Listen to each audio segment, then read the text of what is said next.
The African colony, studies in the Reconstruction *****. Transcribers note this text includes several lines of Greek. You may need to adjust your font settings in order for them to display properly. If you place your mouse pointer over the Greek lines, the transliteration will appear. Omitted page numbers reference blank pages in the original text. Footnotes are marked with a number in brackets, for example, 1, and appear at the end of their respective chapter or section. Alphabetic links were added to the index for easier navigation. Punctuation has been standardized throughout the text. For details on typographical corrections, please refer to the note at the end of the text. The African Colony Studies in the Reconstruction by John Buchan, William Blackwood and Sons, Edinburgh and London. McMitt to the Honourable Hugh Archibald Wyndham, in memory of our African housekeeping. The greatest honour that ever belonged to the greatest monarchs was the enlarging their dominions, and erecting commonwealths. Captain John Smith. Contents page. Introductory 9-part I. The earlier masters. Chap. I. Primitive South Africa 3-2. The Gentleman Adventurers 18-3. The Great Trek 33-4. The Boar in Sport 49v. The Boar in All Seriousness 58 Part 2. Notes of Travel. 6. Evening on the Highveld 79-7. In the Tracks of War 93-8. The Woodbush 113-9. On the Eastern Veldt 129x. The Great North Road 146-11. The Future of South African Sport 168 Part 3. The Political Problem 12. The Economic Factor 189-13. The Settlement of the Land 255-14. The Subject Races 284-15. Johannesburg 311-16. Constitutional Questions 325-17. The Policy of Federation 348-18. The Army and South Africa 368-19. The Future Outlook 386. Index 400. Introductory. On the last day of May 1902, the signature at Pretoria of the conditions of peace brought to an end a war which had lasted for nearly 3 years, and had among other things destroyed a government, dissolved a society, and laid waste a country. In those last months of fighting some progress had been made with the Reconstruction, at least with that not unimportant branch of it which is concerned with the machinery of government. A working administration had been put together, new ordinances in the form of proclamations had been issued, departments had been created and the chief appointments made. The gold industry was beginning to set its house in order, refugees were returning, and already political theories were being mooted and future parties foreshadowed. But it is from the conclusion of peace that the work of resettlement may fairly be taken to commence. Before that date the restrictions of war limited all civil activity. Not till the shackles were removed and the civil power left in sole possession does a fair field appear either for approval or criticism. It is not my purpose to write the history of the Reconstruction. The work is still in process, and a decade later it may be formally completed. 50 years hence it may be possible to look back and discriminate on its success or failure. The history when it is written will be an interesting book. It will among other matters deal with the work of repatriation, one of the most curious and quixotic burdens ever borne by a nation, and one, I believe, to which no real parallel can be found. It will concern itself with the slow and difficult transference from military to civil government, the renaissance of the common law, the first revival of trade and industry, the restitution of prisoners, and the return of refugees, all matters of interest and novel precedents in our history.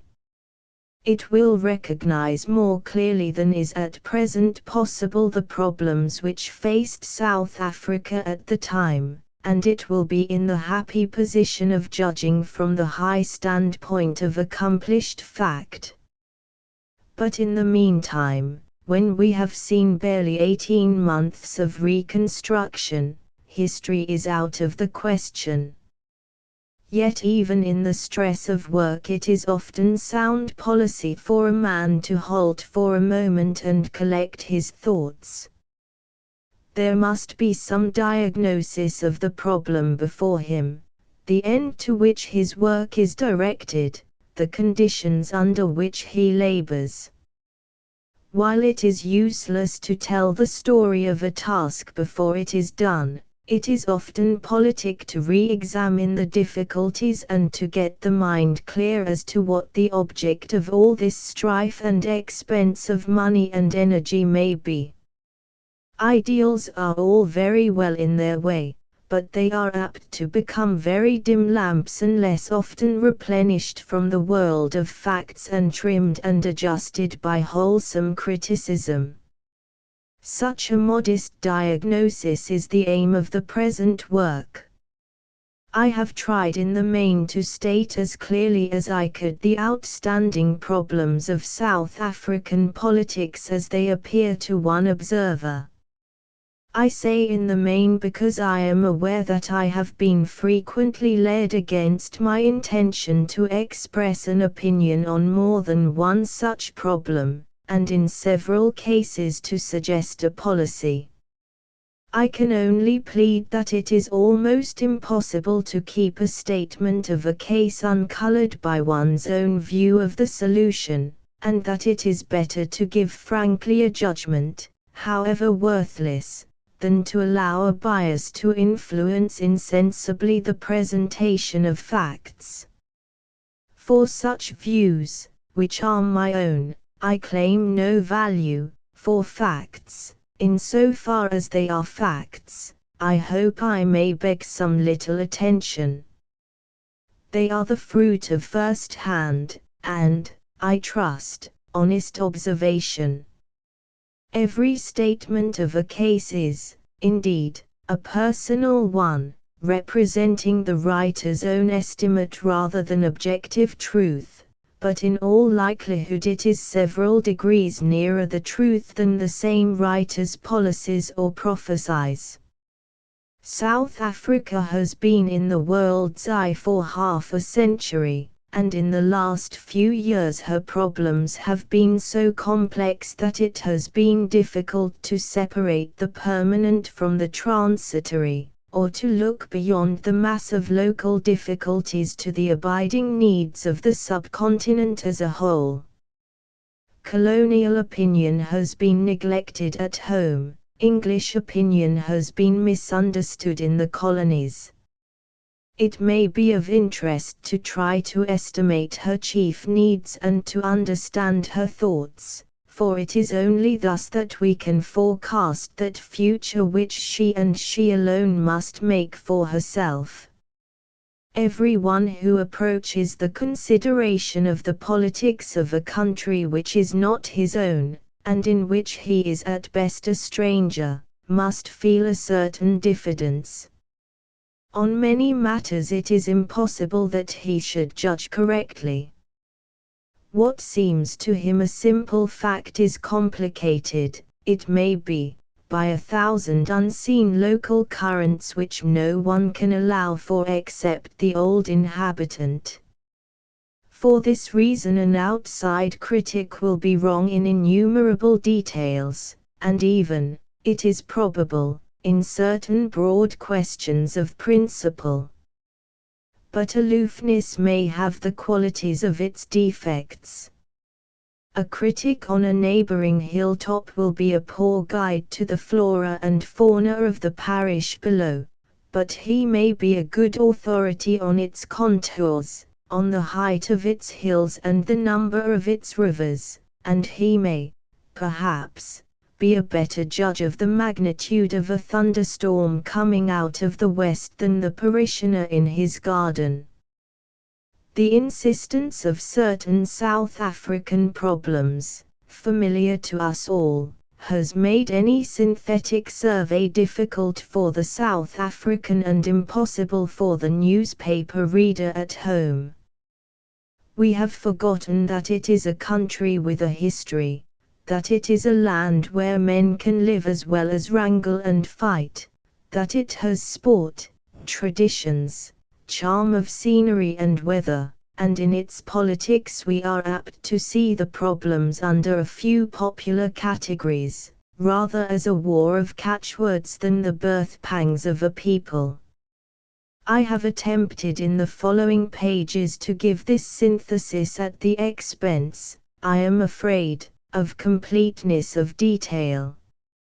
It is my hope that some few readers may find utility even in an imperfect general survey as a corrective and a supplement to the many able expositions of single problems. The title begs a question which it is the aim of the later chapters to answer.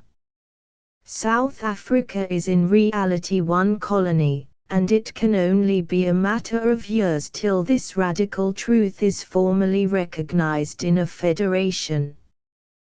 But some explanation is necessary for the fact that most of the book is occupied with a discussion of the new colonies and with problems which, for the present, may seem to exist only for them. At this moment the settlement of the Transvaal and the Orange River colony is the most vital South African problem. On their success or failure depends the whole future of the subcontinent. They show, not in embryo, but in the strongest light and the clearest and most mature form, every South African question. On them depends the future wealth of the country and any marked increase in its population. They will be forced by their position to be in the van of South African progress, and to give the lead in new methods of expansion and development. We are therefore fortunate in possessing in the politics of these colonies an isolated and focused observation ground. A page where we can read in large clear type what is elsewhere blurred and written over.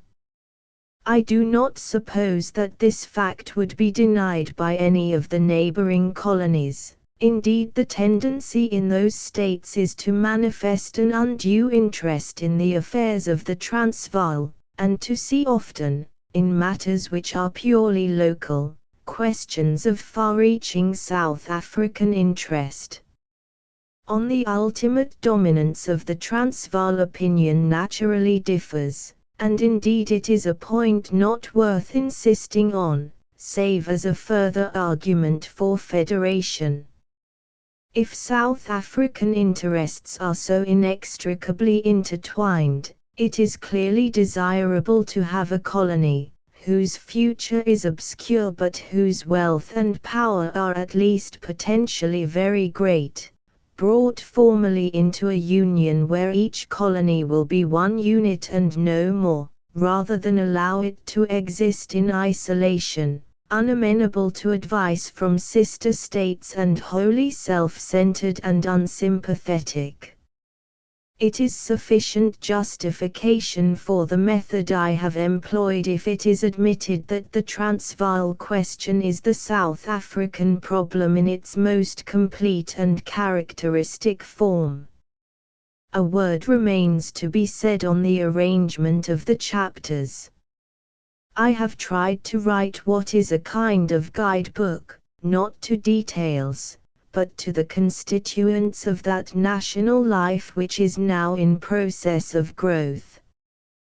The reader I have had in mind is the average Englishman who, in seeking to be informed about a country, asks for something more than the dry bones of statistics, el homoyen politic, who wants a resume of the political problem, some guide to the historical influences which have been or are still potent, an idea of landscape and national character and modes of life.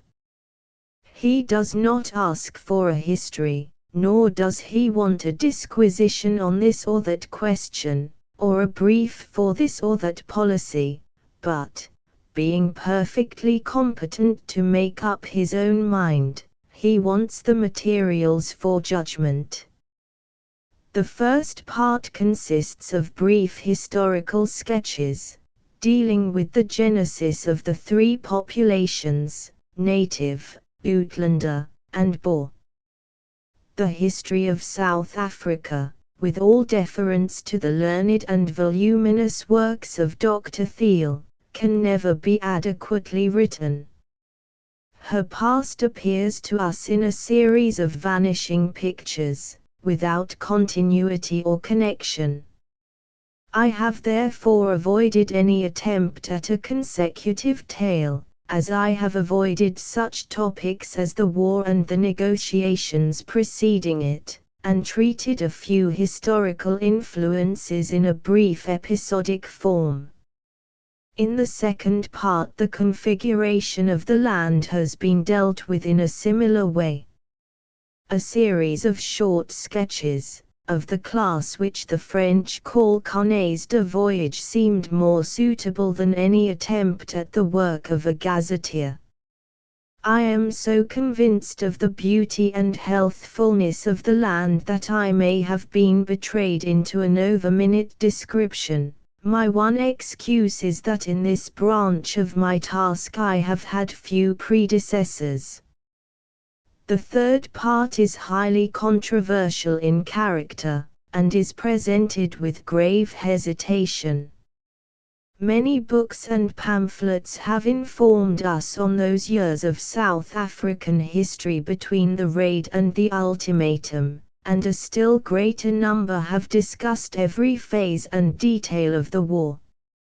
Another book on so hackneyed a matter may seem hard to justify.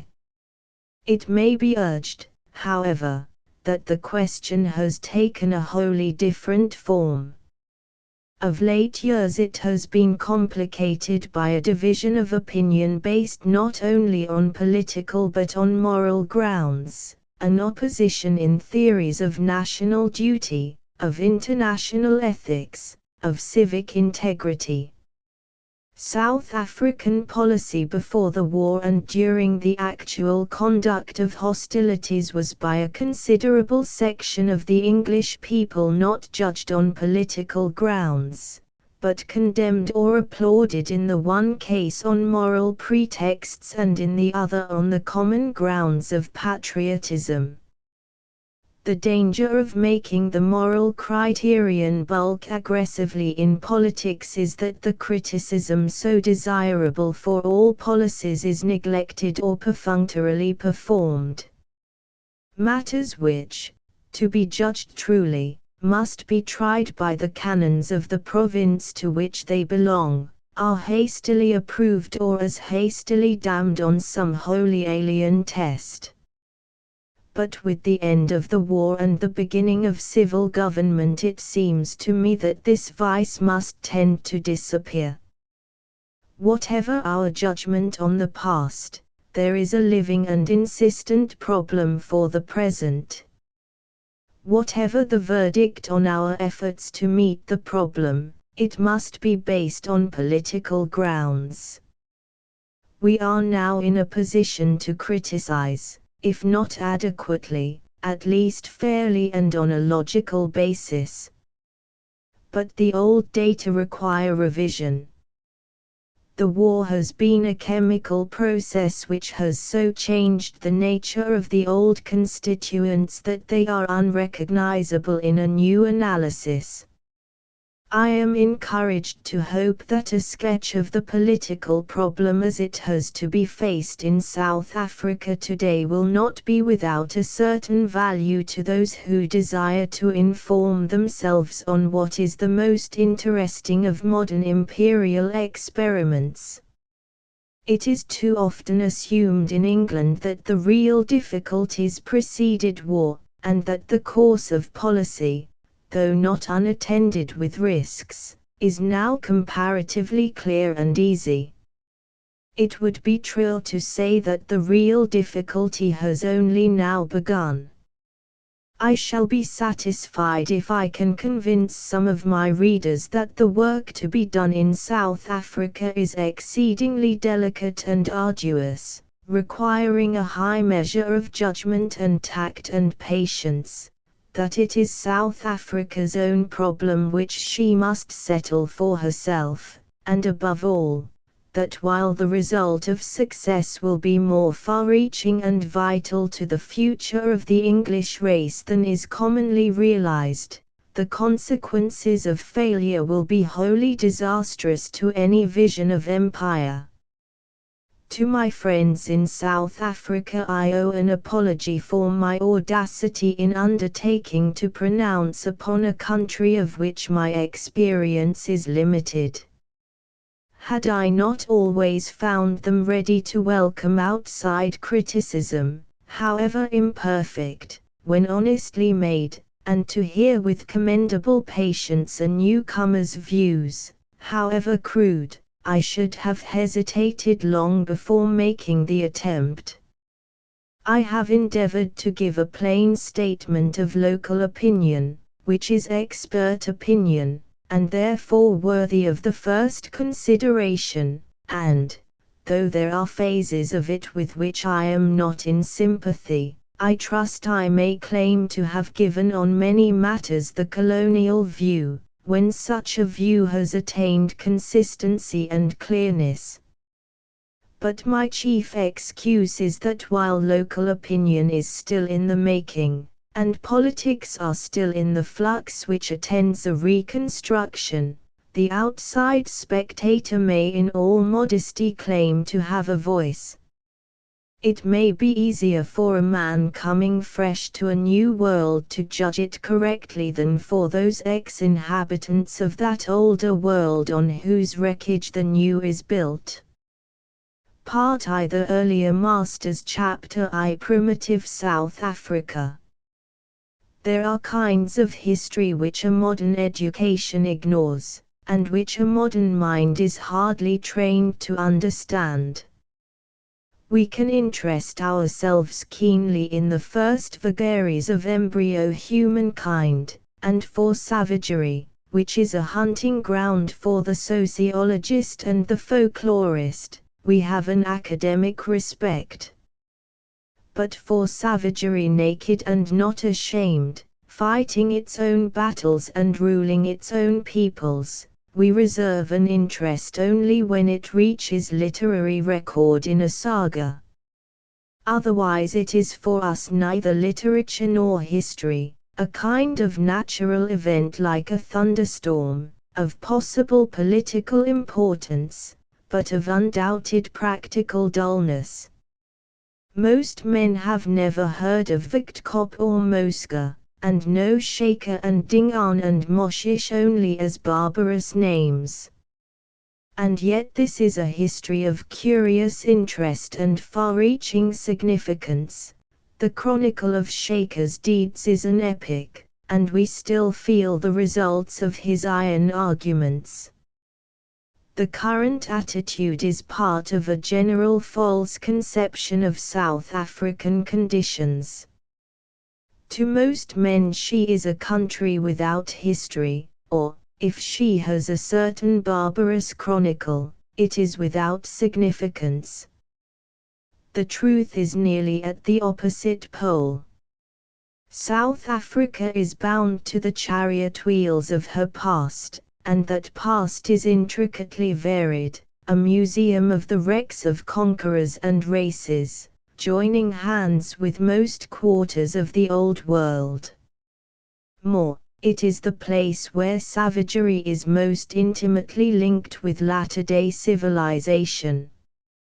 Phoenician, Arab, Portuguese, Dutch, and English, that is her Outlander cycle, and a cynic might say that she has ended as she began, with the Semitic. And meantime there were great native conquests surging in the interior while the adventurer was nibbling at her coasts, and when we were busy in one quarter abolishing slavery and educating the Kaffir, in another there were wars more bloody than Timur's, and annihilation of races more terrible than Attila ever dreamed of. We see, before our faces, the rudiments of tiger and baboon, and know that the barriers of races are not so firm but that spray can sprinkle us from antediluvian seas. To realize this intricate history and its modern meaning is the first South African problem. No man can understand the land unless he takes it as it is, a place instinct with tradition, where every problem is based upon the wreckage of old strifes. And to the mere amateur the question is full of interest. The history of South Africa can never be written. The materials are lost, and all we possess are fleeting glimpses, outcrops of fact on the wide plains of tradition, random guesses, stray relics which suggest without enlightening. We see races emerge and vanish, with a place name or a tomb as their only memorial, but bequeathing something, we know not what, to the land and their successors. And at the end of the roll come the first white masters of the land, the Dutch, whom it is impossible to understand except in relation to the country which they conquered and the people they superseded. We have unthinkingly set down one of the most curious side products of the human family as a common race of emigrants, and the result has been one long tale of misapprehension. It is this overlapping of counter-civilizations, this mosaic of the prehistoric and the recent, which gives South African history its piquancy and its character. It is no tale of old populous cities and splendid empires, no story of developing civilizations and conflicting philosophies, only a wild half-heard legend of men who come out of the darkness for a moment, of shapes warring in a mist for centuries, till the curtain lifts and we recognize the faces of today. Two views have been held on the subject of the present native population. One is that it represents the end of a long line of development, the other that it is the nadir of a process of retrogression. The supporters of the second view point to the growing weakness of all Kaffir languages in inflections and structural forms, while in the Hottentot Bushman survival they see a degeneration from a more masculine type. It is impossible to dogmatize on such a matter. Degeneration and advance are not fixed processes, but recur in cycles in the history of every nation.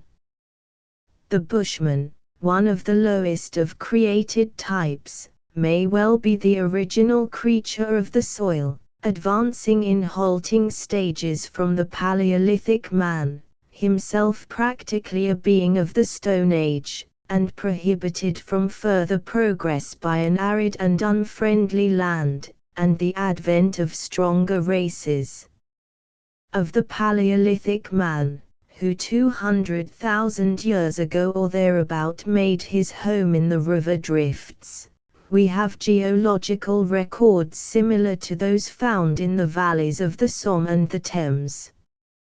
On the banks of the Buffalo at East London, in a gravel deposit 70 feet above the present riverbed, there have been found rude human implements of green stone, the age of which may be measured by the time the river has taken to wear down 70 feet of hard green stone dike. 1. From the Paleolithic it is a step of a few millenniums to the Neolithic man, who has left his relics in the shell heaps and kitchen middens at the mouth of the same stream, who, indeed, till a few generations ago was an inhabitant of the land. The Bushman was a dweller in the Stone Age, for, though he knew a little about metals, stone implements were in daily use, and, with his kinsmen the Pygmies of Central Africa, he represented a savagery compared with which the Kaffir races are civilized. It is his skull which is found in the shell heaps by the riversides. He was a miserable fellow, a true troglodyte, small, emaciated, with protruding chest and spindle legs.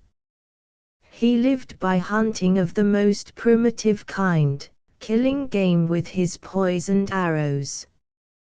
He had no social organization, no knowledge of husbandry or stock keeping, and save for his unrivaled skill in following spoor and a rude elementary art which is shown in the Bushman pictures on some of the rocks in the western districts, he was scarcely to be distinguished from the beasts he hunted. A genuine Neolithic man, and therefore worthy of all attention.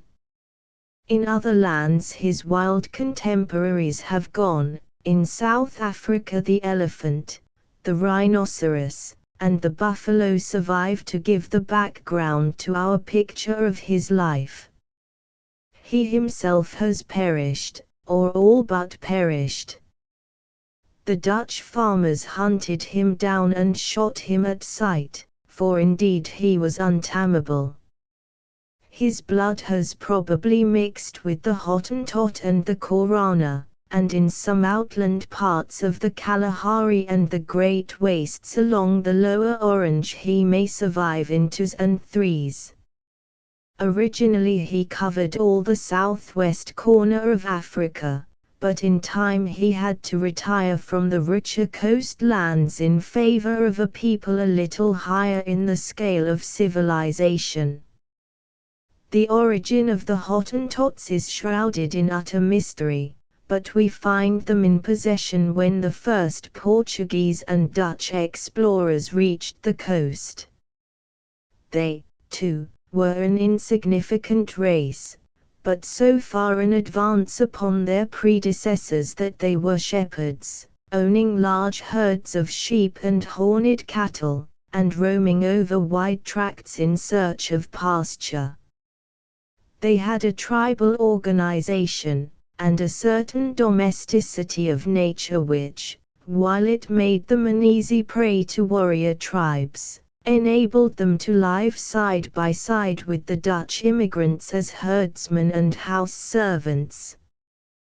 The pure breed disappeared, but their blood remains in the Cape Boy, that curious mixed race part white, part Malay, part Hottentot.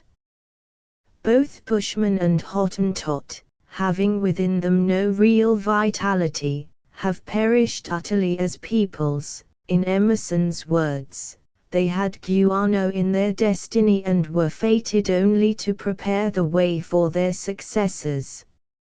For the rest, the history of primitive South Africa is a history of the Bantu tribes, but for one curious exception.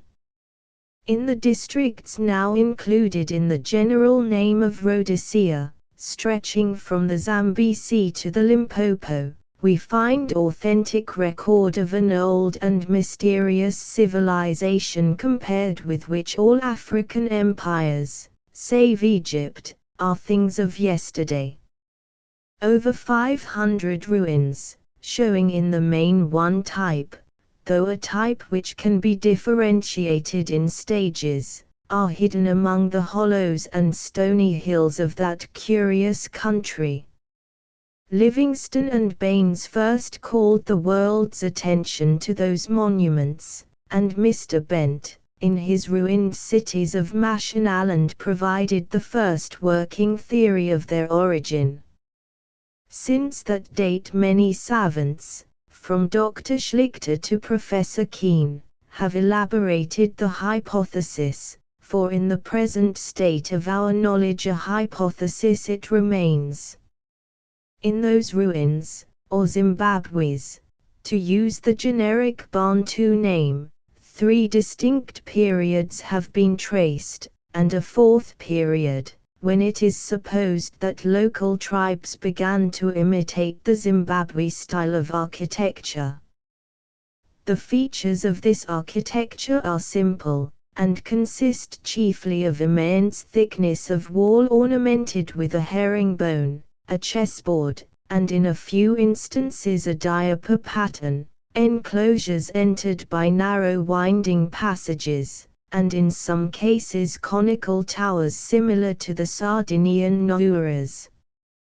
The discoveries by excavation have not been many, mainly fragments of gold and gold dust, certain bowls of soapstone and wood ornamented with geometrical patterns and figures which may represent the signs of the zodiac, some curious figures of birds, stone objects which may be phalli, and rude stones which may be the sacred batyli.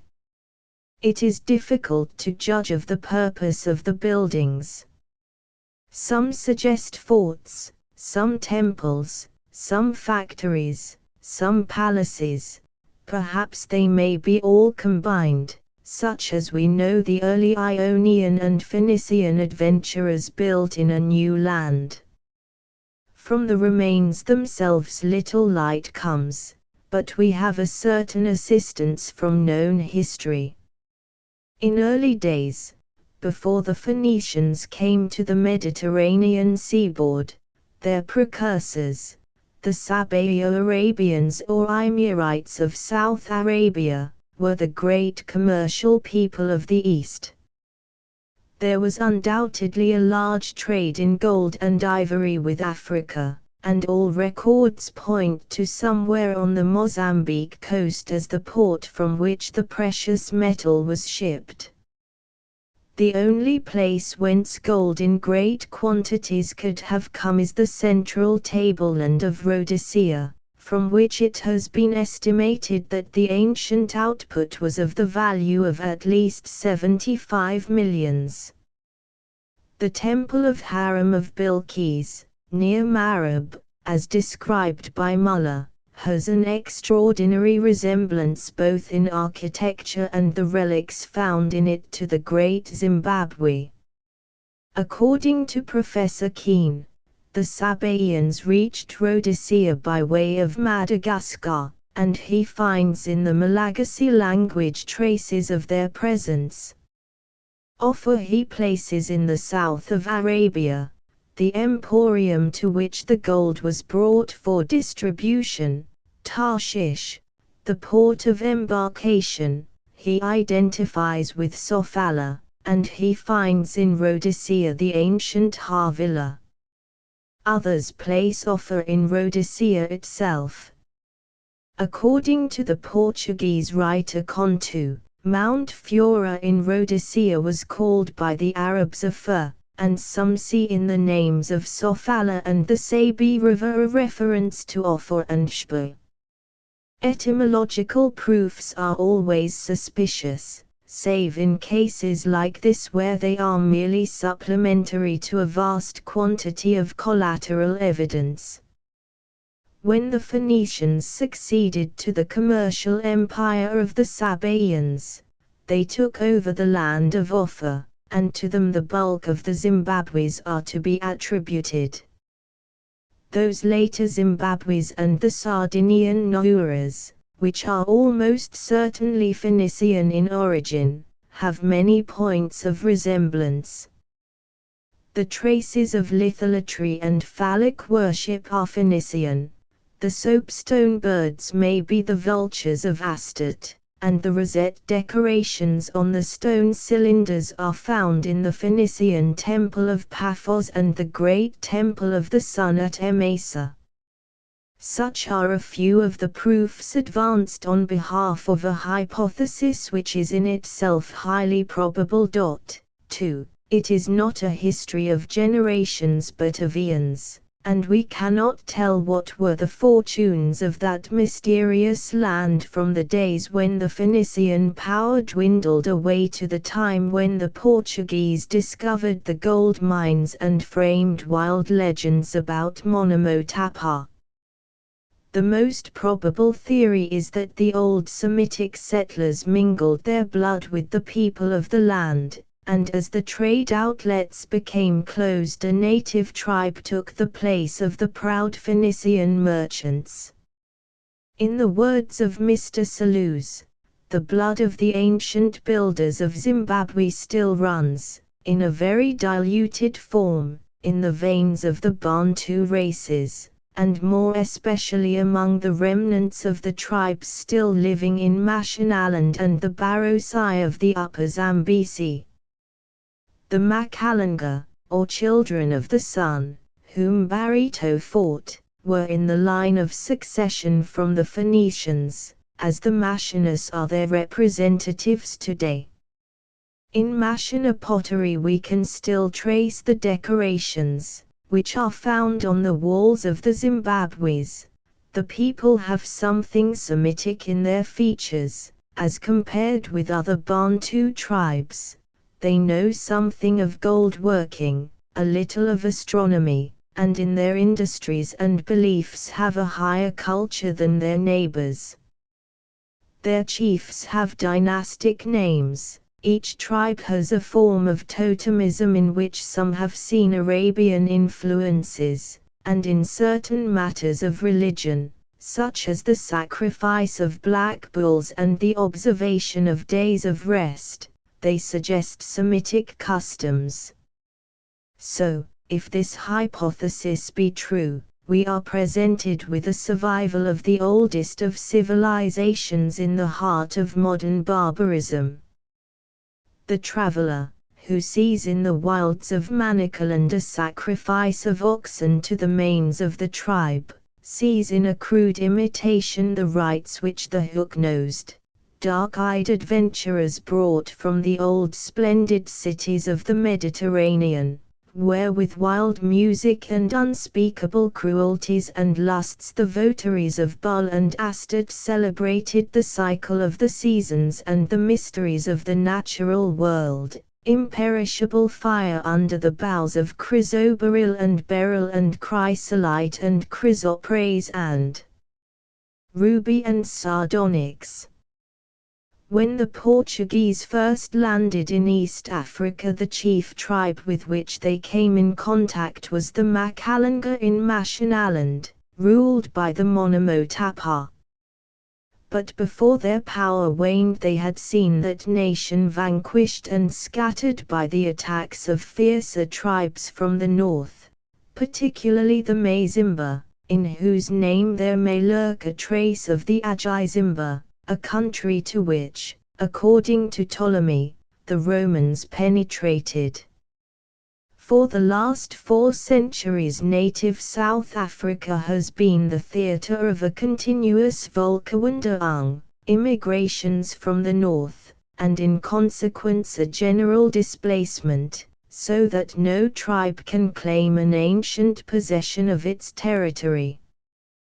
We may detect, apart from the Mashonas, 3 chief race families among the Bantus: the Avampas and people of German South Africa, the Bukwanas and Basutos, and the great mixed race of which the Zulus and the Kaffirs of Eastern Cape Colony are the chief representatives. All the groups show a strong family likeness in customs, worship, and physical character. As a rule, the men are tall and well-formed, and their features are more shapely than the ordinary Negro of West Africa or the far interior. They have a knowledge of husbandry and some skill in metal working. They have often shown remarkable courage in the field and a kind of rude discipline, and they dwell in a society which is rigidly, if crudely, organized. The custom of the ancients is the main rule in their lives, and such law as they possess owes its sanction to this authority. The family is the social unit, and families are combined into clans, and clans into tribes, with one paramount chief at the head, whose power in most instances is despotic, as becomes a military chief. In some of the tribes, notably the Buchan Basuto, we find rudiments of popular government, where the chief has to take the advice of the assembled people, as in the Basuto Pitso, or, in a few cases, of a council of the chief indunas. The chief's authority as lawgiver is absolute, but his judgments are supposed to be only declaratory of ancient custom. Socially, the tribes are polygamous, and sexual morality is low, though certain crimes are reprobated and severely punished. The prevailing religion is ancestor worship, joined with a rude form of natural demonism. The ordinary Bantu is not an idolater like the Makalanga, but he walks in terror of unseen spirits which dwell in the woods and rivers, the ghost of his father it may be, or some unattached devils. Ghost feasts are made at stated times on the graves of the dead, and if the ghost has been whimsical enough to enter the body of an animal, that animal must be jealously respected. Each tribe has its totem, the lion, or the antelope, or the crocodile, from which they derive their descent, one of the commonest features of all primitive societies. There seem traces of a vague belief in a superior deity, who makes rain and thunder and controls the itinerant bands of ghosts, a great ghost, who, if properly supplicated, may intercede with the smaller and more troublesome herd. But abstractions are essentially foreign to the Bantu mind, and his modest pantheon is filled with the simplest of deities.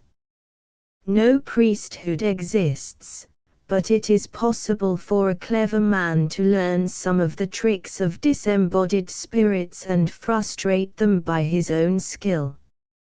In this way a class of sorcerers arose, who dealt in big medicine and strong magic. They profess to make rain and receive communications from the unseen, to cure diseases and give increase to the flocks, to expound the past and foretell the future. This powerful class is jealous of amateurs, and does its best to remove inferior wizards, but they are always liable to be annihilated themselves by a powerful chief, who is more bloodthirsty than superstitious. Undoubtedly some of these sorcerers acquire a knowledge of certain natural secrets. They become skilled meteorologists, and seem to possess a crude knowledge of hypnotism. They are also physicians of considerable attainments, and certain native remedies, notably a distillation of herbs, which is used for dysentery in Swaziland, have a claim to a place in a civilized pharmacopoeia. This rough science is the only serious intellectual attainment of the Bantu, outside of warfare. They have a kind of music which is extremely doleful and monotonous. They have a rude art, chiefly employed in the decoration of their weapons, but they have no poetry worthy of the name, and their only literature is found in certain simple folk tales, chiefly of animals, but in a few cases of human escapades and feats of sorcery. The lion is generally the butt of such stories, and the quick wit of the hare and the knavery of the jackal are held up to the admiration of the listeners. 3. Such are the chief features of Bantu life, and so lived the natives of South Africa up to the early years of last century. But about that time a certain Dingiswayo, being in exile at Cape Town, saw a company of British soldiers at drill, and, being an intelligent man, acquired a new idea of the art of war. When he returned to his home and the chieftainship of the little Zulu tribe, the memory of the soldiers in Shaos, who moved as one man, remained with him, and he began to experiment with his army. He died, and his lieutenant Shaker succeeded to the command of a small but well-disciplined force. This Shaker was one of those born leaders of men in battle who appear on the stage of history every century or so. He perfected the discipline of his army, armed it with short stabbing spears for close-quarter fighting, and then proceeded to use it as a wedge to split the large loose masses which surrounded him. It was a war of the eagle and the crows.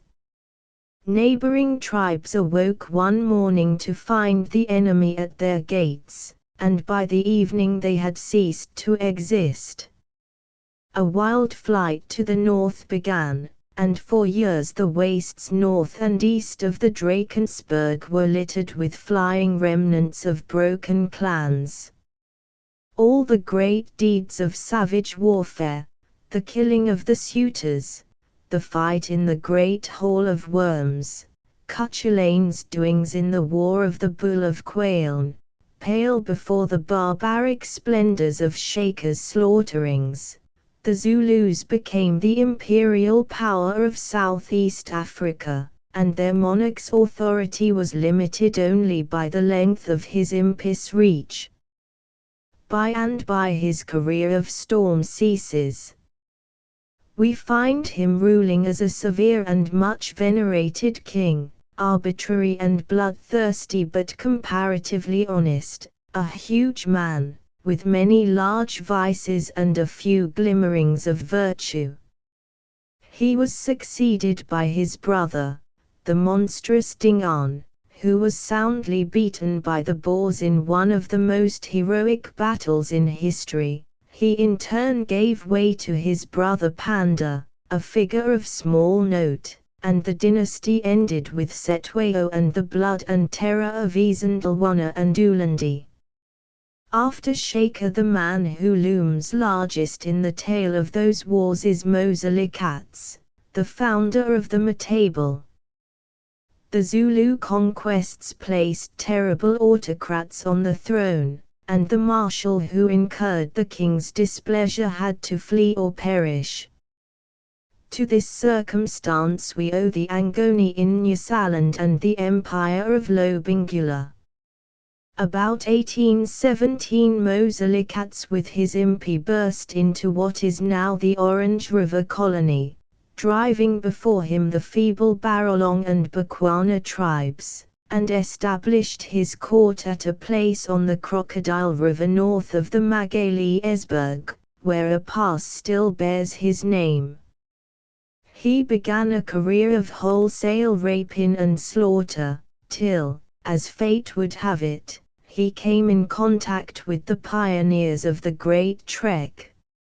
Some hideous massacres were the result, but he had to deal with an enemy against whom his race could never hope to stand.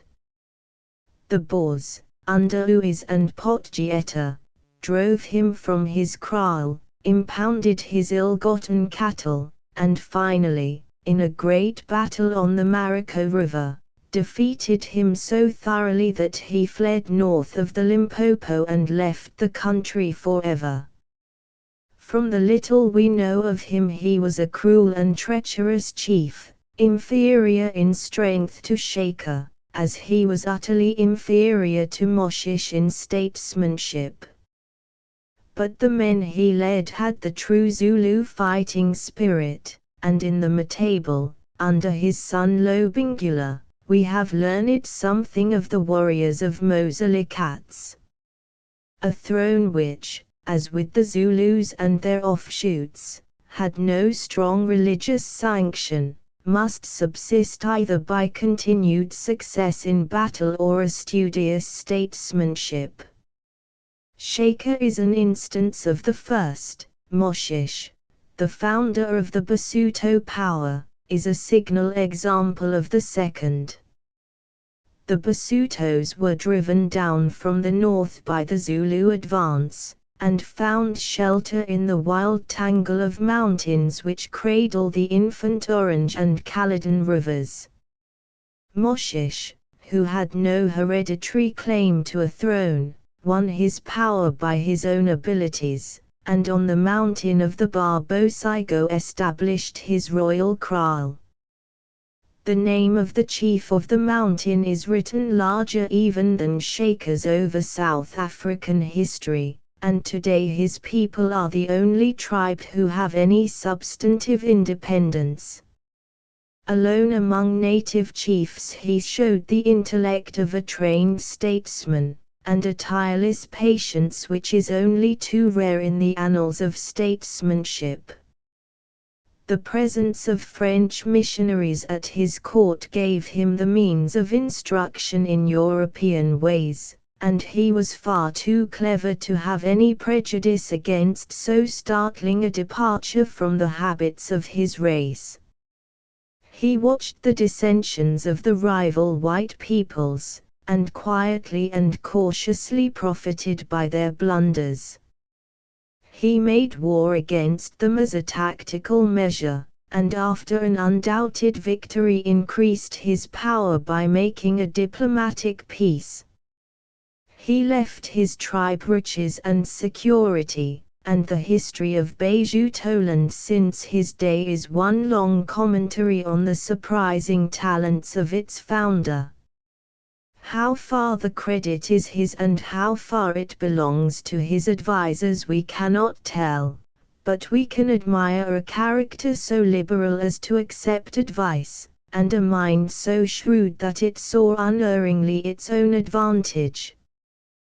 There is none of the wild glamour of conquest about him, but there is a more abiding reputation for a far more intricate work, for, like another statesman, he could make a small town a great city, and with the minimum of expense. With the death of Moshish, the history of South Africa becomes almost exclusively the history of its white masters.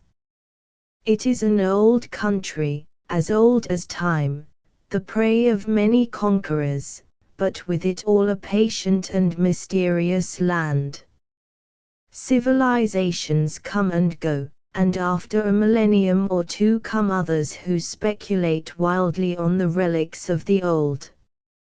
In some future century, who knows, when the Rand is covered with thick bush and once more the haunt of game, some enlightened sportsman, hunting in his shirt after the Bushveld manner, may clear the undergrowth from the workings of the main reef and write a chapter such as this on the doings of earlier adventurers.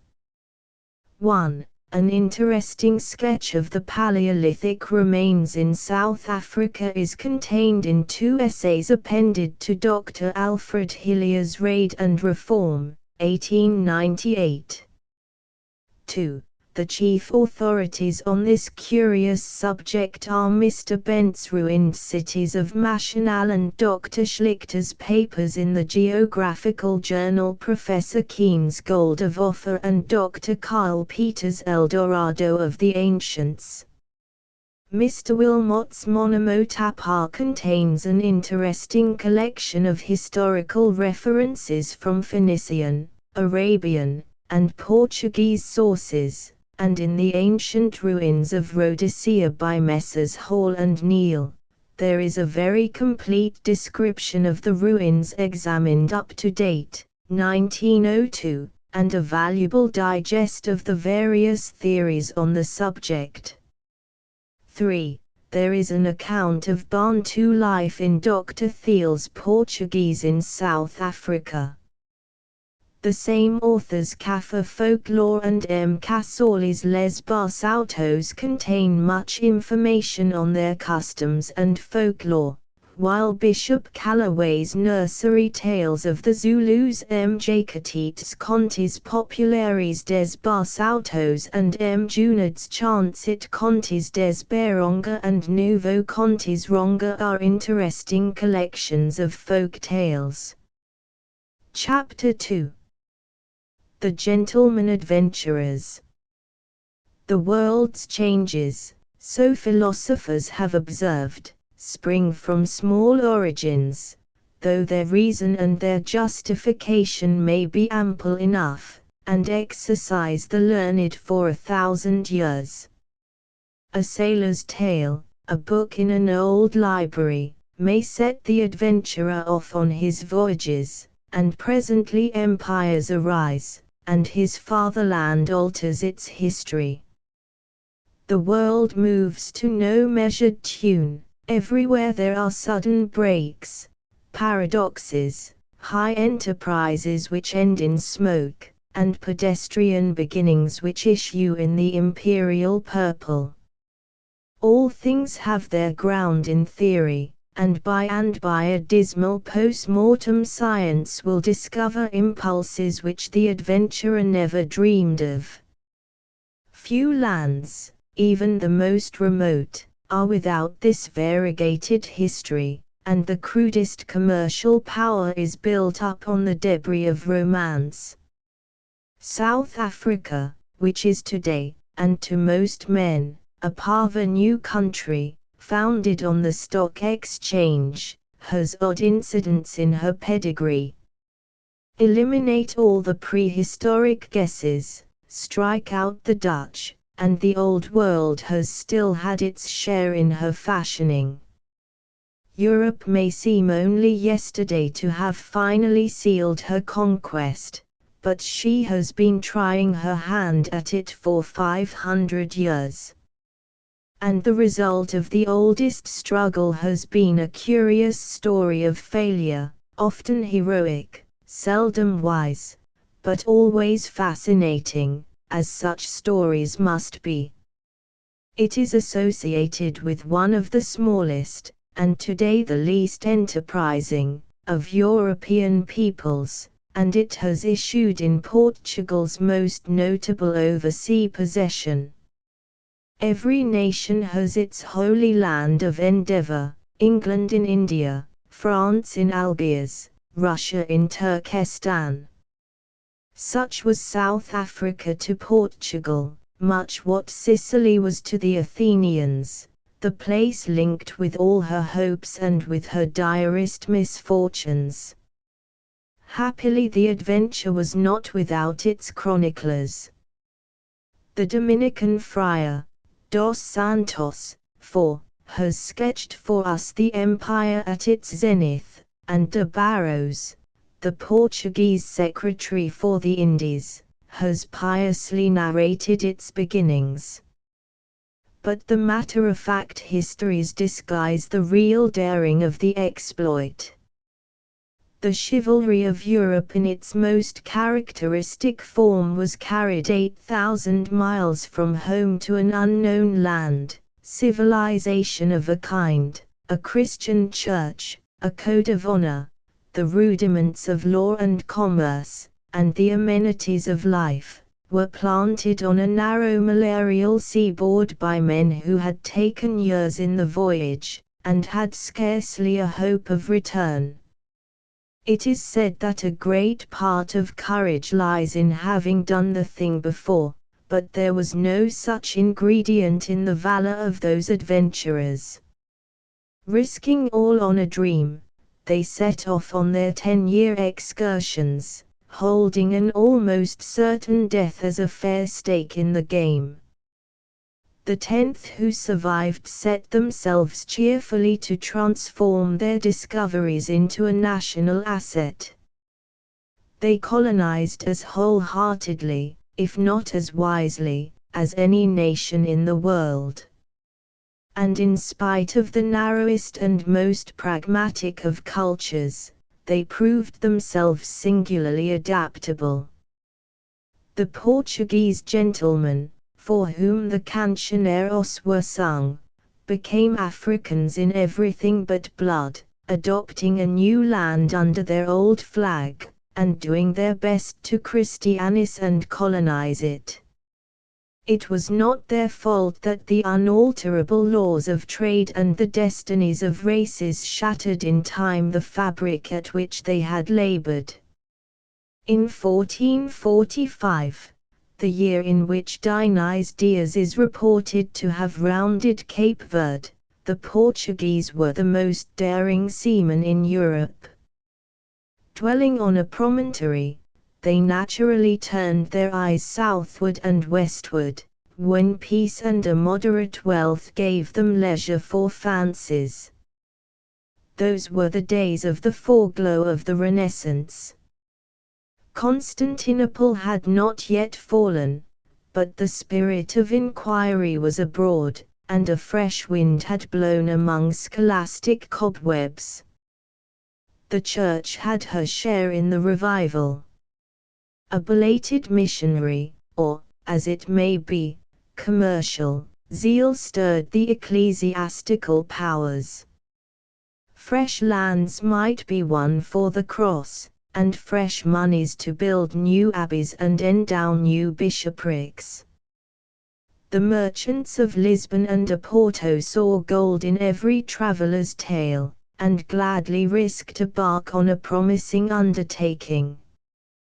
There lived, too, at the time a sagacious prince, Henry the Navigator, the son of João I and Philippa of Lancaster, himself an amateur of colonization, who set the fashion for courtiers and citizens.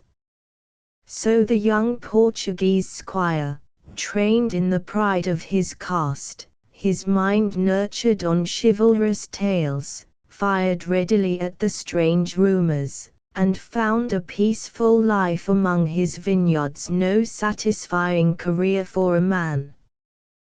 To him the white sea wall of the harbor was the boundary of the unknown. Out in the west lay the purple islands of King Juba, the forgotten Atlantis, the lost Hesperides, and dim classical recollections from the monastery school gave authority to his fancies. There were but two careers for a gentleman, arms and adventure, and the latter was for the moment the true magnet. To him it might be given to find the golden city, the offer of King Solomon, or to penetrate beyond the deserts to where Prester John, 5, ruled his wild empire in the fear of God. And all the while in Europe men were wrangling over creeds and syllogisms, questioning the powers of the Church, grumbling over dogmas, dying for a few square miles of territory. What wonder if to high-bred, high-spirited youth Europe seemed all too narrow, especially to youth in that southwest corner cut off by the Sierras from the world. What mattered desperate peril so long as it had daylight and honor in it? So with hope at his prow and a clear conscience the adventurer set out on his travels. The first object of Portuguese enterprise was Bilad Ghana, the modern Senegal, which they knew of from Arab geographers. The land route across the Sahara was closed to them, so they were compelled to reach it by sea. It was Henry's dream to make the country a Portuguese dependency, and Christianize it under the iron rule of the Order of the Knights of Jesus Christ, one of those schemes in which the crusading spirit and a hunger for new territory are subtly blended in the common fashion of the age of the adventurers. It was currently believed that the Senegal River rose from a lake near the source of the Nile, and would thus enable the Portuguese to join hands with the Christian monarch of Abyssinia. A special indulgence was obtained from the Pope for all who fought under the banner of the Order of Christ. And so, blessed by the Church, a series of slave raids began, which were slowly pushed farther south till Cape Verde was reached, and the great turn of the coast to the east began to puzzle the sea captains. Henry died in 1460, having added, as he believed, a vast territory to the Portuguese crown, called by the name of Guinea, which is Bilad Ghana corrupted. That the future interests of its discoverer might be properly cared for, the new land was divided into parishes, whose chaplains were bound to say one weekly mass for the effanged soul. By the time of the death of Afonso V in 1481, the Portuguese had passed the Niger Delta, discovered the island of Fernando Po, and reached a point 2 degrees south of the equator. In 1484 Diego Cam reached the mouth of the Congo, and next year set up a marble pillar at Cape Cross to mark his occupation.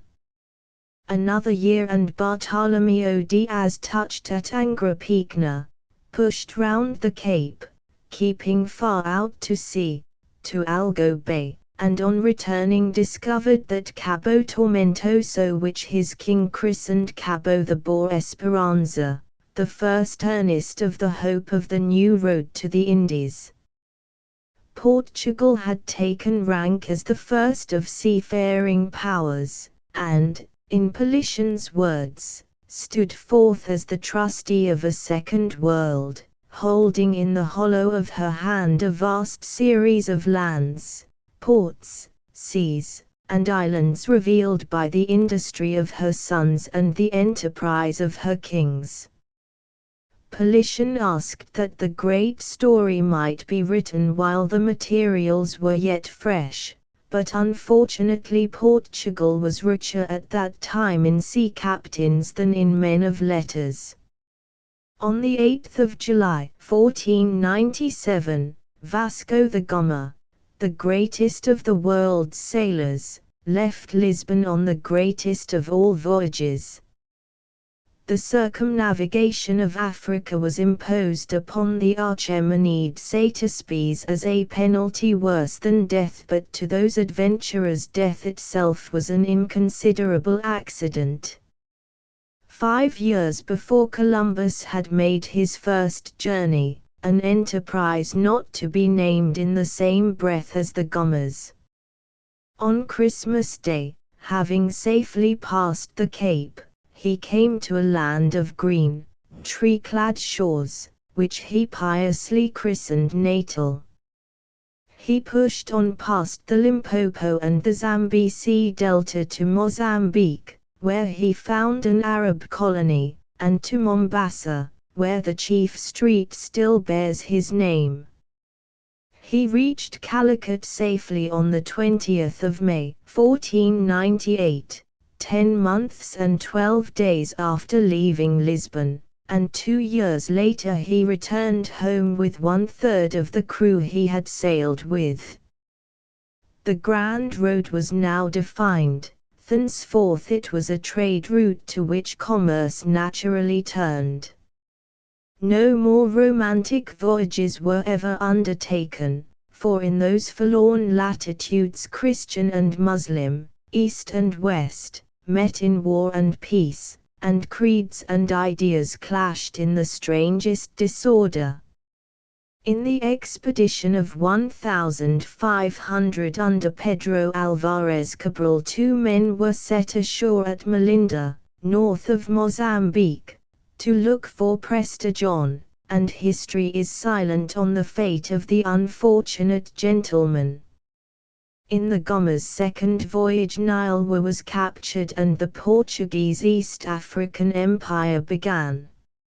A fierce enthusiast was this same the Goma, for, meeting with a great ship of the Sultan of Egypt, filled with Muslim pilgrims, he looted it from stem to stern, and sent every pilgrim to paradise.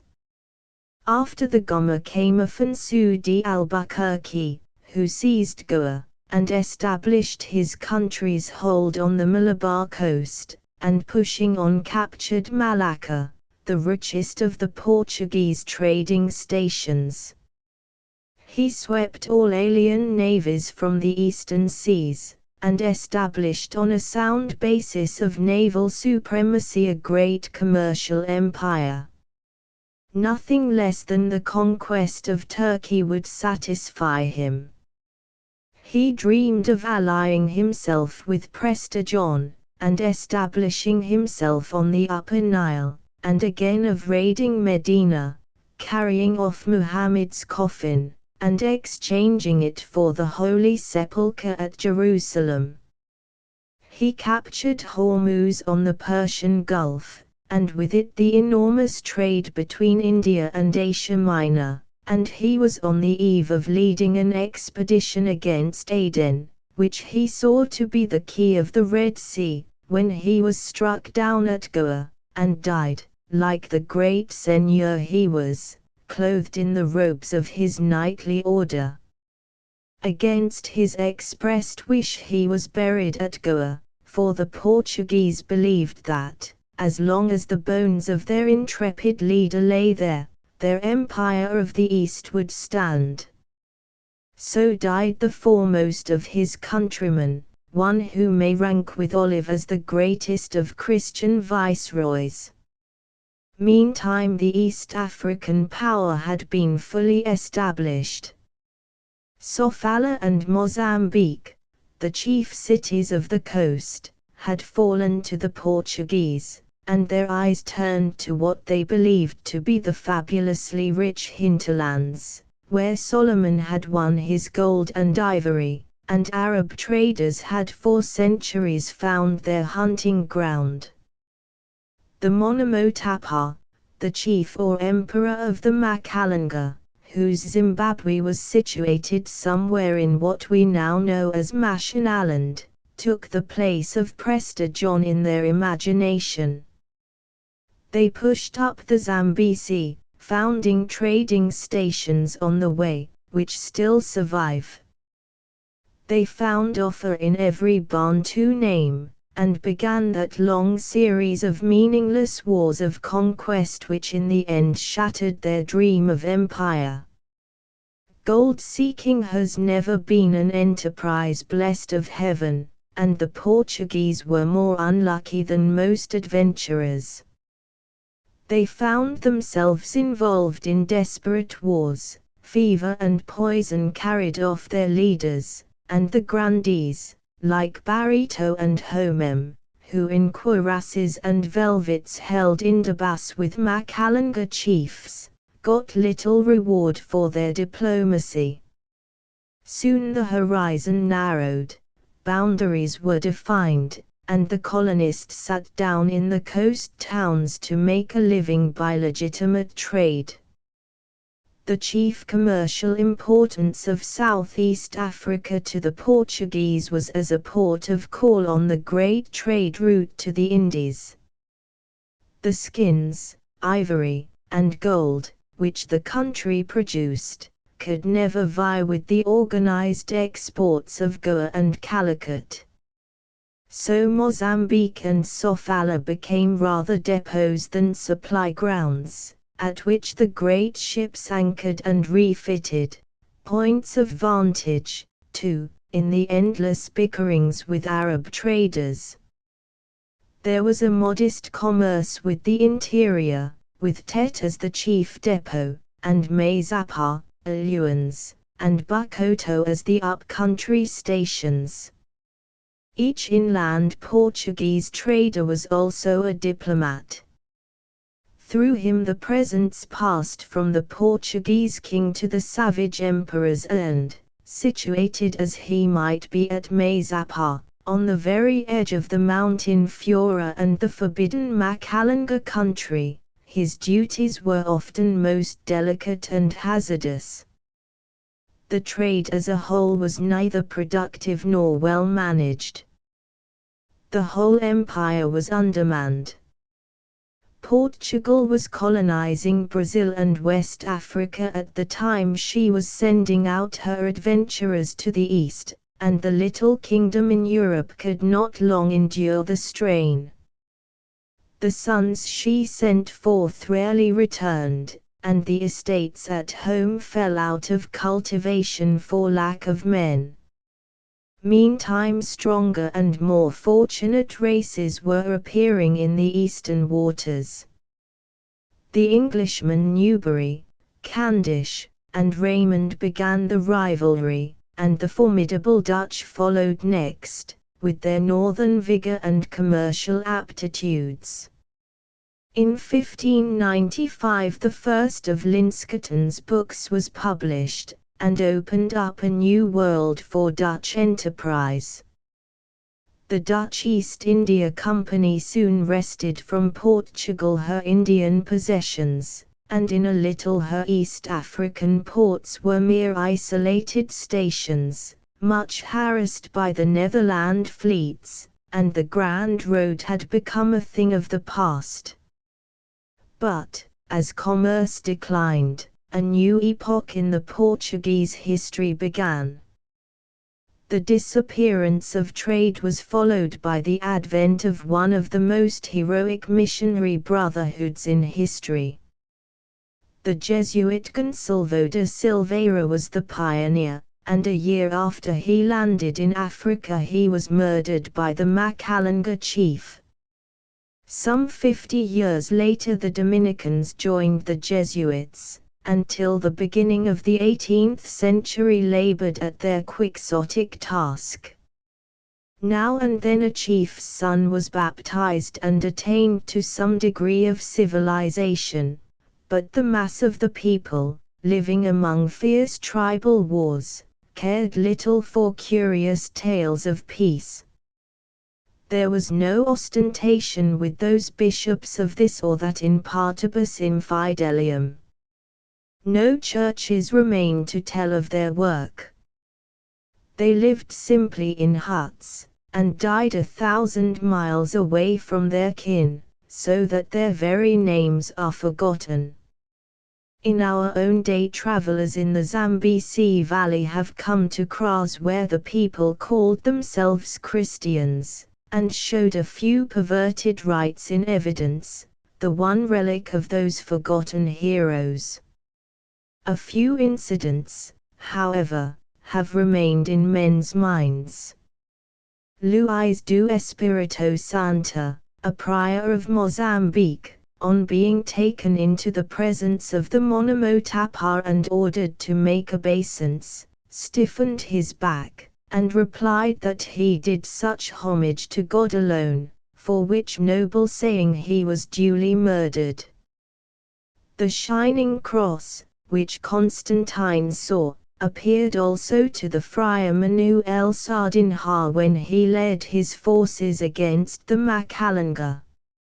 In 1652 the Monomotapa Manuza was received into the church, an event which was the occasion for a great Thanksgiving service at Lisbon, at which the King João IV attended in state. His son, Miguel, entered the Dominican order, was given the diploma of Master of Theology, and died a vicar of the convent of Santa Barbara in Goa. This barbarian Charles V, the greatest South African chief of his time, may well be remembered among the few mortals who have voluntarily renounced a crown. And so the empire, having shipwrecked on a dream of gold and a land where men could not live. 6. Dwindled down to isolated forts and stations, and the strenuous creed of the pioneers was softened into the bastard contentment of the disheartened. Miserably and corruptly governed, forgotten by Europe, they forgot Europe in turn, and a strange somnolent life began of half-barbaric, wholly oriental seigneurs, ruling as petty monarchs over natives from whom they were not wholly distinct. 7. Instead of holding the outposts of European culture, they sank themselves into the ways of the soil which their forefathers had conquered. Round Tet and in Hambon and Sofala there grew up great country estates, held on a kind of feudal tenure, where the slack-mouthed grandee idled away his days. Set among acres of orchards and gardens, those dwellings were often noble and sumptuous. Thither came belated travellers, gold-seekers, shipwrecked seamen, wandering friars, men of every nationality and trade, and in the prazo of a de Matos or a de Myra found something better than the mealy pap they had been living on in native kraals. Sitting on soft couches, drinking good Madeira, and looking at a copy of a Murillo or a Velázquez on the walls, they may well have extolled those oases in the desert. The grandee had his harem, like any Arab sheikh. He dispensed death cruelly and casually among his subjects, but as a rule he seems to have had the virtue of hospitality, and welcomed gladly any traveller with tales of the forgotten world. Fierce Bantu wars have left few traces of those pleasant domains, but to the newcomer the land where they once existed has still a quaint air of decadent civilization.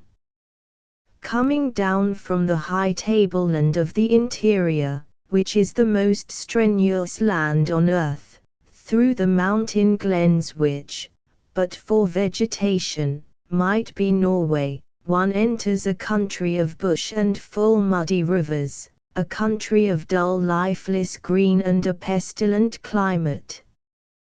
But as one draws nearer the coast, where glimpses of gardens appear and white-walled estancias, and rivers spread into lagoons with spits of yellow sand and Arab boatmen, and, last of all, the pale blue Indian Ocean stretches its sleepy leagues to the horizon, there comes a new feeling into the scene, as of something old, not new, decaying rather than undeveloped, which, joined with the moist heat, makes the place a land in which it seemed always afternoon. All round the coast the languid air did swoon, breathing like one that hath a weary dream. The tale of this empire, crude and melancholy as it is, provides an instructive commentary on current theories of colonization.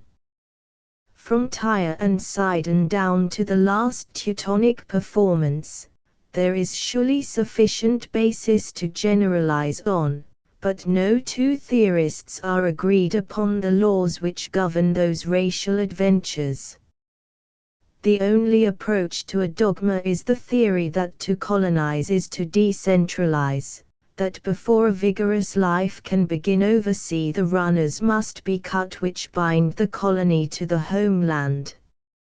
France fails, we say, because a Frenchman away from home cannot keep his mind off the boulevards. He is forever an exile, not a settler. Britain succeeds because her sons find a land of their adoption. But the converse is equally important, though too rare in its application to be often remembered. No race can colonize which cannot decentralize its energy, but equally no race can colonize which can wholly decentralize its sentiment and memory. Portugal failed for this reason chiefly, that the Portuguese forgot Portugal. Few peoples have been so adaptable. The white man's pride died in their hearts. They were ready to mix with natives on equal terms. 8. Now concubinage is bad, but legitimate marriage with half-castes is infinitely worse for the morale of a people.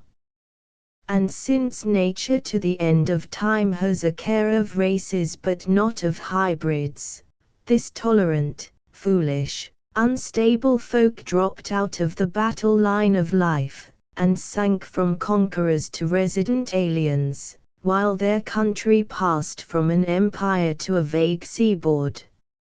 A people scattered by their wars and affairs over the whole earth, and homesick to a man, wrote Emerson of the English, and it is the trait of the true colonist. It is as important to remember sweet Argus as it is to avoid a womanish himway. For a colony is a sapling, bound by the law of nature to follow the development of the parent tree. A parcel of Englishmen on the Australian coast have no significance without England at their back, to give them a tradition of manners and government, to be their recruiting ground, to hold out at once a memory of home and an ideal of polity.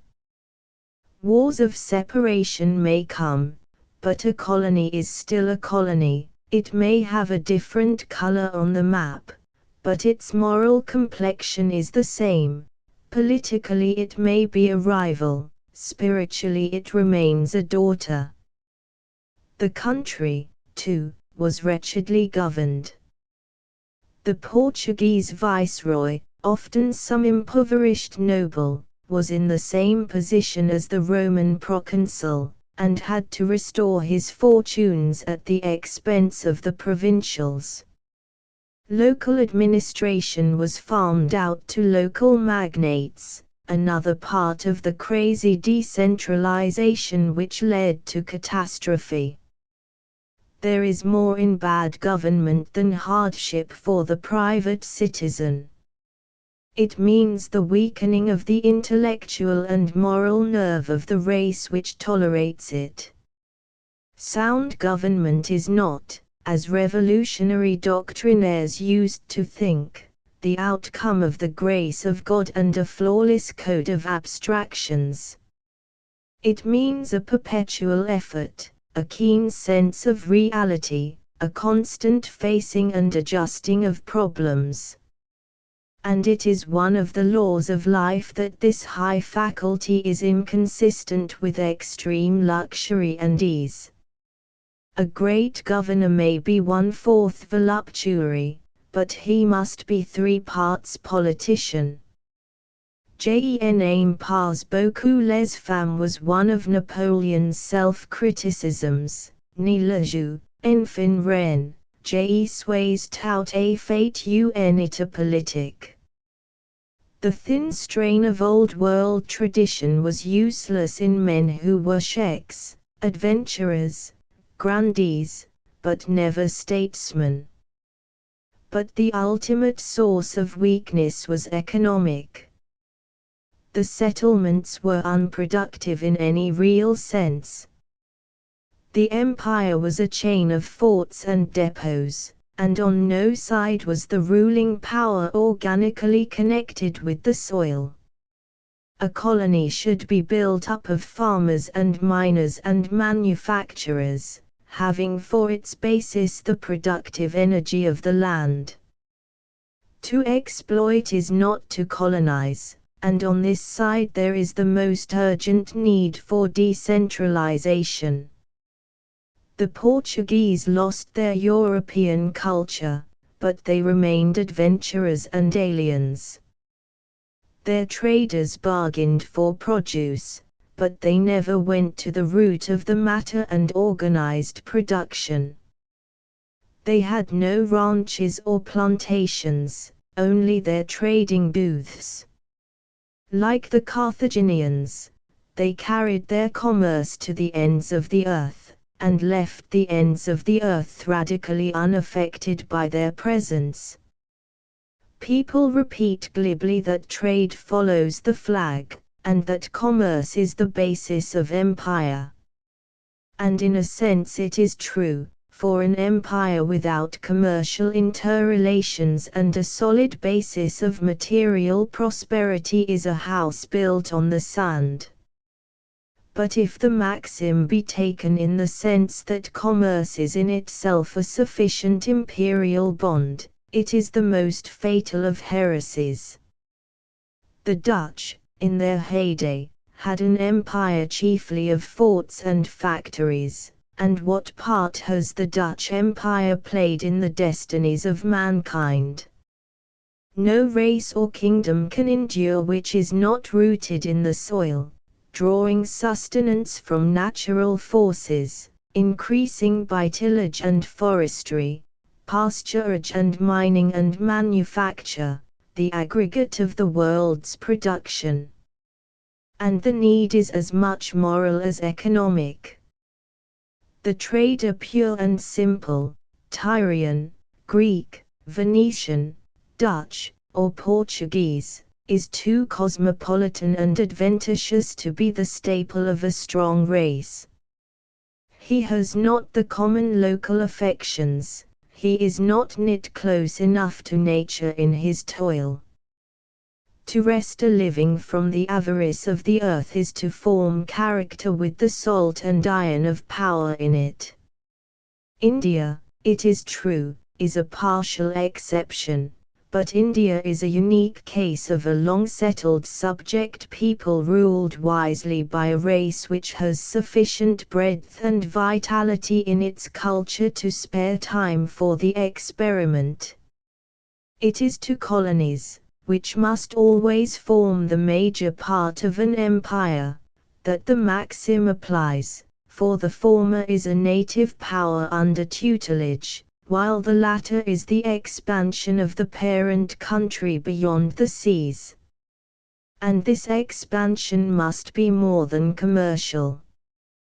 The colony must be founded in the soil, its people with each generation becoming more indigenous, and its wealth based on its own toil and enterprise, otherwise it is but such a chain of factories as the Portuguese established, which the proverbial whiff of grape shot may scatter tomorrow. 4. There is an English abbreviation of Dos Santos in Pinkerton's General Collection of Voyages and Travels. The original work was printed at Évora in 1609. 5. The Portuguese geographers divided Central Africa into Angola in the west, the Kingdom of Prester John in the north, Abyssinia, and the Empire of Monomotapa, Mashonaland, in the south. The real Prester John was a Nestorian Christian in Central Asia, whose Khanate was destroyed by Genghis Khan about the end of the 12th century. But the name became a generic one for any supposed Christian monarch in unknown countries. 6.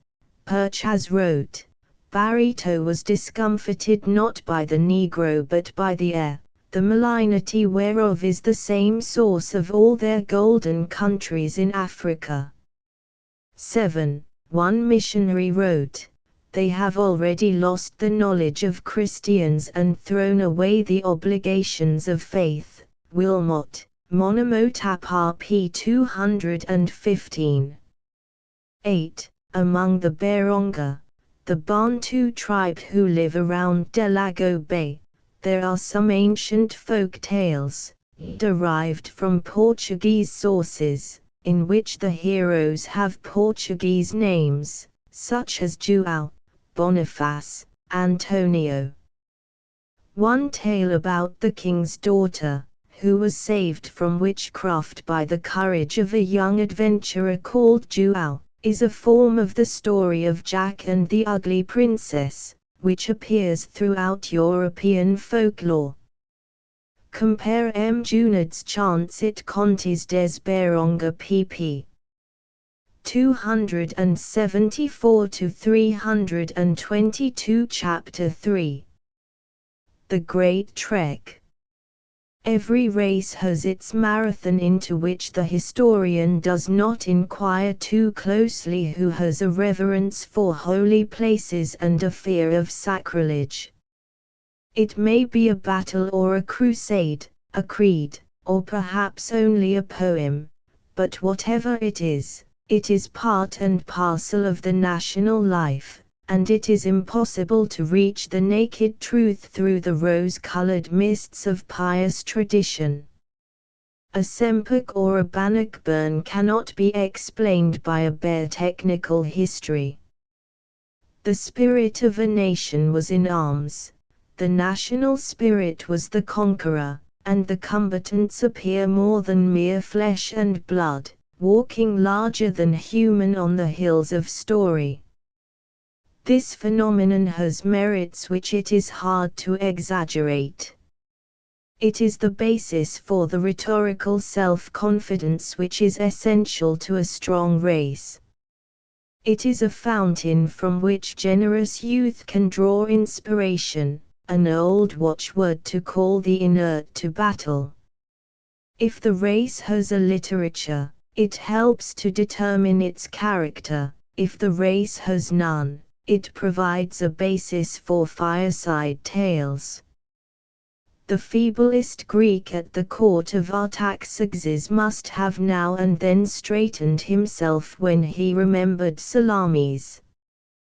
Without such a retrospect, a people will live in a crude present, and, having no buttress from the past, will fare badly from the rough winds of life. To the bore, the Great Trek is the unrecorded but ever-remembered odyssey of his people. He has a long memory, perhaps because of his very slowness and meagerness of fancy. His life was so monotonous that the tale of how his fathers first came into the land inspired him by its unlikeness to his own somnolent traditions. Besides, he had a scriptural parallel. The persecuted children of Israel, in spite of the opposition of Pharaoh, had fled across the desert from Egypt and found a promised land. The Boer sense of analogy is extremely vivid and extremely inexact. Here he saw a perfect precedent. A God-fearing people, leaving their homes doubtless at the call of the Most High, had fled into the wilds of Amalek and Edom, conquered and dispossessed the Canaanites, and occupied a land which, if not flowing with milk and honey, was at least well grassed and plentifully watered. How keen the sense of scriptural example was, and how constantly present to the Boer mind was the thought that he was following in the footsteps of Israel, is shown by one curious story. The Voortrekkers, pushing out from Pretoria, struck a stream which flowed due north, the first large north-running water they had met.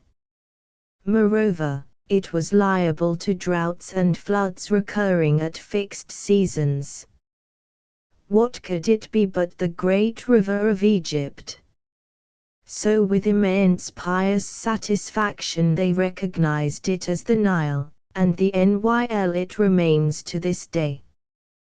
The thought of a national exodus comes easily to the Aryan mind, an inheritance from prime Valatian wanderings. And in itself it is something peculiarly bold and romantic, requiring a renunciation of old ties and sentiments impossible to an over-domesticated race. It requires courage of a high order and a confident faith in destiny.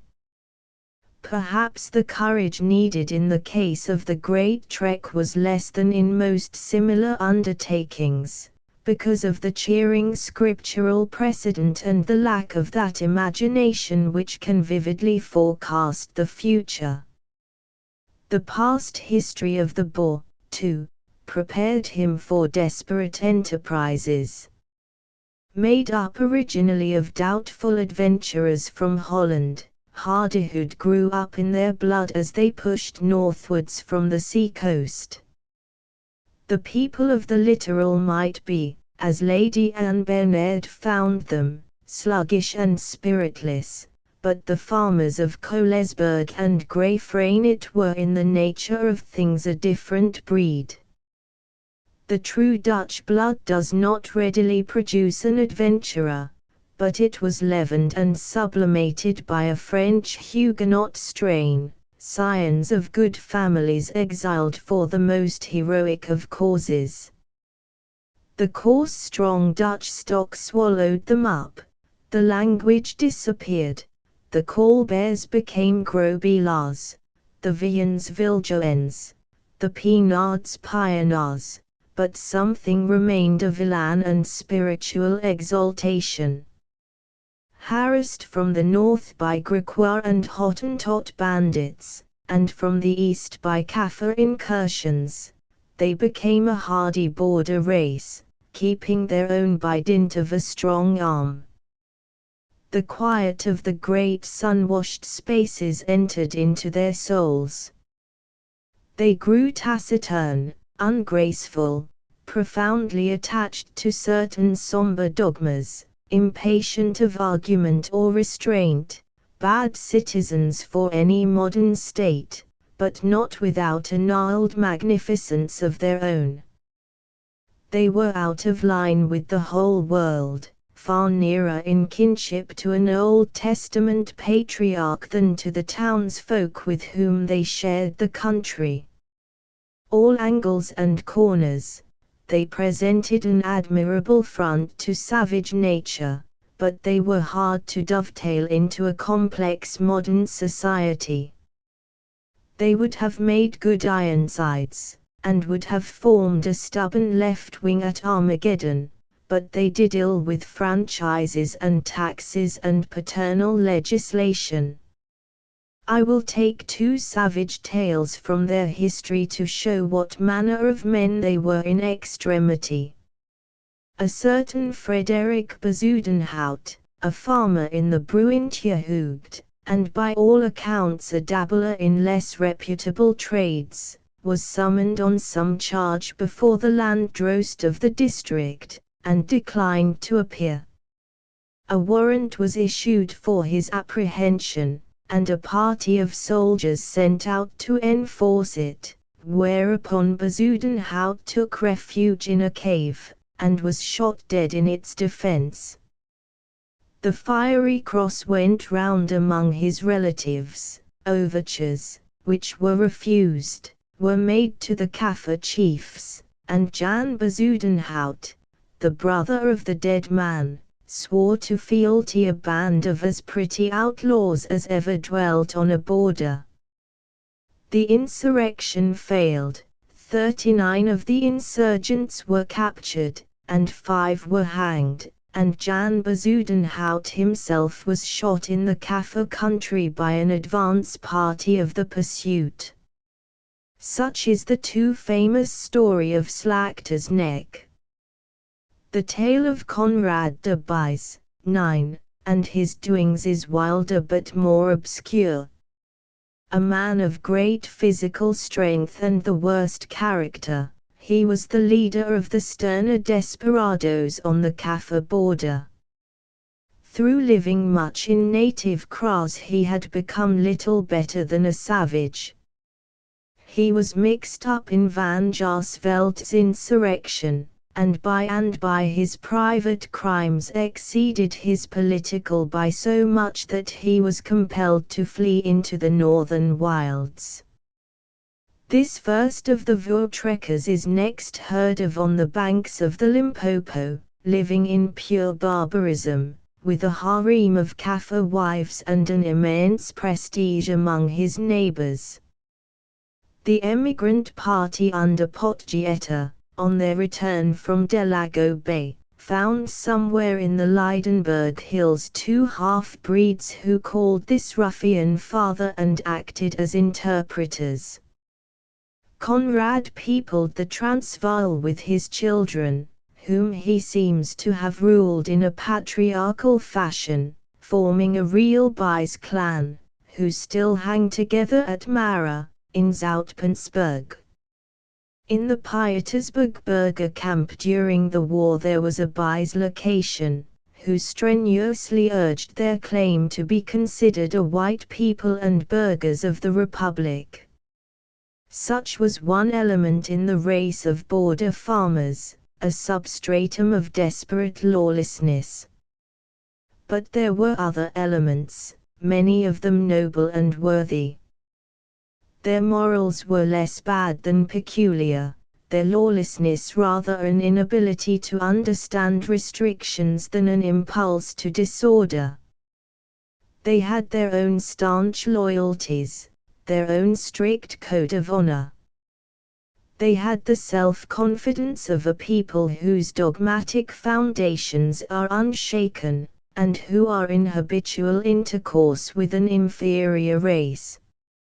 In a rude way they were kindly and hospitable. They had a courage so unwavering that it may be called an instinct, and the bodily strength which comes from bare living and constant exertion.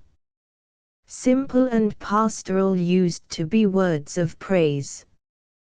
During the late war they became a sneer, but it is well to recognize that while they may comprise the gravest faults they must denote a few sterling virtues. When Pieter Retief left Greyfranet in 1837, he issued an ingenious proclamation which contains his justification of the Great Trek. He complains of the unnecessary hardships attending the emancipation of the slaves, the insecurity of life and property caused by the absence of proper vagrancy laws, and the disaster certain to attend Lord Glenelg's reversal of British policy on the Kaffir border. Retief was a man of high and conscientious character, and his profession of faith is valuable as showing the view of current politics held by the better class of the Voortrekkers.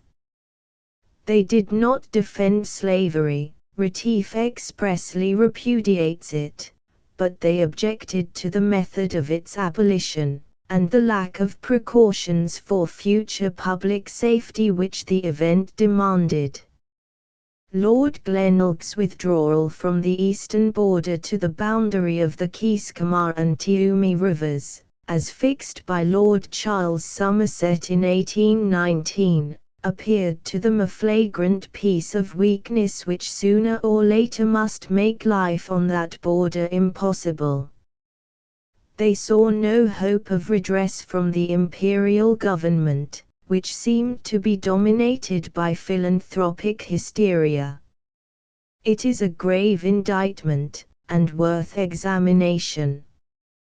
The slavery question stands in the foreground. The ocean slave trade was suppressed in 1807, and the English abolitionists had leisure to turn their minds to South Africa. The first progressive enactment came in 1816, when the registration of slaves and slave births was made compulsory in every district.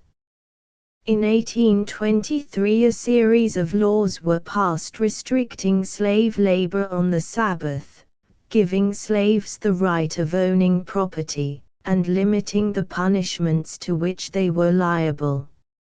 In 1826 officials were appointed in country districts to watch over slave interests, and see that the protective enactments were carried out. The famous 50th Ordinance of 1828 gave the Hottentots the same legal rights as the white colonists. Meanwhile, for years a great missionary agitation for total abolition had been going on, which was powerfully supported by the Whig Party in England.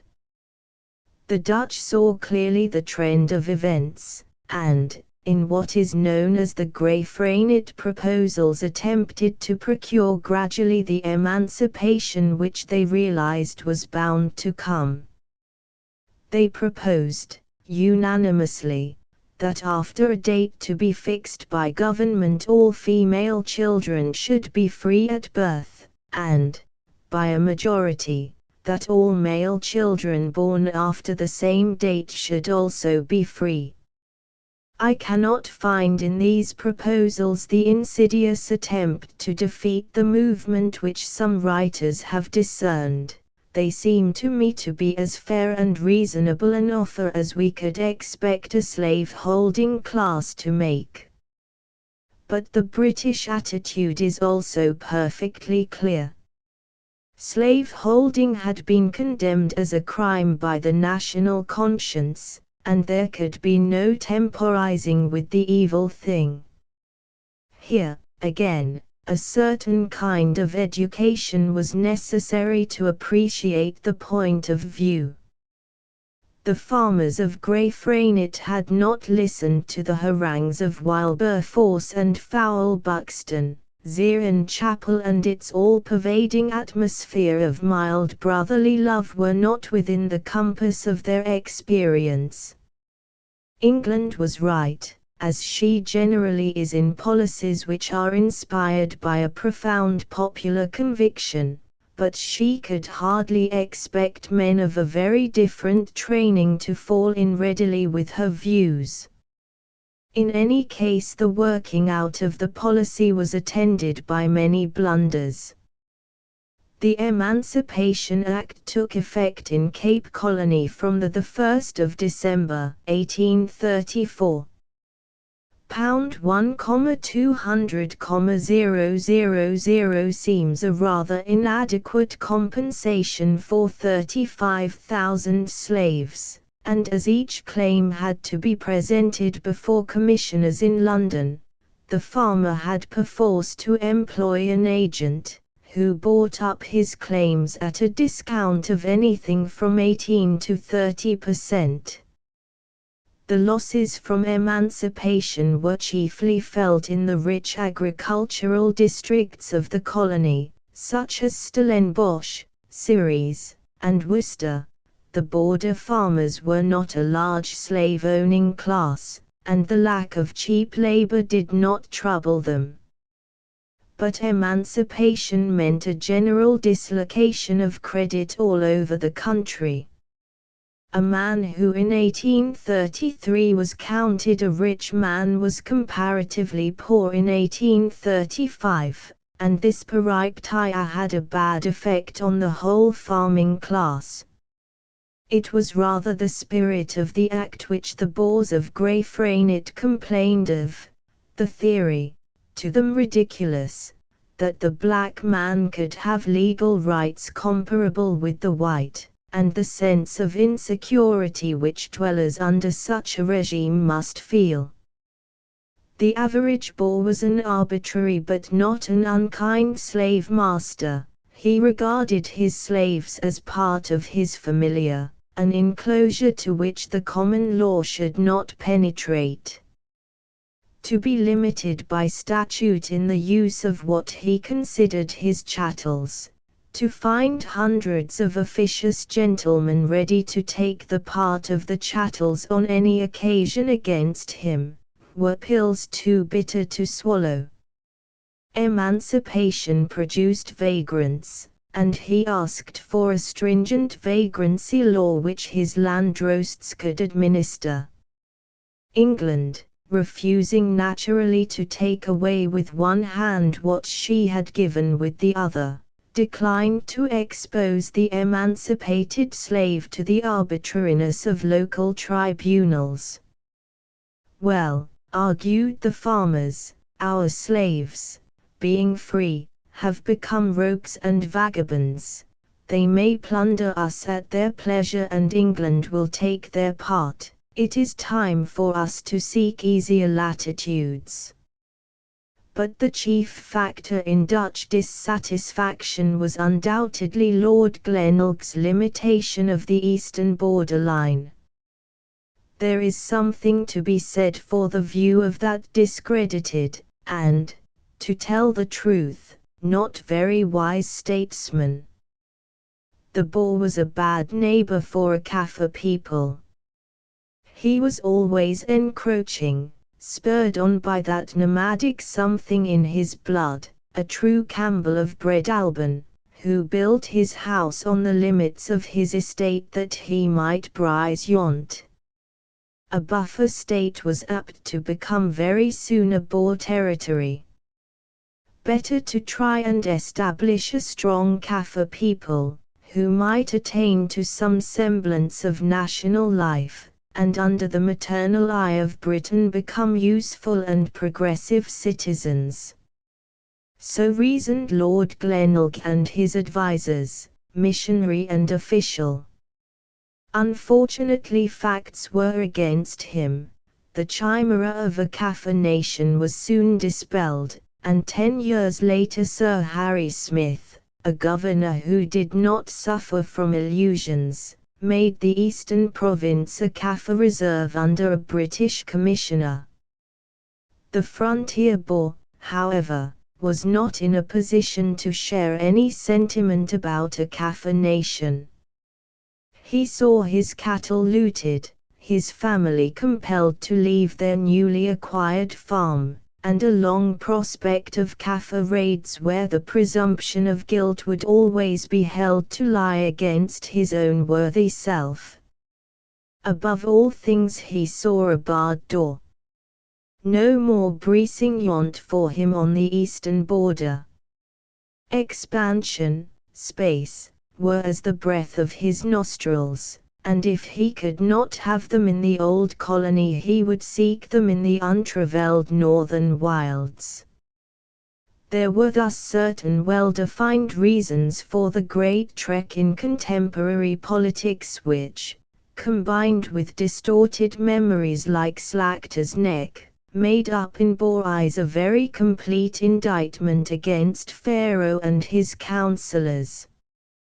But the real reason lay in his blood. Had the British government been all that he could desire, he would still have gone. He was a wanderer from his birth, and trekking, even for great distances, was an incident of his common life. A pastoral people have few vested interests in land. There are no ancient homesteads to leave, or careful attended gardens or rich corn lands. Their wealth is in their herds, which can be driven at will to other pastures. The Boer rarely built much of a farm, and he never fenced. A cottage, a small vegetable yard, and a stable made up the homestead on even large farms on the border. There was nothing to leave when he had gathered his horned cattle into a mob, yoked his best team to his wagon, and stowed his rude furniture inside. With his rifle slung on his shoulder, he was as free to take the road as any gypsy. He was leaving the country of the alien, where mad fancies held sway and unjust laws and taxes oppressed him. He was bound for the far lands of travelers' tales, the country of rich grass and endless game, where he could live as he pleased and preserve the fashions of his fathers unchanged. He would meet with fierce tribes, but his elephant gun, as he knew from experience, was a match for many Aske. There was much heroism in the great trek, but there was also for the young and hale an exhilarating element of sport. To them it was a new, strange, and audacious adventure. No predicant accompanied the emigrants. The Kirk did not see the scriptural parallel, and to a man preferred the treasure in Egypt to the doubtful fortunes of Israel. The first party consisted of about 30 wagons, under the leadership of Louis Tricard and Jan van Rensburg. They traveled slowly, the men hunting along the route, and outspanned for days, and even weeks, at pleasant watering places. The main object of those pioneers was to ascertain the road to Delago Bay, so they did not seek land for settlement, but pushed on till they came to Piat Potgieta's Rust, 100 miles or so north of Pretoria, which they thought to be about the proper latitude. Here the party divided. Van Rensburg and his men went due east into the wild Lydenburg country on their way to the coast, and were never heard of again.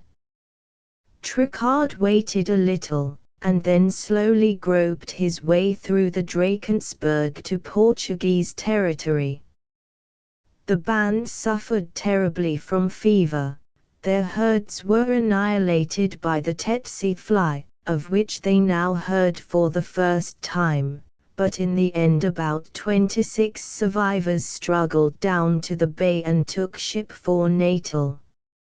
So ended the adventure of the Pathfinders. The next expedition was led by the famous Andries Potgieta, and came from the Taka and Kolesberg districts. The little Paulus Kruger, a boy of 10, traveled with the wagons to the country which he was to rule for long. Potgieta settled first in the neighborhood of the Bantu on the Basuto border, and bought a large tract of land from a Batong chief. Farms were marked out, and a few emigrants remained, but the majority pushed on to the north and east. Some crossed the Vaal, and finding a full clear stream coming down from the north, christened it the Mu or Fair River, and here in after days, faithful to their first impression, they planted the old capital of the Transvaal. Potgieta with a small band set off on the search for Delago Bay, but he seems to have lost himself in the mountains between Lydenburg and Zoutpansberg. On his return he found that Moselekat's warriors had at last given notice of their presence, and had massacred a number of small outlying settlements. So began one of the sternest struggles in South African history. Potgieta gathered all the survivors into a great laager at a place called Victkop, between the Renoster and Wilge rivers. The precaution was taken none too soon, for one morning a few days later a huge native army appeared, led by the chief Induna of Moselekats.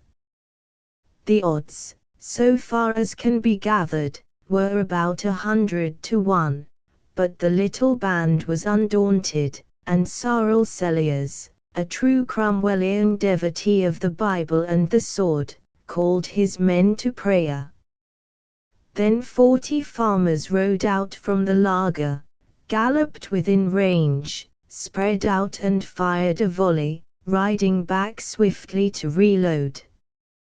They did good execution, but 40 men, however bold, cannot disperse 5,000, and in a little the Matable were round the laager, and the siege began. The defense was so vigorous that after heavy losses the enemy withdrew, driving with them the little stock which formed the sole wealth of the emigrants. The glove had been thrown down and there could be no retreat. Midian must be destroyed root and branch before Israel could possess the land. After a short rest Potgieta and Gerrit Maritz began the War of Reprisals. With a commando of over 100 men and a few Griquois followers, they forded the Vaal, crossed the Magaliesberg, and arrived at Moselekat's chief kraal at Mosca. The farmers' victory was complete. Over 400 of the Matable were slain, several thousand head of cattle secured, and the kraal given to the flames. Potgieter returned to found the little town of Wimberg in memory of his victory, and, with the assistance of Pieter Retief, to frame a constitution for the nascent state. But Mozelikat still remained. He had not been present at the debacle of Mosca, and while he remained on the frontier there was no security for life and property. New recruits had come up from the south, including the redoubtable family of Uys.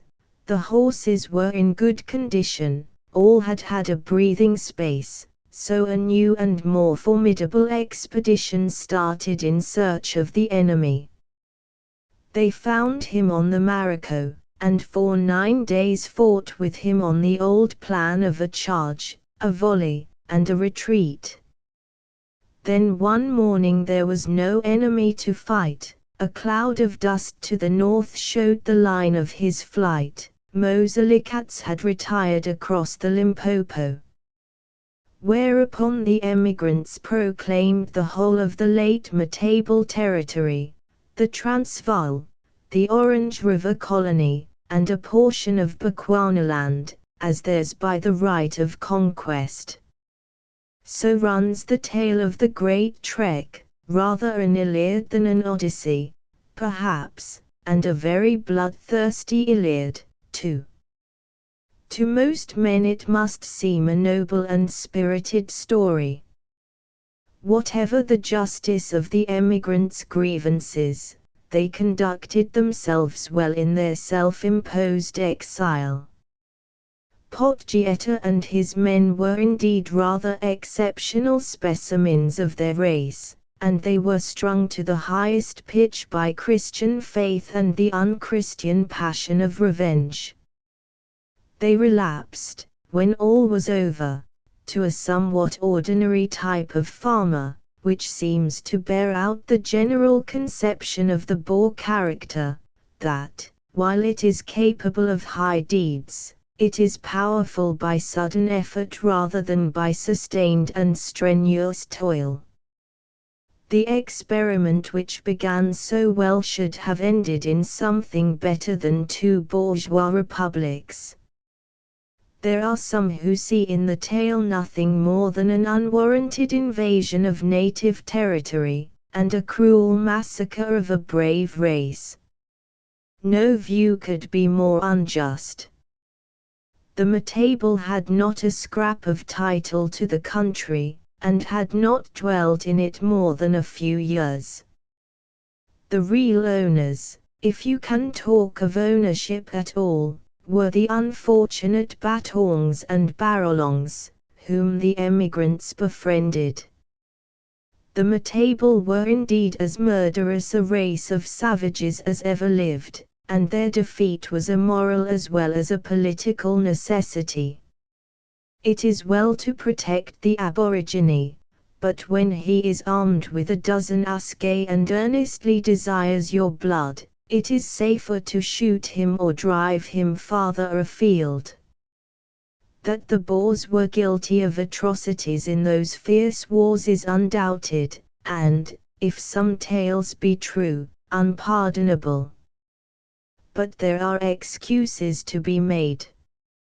When a man has seen his child writhing on a spear and his wife mutilated, when he reflects that he stands alone against impossible odds, and has a keen sense, too, of scriptural parallels, he may be forgiven if he slays and spares not, and even gives way to curious cruelties. Revenge and despair may play odd pranks with the best men, tout comprendre c'est tout pardonner. What, then, is the proper view to take of this footnote to the world's history, this marathon of an unimaginative race? It is possible to see in it only an attempt of a half-savage people to find elbow room for their misdeeds. The Voortrekkers, it has been said, fled the approach of a mild and enlightened modern policy, invaded a land which was not theirs, slaughtered a people who had every right to resist them, and created for themselves space to practice their tyranny over the native, and perpetuate their exploded religious and political creed in a retrograde society. It is easy to say this, as it is easy to explain the doings of the Pilgrim Fathers as a flight from a too liberal and tolerant land to wilds where intolerance could rule unchecked. With the best will in the world to scrutinize Dutch legends, the Great Trek seems to me just that legend which can well support any scrutiny. For it was first and foremost a conflict between civilizations. There were strong and worthy men among the Voortrekkers, as there were estimable people among their opponents. The modern political creed, based on English constitutionalism, stray doctrines of the French Revolution, and certain economic maxims from Bentham and Adam Smith, is, in spite of minor differences, common to the civilized world. This was the creed which was forced upon the border Dutch, and, having received no education in the axioms on which it was based, they unhesitatingly rejected it, and clung to their old scriptural feudalism.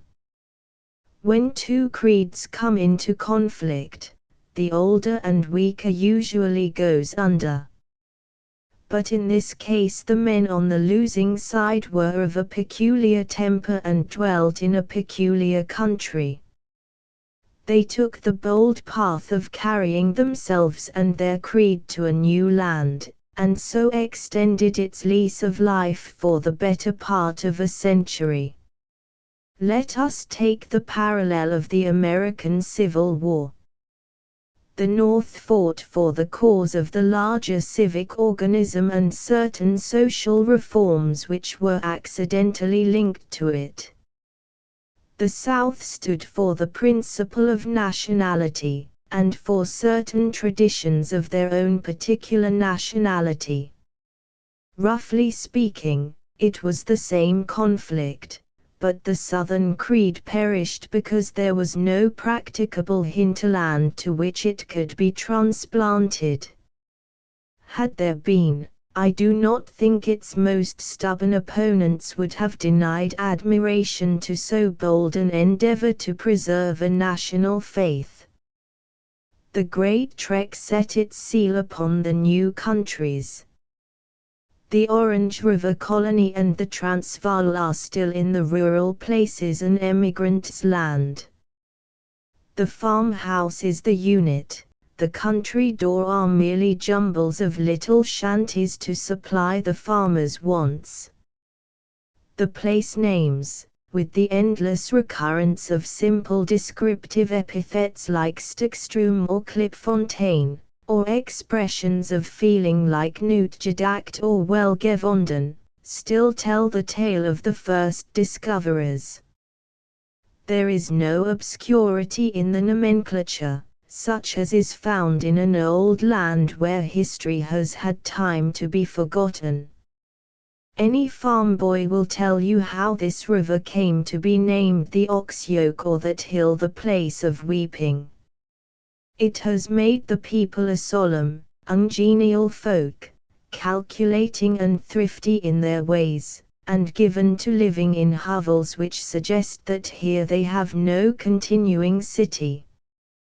Perhaps, as has been said, no performance, however stupendous, is worth loss of geniality, and the finer graces of life have never had a chance on the veldt.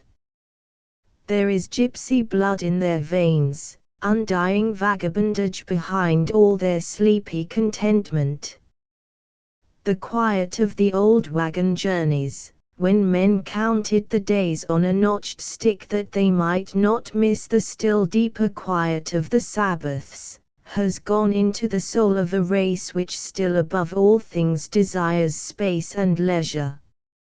It is this gypsy endowment which made them born warriors after a fashion. It is this which gives them that apathy in the face of war losses which discomfits their sentimental partisans.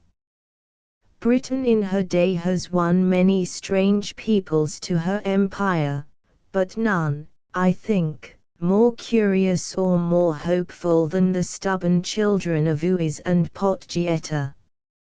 9. In Liechtenstein's travels in South Africa, 1803–6, there is an interesting and comparatively favorable account of Buys in his Cape Colony days. Chapter 4. The Boer in Sport. It is a fair working rule of life that the behavior of a man in his sports is a good index to his character in graver matters. With certain reservations the same holds true of a people. For on the lowest interpretation of the word sport the high qualities of courage, honor, and self-control are part of the essential equipment, and the mode in which such qualities appear is a reflex of the idiosyncrasies of national character. But this is true mainly of the old settled peoples, whose sports have long lost the grim reality in which they started. To a race which wages daily war with savage nature the refinements of conduct are unintelligible, sport becomes business, and unless there is a hereditary tradition in the matter the fine manners of the true hunter's craft are notable by their absence. It is worthwhile considering the Boer in sport, for it is there he is seen at his worst. Without tradition of fair play, soured and harassed by want and disaster, his sport became a matter of commerce, and he held no device unworthy in the game. He hunted for the pot, and the pot cast its shadow over all his doings. His arms were rarely in the old days weapons of precision, and we can scarcely expect much etiquette in the pursuit of elephant or lion in a bush country with a smoothbore gun which had a quaint trajectory and a propensity to burst. The barbarous ways which he learned in those wild games he naturally carried into easier sports. Let us admit, too, that the Boer race has produced a few daring and indefatigable hunters, who, though rarely of the class of a Selous or a Hartley, were yet in every way worthy of the name of sportsmen. I have talked with old Boers from the hunting veld, and in their tales of their lost youth there was a fervor which the commercial results of their expeditions did not explain. But the fact remains that to an Englishman the Boers, with a few exceptions, are not a sporting race, they are not even a race of very skillful hunters. They came to the land when game was abundant and they thinned it out, but the manner of this thinning was as prosaic as the routine of their daily lives. One advantage the Boer possessed in common with all dwellers in new lands, he was familiar from childhood with gun and saddle, and had to face the world on his own legs from his early boyhood. In this way he acquired what one might call the psychological equipment of the hunter. Anyone who has hunted in wild countries will remember the first sense of strangeness, the feeling that civilization had got too far away for comfort, which is far more eerie than common nervousness. To this feeling the Boer was an utter stranger. It was as natural for him to set a trap for a lion before returning at nightfall, or to go off to the hunting veld for 4 winter months, as it was to sow in spring and reap in autumn. And because it was an incident of his common life he imported into it a ridiculous degree of domesticity. On his farm he shot for the pot, on his winter treks with stock to the bushveld and the wilder hunting expeditions for skins and horns, he carried his wife and family in his buckwagon, built himself a hut in the wilds, and reproduced exactly the life of the farm. It was easy to reproduce anywhere, for it was simplicity itself. Meal, coffee, and some coarse tobacco were his supplies, and fresh meat when game fell to his gun. So it is not to be wondered at if hunting became to him something wholly destitute of romance and adventure, an affair like kirk and market, where business was the beginning and the end. But besides the boor who farmed first and hunted afterwards, there was the boor who hunted by profession. The class is almost extinct, but in outlying farms one may still meet the old hunter and listen to his incredible tales. Some were men of the first caliber, the pioneers of a dozen districts, men of profound gravity and placid temper, who rarely told the tale of their deeds. But the common hunter is above all things a talker. Like the Kaffir, he brags incessantly, and a little flattery will lead him into wild depths. He lies to the stranger, because he cannot be contradicted. He lies to his friends, because they are connoisseurs in the art and can appreciate the work of a master. Boar hunting tales, therefore, should be received with extreme caution. They would often puzzle an expert lawyer, for they are full of minute and fallacious particulars, skillfully put together, and forming as a rule a narrative of single-hearted heroism. I have listened to a boar version of a lion hunt, and I have heard the facts from other members of the same party, and the contrast was a lesson in the finer arts of embroidery. But this society had its compensations. Those men live on the outer fringe of boerdom.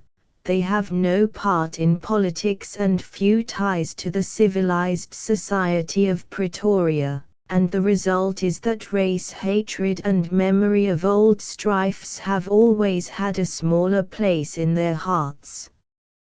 Without the virtues of their countrymen, they are often free from his more unsocial failings.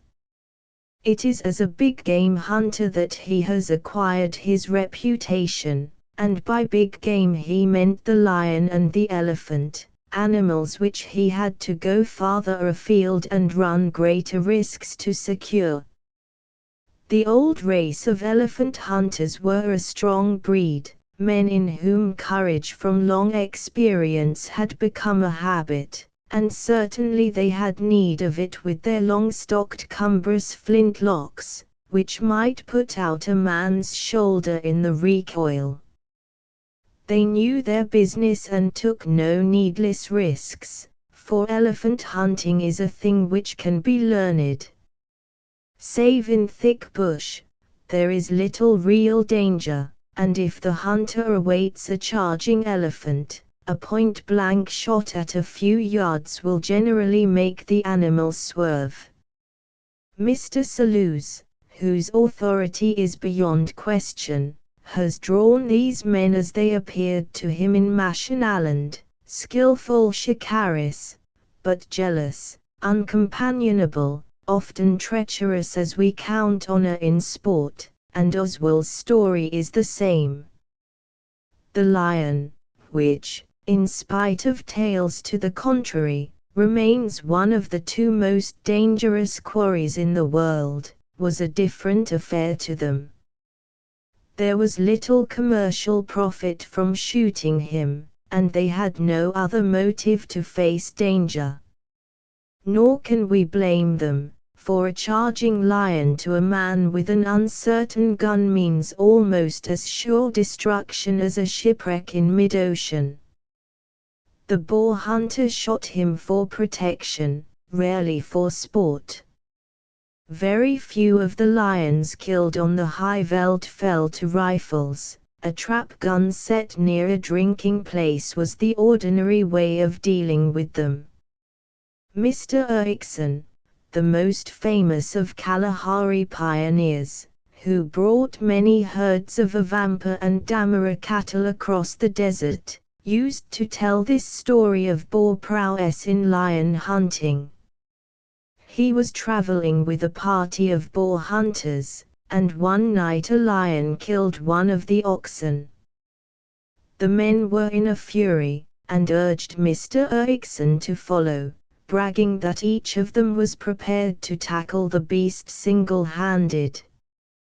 Mr. Erickson said that he was no hunter, but promised to let them have his dogs and natives to follow up the spoor in the morning. But when the morning came, the party had silently dispersed, mortally afraid lest they should be expected to fulfill their promises. In the long list of South African big game hunters, the names are mostly English: Gordon Cumming, Biles, Hartley, Oswell, Sharp, Selous, Francis, John MacDonald, and the reason does not wholly lie in the inability and disinclination of the boar to bring his deeds from the rhetoric of talk to the calmer record of print. At other four-footed game, from the buffalo to the duiker, the boar was generally a fair shot, in some cases a good shot, but very rarely a great shot. Reputation in marksmanship was very much a matter of accident. A happy fluke with them, as with natives, might make a reputation for life, though the man in question shot badly ever afterwards. The number of boar marksmen of the first rank could be counted on the 10 fingers. On the other hand, the nature of their life produced a very high average. The boar boy shot from the day he could hold a rifle, and there were few utter failures among them. To be sure, it was not pretty shooting. His first business was to get the game, and if he could do it by sitting on a tree near the stream and killing at 20 yards, he did it gladly. When he went hunting, he reflected that his cartridges cost him 3d apiece, and were all that stood between him and starvation, so very naturally he became as pokey a shot as the English gamekeeper who is sent out to kill for the table. If a hunter took out 500 cartridges and brought back 120 head of game, he was reckoned a good man at his work. To this, of course, there were exceptions, such as old Jan Ludig, who once in Waterberg shot 5 new, who travel in Indian file, within 7 miles. The name of Mr. Van Rooyen, too, familiar to all Matable hunters, shows what the Dutch race can produce in the way of marksmanship and veldcraft. In one branch of the chase they were consummate masters. The boar method of stalking is an art by itself, for it is really a kind of driving, by showing oneself at strategic points till the game is forced into suitable ground. In open country they also followed with great success the method of riding down. Mounted on a good shooting pony, the hunter galloped alongside a herd till he was within reasonable distance, then in a trice he was on the ground, had selected his animal, and fired, all within a few seconds. This was a risky game for a large party, owing to the very rude etiquette which prevailed on the subject of shooting in your neighbor's direction, and I have heard of many seriously wounded and even killed by their companions' shots. Still another way was to ride alongside an animal and shoot him from the saddle at a few paces distance. This was called brand or burning and required a firm seat and a very steady eye. Birds were thought little of, except by some of the more advanced farmers and by sportsmen from the towns. The country is full of many excellent sporting birds. Guinea fowl, quail, francolin, duck, geese, and several kinds of partridge and bustard, but though a few farmers shot wildfowl on their dams, the average boar was a poor shot with a gun, and when he did use one he liked to take his birds sitting. A hunter might kill a bird neatly with a rifle, which he would miss at shorter range with a shotgun. This fashion is quickly passing. Many farmers possess excellent guns of the latest pattern, and I have known boars who could hold their own with credit in Norfolk or Perthshire.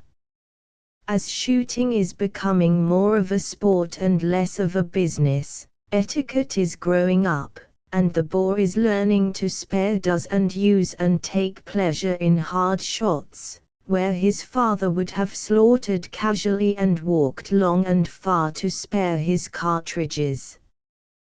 The new order is bringing better manners, but nothing can restore the noble herds of game which fell unlamented and unnoted under the old regime. Other sports were scarcely considered.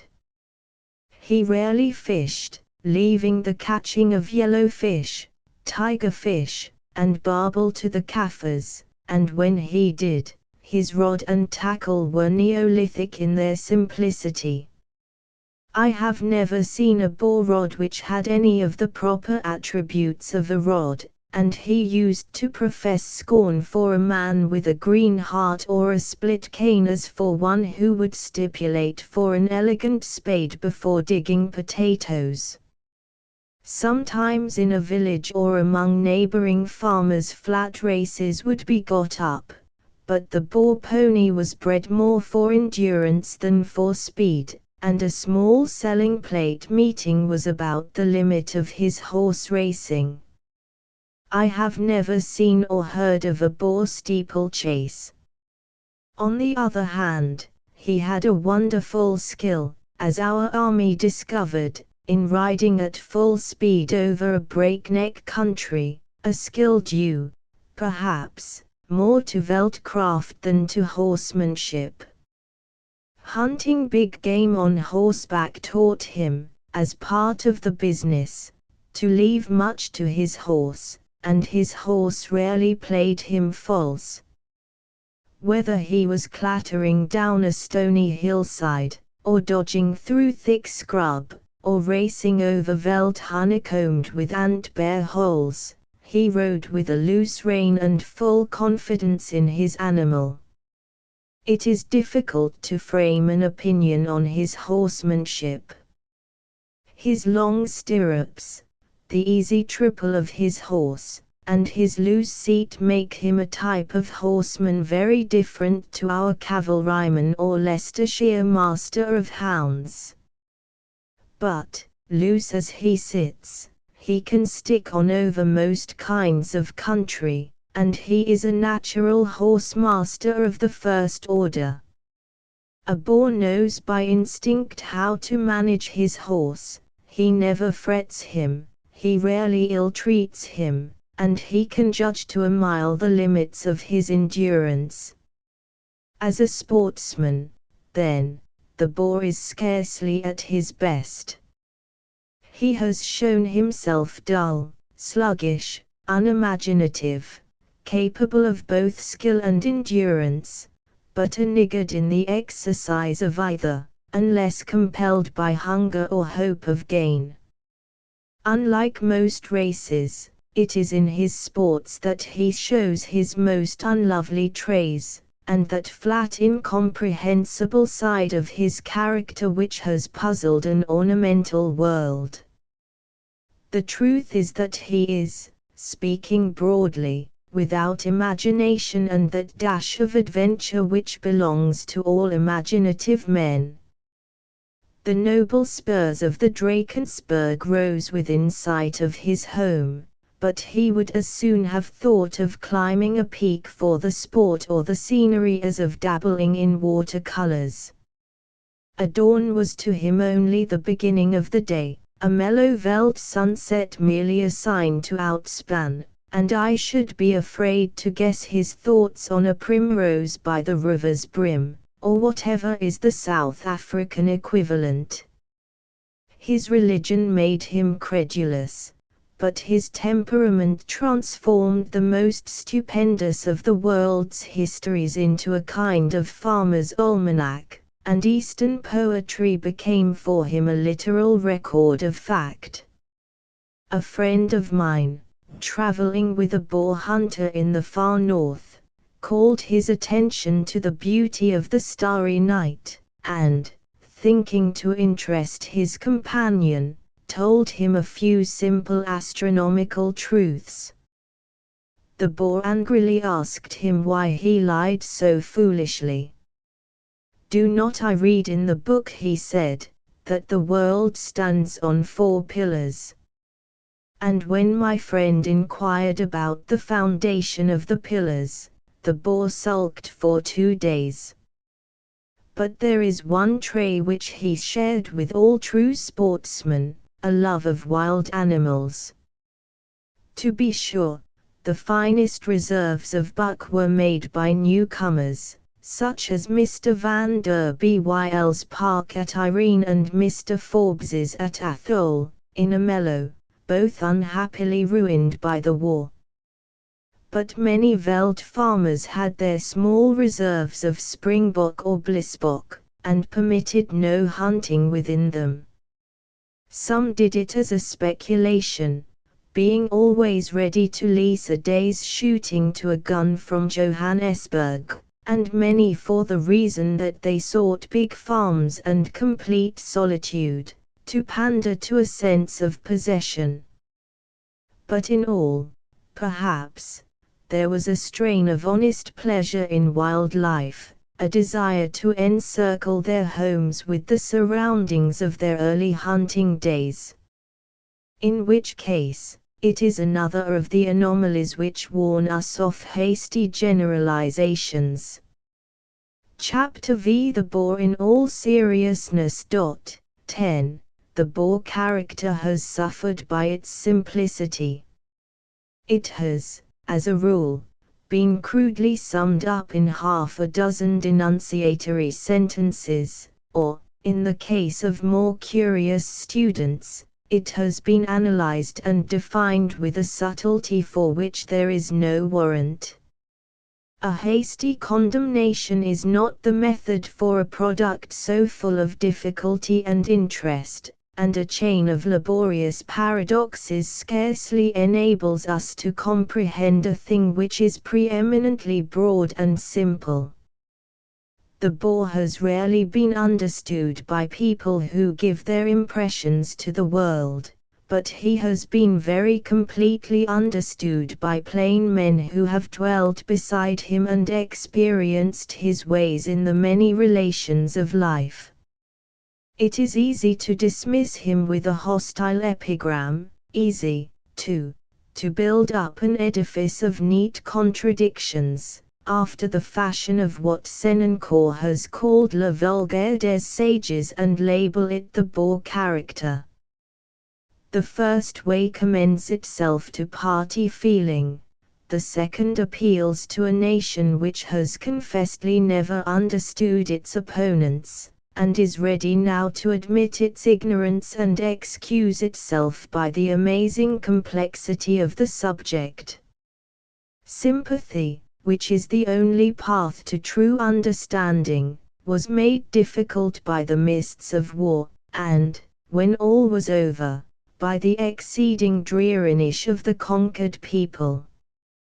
There was little romance in the slouching bearded men with flat faces and lusterless eyes who handed in their rifles and came under our flag, national scouts, haggling over money terms, and the begging tour of the generals, seemed to have reduced honor to a matter of shillings and pence, and dispelled the glamour of many hard-fought battlefields.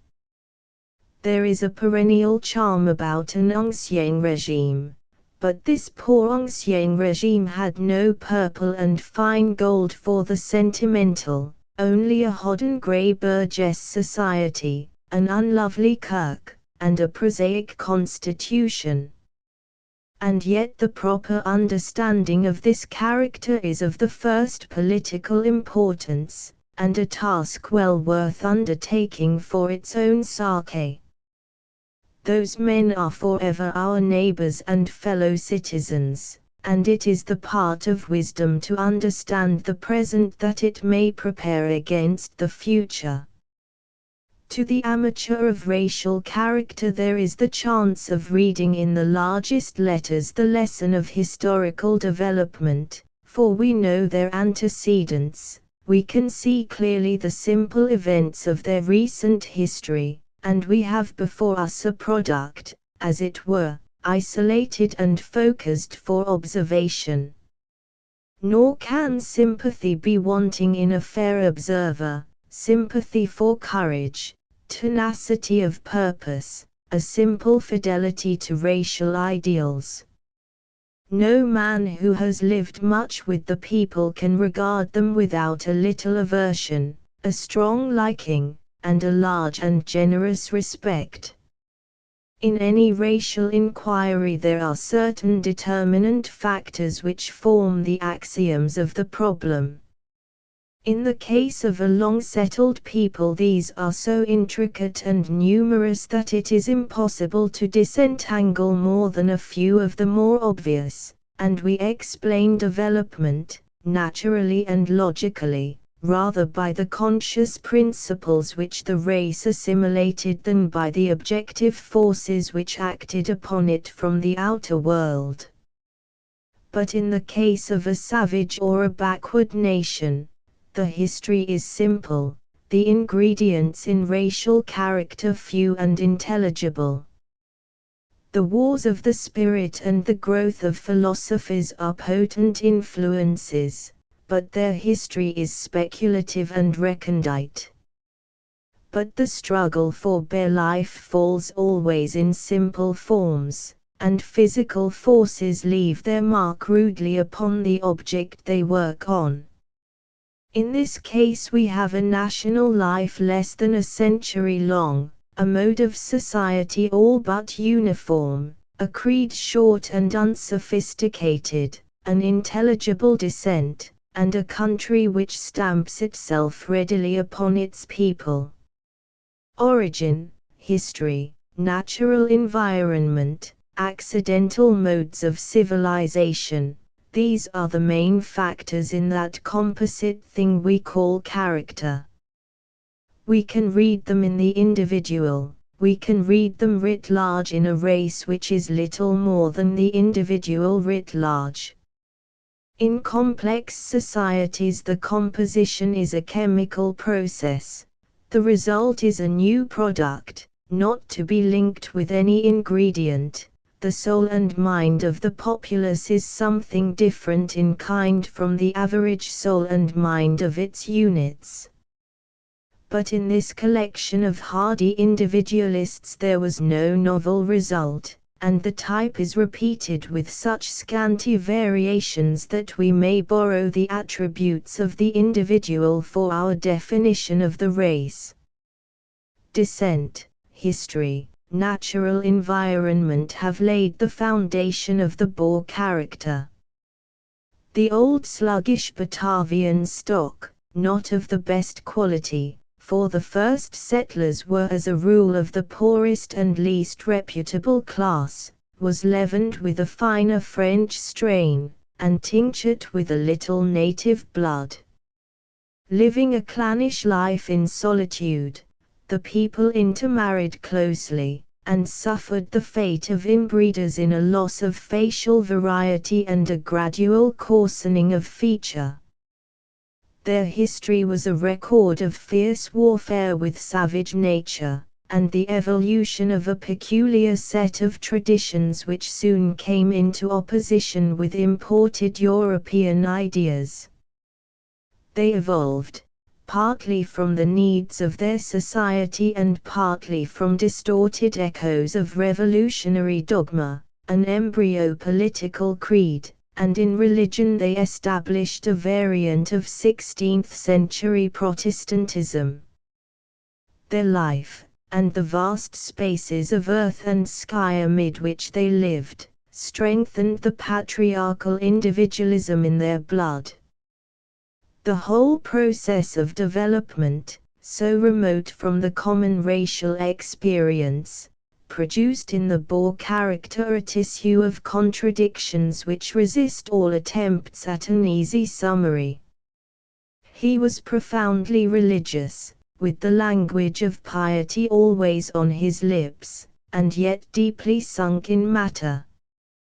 Without imagination, he had the habits of a recluse and in a coarse way the instincts of the poet.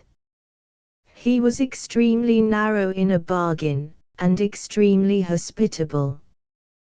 With a keen sense of justice, he connived at corruption and applauded oppression. A severe moral critic, he was often lax, and sometimes unnatural, in his sexual relations. He was brave in sport and battle, but his heroics had always a mercantile basis, and he would as soon die for an ideal, as it is commonly understood, as sell his farm for a sixpence.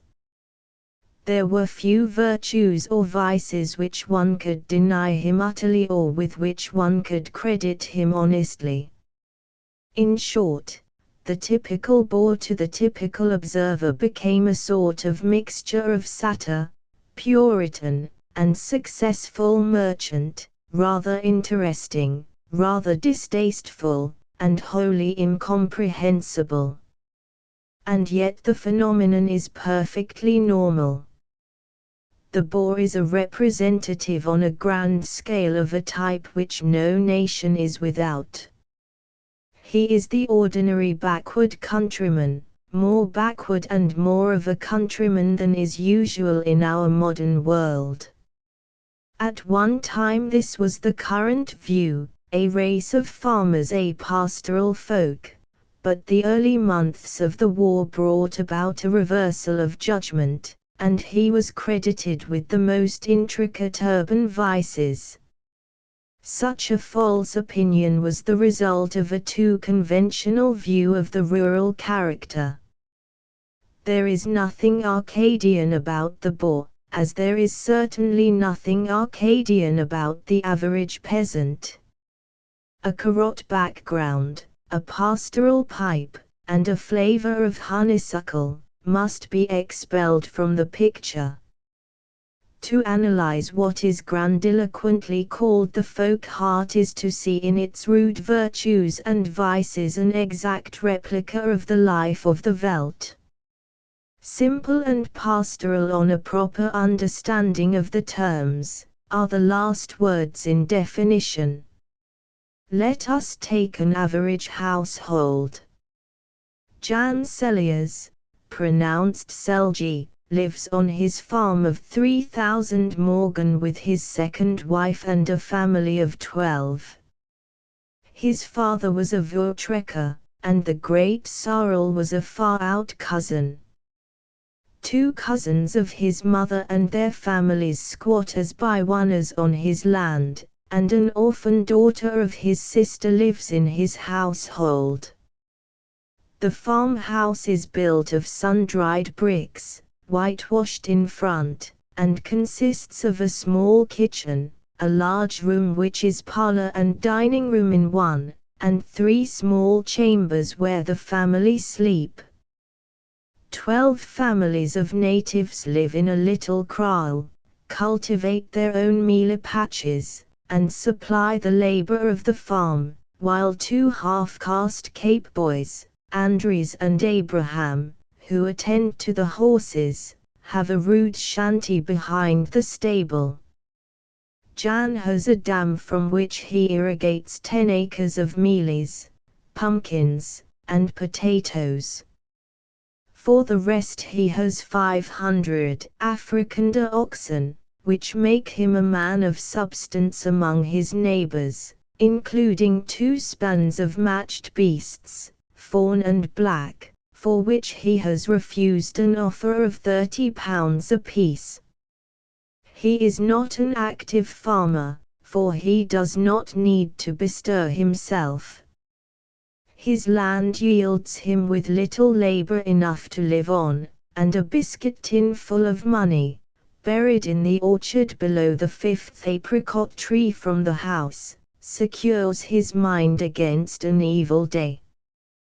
But he likes to ride round his herds in the early morning, and to smoke his pipe in his mealie patch of a late afternoon. He is not fond of neighbors, but it is pleasant to him once in a while to go to Pretoria and buy a cartload of fancy groceries and the very latest plough in the store. As a boy Jan was a great hunter, and has been with his father to the Limpopo and the Ruarand, but of late game has grown scarce, and Jan is not the fellow to stir himself to find it. Now and then he shoots a springbok, and brags wonderfully about his shots, quite regardless of the presence of his sons who accompany him. These sons are heavy loutish boys, finer shots by far than Jan, for they have that infallible eyesight of the Boer youth. They, too, are idle, and are much abused by their mother, when she is wide awake enough to look after them. The daughters are plump and shapeless, with pallid complexions inside their sunbonnets, and a hoydenish shyness towards neighbors. Not that they see many neighbors. The rumor has it that young Koos Pretoris, son of the rich Pretoris, comes now and then to Opsiton with the eldest girl. Jan believes in an Old Testament God, whom he hears of at Nachtmaas, for the kirk is too far off for the ordinary Sabbath day's journey, but he believes much more in a spook which lives in the old rhinoceros hole in the spruit, and in his own amazing merits. He is sleepily good-natured towards the world, save to a Jew storekeeper in the town who calls himself on the sign above his door the old Boer's friend, and on one occasion cheated him out of £5. But Jan has also had his triumphs, notably when he induced a coal prospector to prospect in an impossible place and leave him, free of cost, an excellent well. When war broke out, Jan and 3 of his sons, sorely against their will, went out on commando. 2 of the boys went to Ceylon, 1 fell at Spienkop, and Jan himself remained in the field till the end, and came back as proud as a peacock to repatriation rations. His womenfolk were in the Middelburg Burger camp, where they acquired a taste for society which almost conquered their love for the farm. At any rate, it was with bitter complaints that they sat again under a makeshift roof, with no neighbors except the Karen and a span of thin repatriation oxen. Jan did not enjoy war. At first he was desperately afraid, and only the strangeness of the country and the presence of others kept him from trekking for home. By and by he found amusement in the sport of the thing, and realized that with caution he might keep pretty well out of the way of harm. But in the guerrilla warfare of the last year there was no sport, only stark unrelieved misery. Sometimes he thought of slipping over to the enemy and surrendering, often he wished he had been captured and sent to Ceylon with his boys, but something which he did not understand and had never suspected before began to rise in his soul, a wild obstinacy and a resolve to stand out to the last. Once in a night attack he was chased by 2 mounted infantrymen, and turned to bay in a narrow place, shooting one man and wounding the other badly. He did his best for the sufferer before making off to the rendezvous, an incident which has appeared in the picture papers. Jan is depicted about 8 feet high, with a face like Moses, whereas he really is a broken-nosed little man, and which shows that he had both courage and kindness somewhere in his slow soul. But he gladly welcomed peace. He had never cared greatly for politics, and had an ancestral grudge against the Kruger family, and when he had assured himself that, instead of losing all, he would get most of his property back, and perhaps a little for interest, he became quite loyal, and figured prominently on the local repatriation board. He takes the resident magistrate out shooting, and has just sold to the government a fraction of his farm at an enormous profit. Such is an ordinary type of our new citizens. If we look at him, the typical countryman stands out clear from the mists of tortuous psychology. It is an error, doubtless, to assume that the primitive nature is always simple. It is often bewilderingly complex. An elaborate civilization may produce a type which can be analyzed under a dozen categories, while the savage or the backwoods man may show a network of curiously interlaced motives. But the man is familiar. We know others of the family. We have met him in the common relations of life. He stands before us as a concrete human being. His most obvious characteristic is his mental sluggishness. Dialectic rarely penetrates the chain armor of his prejudices. He has nothing of the keen receptive mind which, like a sensitive plant, is open to all the influences of life. His views are the outcome of a long and sluggish growth, and cling like mandrakes to the roots of his being. He makes no deductions from ordinary events, and he never follows a thing to its logical conclusion. His blind faith requires a cataclysm to shake it, and to revise a belief is impossible for him save under the stress of pain.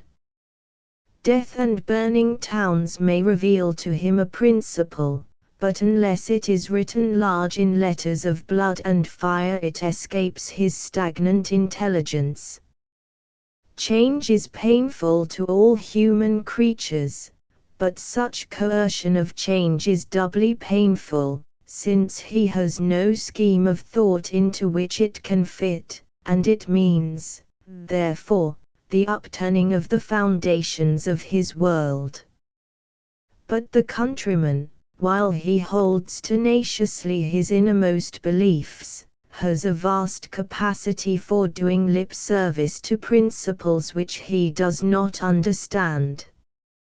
He sees that certain shibboleths command respect and bring material gain, so he glibly adopts them without allowing them for a moment to encroach upon the cherished arcana of his faith.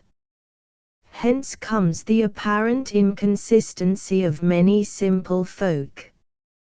The Boer had a dozen principles which he would gladly sell to the highest bidder, but he had some hundreds of prejudices which he held dearer, almost, than life. His principles were European importations, democratic political dogmas, which he used to excellent purpose without caring or understanding, moral maxims which bore no relation to his own ragged and twisted ethics. The mild international morality which his leaders were wont to use as a reproach to Britain seems comically out of place when we reflect upon the high-handed international code, born of filibustering and Kaffir wars, which he found in the scriptures and had long ago adopted for his own.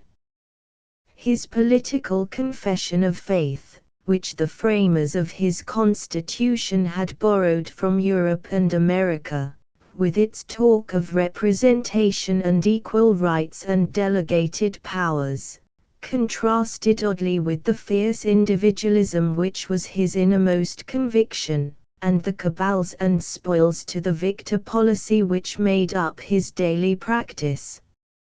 His religion had a like character.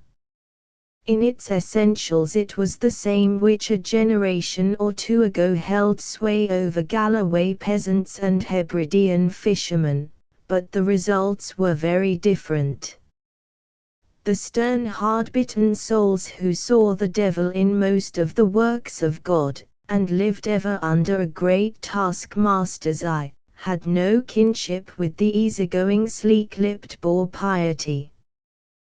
The Boer religion in practice was a judicious excerpt from the easier forms of Christianity, while its theory was used to buttress his self-sufficiency and mastery over weaker neighbors.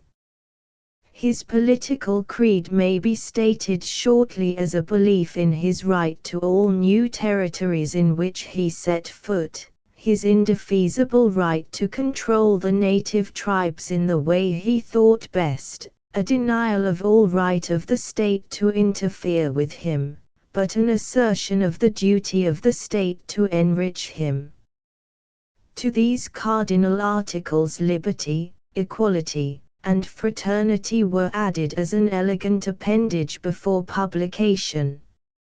So, too, in his religion, God made man of two colors, white and black, the former to rule the latter till the end of time. God led Israel out of Egypt and gave to them new lands for their inalienable heritage. Any Egyptian who followed was the apportioned prey of the chosen people, and it was a duty to spoil him.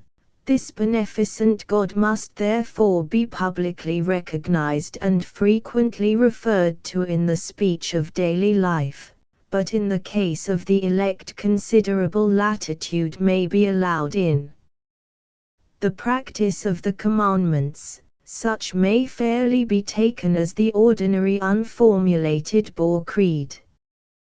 But, as the statement was too short and bare, all the finer virtues had to be attached in public profession. A countryman lives in a narrow world which he knows intimately, but beyond is an unexplored region which he knows of by hearsay and fears. He is not naturally suspicious. Among his fellows he is often confiding to a fault, and a little acquaintance with a dreaded object will often result in a revulsion to contempt. The Boer has in a peculiar degree this characteristic of rural peoples. He has an immense awe of an alien power while he does not know it, but once let it commit itself to some weakness, and the absence of all mental perspective changes the exaggerated awe into an equally exaggerated condescension. This truth is written clear over the whole history of England in Africa. A lost battle, a political withdrawal, a wavering statesman, have had moral effects of incalculable significance. The burgher who opposed us with terror and despair became at the first gleam of success a screeching cock of the walk, and this attitude, jealously fostered, obscured the world to him for the rest of his days. In our threats he saw bluster, in our kindness he read weakness, in our diplomacy folly, and he went out at last with the fullest confidence, which 3 years of misery have scarcely uprooted. This is one side of the parochial mind, the other is the suspicion which became his attitude to everything beyond his beacons. It is not the proverbial slimness, that graceful quality is merely the rustic cunning which he thought the foundation of business, a quality as common on Australian stock runs and Scottish sheep farms. His suspicion was his own peculiar possession, born of his history and his race, and, above all, of his intercourse with native tribes. He did not give his confidence readily, as who would if he believed that the world was in league against him. New ideas, new faces, new inventions were all put on his black list. Like Mr. Bynes, he found his principles easy and profitable, and was resolved to stick to them. Two forces, however, tended to undermine his distrust. One was his intense practicality. If his principles ceased to be profitable, he was prepared, against the grain, to consider emendations. The second was his crude pleasure in novelties, the curious delight of a child in a mechanical toy. A musical box, a portrait of Mr. Kruger which, when wound up, emitted the Volkslied, or the latest variety of Mealy Crusher, were attractions which he had no power to resist. At the root of all his trays lies a meagre imagination. In religion he turns the stupendous tales of Scripture into a parish chronicle, with God as a benevolent burgomaster and Moses and the prophets as glorified landdrosts. In politics no bore since President Burgers saw things with a large vision, and his rhetorical dreams were folly to his countrymen. The idea of a great African state, very vigorously held elsewhere in South Africa, had small hold on the ordinary population of the republics, save upon sons of English fathers or mothers, half-educated journalists, and European officials. In the wars which he waged he saw little of the murky splendor which covers the horrors of death. The pageantry of the veldt was nothing to him, and in the amenities of life he scarcely advanced beyond bare physical comfort. He had neither art nor literature.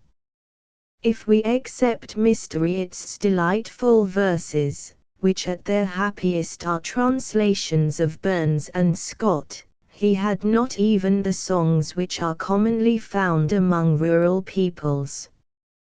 His nursery tales and his few superstitions were borrowed from the Kaffir. On one side only do we discern any trace of imaginative power. Somehow at the back of his soul was the love of the wilds and the open road, a call which, after years of settled life, had still power to stir the blood of the old hunter. He was not good at pictorial forecasts, but he had one retrospect stamped on his brain, and this hunger for old days was a spark of fire which kept warm a corner of his being. The typical countryman he remains, typical in his limitations and the vices which followed them. The chief was his incurable mendacity. Truth-speaking is always a relative virtue, being to some men an easy habit, and to others of a livelier fancy a constant and strenuous effort. The Boer is not brutal, he is eminently law-abiding and sober, and kindly in most of the relations of life. He has the rustic looseness in sexual morals, and in the remoter farmhouses this looseness often took the form of much hideous and unnatural vice.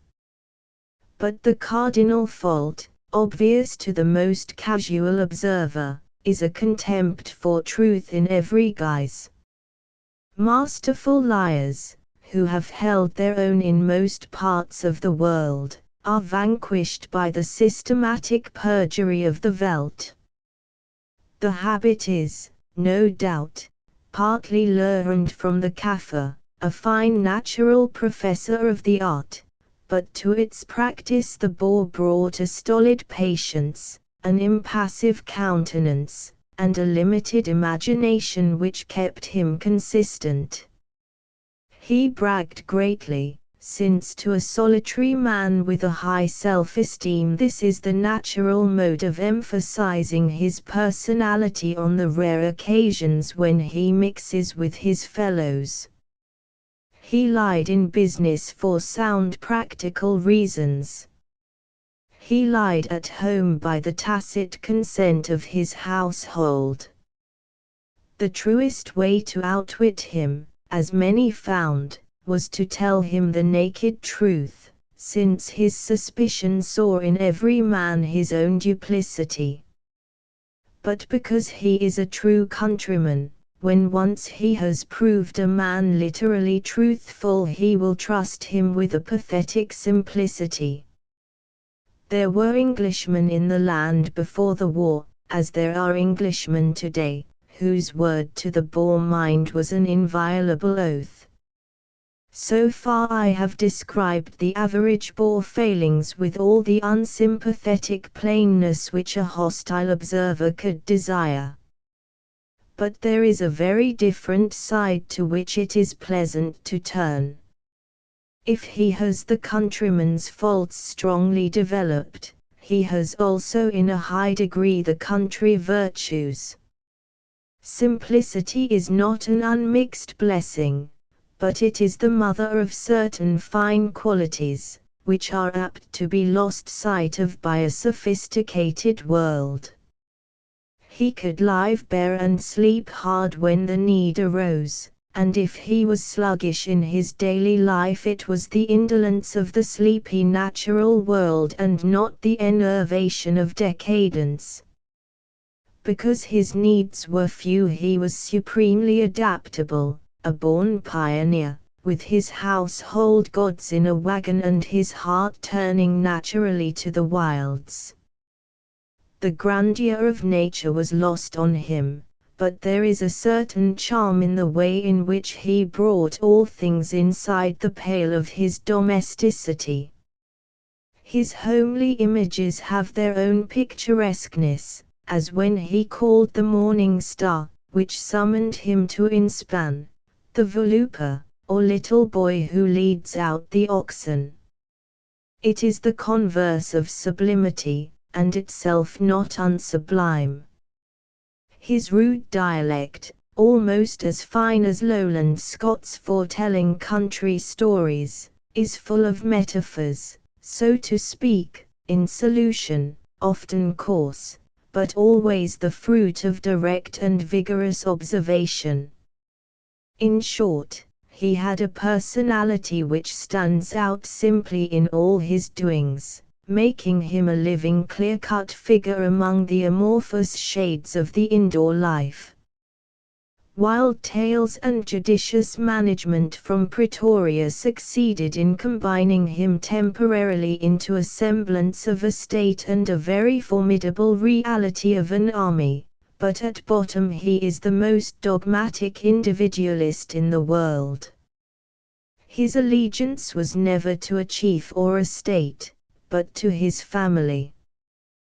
The family was generously interpreted, so that distant relations came within its fold. This clannishness has not been sufficiently recognized, but it is a real social force, and of great importance to a survey of Boer society.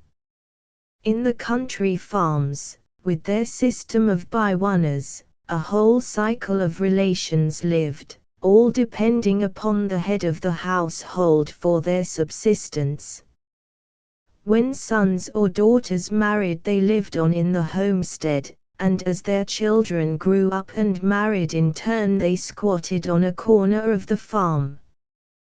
The system led to abuses, notably in the ridiculous subdivision of land and the endless servitudes and burdens imposed on real estate, but it relieved the community of any need for orphanages and workhouses.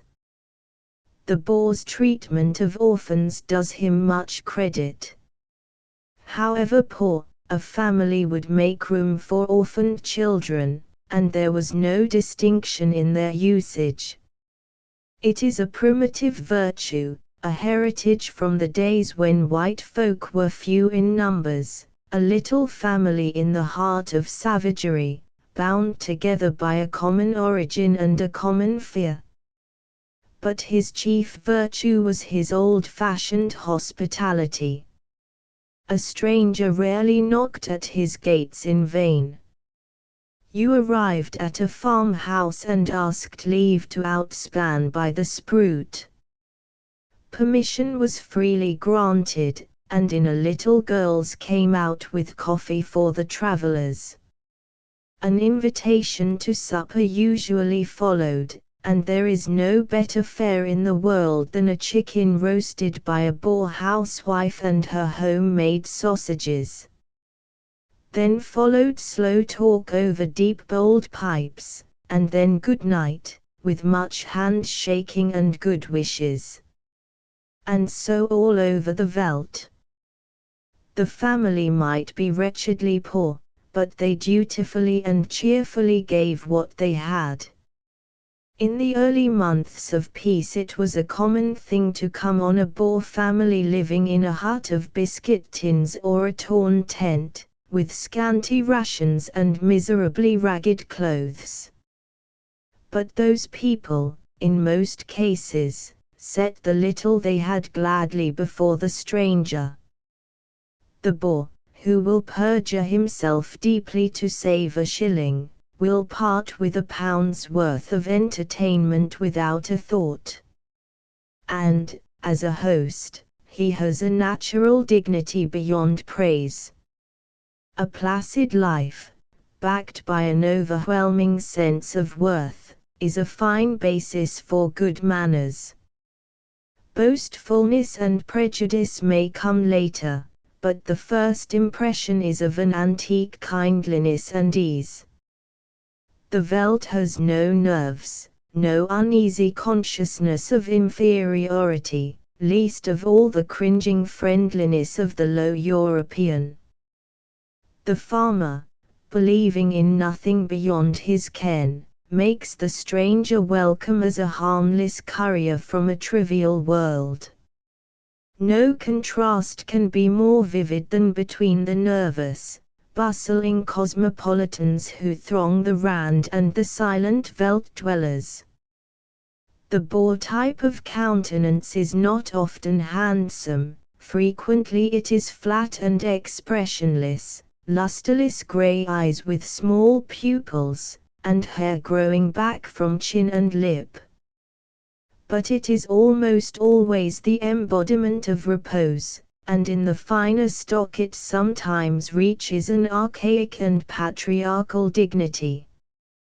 The same praise cannot be given to the jeunesse dorée of the Afrikander world, who acquired the smattering of an education and migrated to the towns. Ignorant, swaggering, mentally and bodily underbred, they form a distressing class of people who have somehow missed civilization and hit upon the vulgarity of its decline.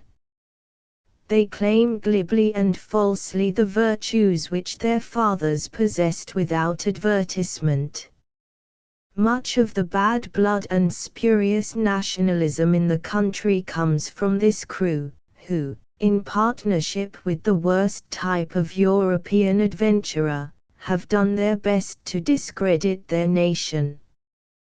The true country Boer regards them much as the silent elder Mirabeau and Zachary Macaulay must have regarded their voluble sons, with considerable distrust, a little disfavor, and not a little secret admiration for a trick which has no place in his world.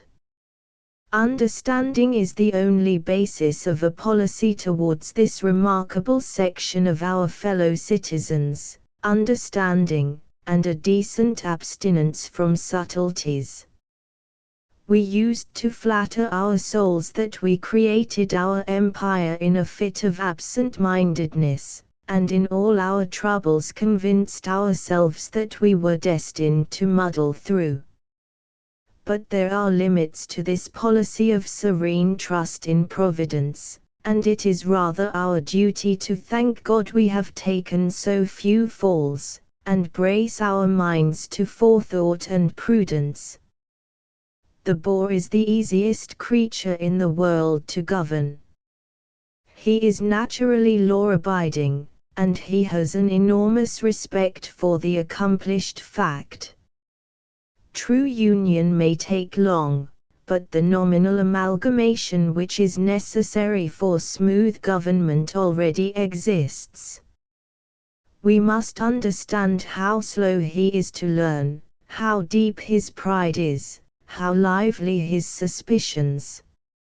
Spiritually he will be a slow pupil, but with proper care politically he may be a ready learner. He has a curiously acute sense of justice, which makes him grumble at compulsion, but obey, and end by applauding. He is also quick to realize what is competent and successful in administration. He will give everything a fair trial, waiting, watching, and forming his slow mind, and if a thing is a practical fiasco, he will laugh at it in the end. The practical is the last touchstone for him. He is not easily made drunk with the ideals of ordinary democracy. An efficient government, however naked of adornments, will always command his respect, and the fool, though buttressed with every sublime aspiration, will find him adamant. To a government which can estimate the situation soberly and face it manfully, he is a simple problem. But he will be a hard critic of weakness, and when once his laggard opinions are formed it will be a giant's task to shake them. The war has broken his old arrogance, and he now waits to make up his mind on the new regime. We shall get justice from him from the start, laborious justice and nothing more. If we fail, all the honesty of purpose on earth will not save us, for to the boor good intentions may preserve a man's soul in another world, but they cannot excuse him in this one. There is much practical truth in Bunyan's parable when he makes old honest come from the town of stupidity, which town lieth 4 degrees beyond the city of destruction. If the boor is once won to our side, we shall have secured one of the greatest colonizing forces in the world. We can ask for no better dwellers upon a frontier. If the plateau of our Central and East African possessions are to be permanently held by the white man, I believe it will be by this people who have never turned their back upon a country which seemed to promise good pasture land. Other races send forth casual pioneers, who return and report and then go elsewhere, but the boor takes his wife and family and all his belongings, and in a decade is part of the soil. In the midst of any savagery he will plant his rude domesticity, and the land is won. With all her colonizing activity, Britain can ill afford to lose from her flag a force so masterful, persistent, and sure. 10.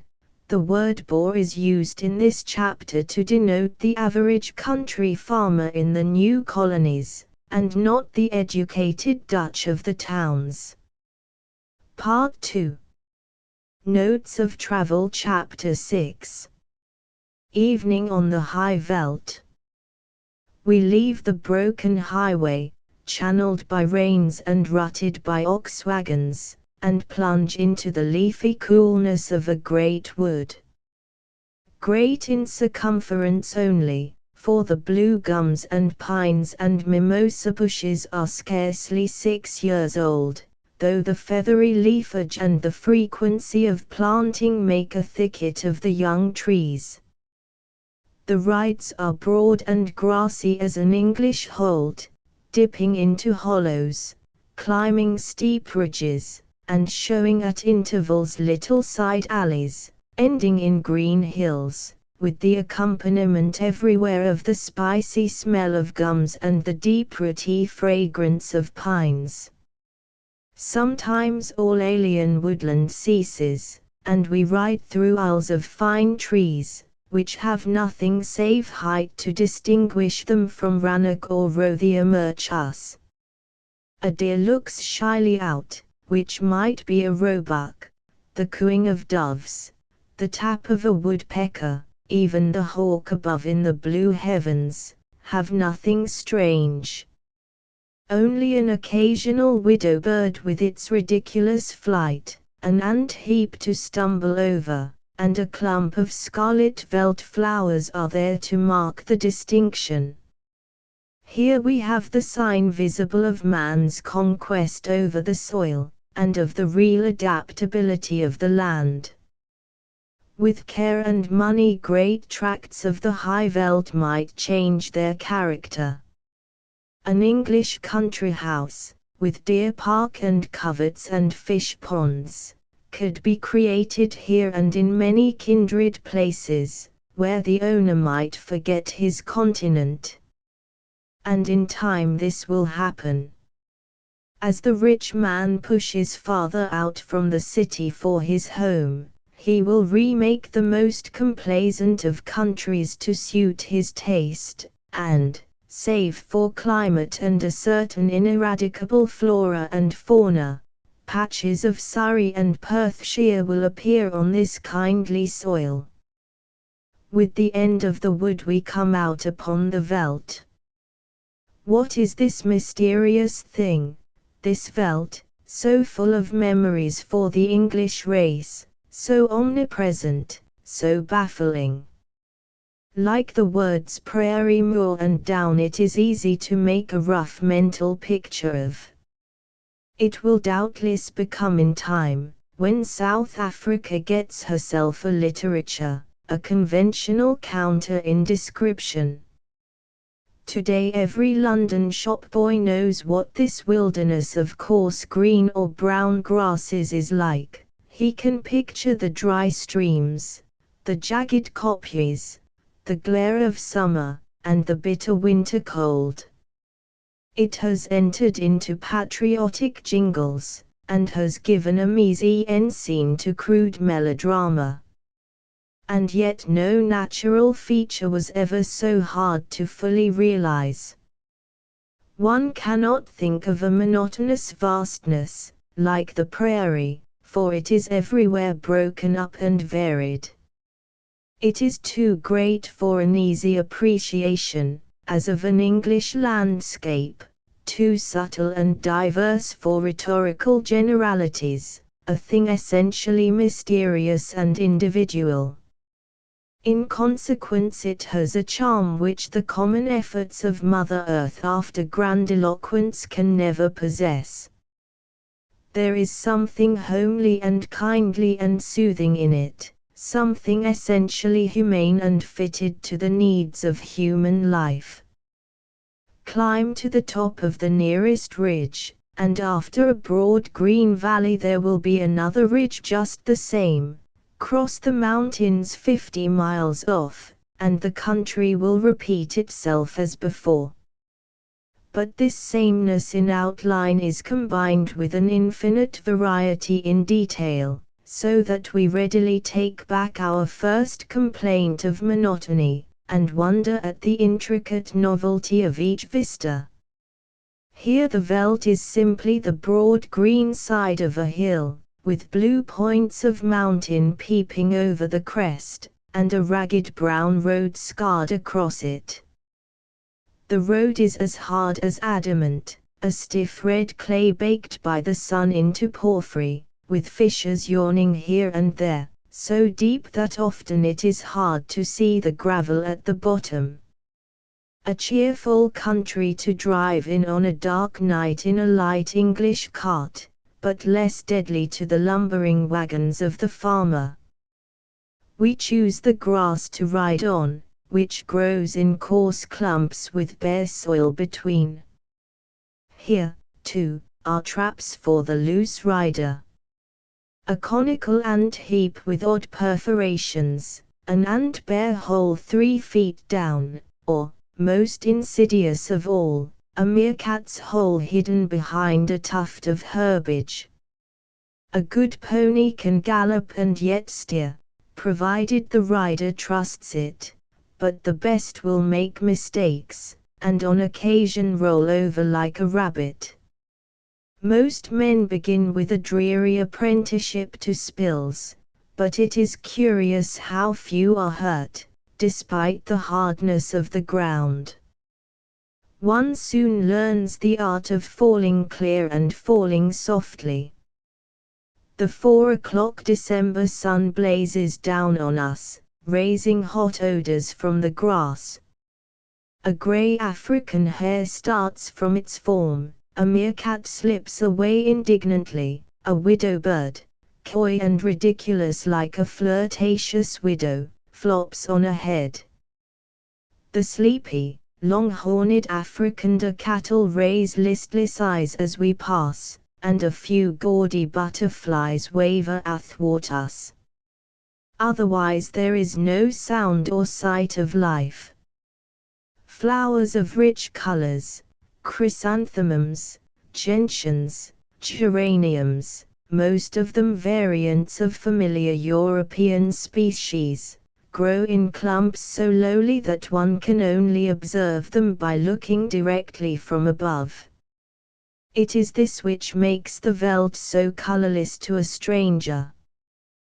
There are no gowans or buttercups or heather, to blazon it like a spring meadow or an August moorland. 5 yards off, and nothing is visible but the green stalks of grass or a red boulder. At the summit of the ridge there is a breeze and a far prospect.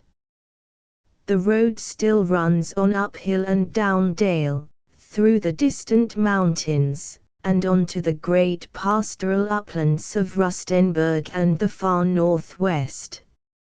On either side the same waving grass, now grey and now green as the wind breathes over it. Below is a glen with a gleam of water, and some yards of tender lawn on either bank. Farmhouses line the sides, each with its dam, its few acres of untidy crop land, and its bower of trees.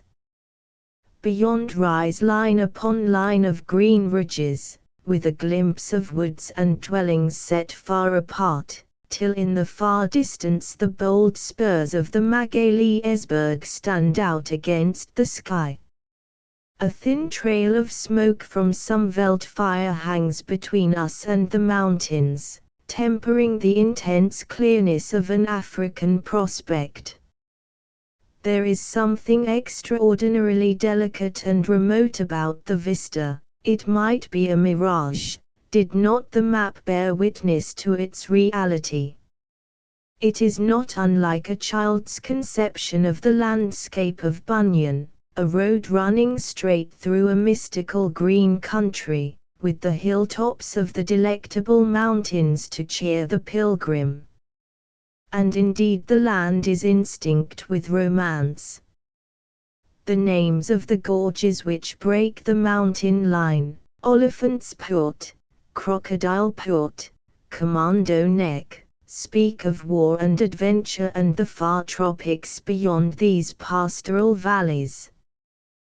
The little farms are all rests and fountains, the true nomenclature of a far-wandering, home-loving people. The slender rivulet below us is one of the topmost branches of the great Limpopo, rising in a marsh in the wood behind, forcing its way through the hills and the bush veld to the north, and traveling thence through jungles and fever swamps to the Portuguese sea coast. The road is one of the old highways of exploration. It is not 50 years since a white man first saw the place. And yet it is as pastoral as Yarrow or Exmoor. It has the green simplicity of sheep walks and the homeliness of a long-settled rustic land. In the afternoon peace there is no hint of the foreign or the garish. It is as remote as Holland itself from the unwholesome splendors of the east and south. No landscape is so masterful as the veldt. Broken up into valleys, reclaimed in parts by man, showing 50 varieties of scene, it yet preserves one essential character. For, homely as it is likewise untamable. There are no fierce encroachments about it. A deserted garden does not return to the veldt for many years, if ever. It is not, like the jungle, the natural enemy of man, waiting for a chance to enter and obliterate his handiwork, and repelled only by sleepless watching. Rather it is the quiet spectator of human efforts, ready to meet them halfway, and yet from its vastness always the dominant feature in any landscape.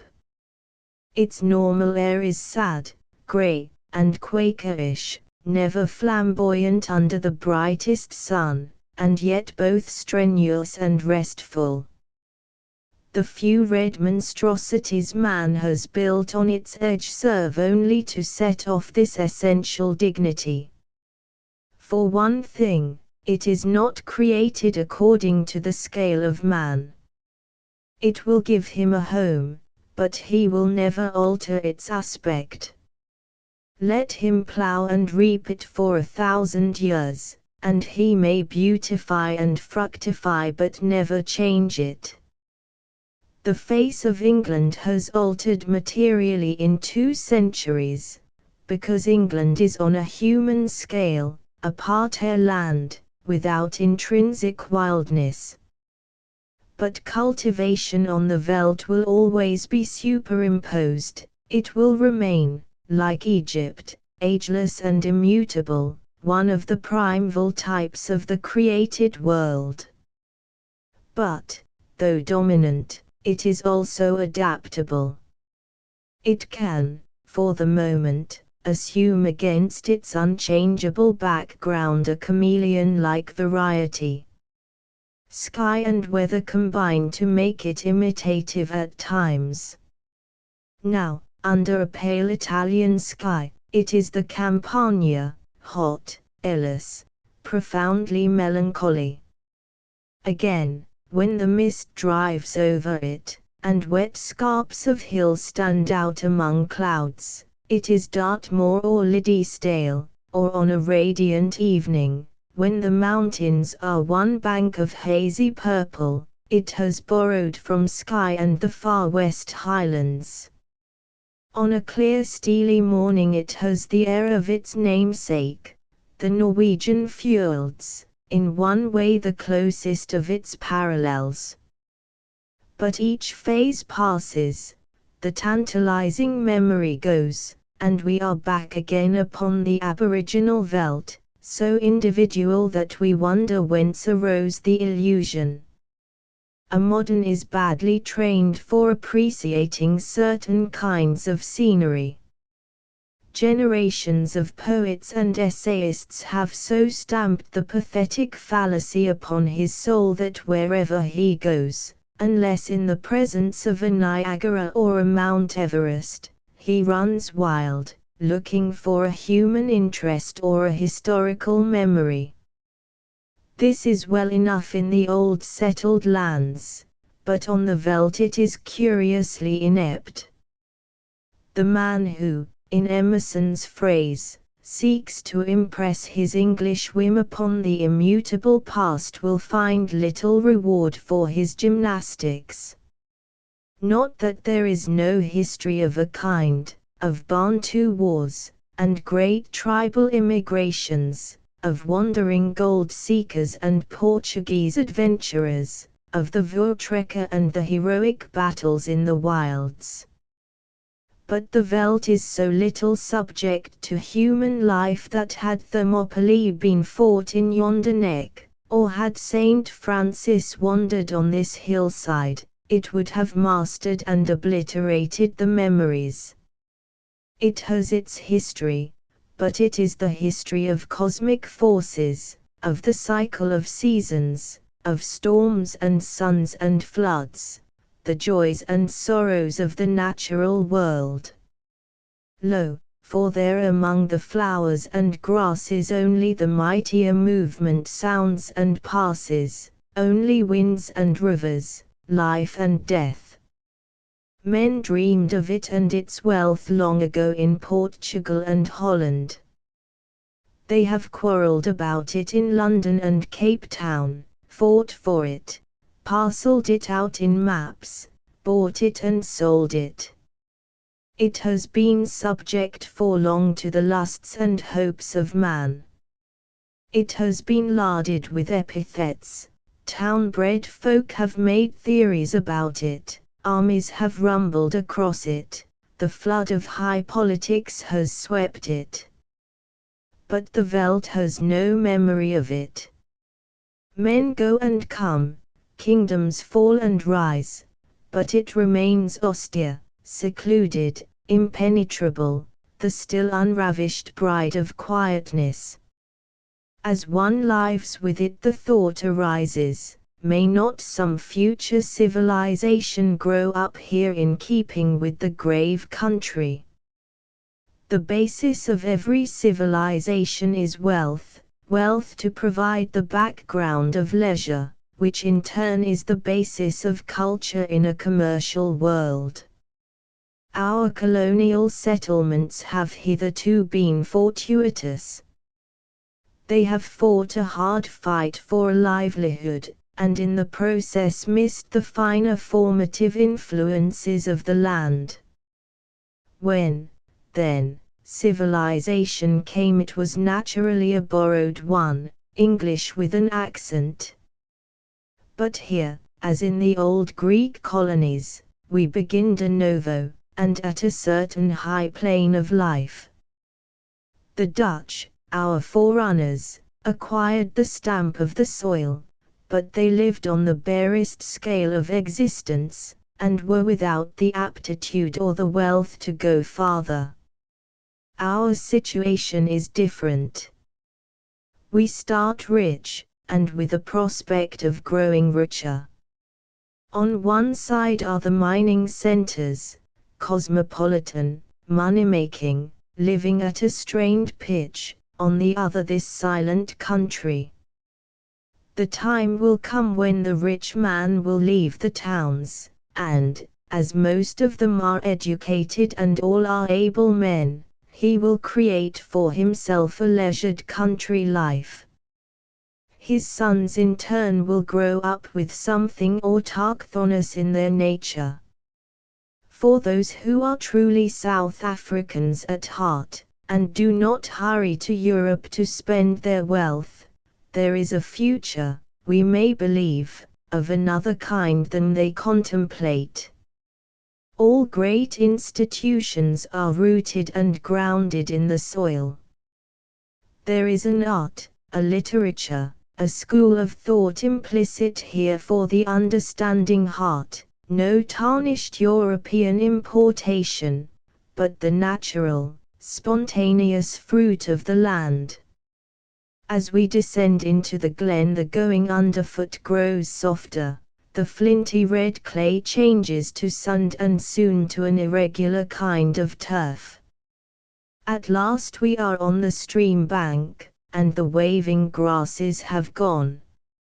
Instead there is the true meadow growth, reeds and water plants and a species of gorgeous scarlet buckbean. Little runnels from the farm dams creep among the rushes, and soon our horses' feet are squelching through a veritable bog. Here are the sights and sounds of a Hampshire water meadow.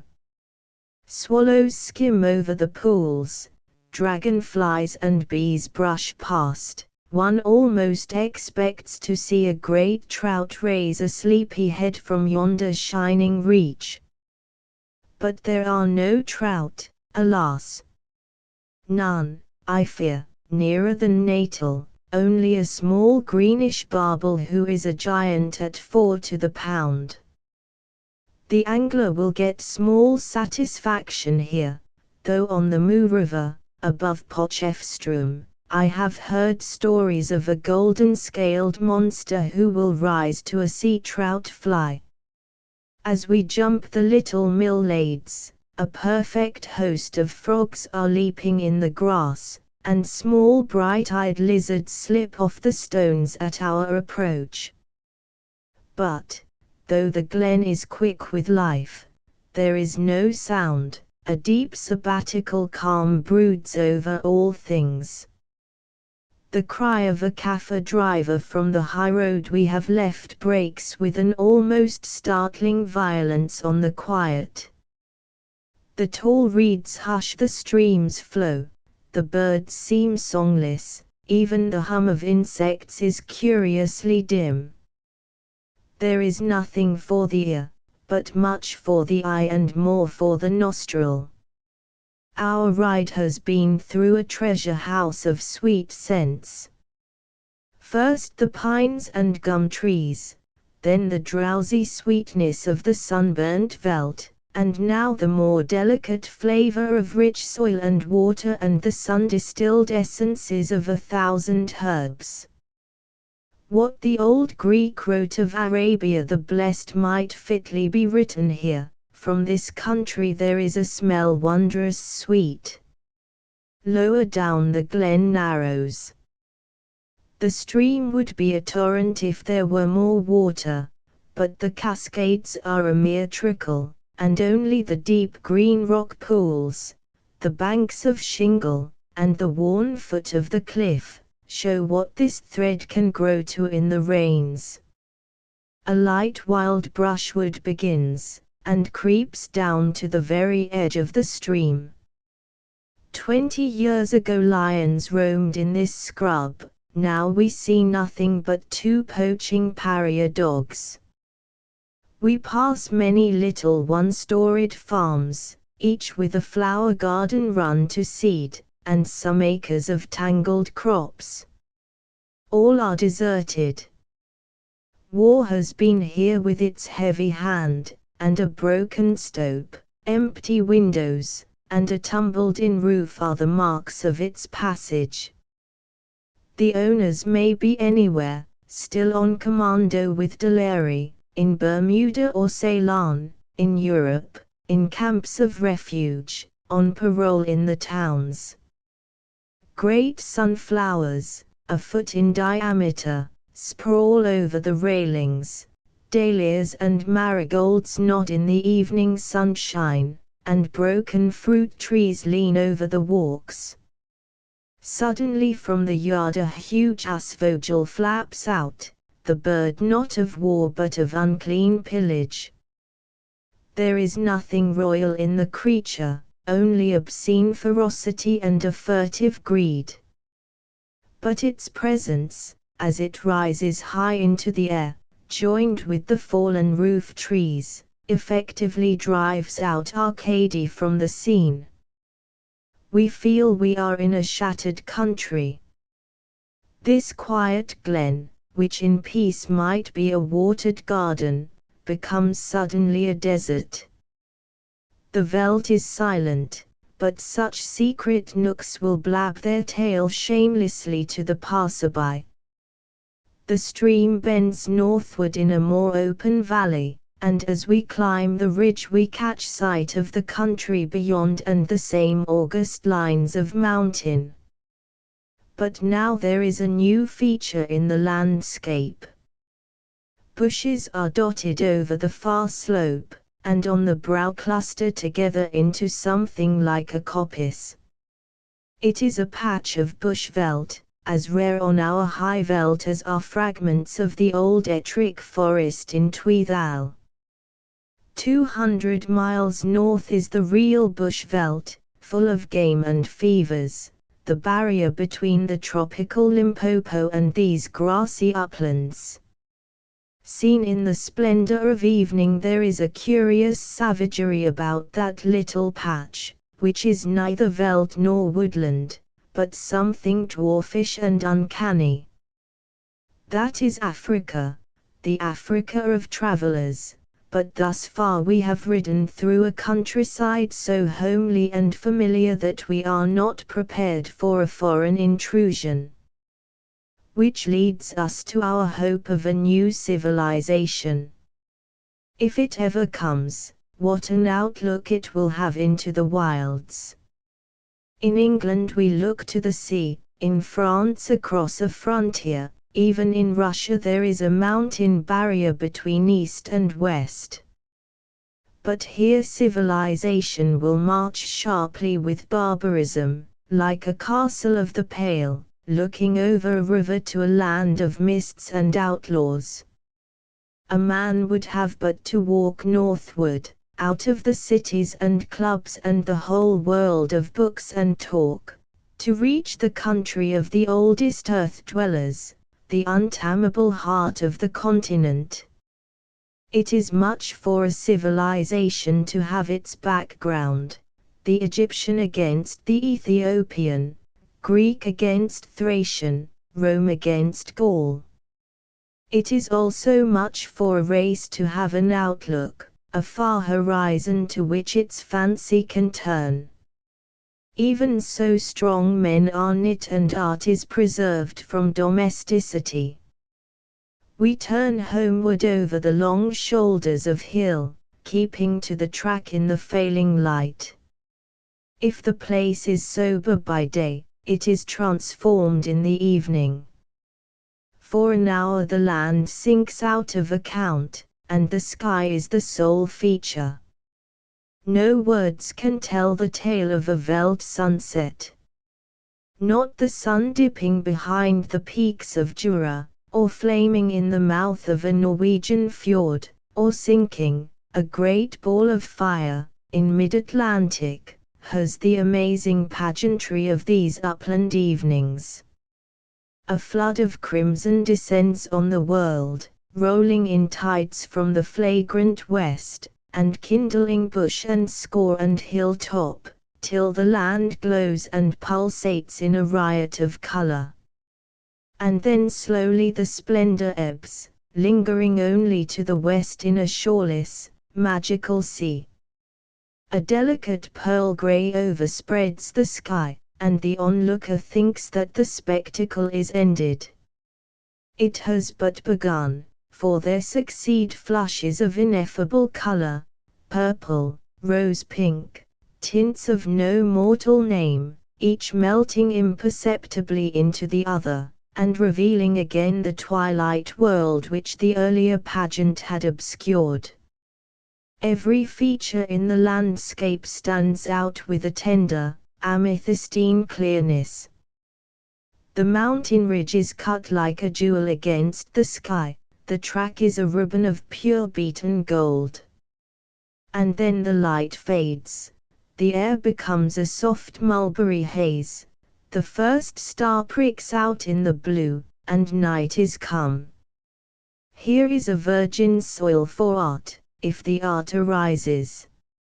In our modern history there is no true poetry of vastness and solitude. What there is temperamental and introspective, not the simple interpretation of a natural fact. In the old world, indeed, there is no room for it. A tortured, crowded land may produce the aptitude, but it cannot give the experience. And the new lands have had no chance to realize their freshness. When their need for literature arose, they have taken it second hand. The Australian poet sings of the bush in the rococo accents of Fleet Street, and when he is natural he can tell of simple human emotions, but not of the wilds. For the chance of the seeing eye has gone. He is not civilized but decivilized, having borrowed the armament of his elder brother. But, if South African conditions be as men believe, here we have a different prospect. The man who takes this country as his own will take it at another level than the pioneer. The veldt will be to him more than a hunting ground, and the seasons may be viewed from another than a commercial standpoint. If the art arises, it will be an austere art, with none of the fatuities of the picturesque, bare of false romance and preciosities, but essentially large, simple, and true. It will be the chronicle of the veldt, the song of the cycle of nature, the epic of life and death, and the unimaginable touch of time. Who can say that from this land some dew of freshness may not descend upon a jaded literature, and the world be the richer by a new Wordsworth, a more humane Thoreau, or a manlier Senancour? Once more we are in the wood, now a ghostly place with dark aisles and the windless hush of evening in the branches. The flying ants are coming out of the ground for their short life of a night. The place is alive with wings, moths and strange insects, that go white and glimmering in the dusk. The clear darkness that precedes moon races over the earth, so that everything stands out clear in a kind of dark green monochrome. Something of an antique dignity, like an evening of Claude Lorraine, is stealing into the landscape. Once more the veldt is putting on an alien dress, till in this fairyland whether we forget our continent again. And yet who shall limit Africa to one aspect? Our whole ride has been a kaleidoscope of its many phases. Hot and sunburnt, dry grasses and little streams, the red rock and the fantastic sunset. And on the other side the quiet green valleys, the soothing vista of blue hills, the cool woods, the water meadows, and the twilight. It is a land of contrasts, glimpses of desert and barbarism, memories of war, relics of old turmoil, and yet essentially a homeland. As the phrase goes, it is a white man's country, by which I understand a country not only capable of sustaining life, but fit for the amenities of life and the nursery of a nation. Whether it will rise to a nation or sink to a territory rests only with its people. But it is well to recognize its possibilities, to be in love with the place, for only then may we have the hope which can front and triumph over the many obstacles. The first darkness is passing, a faint golden light creeps up the sky, and suddenly over a crest comes the African moon, bathing the warm earth in its cold pure radiance. This moon, at any rate, is the peculiar possession of the land. At home it is a disk, a ball of light, but here it is a glowing world riding in the heavens, a veritable kingdom of fire. No virgin huntress could personify it, but rather some mighty warrior god, driving his chariot among trampled stars. It lights us out of the wood, and onto the high road, and then among the sunflowers and oleanders of the garden. The night air is cool and bracing, but soft as summer, and as we dismount our thoughts turn homeward, and we have a sudden regret. for in this month and at this hour in that other country we should be faring very differently. No dallying with zephyrs and sunsets, but the coming in, cold and weary, from the snowy hill, and telling over the peat fire the unforgettable romance of winter sport. December 1901. Chapter 7. In the Tracks of War. We left Klerksdorp in a dust storm so thick and incessant that it was difficult to tell where the houses ended and the open country began. The little town, which may once have been a clean, smiling place, has been for months the corpus vile of military operations. A dozen columns have made it their destination. The transport and supplies of the whole Western Army have been congested there, with the result that the town lands have been rubbed bare of grass, the streets furrowed into dust heaps, and the lightest breeze turned into a dust tornado. Our Cape carts rattled over the bridge of the Schoon Sprout, Caller water as we might translate it in Scots, but here a low and muddy current between high banks, and, climbing a steep hill past the old town of Klerksdorp, came out of the fog into clearer veldt, over which a gale of wind was blowing strongly. The desert was strewn with empty tins, which caught the sun like quartz. Stands of barbed wire were everywhere on the broad uneven highway, little dust devils spouted at intervals onto the horizon. The place was like nothing so much as a large deserted brick field in some Midland suburb. There is one feature of the high veldt which has not had the attention it deserves, I mean the wind. Ask a man who has done 3 years trekking what he mostly complains of, and he will be silent about food and drink, the sun by day and the frost by night, but he is certain to break into picturesque language about the wind. The wind of winter blows not so unkindly as persistently. Day and night the cheek is flaming from its buffet. There is no shelter from scrub or coppice, for it is a most cunning wind, and will find a cranny to whistle through. Little wrinkles appear round blinking eyes, the voice gets a high pitch of protest, and a man begins to walk sideways like a crab to present the smallest surface to his enemy. And with the wind go all manner of tin cans, trundling from one skyline to another with a most purposeful determination. Somewhere, S.S.W. I should put the direction, there must be a land of tin cans, where in some sheltered valley all the debris of the veldt has come to anchor. About 10 o'clock the wind abated a little, and the road passed into a country of low hills with a scrub of mimosa thorn along the flats.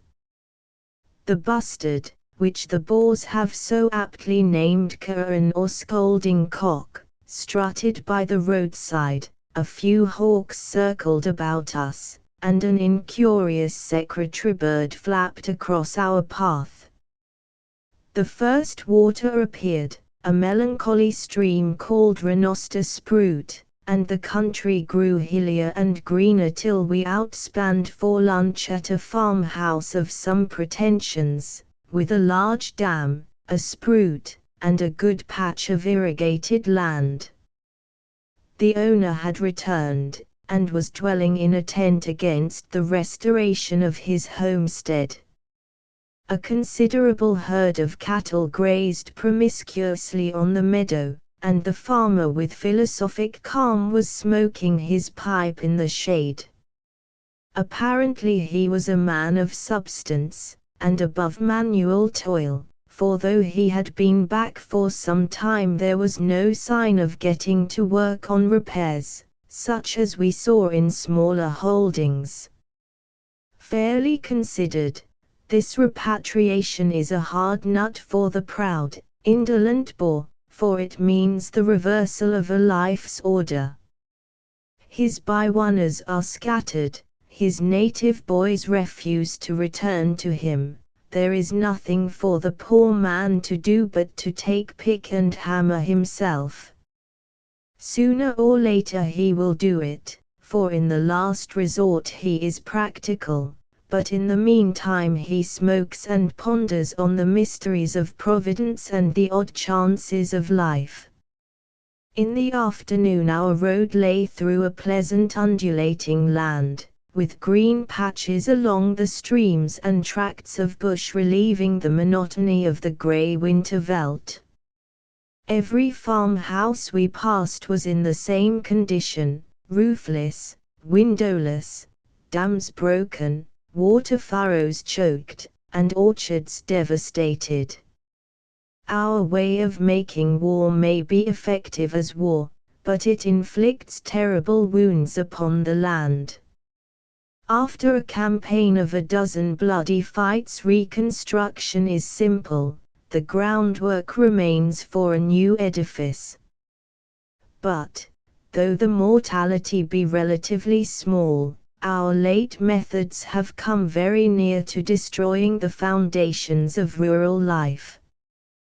We have to build again from the beginning. We have to face questions of simple existence which seem strange to us, who in our complex society rarely catch sight of the bones of the social structure.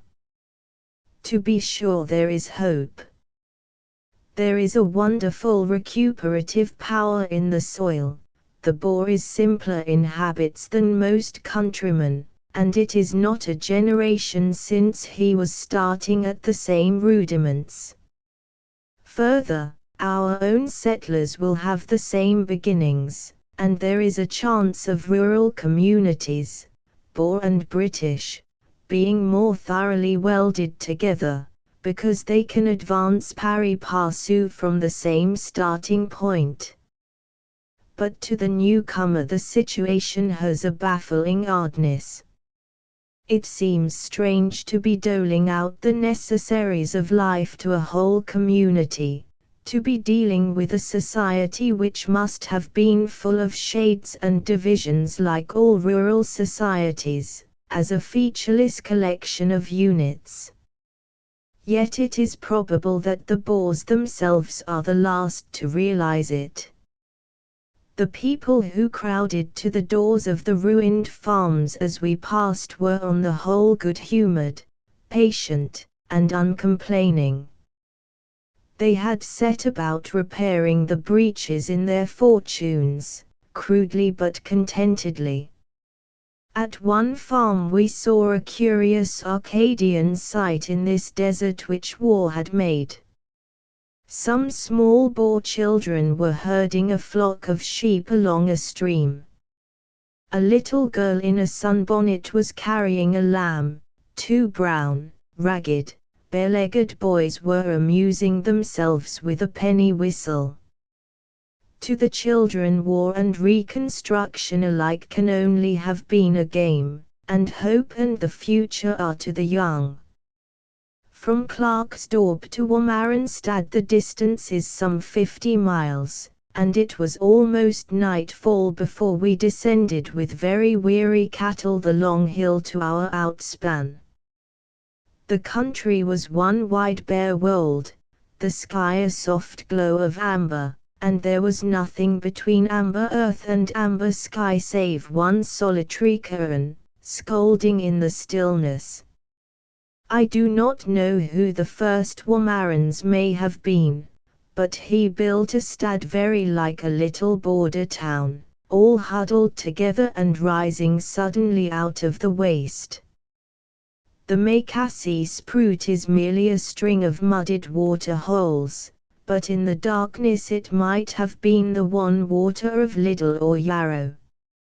We camped in one of the few rooms that had still a roof, and rid ourselves of the dust of the road in an old outhouse in the company of a facetious monkey and a saturnine young eagle. When we had warmed ourselves and dined, I began to like Warmarenstad, and, after a moonlight walk, I came to the conclusion that it was a most picturesque and charming town. But Warmarenstad, like Melrose, should be seen by moonlight, for in the morning it looked little more than a collection of ugly shanties jumbled together in a dusty patch of veldt. 2. On the 12th of August, in the usual dust storm, we started for Lichtenberg. There is no high road, but a series of wild cross-country paths merging constantly in farm roads. No map is quite reliable, and local information is fallacious. The day being the festival of St. Grouse, we shot conscientiously all morning with very poor success. The game was chiefly kern, and he is a hard bird to get on terms with. About the size of a blackcock, and as slow on the wing, he looks an easy mark, but if stalked, he has a habit of rising just out of range, and repeating the performance till he has lured you a mile from your wagon, when he squawks in triumph and departs into the void. The orthodox way is to ride round him in slowly narrowing circles, a ruse which seems to baffle his otherwise alert intelligence. The country was rolling veld dotted with wait-a-bit thorn bushes, the farmhouses few but large, the roads heavy with sand. In one hilltop farm, well named Uitkijk, we found an old farmer and his son-in-law, who invited us to enter. The place was in fair order, being out of the track of columns, tolerably furnished, and with the usual portrait of the Reverend Andrew Murray on the wall. The farmer had no complaints to make, being well-to-do and too old to worry about earthly things, but the son-in-law, a carpenter by trade, was full of his grievances. The neighborhood, being in ruins, was crying for his services, he said, but there was no material in the country to work with. Building material was scarce in Johannesburg and Pretoria, how much scarcer it must be in Warmarenstad. This just complaint was frequent on our journey, for the Transvaal, served by its narrow-gauge single-line railways choked with military traffic, is badly equipped with the necessaries of reconstruction, and many willing workmen have to kick their heels in idleness. We outspanned at midday near some pools of indifferent water, which our authorities had enthusiastically described as an abundant water supply. There was a roofless farm close by, where a kind of hut of biscuit tins had been erected, in which a taciturn young woman was nursing a child. There was also a boy of about 16 in the place who had coffee with us, and took us afterwards to stalk kern with a rifle. He was newly home from commando, full of spirit and good humor, and handled longingly the rifle which the law forbade him to possess. All afternoon we passed roofless farmhouses crowded with women and children, and in most cases the farmer was getting forward in the work of restoration. Dams and water furrows were being mended, some kind of roof put on the house, wagons cobbled together, and in many cases a good deal of ploughing had been done. The country grew bleaker as we advanced, trees disappeared, huge wind-swept downs fell away on each side of the path, and heavy rain clouds came up from the west. The real rains begin in October, but chill showers often make their appearance in August, and I know nothing more desolate than the veldt in such a storm. By and by we struck the path of a column, ploughed up by heavy gun carriages, and in following the track somehow missed our proper road. The darkness came while we were yet far from our outspan, crawling up a great hill, which seemed endless. At the top a fine sight awaited us, for the whole country in front seemed on fire. A low line of hills was tipped with flame, and the racing fires were sweeping into the flats with the solid regularity of battalions. A moment before, and we had been in Shelley's wide, grey, lampless, deep, unpeopled world. Now we were in the midst of light and colour and elfish merriment. To me there is nothing solemn in a veldt fire, nothing but madness and fantasy. The veldt, so full at other times of its own sadness, the acerbo indegno mistro della cos becomes demented, and cries an impish defiance to the austere kings who sit in Orion. The sight raised our spirits, and we stumbled down the long hillside in a better temper. By and by a house of a sort appeared in the valley bottom, and a dog's bark told us that it was inhabited. To our relief we found that we had actually struck our outspan, Corana Fontaine, having approached it from the opposite side. The Corana have long since gone from it, and the sole inhabitant was a Jew storekeeper, a friendly person, who assisted us to doctor our very weary horses. The ways of the Jew are past all finding out. Refuse to grant him a permit for himself and goods, and he says nothing, but he is in occupation months before the Gentile, unless that Gentile comes from Aberdeen. Our friend had his store stocked, and where he got the transport no man knows. He spoke well of the neighborhood, both of Boer and native. The natives here, he said, are civilized. I asked him his definition of civilization. They speak Dutch, he said, an answer worth recording. We camped for the night behind what had once been the wool shed. The floor of the tent was dirty, and, foolishly, I sent a boy to make schoon. He made schoon by digging up dust with a shovel and storing it in heaps in different corners. About midnight the rain fell heavily, and a little later a great wind rose and put those dust heaps in circulation.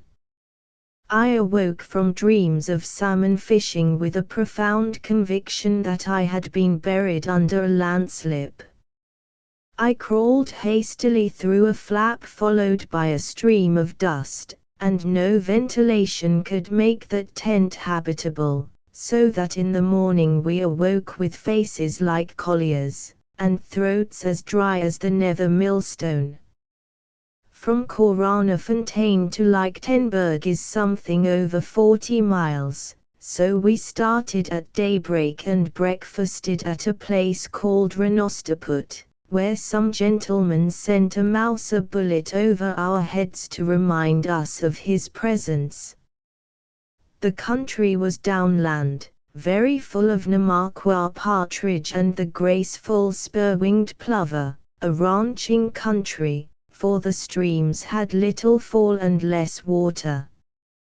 At midday we outspanned at a pretty native village called Ruagentiesfontein, with a large church after the English village pattern, and a big dam lined with poplars.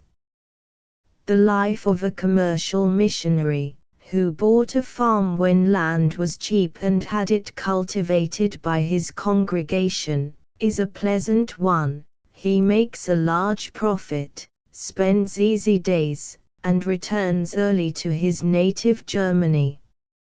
It is a type I have little patience with, for it discredits one of the most heroic of human callings, and turns loose on society the slim Christian native, who brings Christianity and civilization alike into discredit.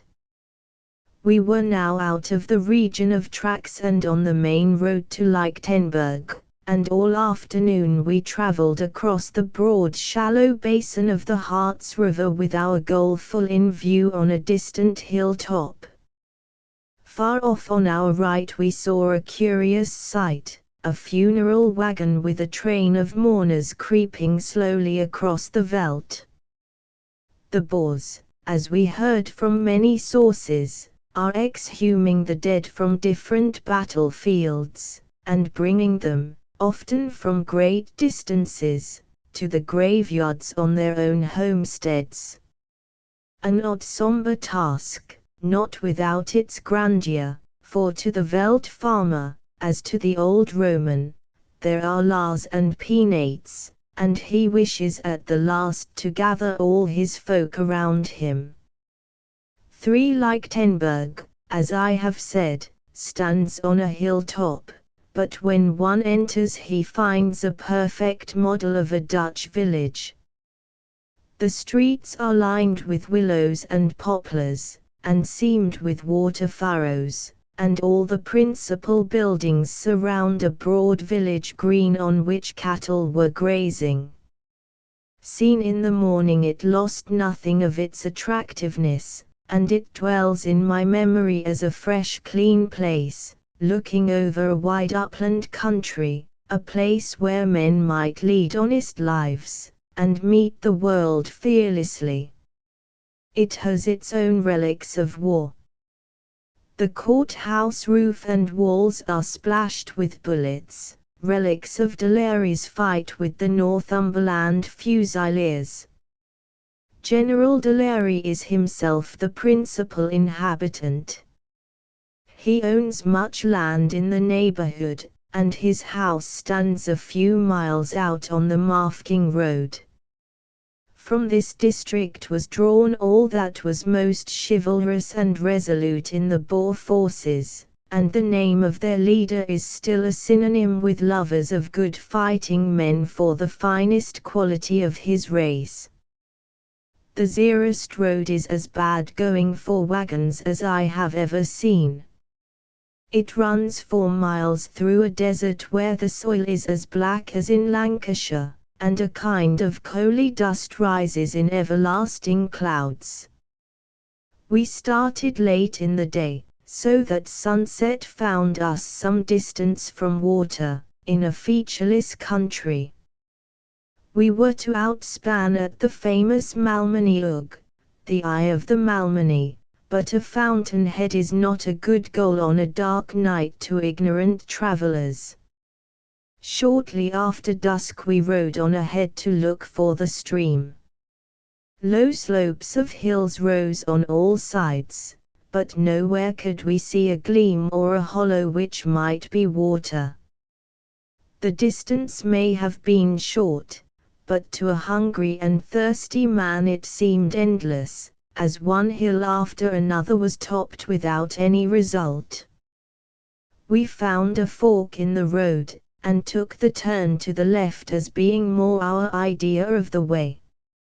As it happened we were trekking straight for the Kalahari Desert, and but for the lucky sound of a wagon on the other road might have been floundering there today.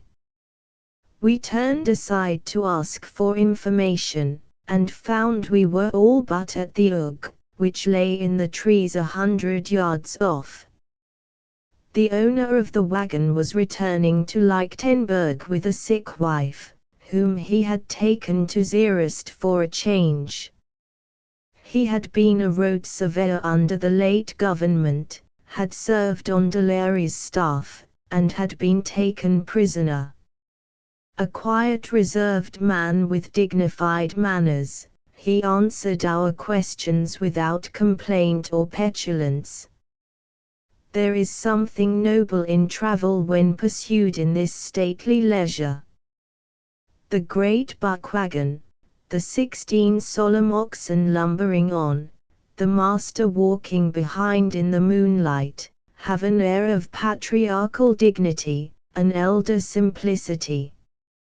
I suppose 15 to 20 miles might be a good day's march, but who shall measure value by miles?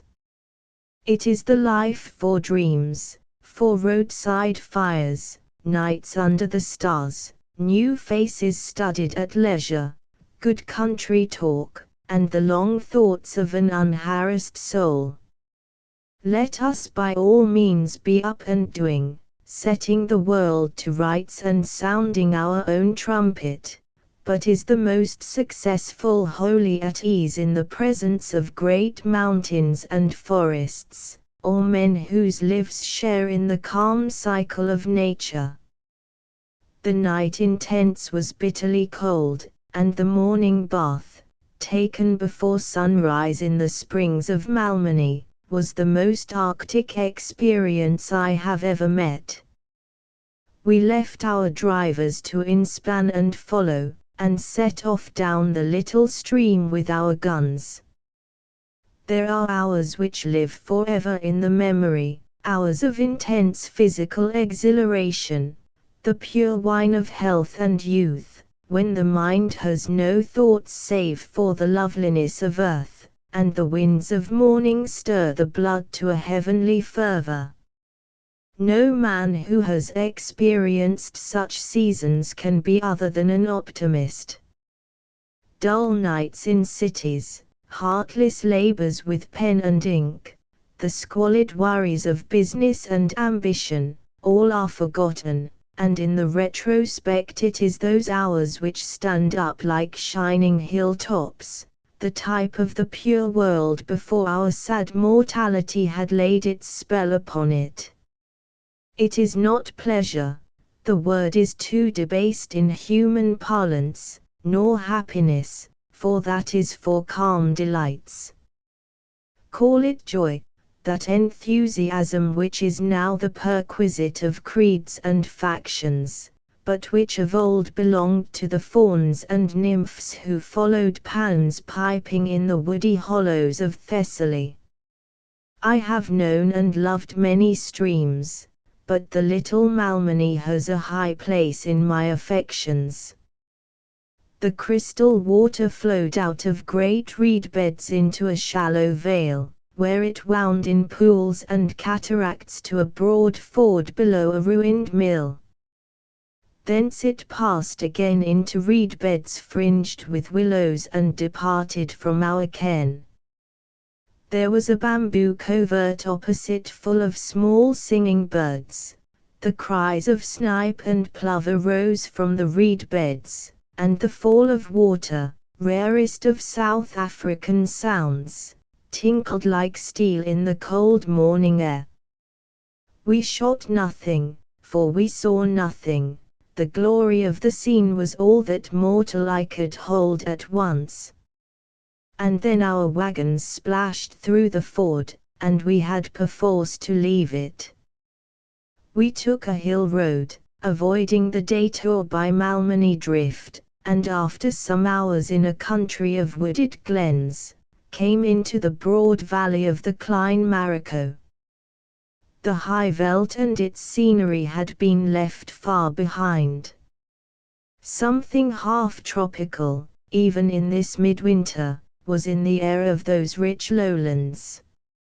After the bleak uplands of Lichtenberg it was pleasant to see good timber, the green of winter crops, and abundant runnels of water. The farmhouses were larger and in fair repair, embowered, too, in orange groves, with the golden fruit bright among the glossy leaves. Blossom was appearing in every orchard, new and strange birds took the place of our enemy the kern, and for the first time on our journey we saw buck on the slopes. The vale was ringed with stony tree-clad hills like the Riviera, and in the hot windless noon the dust hung in clouds about us, so that, in spite of water and greenery, my impression of that valley is one of thirst and discomfort. Zeerust, 11, is a pretty village close under the hills, with tree-lined streets, a prosperous sleepy place, with no marks of the ravages of war. The farmers, too, are a different stock from the high-veld Boers. They get their living more easily, and in their swarthy faces and slouching walk one cannot read the hard-bitten spirit which inspired the men of Botha and Delary. They seemed on good terms with their new masters. We attended a gymkhana given by the South African Constabulary, and the Dutch element easily predominated in the crowd which watched the races.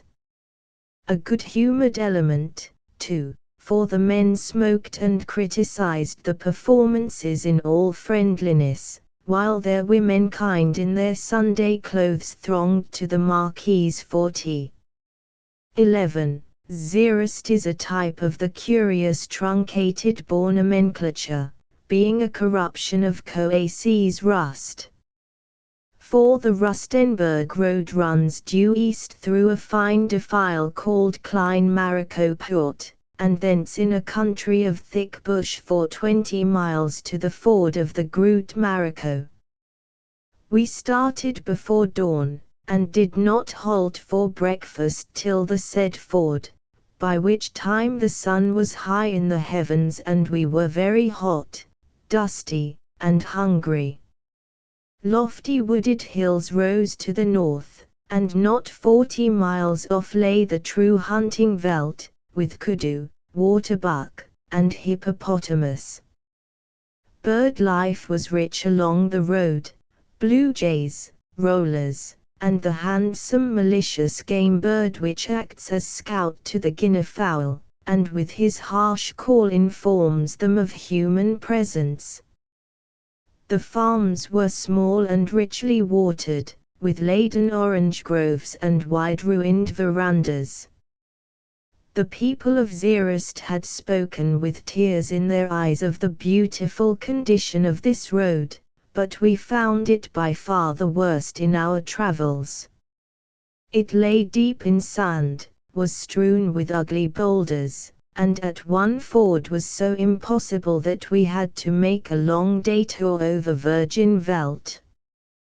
The Great Marico, which, like all streams in the northern watershed, joins the Limpopo, and indeed forms its chief feeder, is a muddy tropical water, very unlike the clear Malmany. Beyond it the country becomes bare and pastoral again, full of little farms, to which the bulk of the inhabitants had returned. It was the most smiling country we had seen, for Bushveld has an ineradicable air of barbarism, but a green open land with white homesteads among trees is the true type of a settled country. Apricot blossom lay like a soft haze on the landscape. The young grass was already springing in the sheltered places, the cold dusty winds had gone, and a hint of spring was in the calm evening.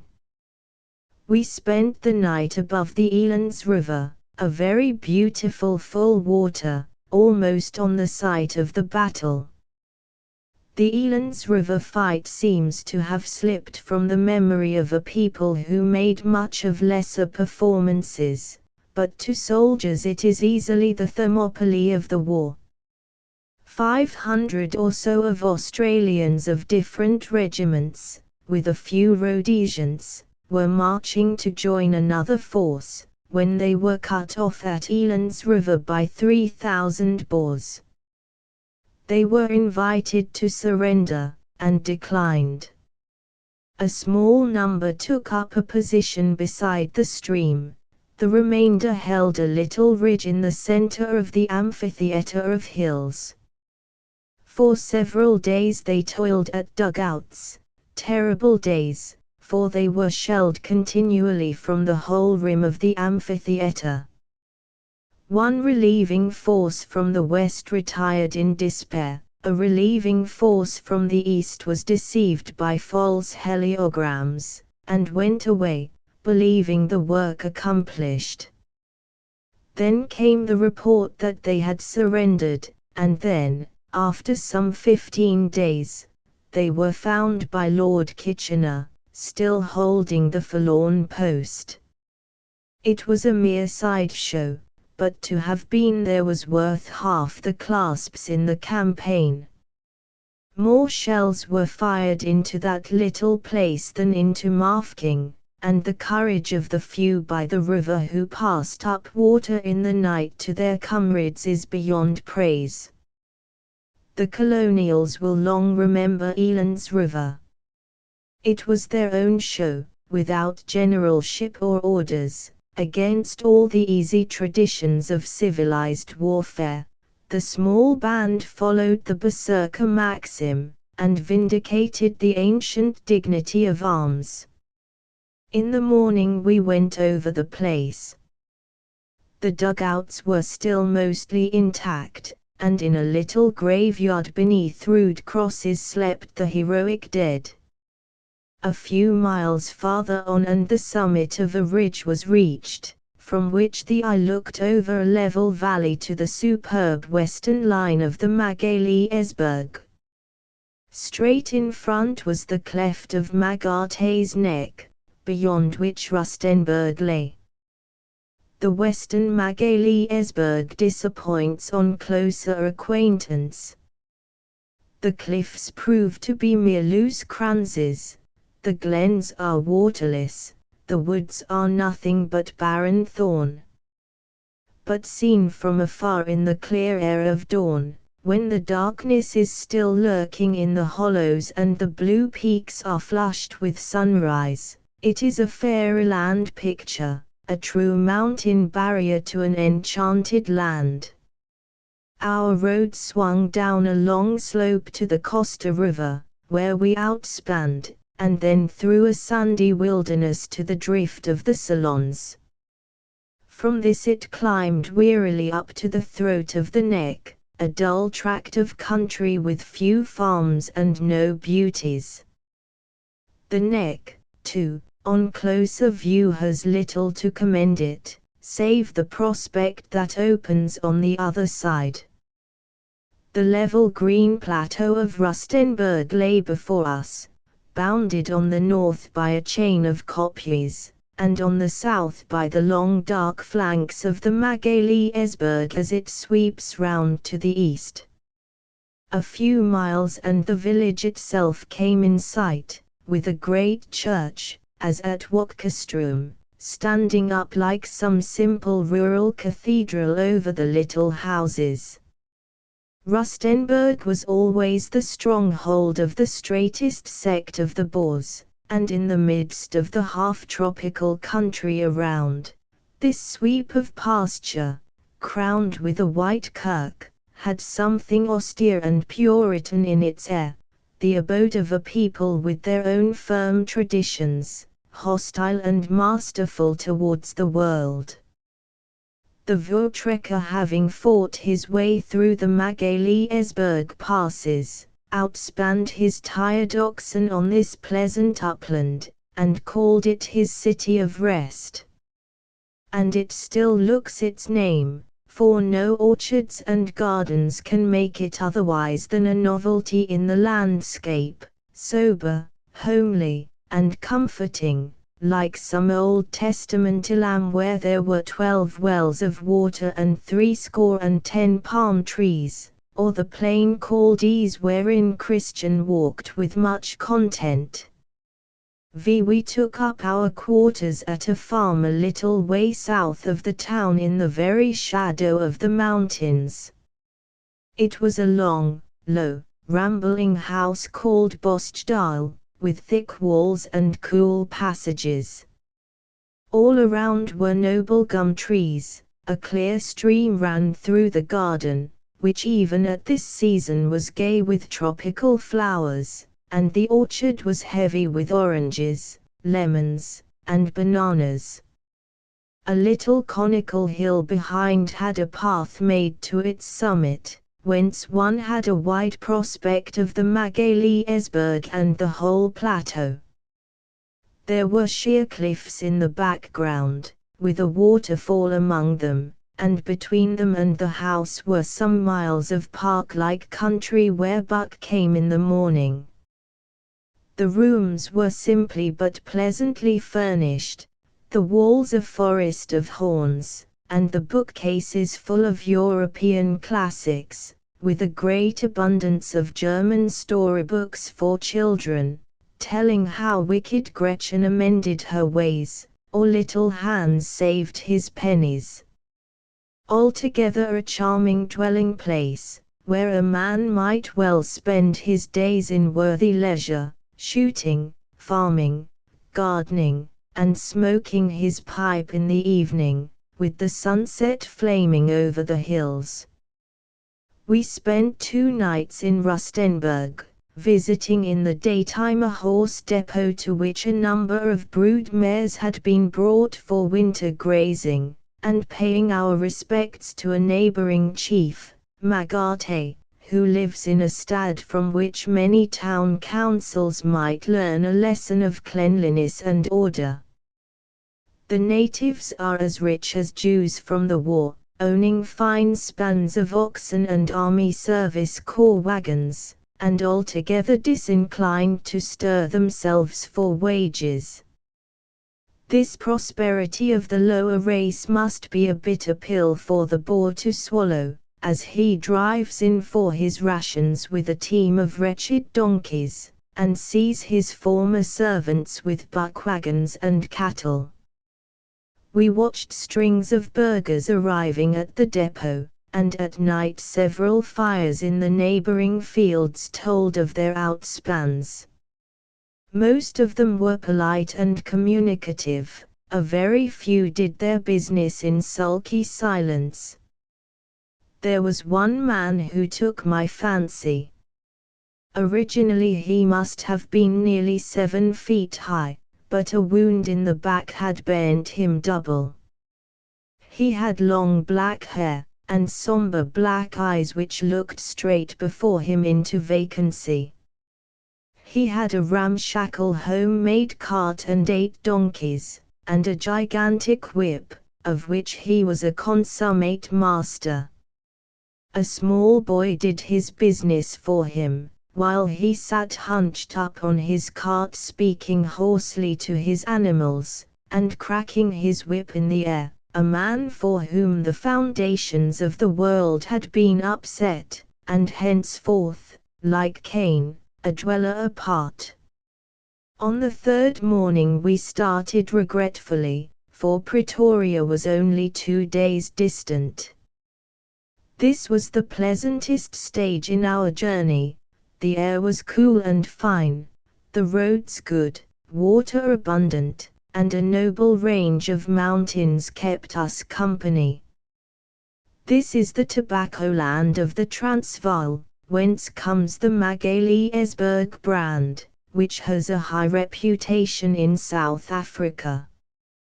There are no big farms but a great number of small holdings, richly irrigated and populous, the stronghold of Mr. Kruger in former times, for he could always whistle his Rustenburgers to his will. Now and then a pass cleft the mountain line on our right, and in the afternoon we came in sight of the great gap through which the Crocodile River forces its passage. Farther east, and at a higher altitude, lay Silikat's Neck, which is called after Moselikat. It was approaching sunset as we crossed Commando Neck, which is divided from Crocodile Poort by a spur of mountain, and looked over the Witwatersburg rolling south to the Rand and the feverish life of cities.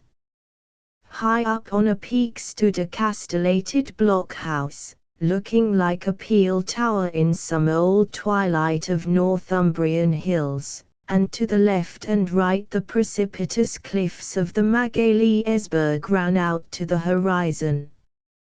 At the foot of the pass we forded the Magalies River, a stream of clear water running over a bed of grey-blue stones, and in another half-hour we had crossed the bridge of the Crocodile and outspanned on the farther bank.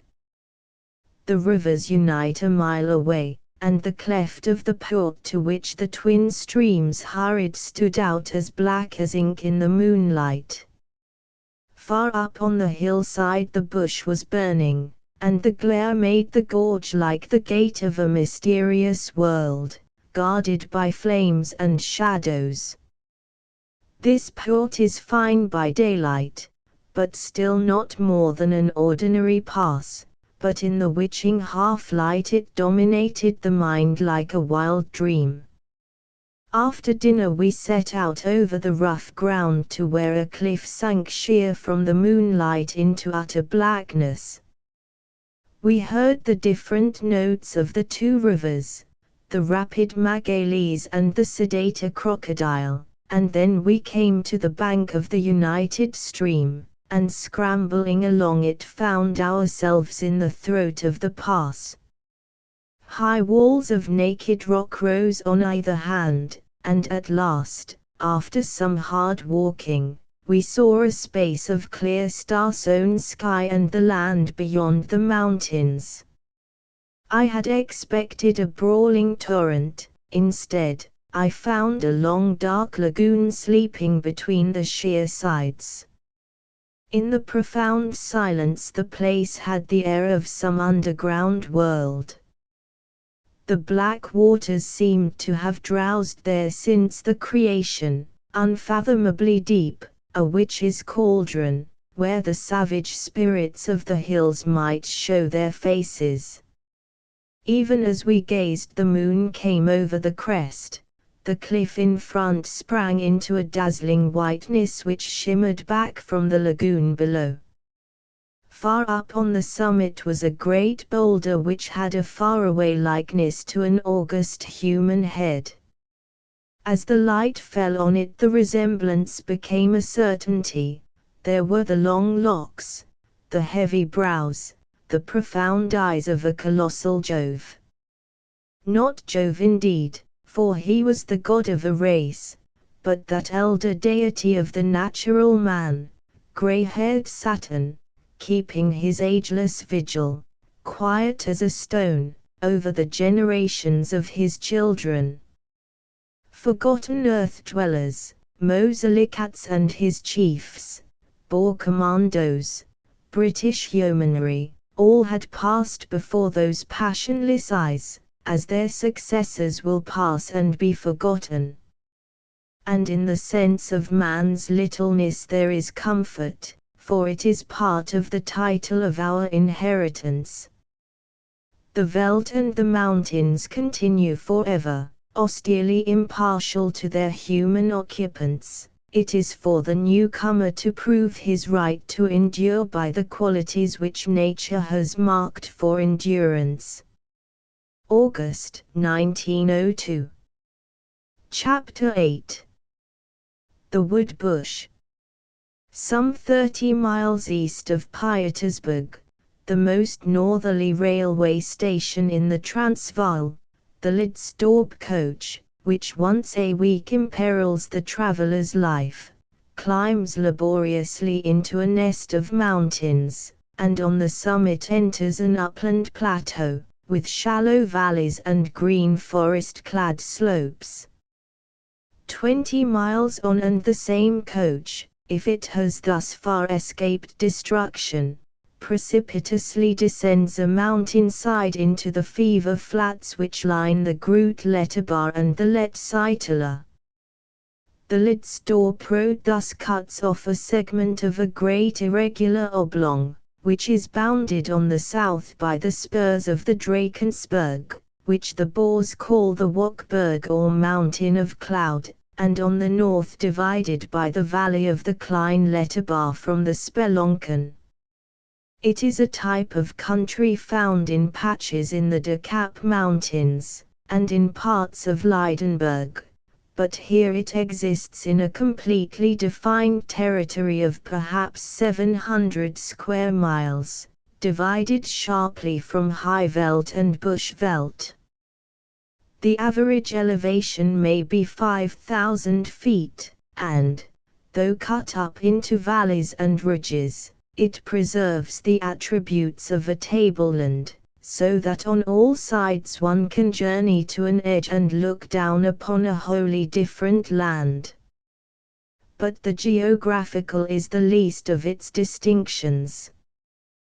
The climate has none of the high veld dryness or the low veld closeness, but is humid and sharp and wholesome all the year round. Mists and cool rains abound, every hollow has its stream, and yet frost is rarely known. Its vegetation, the configuration of its landscape, the soil itself, are all things by themselves in South Africa. Fever, horse sickness, and most cattle diseases are unknown.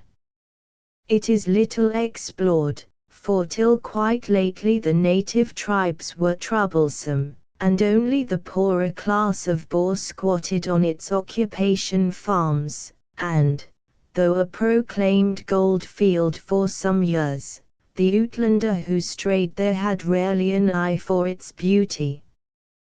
The unfortunate man who took his life in his hands and journeyed by coach to Lidstorp forgot the landscape in the perils of the journey, and in all likelihood forgot most things in fever at the end of it.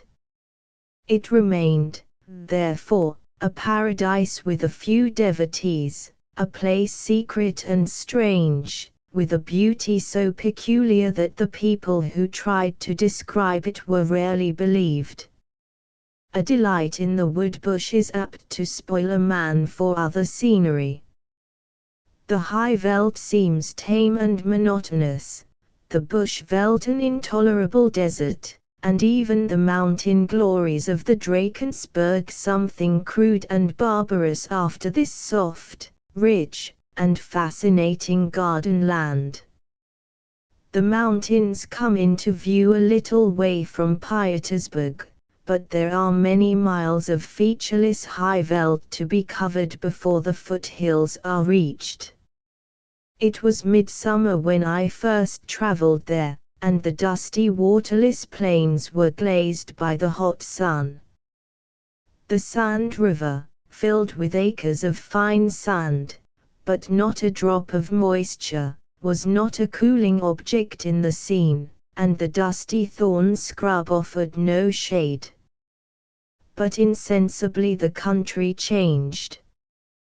Bold kopjes of rose-red granite appeared on the plain, and at a place called Kleinfontein the road turned sharply south, and we were confronted with a noble line of crags running out like a buttress from the mountains.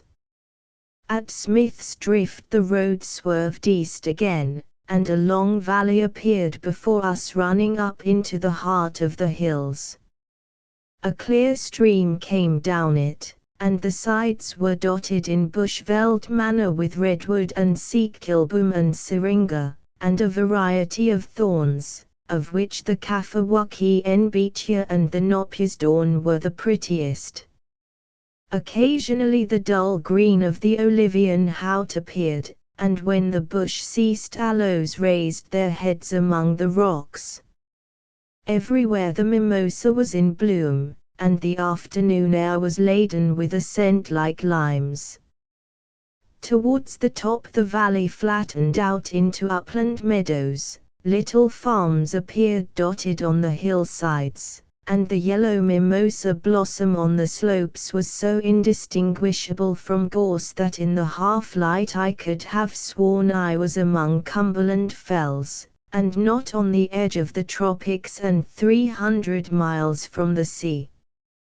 We assisted a Boer farmer to slay a pig, had coffee afterwards with his family, and slept the sleep of the just on a singularly hard piece of ground under a magnificent sky of stars, being roused once to give a drink to a belated member of the SAC.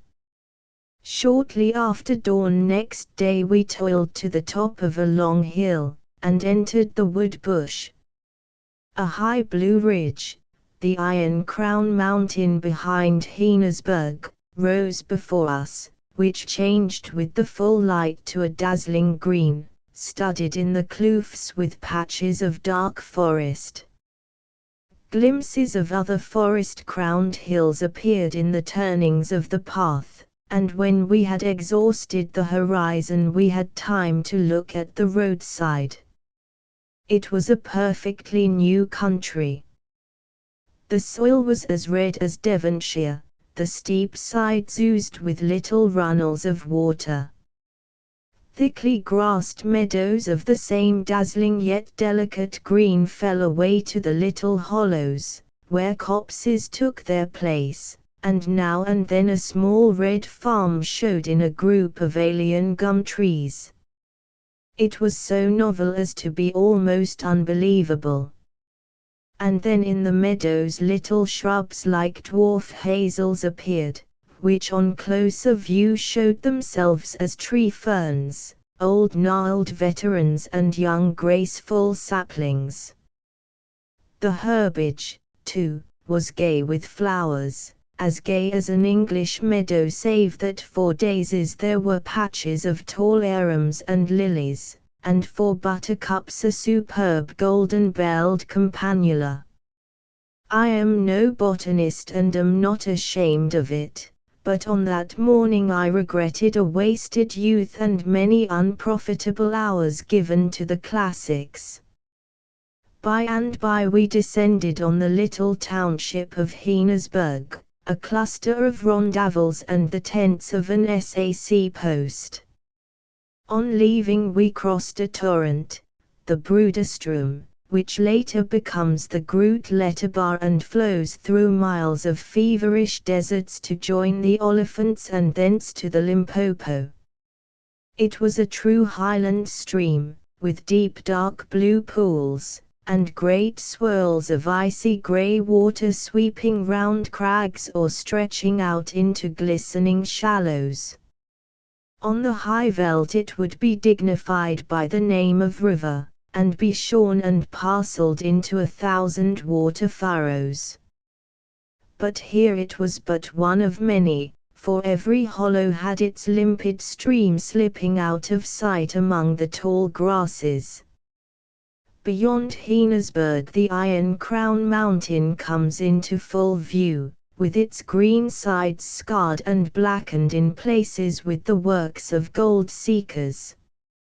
To the left rose the crags of the Wartburg, and far behind the blue lines of the Drakensberg itself. To the north the true woodbush country appeared, an endless park laid out as if by a landscape gardener, with broad dales set with coppices, and little wood-covered hills. A park-like country is the common traveller's phrase for the bush veldt, but there the grass is rank and ugly, the trees isolated thorns, and the whole land flat and waterless.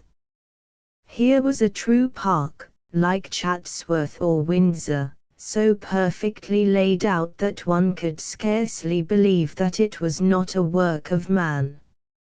For surely a park is properly man's work, a flower of civilization, which nature aids but rarely contrives.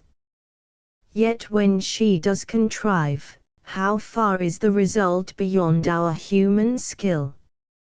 For an exception the mountain tops were free from mist, the land lay bathed in a cool morning light, and the scent of 1,000 aromatic herbs, wormwood, southernwood, a glorified bog myrtle, musk, and peppermint, rose from the wayside. Bracken was as plentiful as on a Scots moor, and the old familiar fragrance was like a breath of the sea. We breakfasted in a water meadow, where a spring of cold water stole away through a forest of tree ferns, arums, giant orchises, and the tall blue agapanthus. As we smoked our morning pipes and watched a white eagle and a brace of burgons circling in the blue, I vowed that here at last had been found the true Hesperides. A few miles on and we were on the farther edge. At a place called Skellum Kloof the road dips sharply over the crest, and down 3 breakneck miles to the Groot Letterbar. Behind lay the green garden land, in front, 100 miles of broken country, fading in the far distance into misty flats. The little range of the Murchison Hills ran out at right angles, away to the north the peaks of Marjages Mountains, with the Spelonken beyond, blocked the horizon.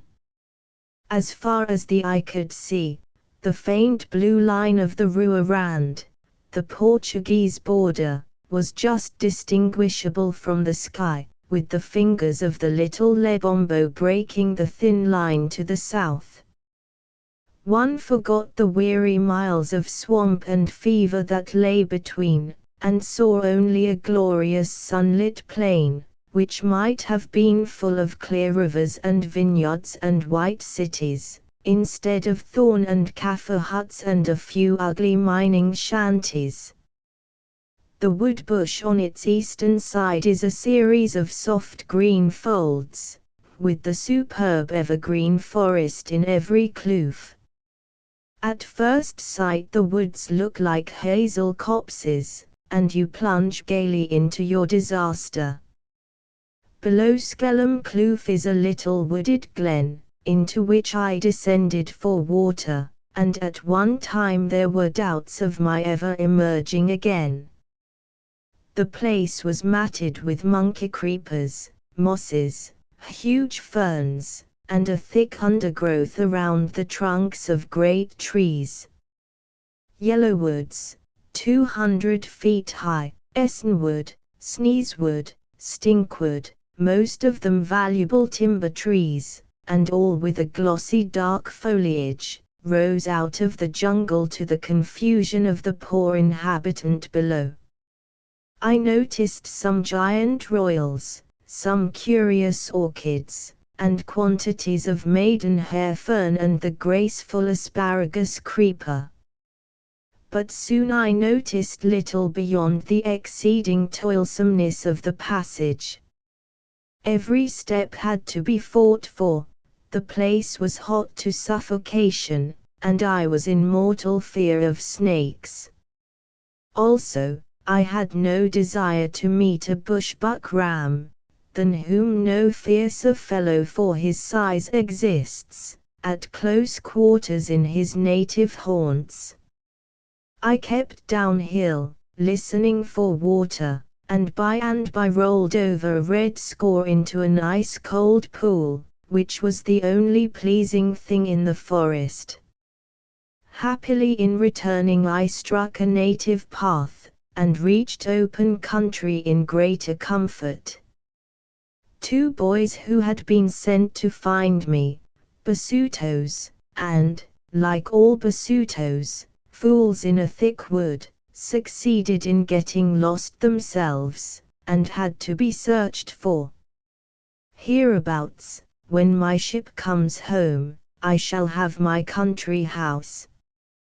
There is a piece of flat land, perhaps 6 acres square, from which a long glen runs down to the Letterbar. There I shall have my dwelling. In front there will be a park to put England to shame, miles of rolling green dotted with shapely woods, and in the centre a broad glade in which a salmon river flows in shallows and falls among tree ferns, arums, and bracken. There may be a lake, but I am undecided. In front I shall have a flower garden, where every temperate and tropical blossom will appear, and in a sheltered hollow an orchard of deciduous trees, and an orange plantation. Highland cattle, imported at incredible expense, will roam on the hillsides. My back windows will look down 4,000 feet on the tropics, my front on the long meadow vista with the Iron Crown Mountain for the sun to set behind. My house will be long and low, with broad wings, built of good stone and whitewashed, with a thatched roof and green shutters, so that it will resemble a prazo such as some Portuguese seigneur might have dwelt in old times. Within it will be cool and fresh, with stone floors and big fireplaces, for the mists are chill and the winds can blow sharply on the mountains. There will be good pictures and books, and quantities of horns and skins. I shall grow my own supplies, and make my own wine and tobacco. Rides will be cut in the woods, and when my friends come to stay we shall drive bush buck and pig, and stalk tiger cats in the forest. There will be wildfowl on my lake, and Loch Leven trout in my waters. And whoever cares to sail 5,000 miles, and travel 1,500 by train, and drive 50 over a rough road, will find at the end of his journey such a palace as Kubla Khan never dreamed of. The accomplishment is difficult, but not, I trust, impossible. Once upon a time, as the story goes, a Dutchman talked with a predicant about the welfare of his soul. "You will assuredly be damned," said the predicant, "and burn in hell." "Not so," said the Dutchman. "If I am so unfortunate as to get in there, I shall certainly get out again." "But that is folly and an impossibility," said the predicant. "Ah," said the other with confidence, "wait and see, I shall make a plan. Ik zal een plan make, this must be my motto, and I shall gratefully accept all honorable suggestions. The country is full of wealth, mines, agriculture, forestry, and pasturage.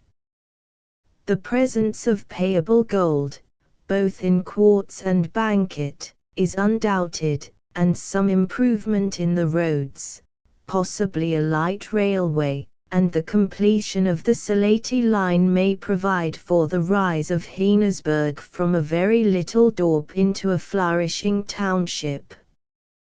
There is magnificent pasturage for stock, for cattle diseases are few and horse sickness is unknown. It has been said that 1 acre in the wood bush will carry an ox, and though this is an exaggeration, it is certain that the rich herbage will maintain 3 or 4 times the head of stock which can be run on the high veldt. The grass in spring is very early, and in the worst part of winter the forests can be resorted to, so that hand feeding is almost unknown.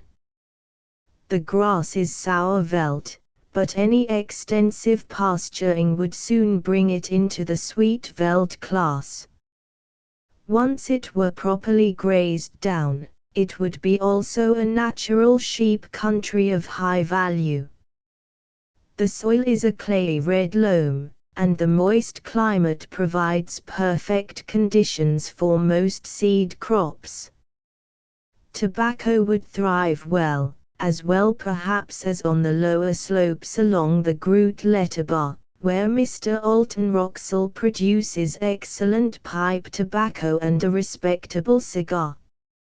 It is a paradise for vegetables, and all hardy fruits and a few subtropical ones could be made to flourish in the rich straths. It is a land for small holdings, save for a few larger farms on the hilltops, and here might arise a community of British settlers, making a New England out of a country which already possesses the climate of the West Highlands and the configuration of a Sussex park. At Skellum Kloof we descended from the uplands to an elevation of about 2,000 feet, a type of scenery halfway between the wholesome high veld and the pernicious flats of the lower Letterbar. I take that descent to be all but the worst in the Transvaal, second only to the appalling cliff over which the road from Lydenburg drops to the Olifants. The grades are so steep that with a wagon it is necessary to outspan all animals but the two-wheelers, and lock the wheels tightly. With a two-wheeled Cape cart to attempt it is to court destruction. Just at the foot is an awesome corner, and then a straight slope to the Letterbar, a stream about the size of the Speen and not unlike it. There is a fine salmon pool below the ford, in which I swam circumspectly, being in dread of stray crocodiles. The valley has nothing of that raw unfinished look so common in South African landscapes. The peaks rise in noble contours from long stretches of forest and Kaffir tillage. As we crossed, the mist drooped over the hills and we ascended the far side to our camp in a heavy persistent rain. The whole country was full of crying waters, and but for the clumps of wild bananas and the indescribable African smell, we might have been climbing to a Norwegian seater after a long day's fishing. All night it rained in torrents, and next morning, New Year's Day, dawned in the same driving misty weather. We could not see 20 yards, and the long sloppy grass and thick red mud of the roads made bad going even for Afrikander ponies. We sent our heavy transport back, and, carrying little more than a dry shirt and a toothbrush, struck down a track which follows the eastern ridge of the valley. The vegetation was as dense as any jungle, and swishing through the reeds and ducking the low branches of trees soaked us to the skin in a few minutes. But in spite of discomfort it was a fascinating ride.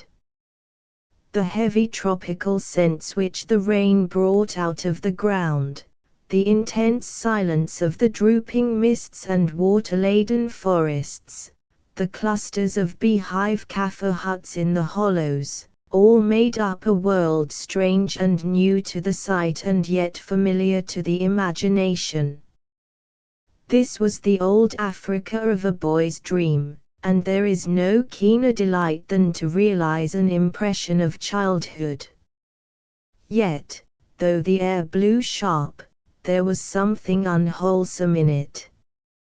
Fever lurked in the comely glens, and the clear reaches of the Letterbar were not the honest, if scanty, waters of the high veld. The pungent penetrating smell of the herbs we trod underfoot had an uncanniness in it as if all were simples and antidotes, a faint medicinal flavor like the antechamber of a physician.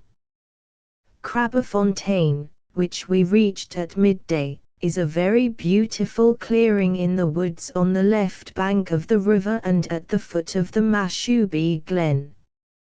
Mr. Alton Roxell, the owner, farms on a large scale, and has long been famous for his tropical produce. The luxuriance of the growth is so great as almost to pass belief. Gum trees grow from 10 to 15 feet in a year, and we saw a bamboo fully 50 feet high whose age was under 2 years.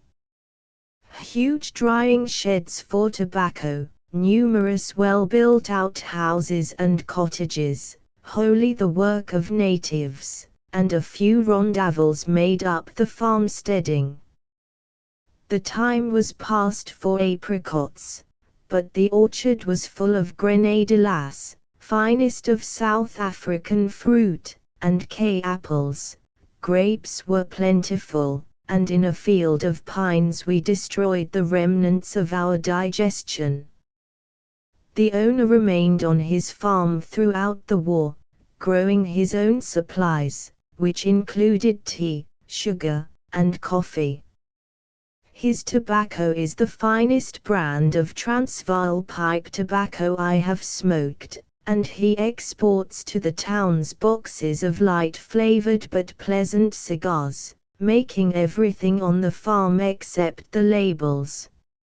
I have rarely seen native workers so intelligent and industrious, and the whole place leaves an impression of strenuous and enlightened toil.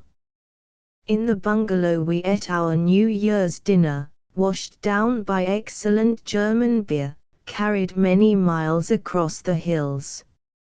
If the conversation at table approached the domain of fact at all, the neighborhood is full of uncanny things. A disgusting variety of tarantula, whose bite means death in half an hour, has his home around the tobacco sheds. Puff-adders abound, and the week before our visit a black mamba had attacked and killed a young Dutch girl. We heard, too, many tales of the eastern hunting veld, and in the huge dark spaces beyond the rafters we saw the shadowy trophies of former hunting trips. At daybreak next morning, in a thick drizzle, we started to reascend the mountains. A Kaffir set us on our way, and soon the hills closed in and we were in the long glen of Mashubi. Mashubi was a Kaffir chief with whom the Boers waged one of their many and most inglorious little wars. When his people were scattered he took refuge in the thick forest at the head of the river which bears his name. After my experience of that kind of forest I do not wonder that the Boers preferred not to fight a hand-to-hand battle in its tangled depths. So, after their fashion, they hired an impi of Swazis, who sat around the wood for 3 weeks, and ultimately slew the chief, not, however, before he had accounted in single-handed combat for 3 of his enemies. Mr. Alton Roxall possesses the old warrior's skull, which, except for the great thickness at the crown of the head, is finely shaped, and all but Caucasian in its lines.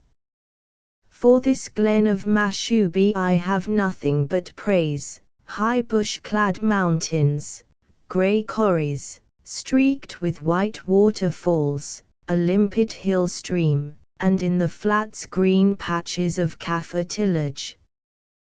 But the road, which once was a coach road, is pure farce. If there is a peculiarly tangled piece of scrub it dives into it, a really awkward rock and it ascends it, an unfordable reach of an easy stream and it makes straight for it, a swamp and it leads you into the deepest and direst part. We had constantly to dismount and coax our ponies down and up impossible steeps. My little African stallion as a rock climber was not at his best, and I had some awkward positions to get him out of. One in particular remains in my memory. A very deep river could only be crossed by standing on a stone, leaping to an old log, and thence with a final sprawl to the farther bank. I turned my reins into a halter, went in front, and tried to coax my pony. When at last he did it he all but landed on my chest, and I made the acquaintance of the hardness of every one of his bones before I got him out of the valley. The road climbs a spur in the fork of 2 streams, and as one ascends and looks up the narrow twin glens, the old exquisite green of the true wood bush takes the place of the sadder colors of the lowlands. The heads of the glens have the form of what are called in the north of England and Scotland hopes rounded green cup-shaped hollows, only here all things are on a larger scale, and the evergreen forest takes the place of birch and juniper in the quarries. The road wound through wood and bracken, now coming out clear on a knoll, and now sinking to the level of some little stream. The mist which had covered the mountains was clearing, and one after another the green summits came forth like jewels against the pale morning sky. The tropical scents ceased, the sun shone out, and suddenly we were on the neck of the pass with a meadowland country falling away from our feet. It was still hazy, but as we breakfasted the foreground slowly cleared. Little white roads sped away over the shoulders of hill, a rushing stream appeared in a hollow with one noble waterfall. Still the landscape opened, wood after wood came into being, glistening like emeralds in the dawn, long sweeps of pasture, each with its glimpse of water, carried the eye to where the great Drakensberg, blue and distant, was emerging from the fleecy mists of morning. Once more we were in the enchanted garden land. It is easy to describe the awesome and the immense, but it is hard indeed to convey an adequate impression of exceeding charm and richness. Hard, at least, in dull prose. A line of gleaming poetry, such as Herrick's, "Here in green meadows sits eternal May," or Theocritus's, will convey more of the true and intimate charm than folios of elaborated description. The main feature of the place is its sharp distinction from the common South African landscape. The high veldt with its vast spaces, the noble mountain ravines, the flats of the bush veldt, have all their own charm, but the traveler is plagued with the something unfriendly and austere in their air, as if all thought of human life had been wanting in their creation. They are built on a scale other than ours, man's labor has in the last resort no power to change them. They remain rough, unfinished, eternally strange, a country to admire, but scarcely to adopt and understand. But this garden ground is wholly human.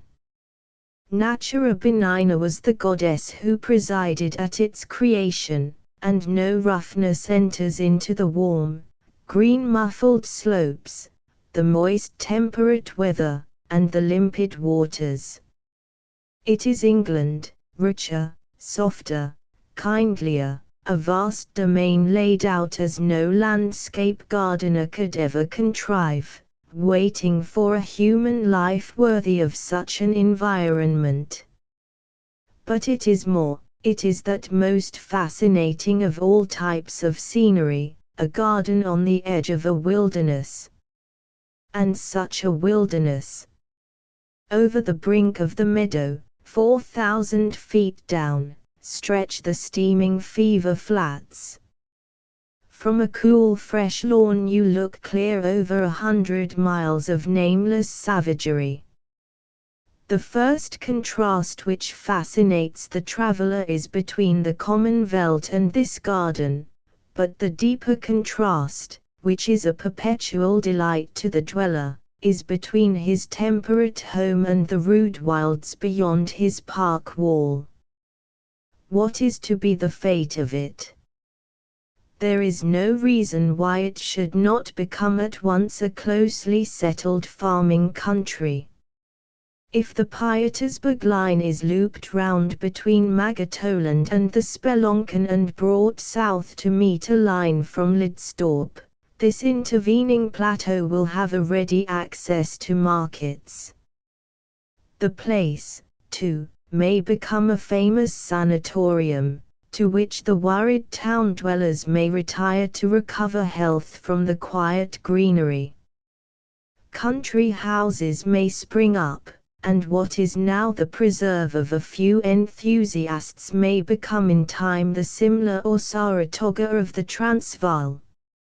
How much, I wonder, will the newcomers see of its manifold graces?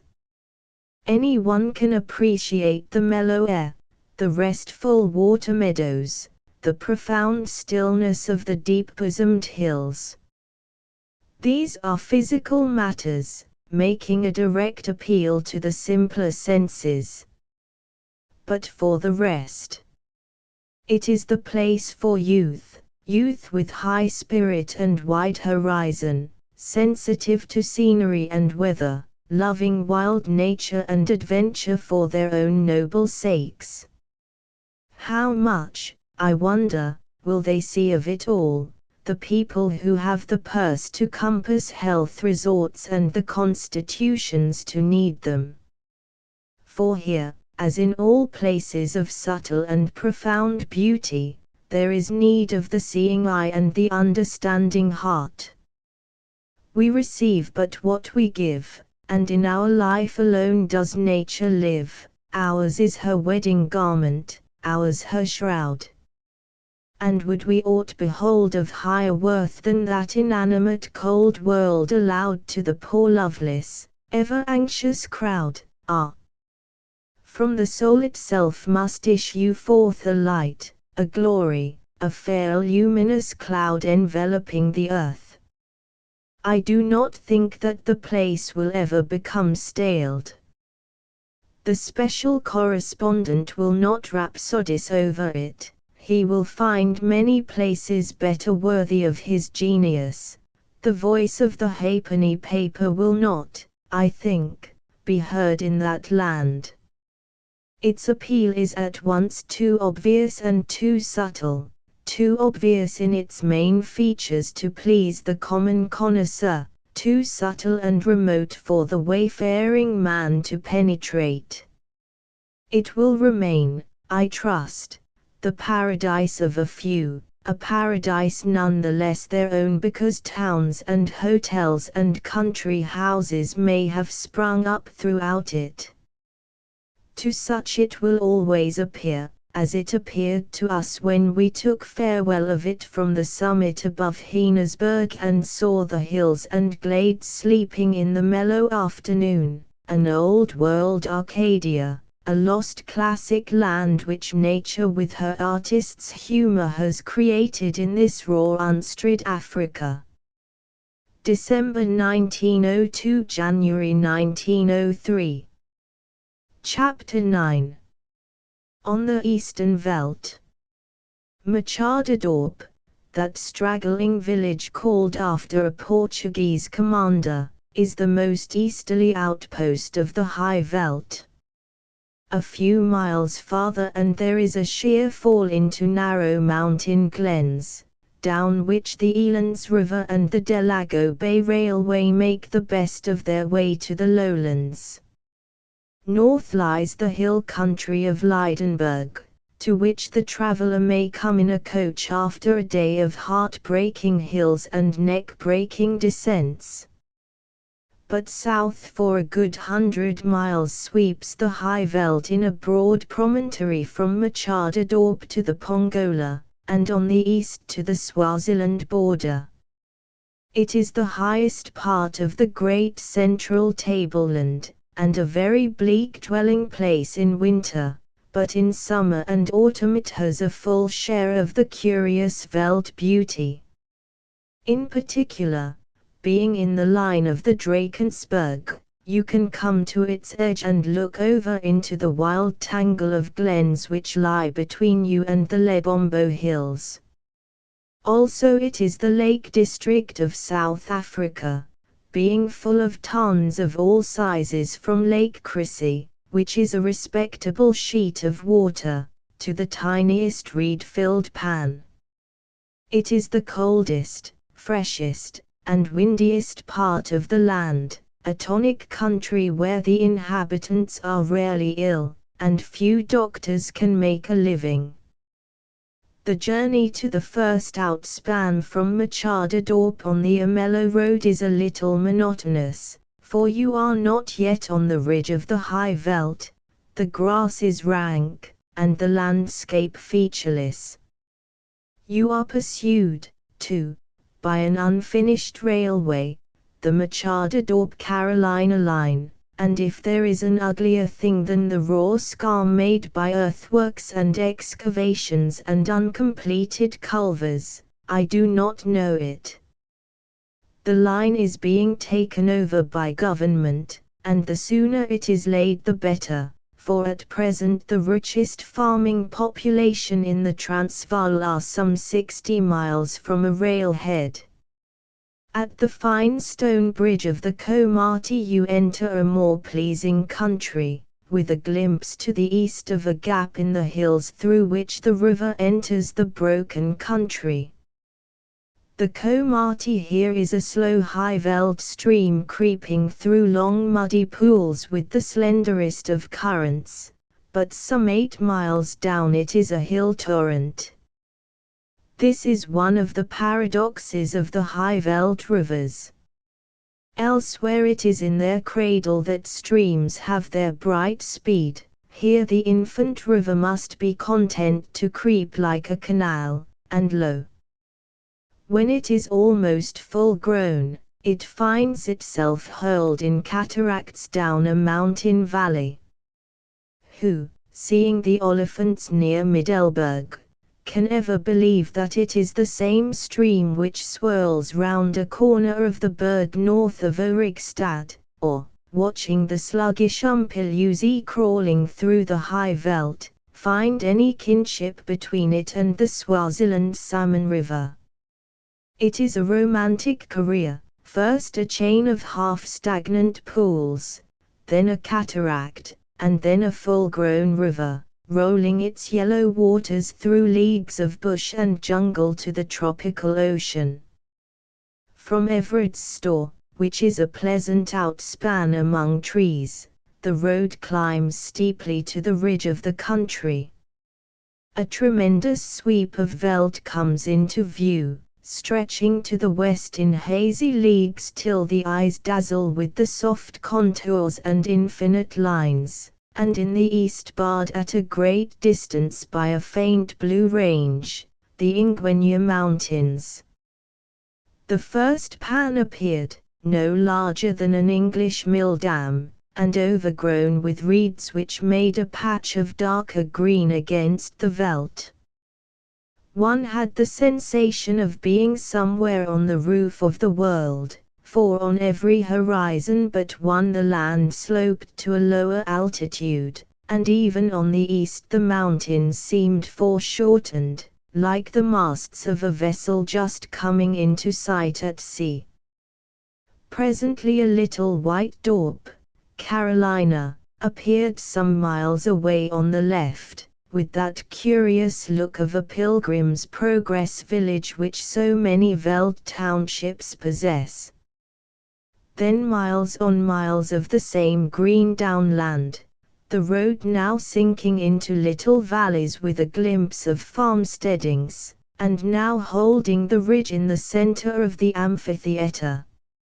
As the autumn evening fell, and the soft lights bathed the landscape, it became a spectral world, a Turanoig, in which it was difficult to believe that this rose-colored slope was not a dream or that purple clump of trees a mirage.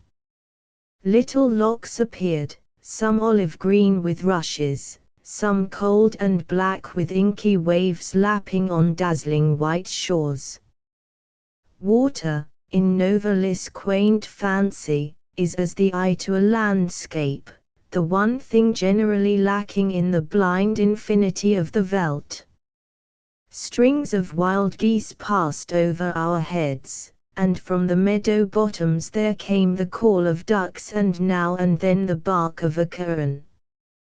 Curious echoes arose as we passed, for there is something in the geological structure of the country which makes it full of eerie noises.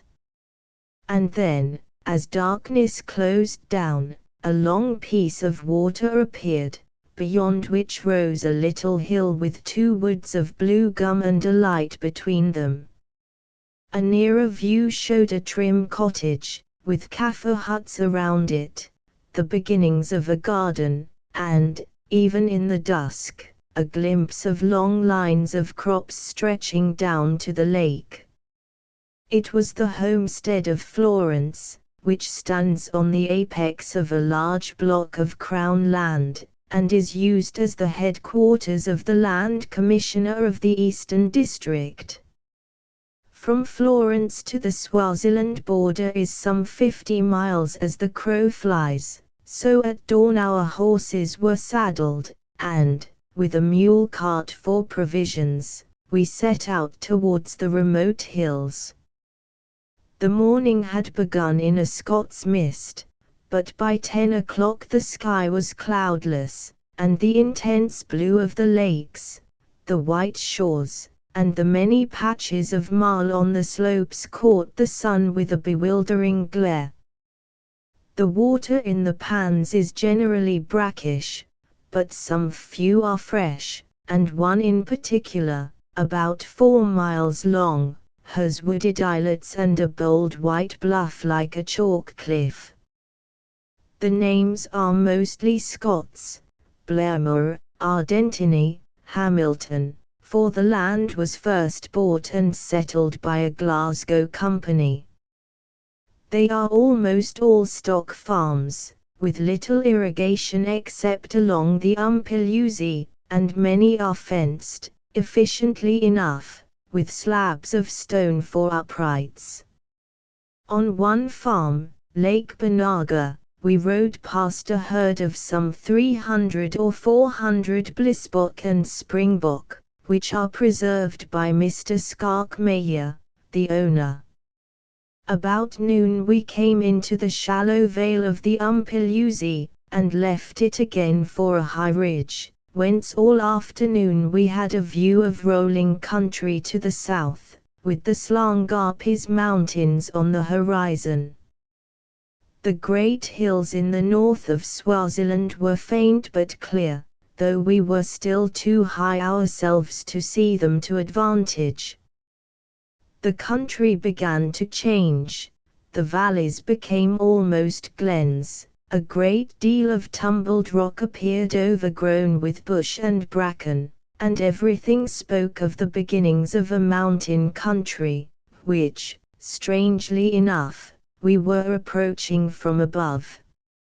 In the late afternoon we came to large belts of trees around a ruined farmhouse, and as the sky was beginning to threaten we outspanned for the night.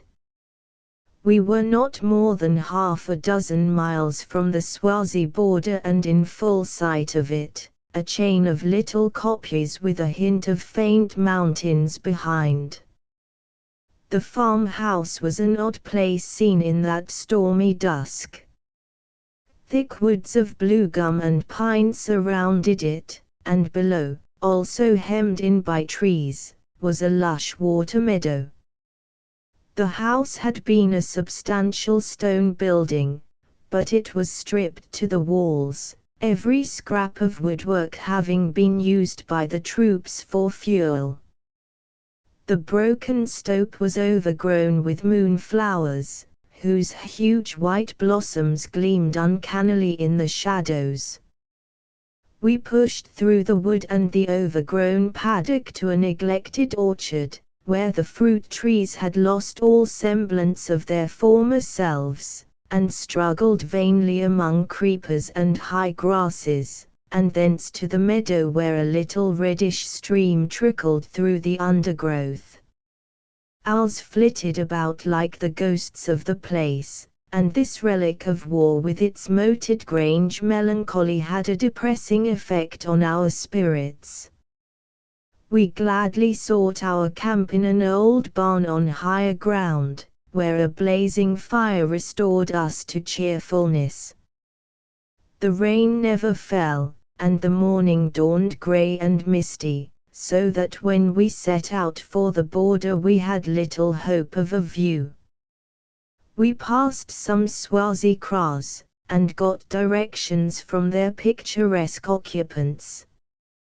The men are active and tall, and their wives with their curious headdresses are better to look at than the sluttish native women of the central districts. They are beautiful dancers, and the performance of a body of Swazis in war costume is a thing to remember. The country began to be extremely rocky, and tree ferns and other specimens of subtropical vegetation appeared in the hollows. One glossy-leaved bush bore a berry about the size and shape of a rasp, called by the natives infanfan, which had an agreeable subacid flavor. A little hill, looking as if it were made of one single gigantic boulder, appeared on the right, and with some scrambling we got our horses to the foot of it. This was Bell's Kop, a famous landmark, and beyond and below was Swaziland. The morning had cleared, and though the horizons were misty, we saw enough to reward us. The ground fell sharply away from our feet to a green glen studded with trees, down which a white road wound.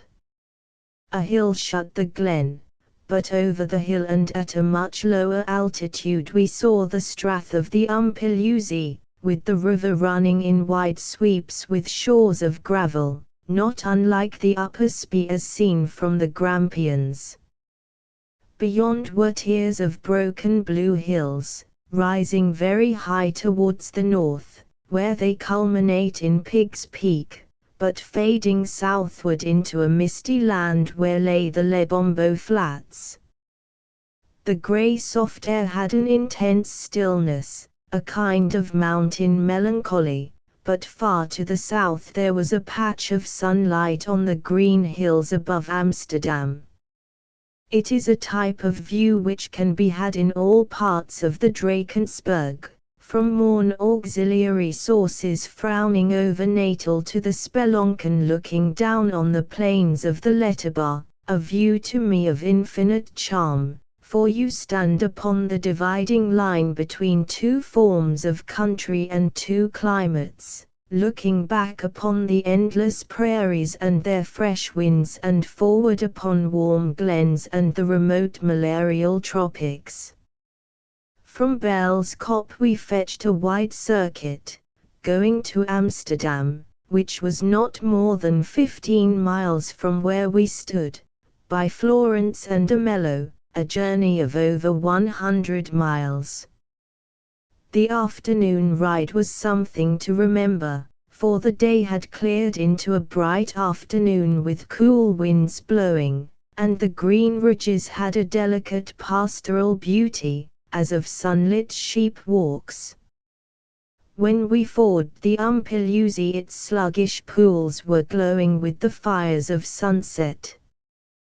Cantering in the hazy twilight of the long slopes was pure romance, and the sounds from a Kaffir kraal, the slow mild-eyed oxen on the road, and the wheeling of wild birds had all the strangeness of things seen and heard in a dream.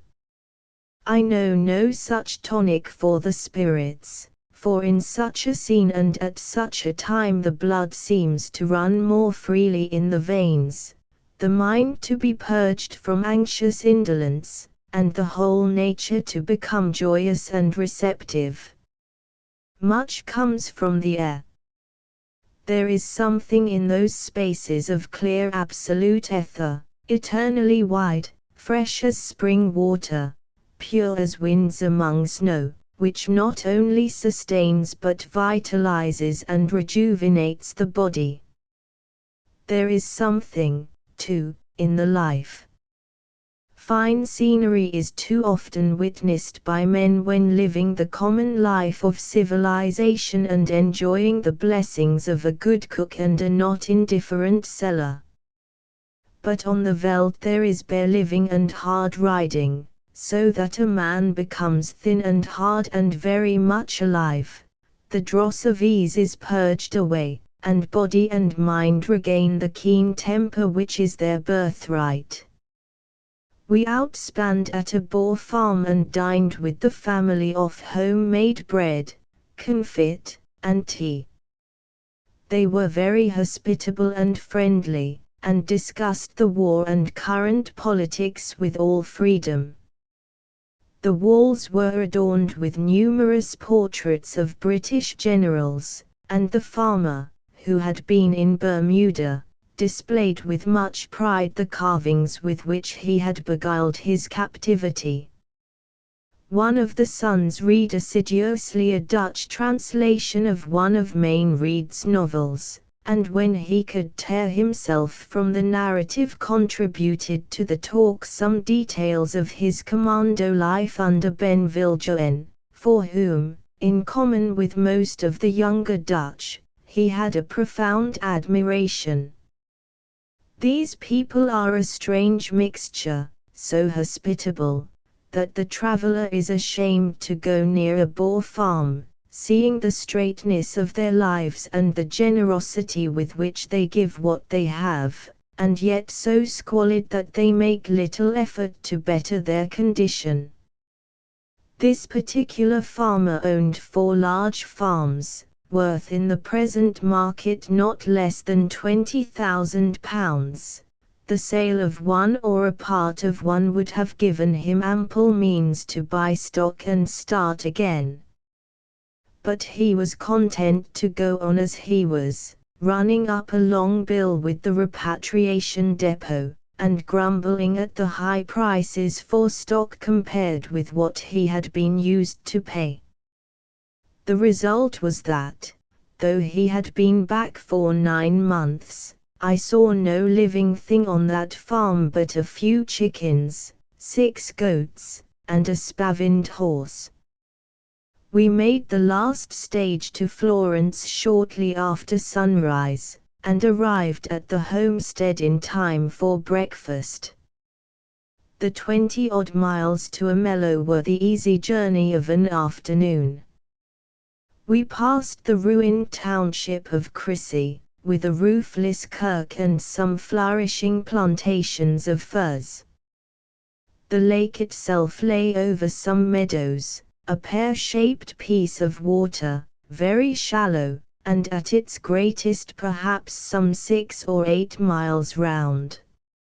Yet in spite of its shallowness there is ample depth for a small centreboard, and when the railway is completed and Crissy becomes a summer sanatorium, there is no reason why a modest kind of yachting should not be enjoyed. For the rest it is a bare road, without crops of coal appearing here and there, and the Infant Vaal to be crossed, a very mean and muddy little stream. You come on Amello with surprise, dipping over the brow of a barren ridge and seeing a cheerful little town beneath you. It suffered heavily in the war, being literally leveled with the ground, but when we passed most of the houses had been cobbled together and new buildings were arising. It lies in a rich mineral tract, and is also the center of a wide pastoral district, so with improved communications it may very well become a thriving country town. Whoever laid it out showed good judgment in the planting of trees, and in that bare land it is pleasant to come on such a village in a wood. My chief recollection of Amello is of a talk with a deputation of neighboring farmers on the subject of cattle diseases. One admirable old man explained his perplexity. Formerly, he said, we used to be told that all diseases came from on high. Now we are told that some are from on high and some are our own fault. But which is which? Personally, he concluded, I believe that Providence is a good deal to blame for them all. About noon the following day we set out for Amsterdam. The first part of the road is monotonous, for it follows a straight line of block houses in a bleak featureless country. We crossed the inevitable Vaal again, a little larger and perhaps a little dirtier, but not appreciably more attractive. Sometimes we came to a flat moor like Rannoch with faint blue mountains beyond it, but the common type was a succession of ridges without a shade of difference between them. The weather had broken, and dust-colored showers pursued us over the face of the heavens, till, as we came in sight of the considerable hill of Bangkok, the whole sky behind us had darkened for a wet evening. As we came down from the height, where the color of the roads told of coal, and entered a green marshy valley, the storm burst on us, a true African rain which drenches a man in 2 minutes. We sought shelter in a farmhouse, or rather in a blockhouse in the stackyard, for there was little left of the house except a shanty which the owner had restored for his present accommodation. All evening it rained in solid sheets, and to dinner, a meal cooked under difficulties, the Boer farmer came and talked to us, sitting on a barrel and telling stories of the war.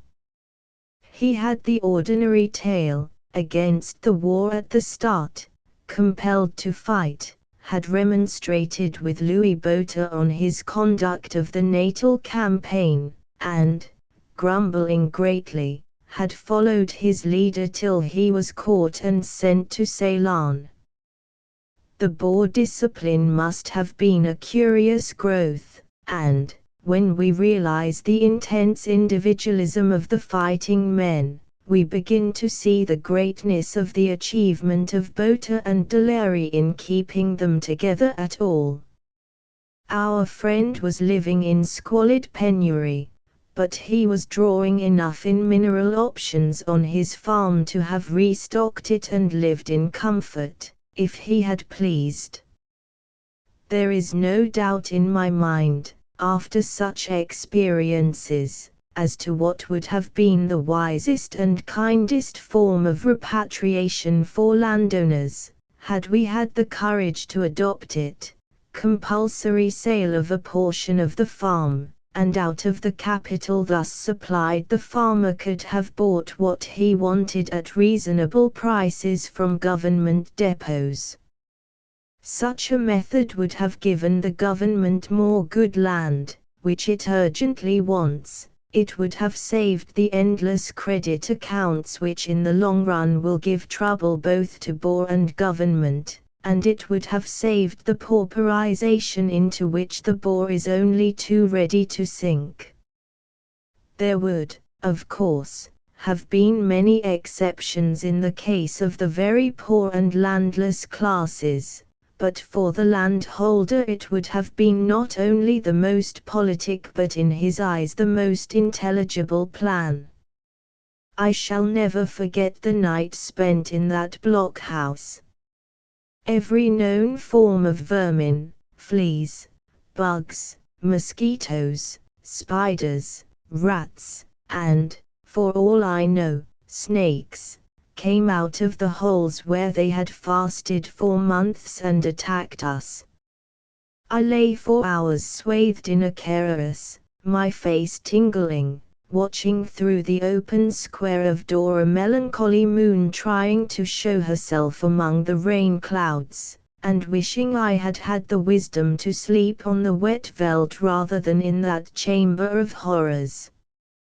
Sheer bodily weariness induced a few uneasy hours of sleep, but the first ray of dawn found me thankfully arising. We breakfasted in haste, inspanned hurriedly, and were on the road an hour after sunrise. A long ascent brought us to the ridge of those hills of which Bangkok and Spitzkop are part, an extension of the Drakensberg from Wakkerstroom across the veldt to the Swazi border. Then we passed over some very flat meadows to another ridge, from which we had a clear view of the Slangarpes mountains to the south, and before us to the northeast the long green range of hills above Amsterdam. It was a curious picture for the Transvaal, a line of hills with regular glens and soft contours unbroken by rock or tree, and at the foot in a wood a few white cottages, a reminiscence of Galloway or Tweethal, and one can well understand how the Scots settlers, who founded the place and gave it its first name of Robernia after their national poet, saw in the landscape a picture of their home. We skirted the village on the left, and found the farm where we were to outspan. Here heroic measures were taken to get rid of the results of the blockhouse. A large tub was filled with hot water, and a bottle of sheep dip was emptied into it. In this mixture we wallowed, and emerged from it scarified but clean. The farm was the property of a Scots gentleman, who in 6 months had made new water furrows, built himself a comfortable house, put over 200 acres under crops, and was running a fair head of stock on the hills. In the afternoon we rode with him to Mr. Forbes' farm of Atholl, some 3 miles off, which is perhaps the largest private landed estate in one piece in the country. It runs to some 60,000 acres, a huge square tract between 2 streams, from which is obtained a fine prospect of the Swaziland hills. Mr. Forbes, who owns much land across the border, is one of the 2 or 3 living Englishmen who know the Swazis best, having for 50 years or more traded, farmed, and mined in their country. Before the war Atholl was a great game preserve, with 3,000 blissbok, 2,000 springbok, as well as reed buck, impala, the 2 roebucks, and a few klipspringer. Now some odd springbok along the stream are almost all that remain. But when Mr. Forbes first came to the place eland, kudu, and hartebeest were the common game, and one could kill a lion on most farms. Of the original Scots settlers, who gave the name of New Scotland to the district, a few still remain, and their farms can be told far off by the neat strips of plantation which make the place like a hillside in Ayrshire. The land was acquired very cheaply from the government, one farm, if tales be true, going for a pair of boots, and another for a keg of whisky.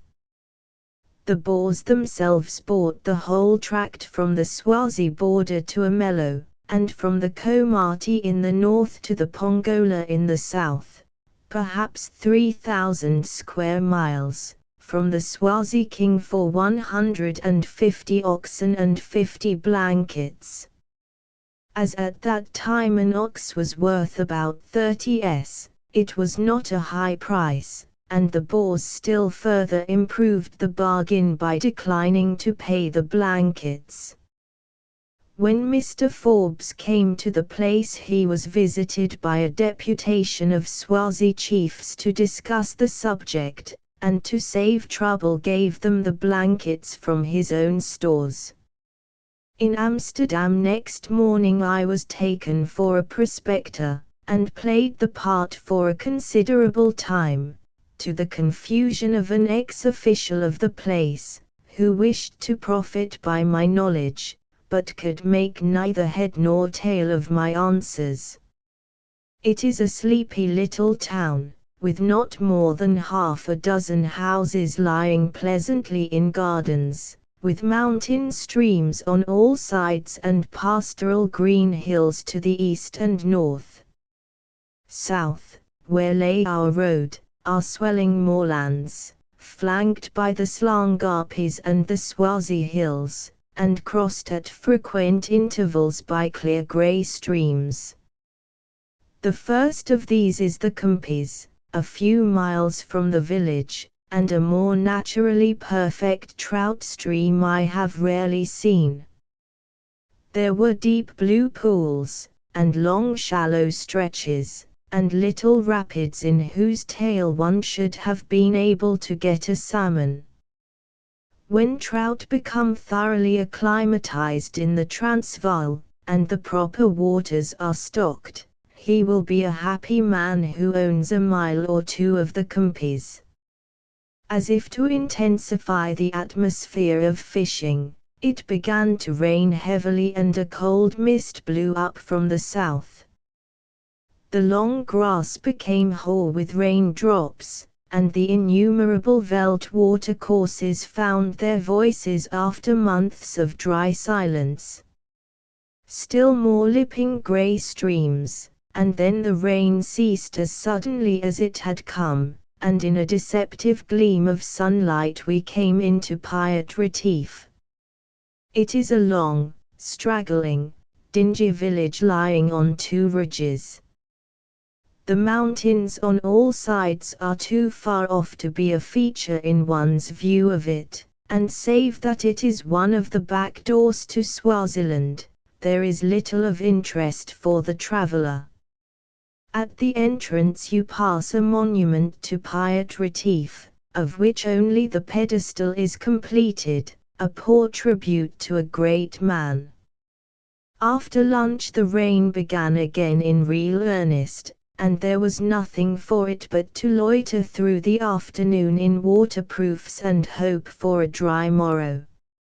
It is not the most cheerful of places, but seen through the pauses of the driving racket had a wild charm of its own. In particular the Slangarpies Mountains, a dozen miles off, when by any chance they were visible for a moment, stood out black and threatening, with white cataracts seaming their sides and murky shadows in their glens. The Dutch name means snake monkeys, but the natives call them beautifully the Mother of Rains. The inhabitants of the district are almost the lowest type in the Transvaal, poor, disreputable, half-bred, despised by their neighbors and neglected by the late government. The progressive element in the district is represented by a German colony, who were originally placed there by the wily Boer as a buffer against the natives, but who throve and multiplied and now own the best farms in the district. The most interesting thing I saw in the place was a large boar hound, with the hair on the ridge of his back growing in an opposite direction to the rest of his coat. Now this type is rare, and, when found, makes the finest hunting dog in the world, for he will tackle a charging lion, and, indeed, fears nothing created. I had often been advised if I came across such a dog to buy him at any price, but in this case his Dutch owner utterly refused to sell, and I had to depart in envious gloom. Before daybreak next morning, in a mist which clothed the world like a garment, so that we walked in fleecy vapor, we set off on the 60 miles journey to Reconstruction. The first half is through an exceedingly dreary land.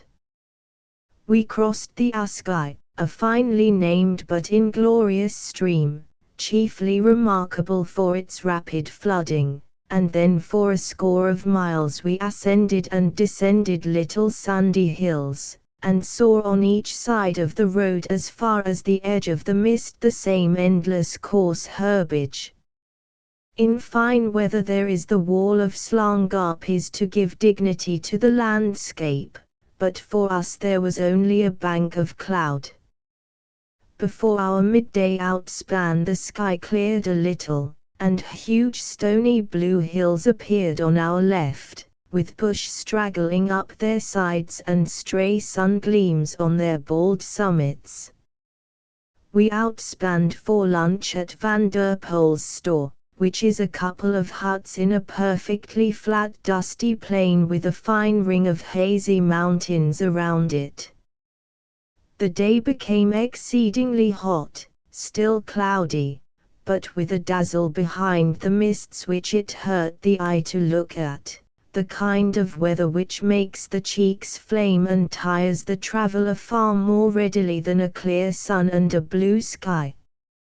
Again the same hills and dales, but now with a gradually increasing elevation, till when we came to a fine stream falling over a precipice into a meadow and looked back, we saw the Slangarpis as if from a neighbor hilltop.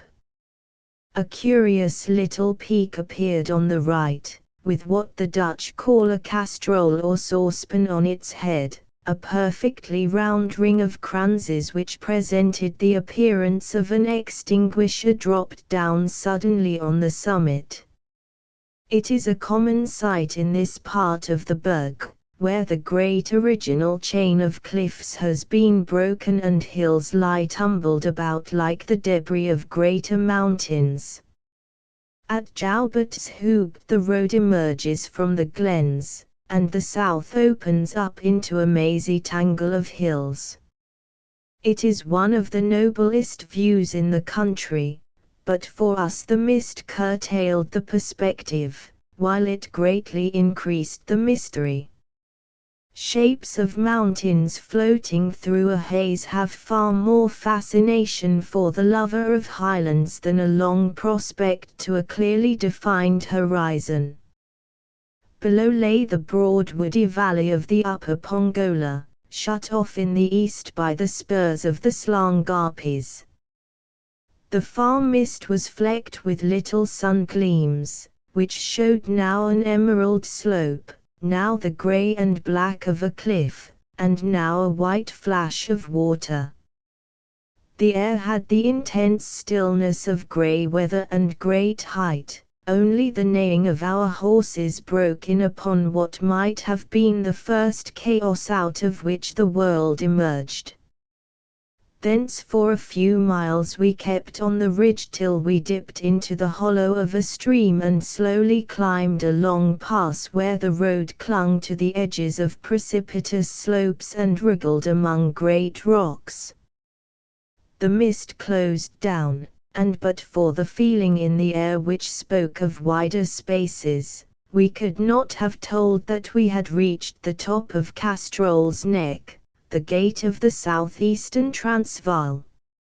A constabulary notice plastered on a weather-worn board was another sign that the place was a known landmark. As soon as we passed the summit the country grew softer. The shoulders of hills seemed greener, and along the little watercourses bracken and a richer vegetation appeared. The evening was falling, and as we slipped down the winding road the white mist faded into deeper and deeper grey, till at last we emerged from it and saw a clear sky above us and hills standing out black and rain-washed against the yellows of sunset. By and by in the centre of the amphitheatre of mountains a dozen lights twinkled out, and in a little we were off saddling very weary horses in the pleasant town of Wakastrum. March-April 1903. Chapter X The Great North Road. The romance which is inseparable from all roads belongs especially to those great arteries of the world which traverse countries and continents, and unite different zones and climates, and pass through extreme variations of humankind. For in them the adventurous sense of the unknown, which is found in a country lane among hedgerows, becomes an ever-present reality to the most casual traveler. And it is a peculiarity of the world's roads that this breath of romance blows most strongly on the paths which point to the pole star. The Emilian Way, up which the Roman legions clanked to the battlefields of Gaul and Britain, or that great track which leads through India to the mountains of the north and thence to the steppes of Turkestan, captures the fancy more completely than any lateral traverse of the globe. a way which passes direct through the widest extremes of weather, and is in turn frozen and scorched or blown in sand, has an air of purpose which is foreign to long tracks in the same latitude, and carries a more direct impress of the shaping and audacious spirit of man. Of all North roads I suppose the greatest to be that which runs from the Cape to Egypt, greatest both for its political meaning, the strangeness of the countries to which it penetrates, the difficulties and terrors of the journey, and, above all, for the fact that it is a traverse of the extreme length of a vast and mysterious continent. It has been associated in the South with the schemes of a great dreamer, and in the North with the practical work of a great soldier and a great administrator. Between these two beginnings we all but lose trace of it in wilds of sand and swamp, the dense forests, the lakes and the wild mountains of equatorial Africa, penetrated at rare intervals by native paths and old hunters' tracks. But to the eye of faith the road is there, marching on with single purpose from one railway head on the veldt to another in the Sudanese desert. The men who travel it are hunters and prospectors, a few soldiers, a chance official, and once and again an explorer, but they travel only short stages, and there are few indeed who, like my friend Mr. E.S. Grogan, carry their staff and scrip from end to end of it.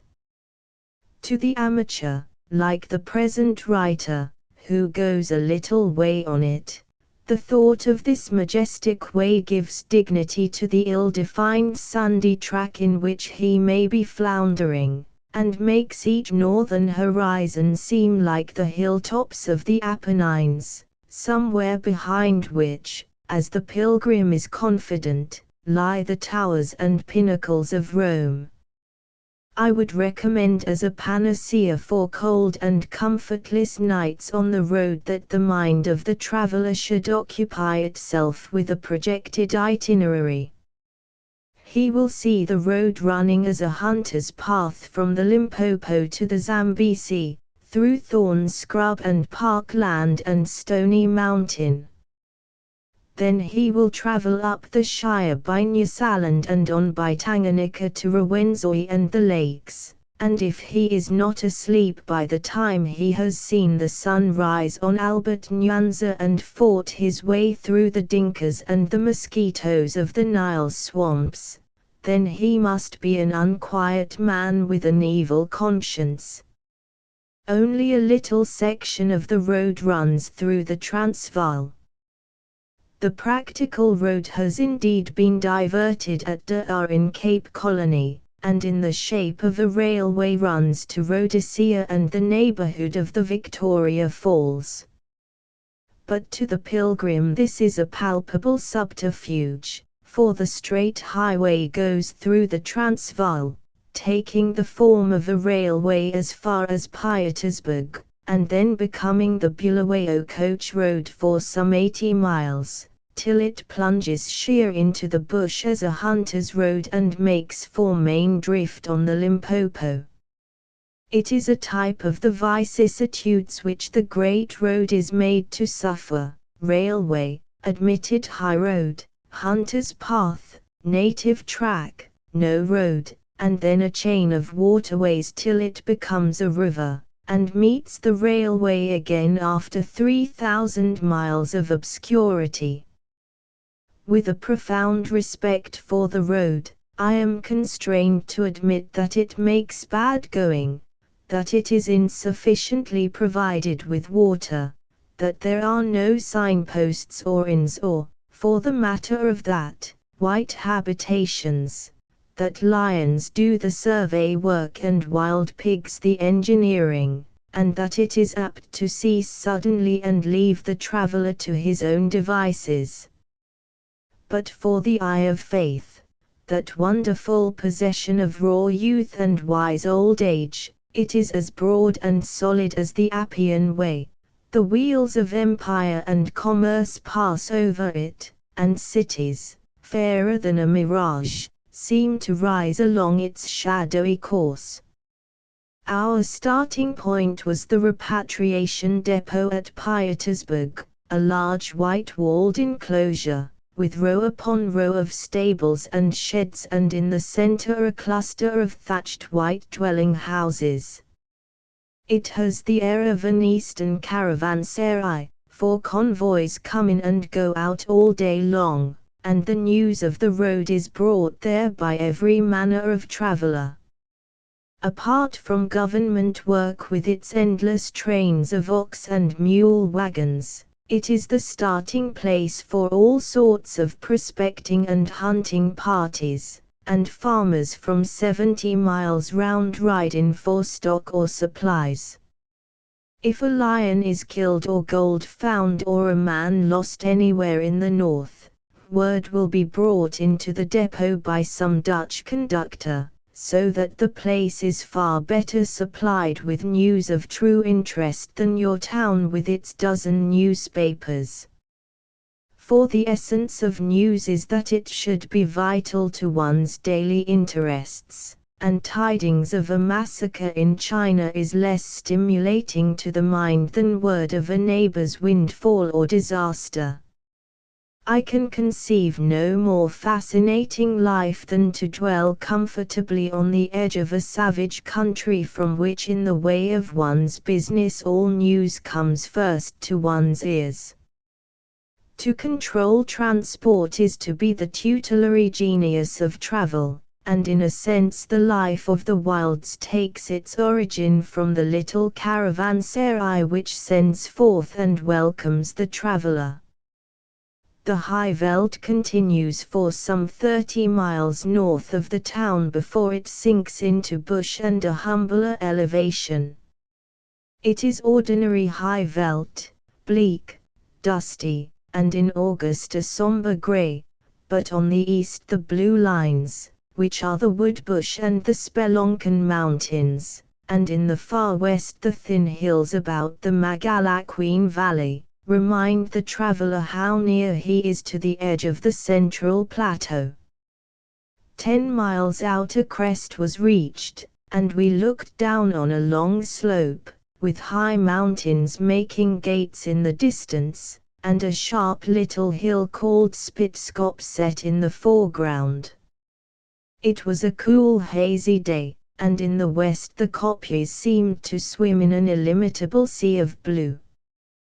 The land is all part of Marliette's location, and patches of tillage and an occasional cluster of huts gave it a habitable air. The native girls wear thick rings of brass round their necks, which gives them a straight figure and a high carriage of the head, pleasant to see in a place where people slouch habitually.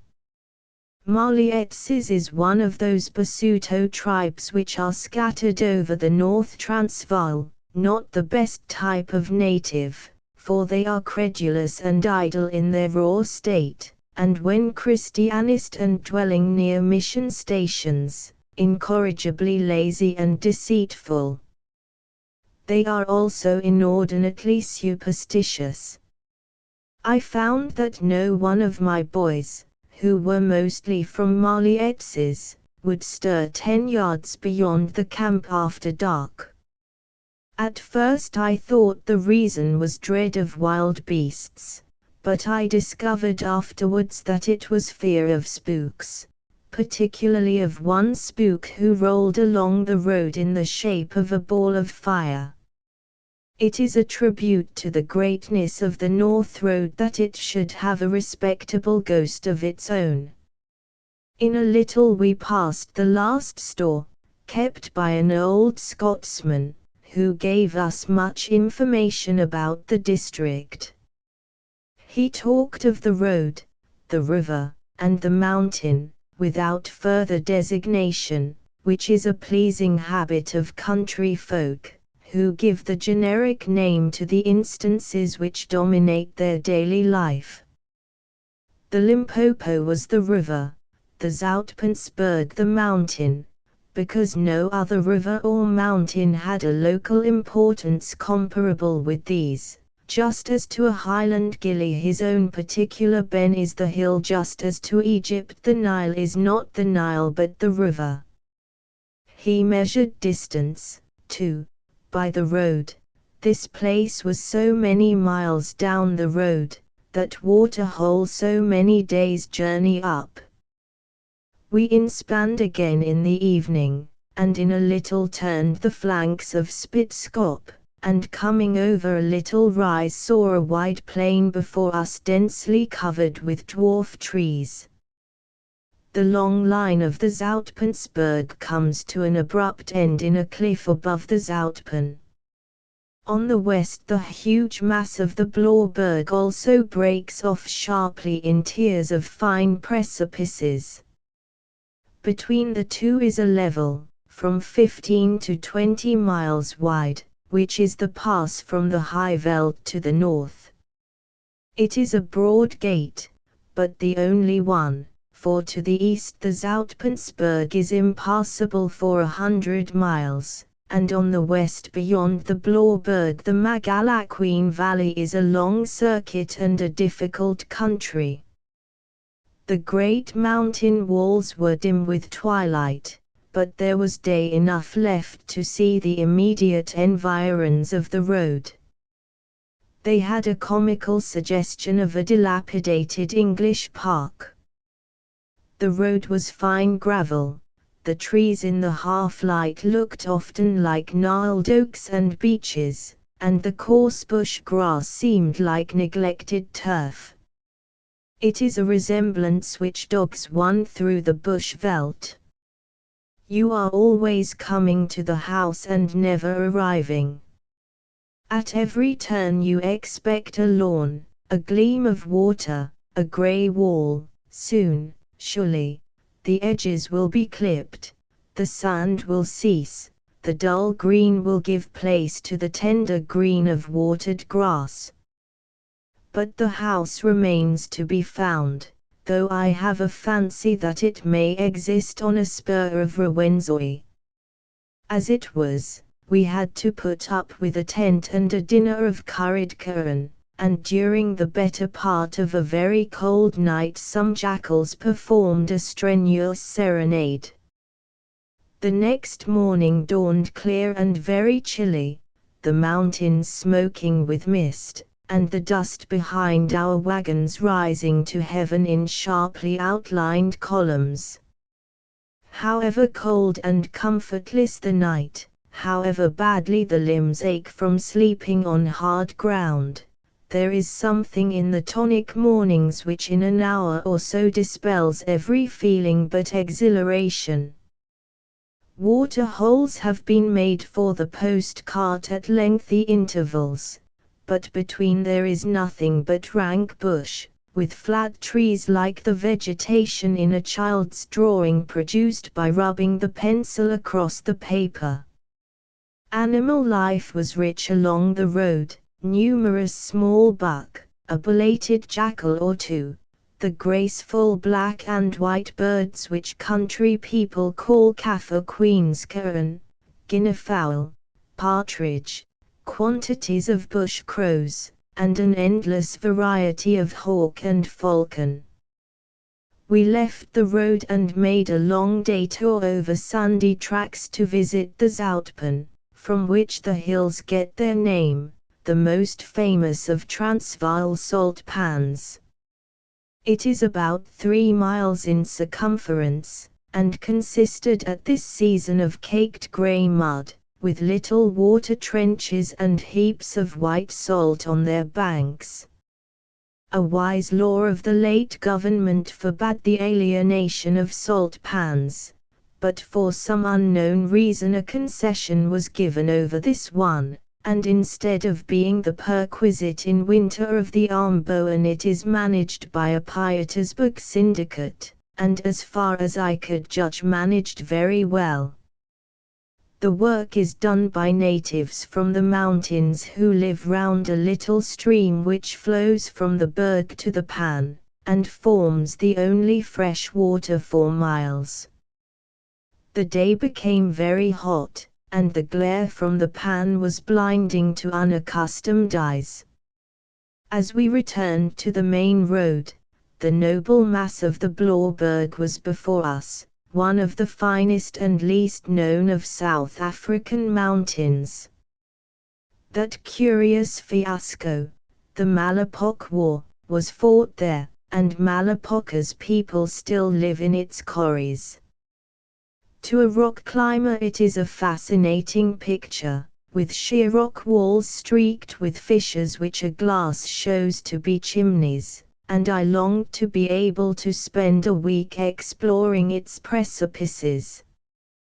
To a mountaineer, South Africa offers many attractions, for apart from what may be found in isolated ranges, there are some hundreds of miles of the Drakensberg with thousands of good climbs, and above all the great northeastern buttress of Morne auxiliary sources, which to the best of my knowledge has never been conquered.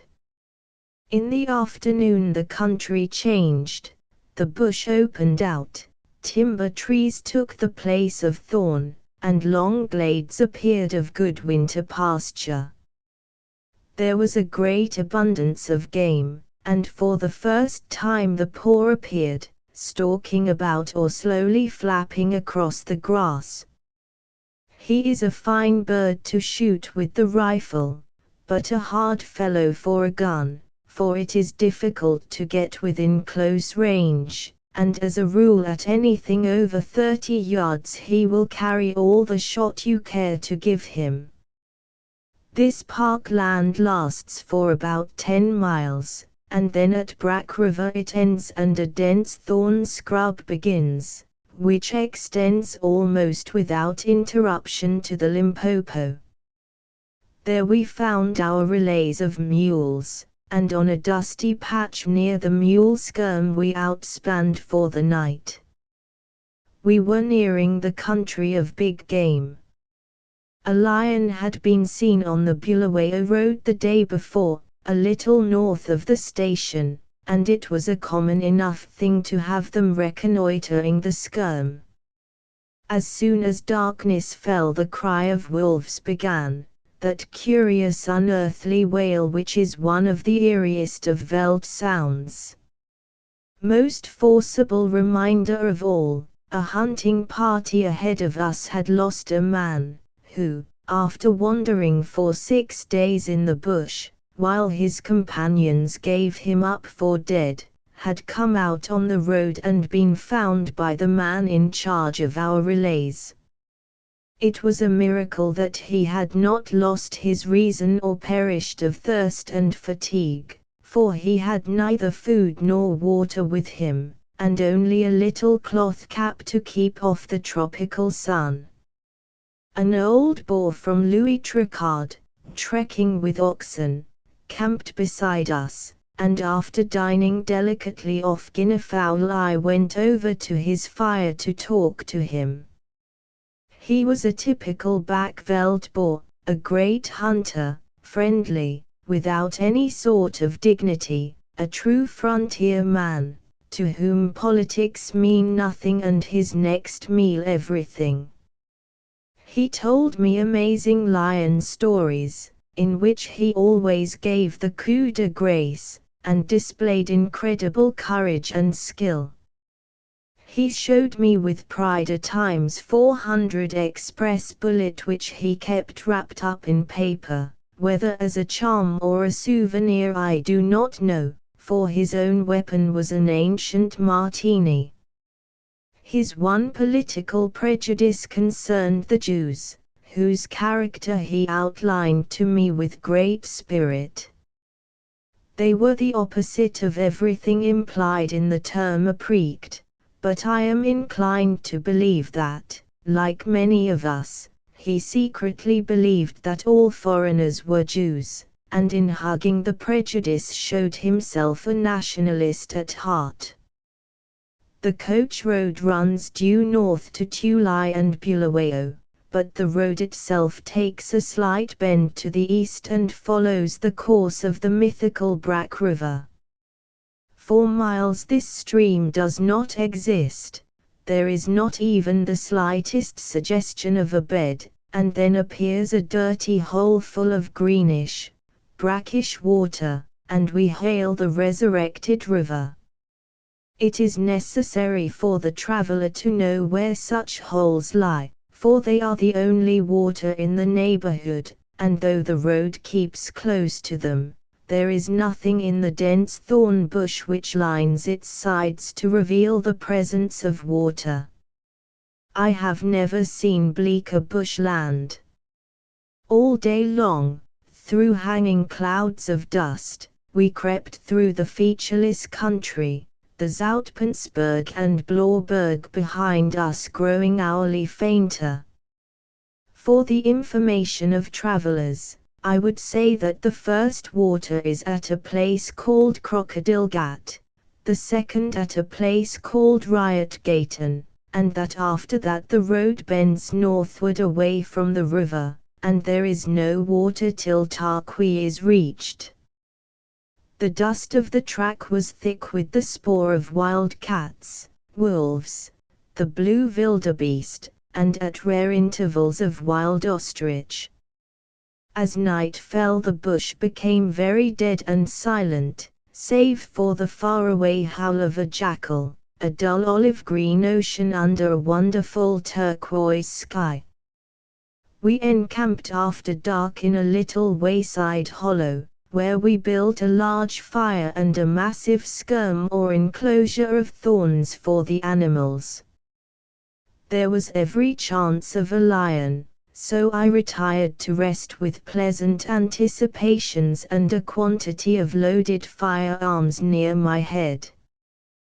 But no lion came, though about 2 o'clock in the morning the mules grew very restless, and a majestic figure, which was indeed no other than the present writer's, armed with a Times 400 express, might have been seen clambering about the top of the wagon and straining sleepy eyes into the bush.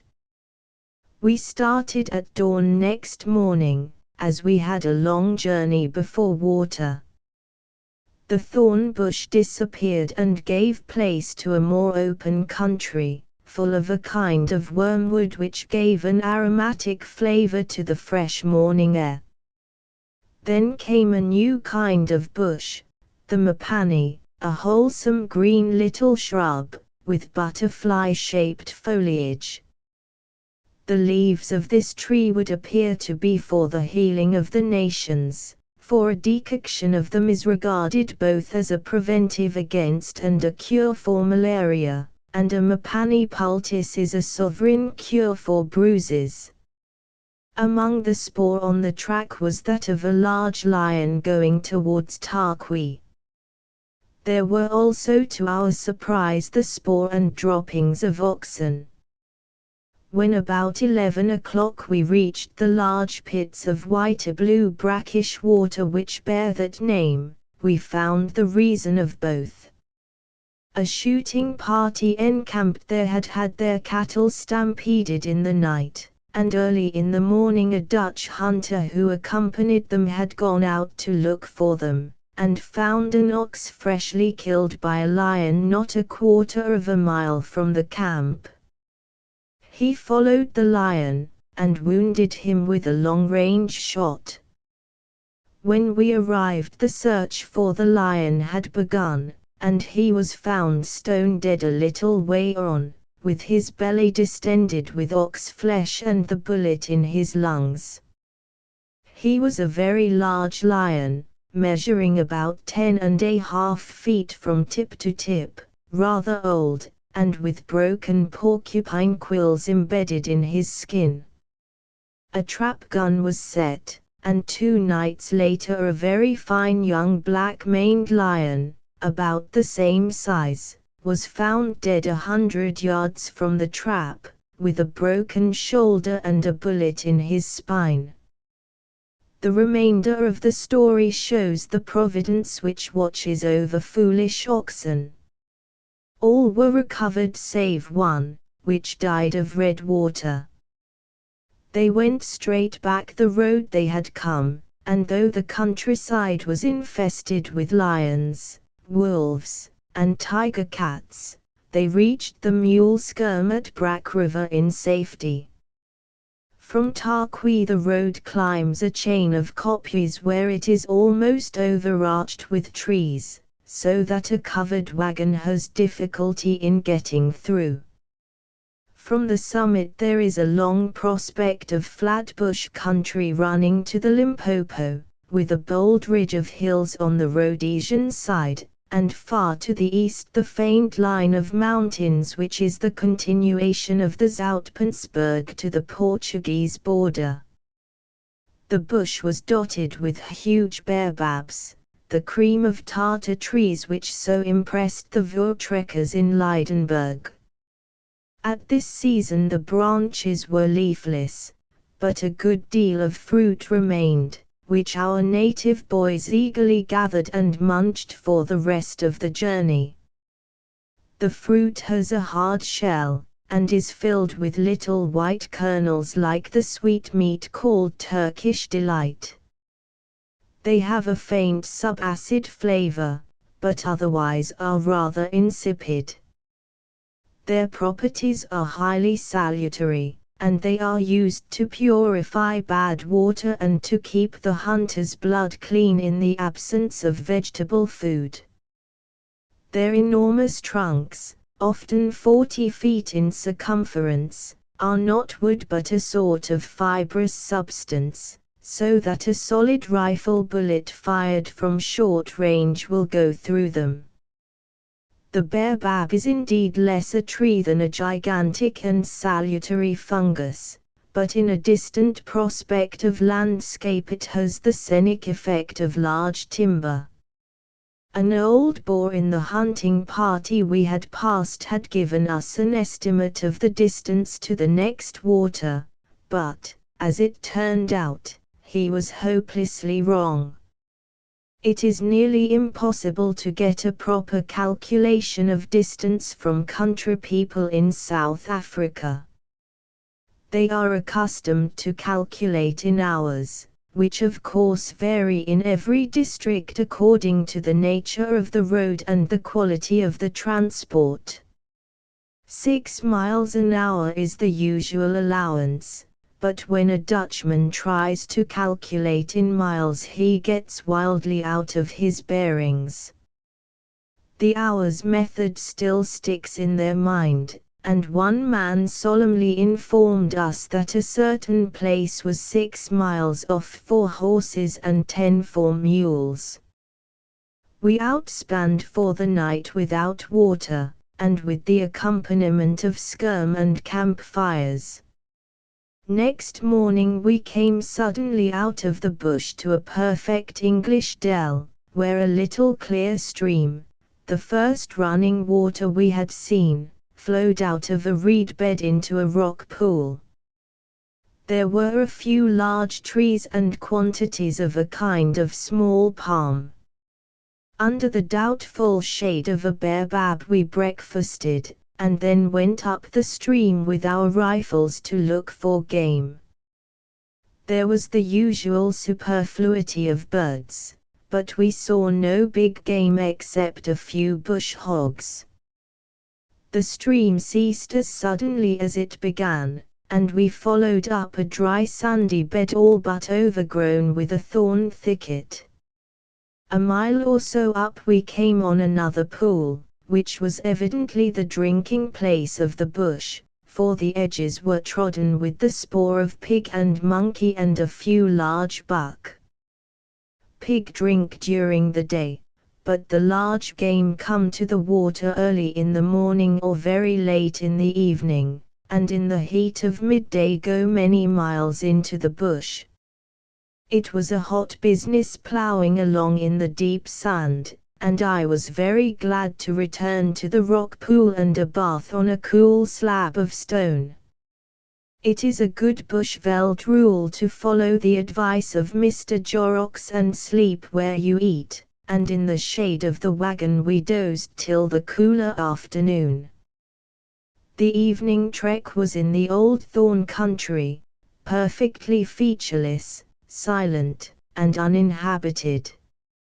Since Marliette's location we had seen no Kaffirs except our own and the post runners, and we were told that this whole tract of land is almost without natives.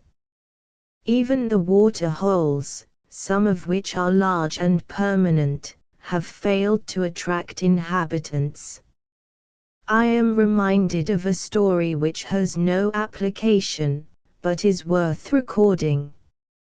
It was told to a Burger camp official by an old and deeply religious Boer, who was greatly pained at the experience.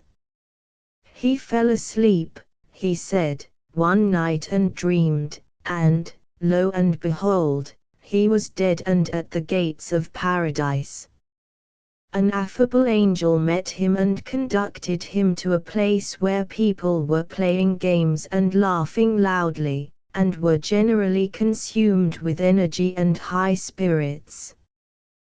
This, said his guide, is the Ruinic heaven.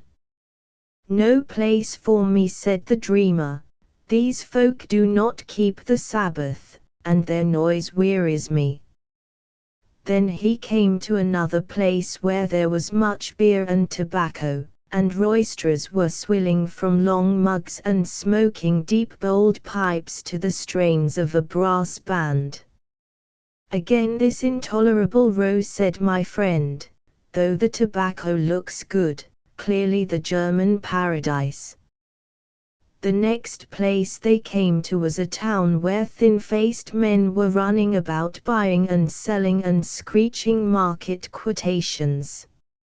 My friend would not at first believe that this was paradise at all, but his informant said it was the corner reserved for virtuous Americans.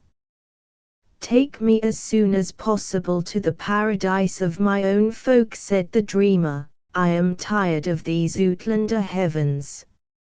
And then it seemed to him he was taken to a very beautiful country place, with rich green veldt, seamed with water furrows, and huge orchards of peaches and naartjies, and pleasant little houses with broad steps.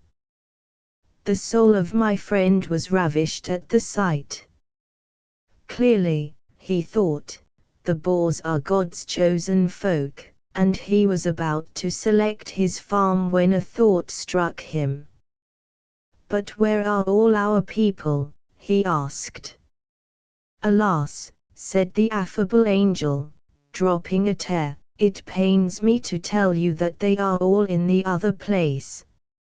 Our evening outspan was below the kopjes where the copper mines lie, and a few tracks in the veldt and an empty tin or two gave warning of human habitation. These copper mines, which are about to be thoroughly exploited by Johannesburg companies, are old Kaffir workings, and, possibly, from some of the remains, Phoenician. The scenery suddenly became very peculiar, English parkland, but with a tint of green which I have never seen before, a kind of dull metallic shade like some mineral dye. There were avenues of tolerably high trees, and a sort of natural hedgerow. The grass was short and rich, and but for the odd hue not unlike a home meadow. There were also a number of wood pigeons of the same metallic green, so that the whole place was a symphony in a not very pleasing color. Early next morning, leaving our transport behind, we set off for the Limpopo, which is about 8 miles off. The thorn thickets appeared again, and the heat as we descended into the valley became oppressive. The altitude of the river is about 1,500 feet, which is a descent of nearly 3,000 feet from the high veldt, and even in winter time the heat is considerable, for the soil is a fine sand, and no breeze penetrates to the wooded valley. I had seen the Limpopo, a wild torrent in the passes of the Magalhaesberg, and I had seen it a broad navigable river at its mouth, so I was scarcely prepared for the bed of dazzling white sand which here represented the stream. Main Drift is about 1/4 of a mile wide, with a bed of bulrushes in the center, and except for a thin trickle close to the Rhodesian shore it is as dry as the Egyptian desert. But 12 miles higher up it is a full stream with rapids and falls, crocodile and hippo, and some miles down it is a stagnant tropical lagoon. The water is there, but buried below heaven knows how many feet of rock and sand. Those mysterious African rivers which disappear and return after many miles have a fascination for the mind which cares for the inexplicable. The valley is there, the bulrushes, the shingle, the water birds, but no river, only a ribbon of white sand, or a few dusty holes in the rock.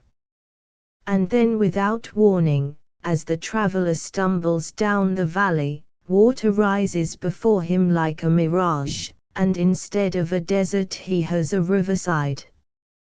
There is little kinship between the torrent which rushes through Crocodile Port and this arid hollow, but the great river never loses itself, and though it is foiled and swamped and strained through sand it succeeds in the end, like Oxus in the poem, in collecting all its waters, and pours a stately flood through the low coast lands to the ocean. Ploughing about in the dry bed under the tropical noontide sun was dreary work, and put us very much in the position of Mr. Pliable in the Slough of Despond, when he cried, "May I get out again with my life, you shall possess the brave country alone for me." We saw a number of spur-winged geese, which for some reason the Boers call wild muscovy, and a heron or two sailing down the blue. A little upstream there was a lagoon in the sand flanked on one side by rocks, a clear deep pool, where a man might bathe without fear of strange beasts. Wallowing in the lukewarm water, the glare exceeded anything I have known. Blue water, white rock, and acres of white sand between hot copper-colored hills. As we left the river we said farewell to the road. It showed itself on the Rhodesian side climbing a knoll past a cluster of huts which had once been a police station, but had been relinquished because of the great mortality from fever. Thereafter it was lost among bush and a chain of broken hills. It cared nothing for appearances, being sandy and overgrown and in places scarcely a track at all, for it had a weary way to go before it could be called a civilized road again. There was something purposeful and gallant in the little trail plunging into the wilds, and with regret we took our last look of it and turned our faces southwards. Our way back lay mostly through dense bushland, and in the days of hunting and the evenings round the fire I saw much of the life and realized something of the fascination of this strange form of country. It has no obvious picturesqueness, this interminable desert of thorn and sand and rank grass, varied at rare intervals by a raw coppice or a clump of timber. The sun beats on it at midday with pitiless force, and if it was hot in the month of August, what must it be at midsummer? The rivers are sand-filled ditches, and the infrequent water is found commonly in brack lagoons, but, dry as it is, it has none of the wholesomeness of most arid countries, generally forming a hotbed of fever. an aneroid which I carried to give a flavor of science to our expedition, put its average elevation at between 1,500 and 2,000 feet. Agriculture is everywhere impossible, though some of the better timbered parts might make good winter ranching country. But, apart from possible mineral exploitation, the land must remain hunting veldt, and indeed is favorably placed for a large game preserve. The very scarcity of water makes it a suitable dwelling place for the larger buck, who drink but once a day, and the difficulty of penetrating such a desert will be an effective agent in preservation.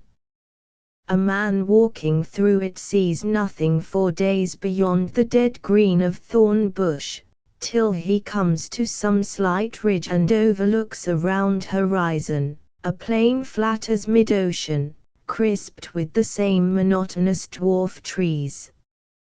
Hidden away round water-holes there are glades and drives with a faint hint of that softness which to us is inseparable from woodland scenery, but they are so few that they only increase by contrast the sense of hard desolation. The bush is very silent. Its dwellers make no noise as they move about, till evening brings the cries of beasts of prey. The nights in winter are intensely cold, with a sharpness which I found more difficult to endure than the honest frost of the high veldt. The noons are dusty and torrid, and the thirst of the bush is a thing not easily coped with. But in 3 phases this desert took on a curious charm. That South African landscape must be bleak indeed which is not transformed by the mornings and evenings. For 2 hours after sunrise a chill hangs in the air, light fresh winds blow from nowhere, and the scrub which is so dead and ugly at midday assumes clear colors and stands out olive green and rich umber against the pale sky. At twilight the wonderful amethyst haze turns everything to fairyland, the track shimmers among purple shadows, and every little gap in the bush is magnified to a glade in a forest. I have also a very vivid memory of a view from one of the small ridges in full moonlight.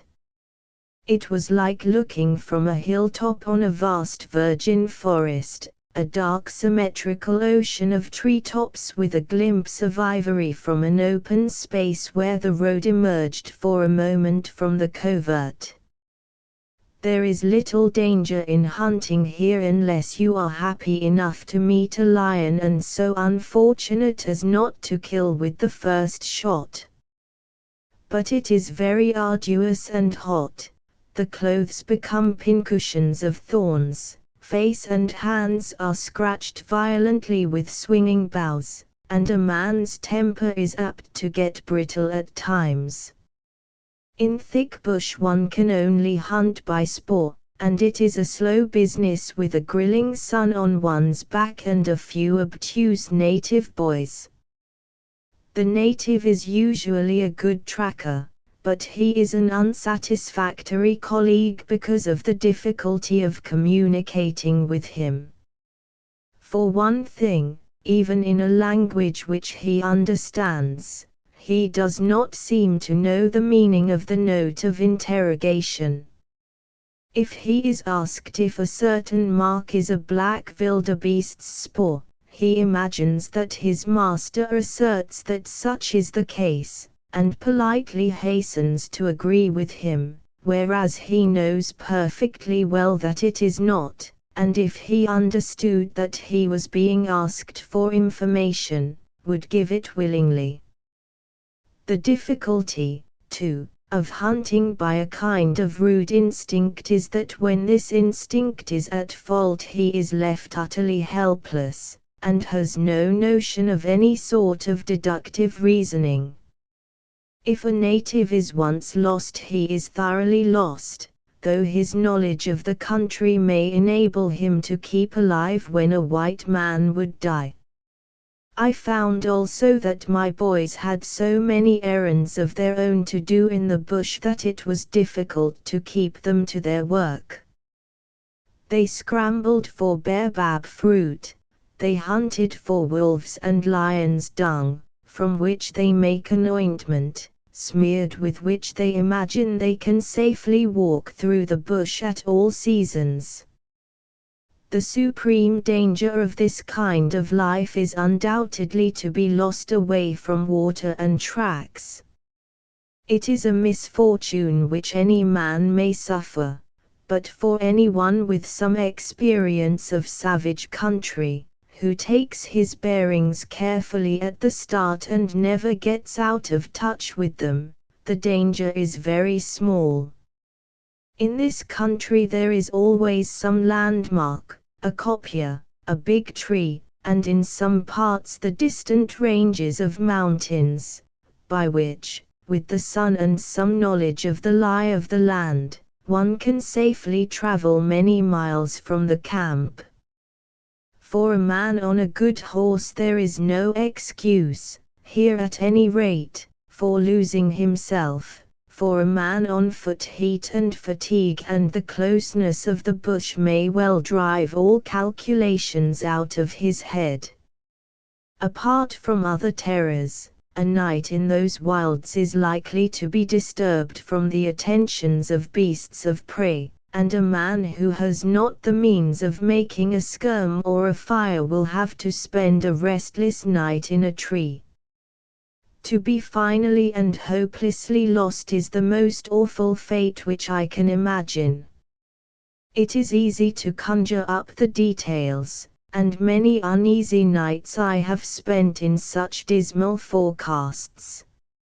First, the annoyance, the hasty pushing through the scrub, believing the camp to be just in front, and lamenting that you are late for dinner. Then the slow fatigue, the slow consciousness that the camp is not there, that you do not know where you are, and that you must make the best of the night in the open. Morning comes, and confidently you try to take your bearings. By this time others are seeking you, you reflect, and with a little care you can find your whereabouts and go to meet them. Then a long hot day, without water or food, pushing eternally through the dull green scrub, every moment leaving confidence a little weaker, till the second night comes, and you doze uneasily in a horror of nightmare and physical illness. Then the spectral awaking, the watching of a giddy sunrise, the slow forcing of the body to the same hopeless quest, till the thorns begin to dance before you and the black froth comes to the lips, and in a little reason takes wing, and you die crazily by inches in the parched silence. I have said that the bush is without human inhabitants, but every now and then we found traces of other travelers. A dusty pack donkey would suddenly emerge from the thicket, followed by two dusty and sunburnt men, each with some prehistoric kind of gun. Sometimes we breakfasted with this kind of party, and heard from them the curious tale of their wanderings. They would ask us the news, having seen no white man for half a year, and it was odd to see the voracity with which they devoured the very belated papers we could offer them. They had been east to the Portuguese border and west to Bechuanaland and north to the Zambesi, pursuing one of the hardest and most thankless tasks on earth. The prospector skirmishes ahead of civilization. On his labors great industries are based, but he himself gets, as a rule, little reward. Fever and starvation are incidents of his daily life, and yet there is a certain relish in it for the old stager, and I doubt if he would be content to try an easier job which curtailed his freedom. For, if you think of it, there is an undercurrent of perpetual excitement in the life, which is treasure hunting made a business. Any morning may reveal the great reef or the rich pipe, and change this dusty fellow with his tired mules into a nabob. Among the taciturn men who crept out of the bush every type was represented, from Australian cowpunchers to well-born gentlemen from home, whose names were still on the lists of good clubs. One party I especially remember, 3 huge Canadians, who came in the darkness and encamped by our fire. They had a ramshackle cart and 2 mules, and the whole outfit was valeted by the very smallest nigger boy you can imagine.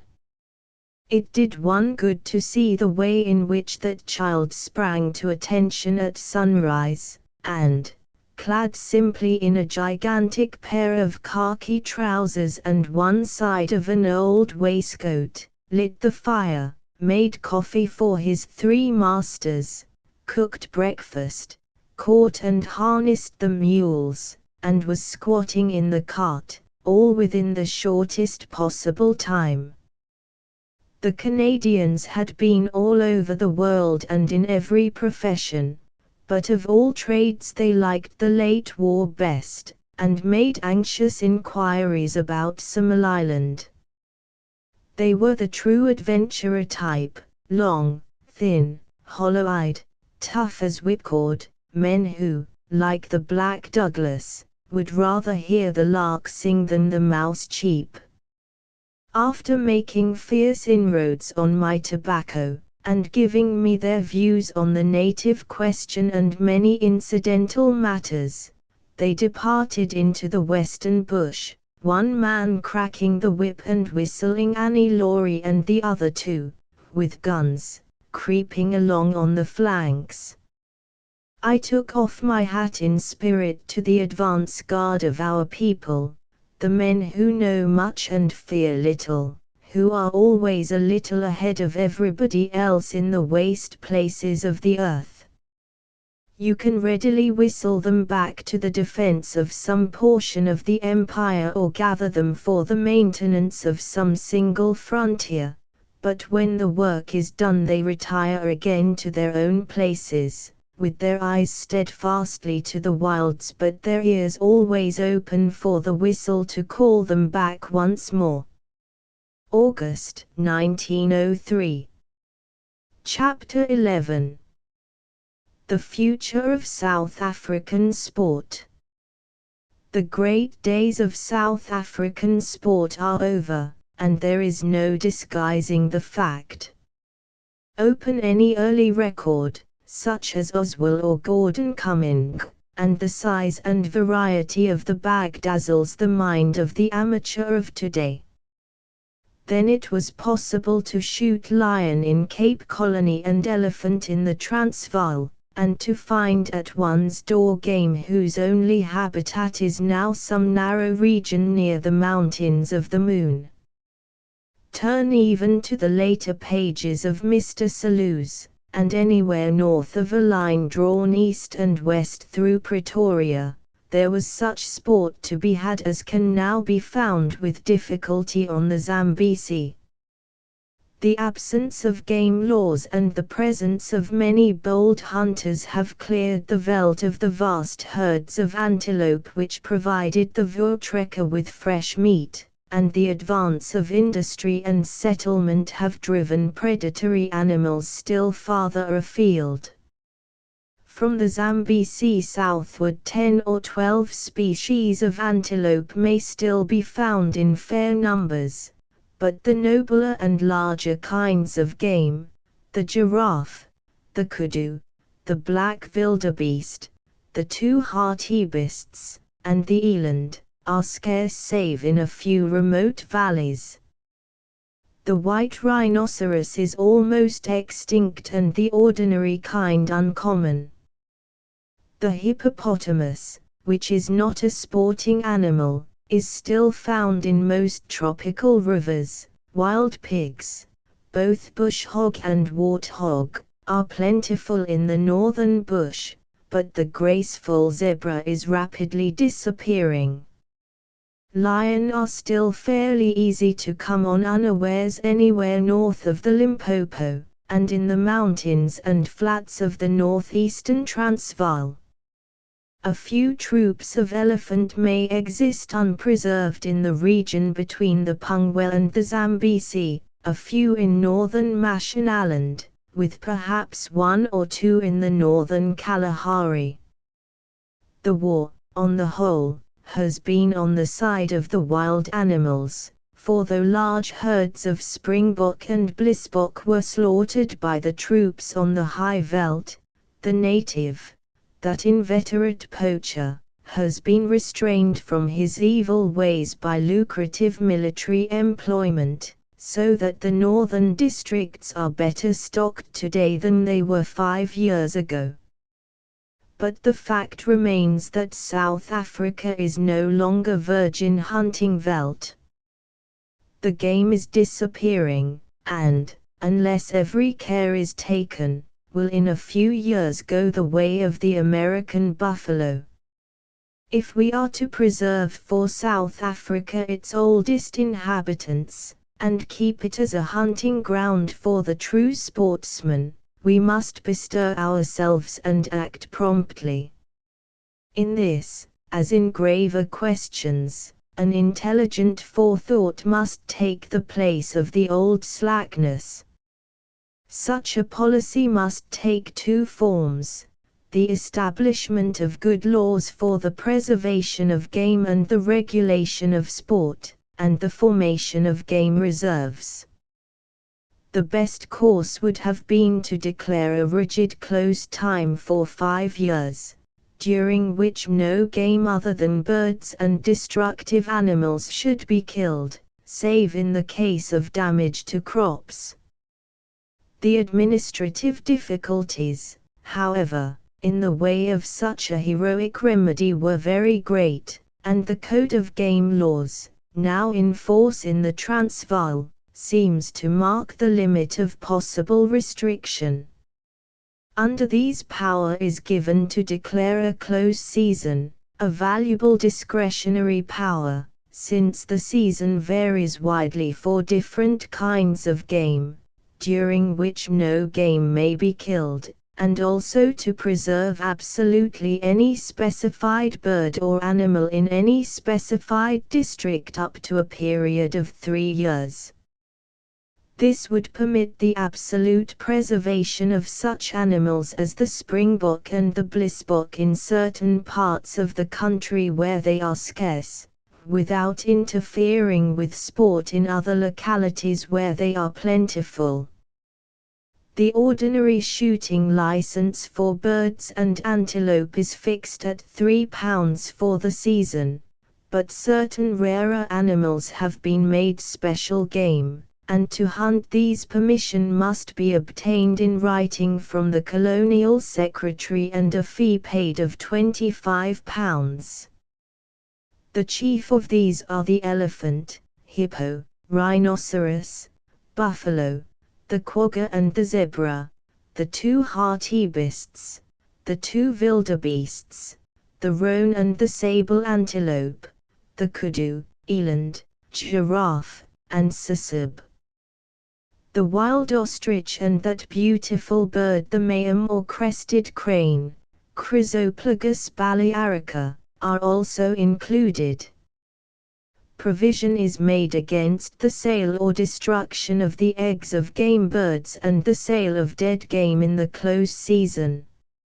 Under this law the ordinary man, on the payment of a small sum, has during the season the right to shoot over 30 varieties of game birds and over a dozen kinds of buck, as well as wild pig and lion and tiger cats, if he is fortunate enough to find them, on most crown lands and on private lands when he can get the owner's permission, a tolerably wide field for the sportsman. But restrictive laws are not enough in themselves. It is necessary to provide an equivalent to the sanctuary in a deer forest, reserves where wild animals are immune at all seasons. The late government established several nominal reserves, notably on the Lesser Sabi River and in the extreme eastern corner of Piat Retief which adjoins Tongaland, but no proper steps were taken to enforce the reservations. The new government has strictly delimited the Sabi Preserve and appointed a ranger, and certain adjoining land companies between the Sabi and the Oliphants have made similar provisions for their own land. But one reserve in one locality is not enough. The true principle is to establish a small reserve and a sanctuary in each district. Part of the Crown lands in northern Rustenburg, in Waterberg, in northern and eastern Zoutpansberg, and especially in the Springbok Flats district, might well be formed into reserves without any real injury to such agricultural and pastoral development as they are capable of. If the greater land companies could be induced to follow suit, and there is no reason why they should not, an effective and far-reaching system of game preservation could be put in force. 12. Finally, something must be done at once to stop native poaching, more especially the depredations of the wretched Kaffir dogs. Officers of constabulary, land inspectors, as well as all owners and lessees of farms, should have the power to shoot at sight any dog trespassing on a game preserve or detected in the pursuit of game. An increased dog tax, too, might stop the present system of large mongrel packs which are to be seen in any Kaffir kraal. A stringent Vermin Act, which is highly necessary for the protection of small stock like sheep and goats, would also help to prevent the slaughter of buck by wild dogs and jackals. But for the big game hunter, in the old African sense, there is little or nothing left. The day of small things has arisen, and we must be content to record tamely our sport in braces of birds and heads of small buck, where our grandfathers recorded theirs in lion skins and tusks and broken limbs. Big game there still is, but they are far afield, and have to be pursued at some risk to horse and man from fly and malaria. The lion, as I have said, is still fairly common in the district between Magatoland and the Limpopo, in the continuation of the Zoutpansberg east to the Ruhr Rand, down the slopes of the Lebombo, and in the flats along the lower Letaba, Oliphants, and Limpopo. He is frequently met with in most parts of Rhodesia, though his habits are highly capricious, and while a tourist one day's journey from Salisbury may see several, a man who spends 6 months hunting may never get a shot. Portuguese territory is still a haunt of big game, though the natives are doing their best to exterminate it, for the thick bush and the pestilent climate between the Lebombo and the sea will always make hunting difficult, and the Pungwe and its tributaries still form, at the proper season, perhaps the best shooting ground south of the Zambesi. The elephant cannot be counted a quarry, and any man who attempts to kill an elephant in South Africa today deserves severe treatment, save in such preserves as the Ado Bush and the Knysna Forest in Cape Colony, where they are rapidly becoming a nuisance.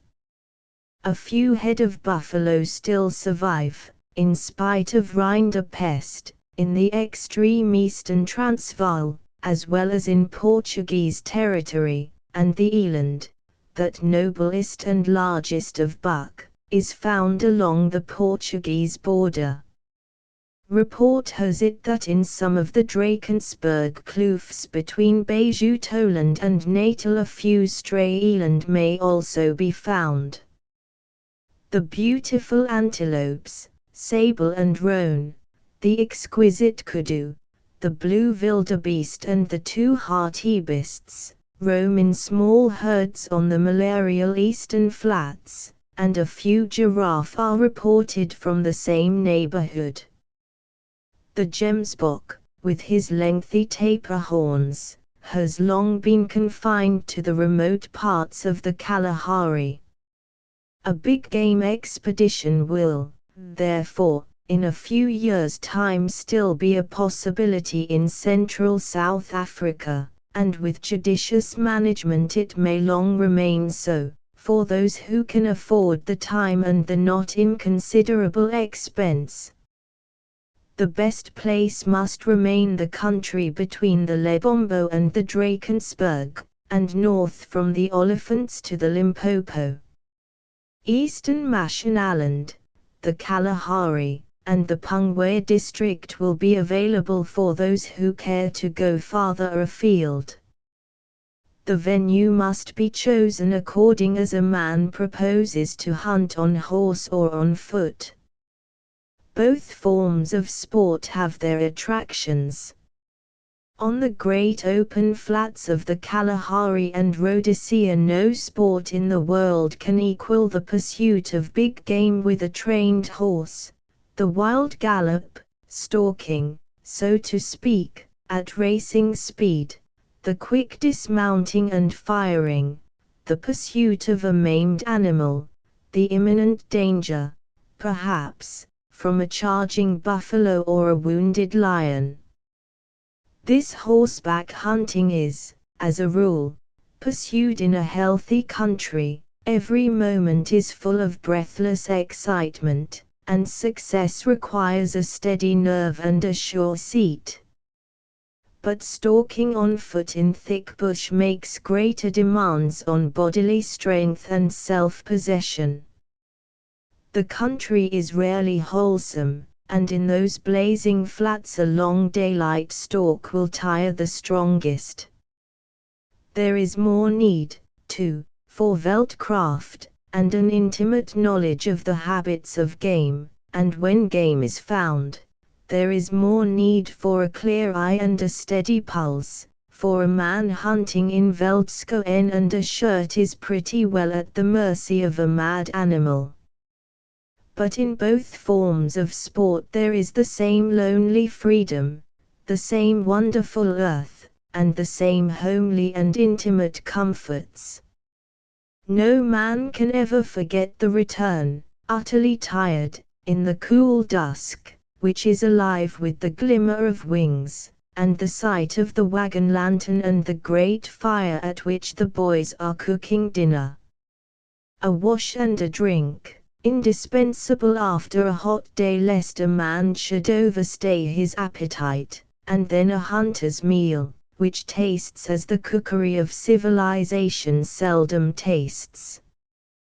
There is no reason why a hunter should not live well, far better than in any South African town, for he can count on fresh meat always, and, if he is fortunate, on eggs and fish and fruit. And then the evening pipe in a deck chair, with the big lantern swinging from a tree, the great fire making weird shadows in the forest, and natives chattering drowsily around the ashes. Lastly, to an early bed in his blankets, and up again at dawn, with another day before him of this sane and wholesome life. The chief dangers in African hunting, greater far than any from wild animals, are the chances of malaria and the possibility of getting lost. In many trips the first may be absent, but for a keen man it is often necessary to time his expeditions when the grass is short or when he has a chance of having the field to himself. periods which do not always coincide with the healthy season. It is not for anyone to venture lightly on a long hunting trek. But, granted a sound constitution, decent carefulness in matters such as the abstinence from all liquids save at meals, and from alcohol save before dinner, and the rigorous use of a mosquito curtain, can generally bring a man safely through. The system can be fortified by small and regular doses of quinine, and the camp should be pitched, whenever possible, in some dry and open spot. These may seem foolish precautions to an old hunter whose body has been seasoned with innumerable attacks, but it is wise for one who has not suffered that misfortune to take every means to avoid it.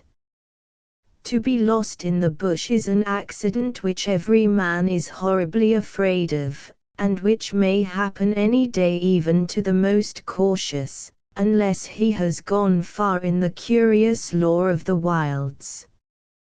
There are men, of course, who are beyond the fear of it, chosen spirits to whom a featureless plain is full of intricate landmarks, and the sky is a clearer chart than any map. But the common traveler may walk a score of yards or so from the path, look round, see all about him high waving grasses somewhere in which the road is hidden, go off hastily in what seems the right direction, walk for a couple of hours and change his mind, and then, lo and behold, his nerve goes and he is lost, perhaps for days, perhaps forever. The ordinary procedure of a hunting trip, tossing 4 beats in the morning and then scattering each in a different direction, gives scope for such misfortunes.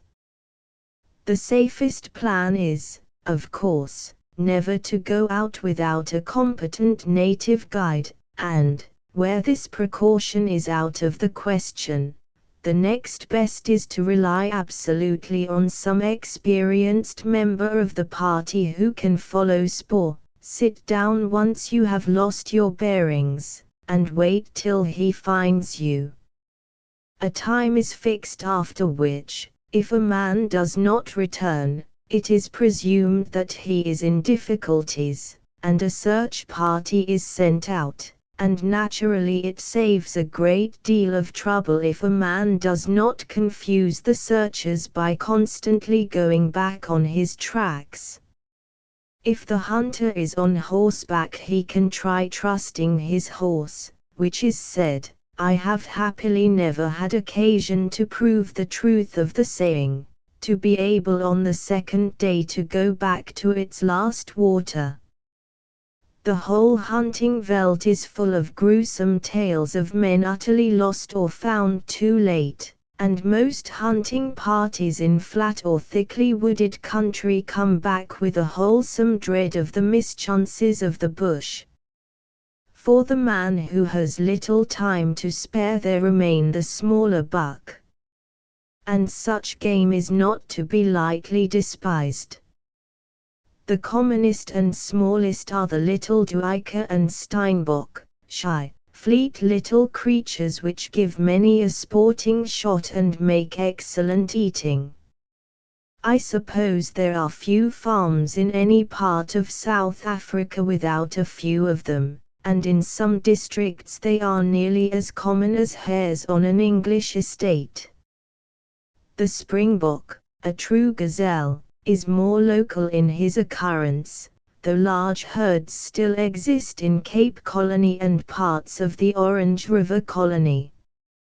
Fair-sized herds are to be found, too, in the western district of the Transvaal and in certain parts of Waterberg and Ermelo. The blissbok is rather less frequent, though he used to be common enough.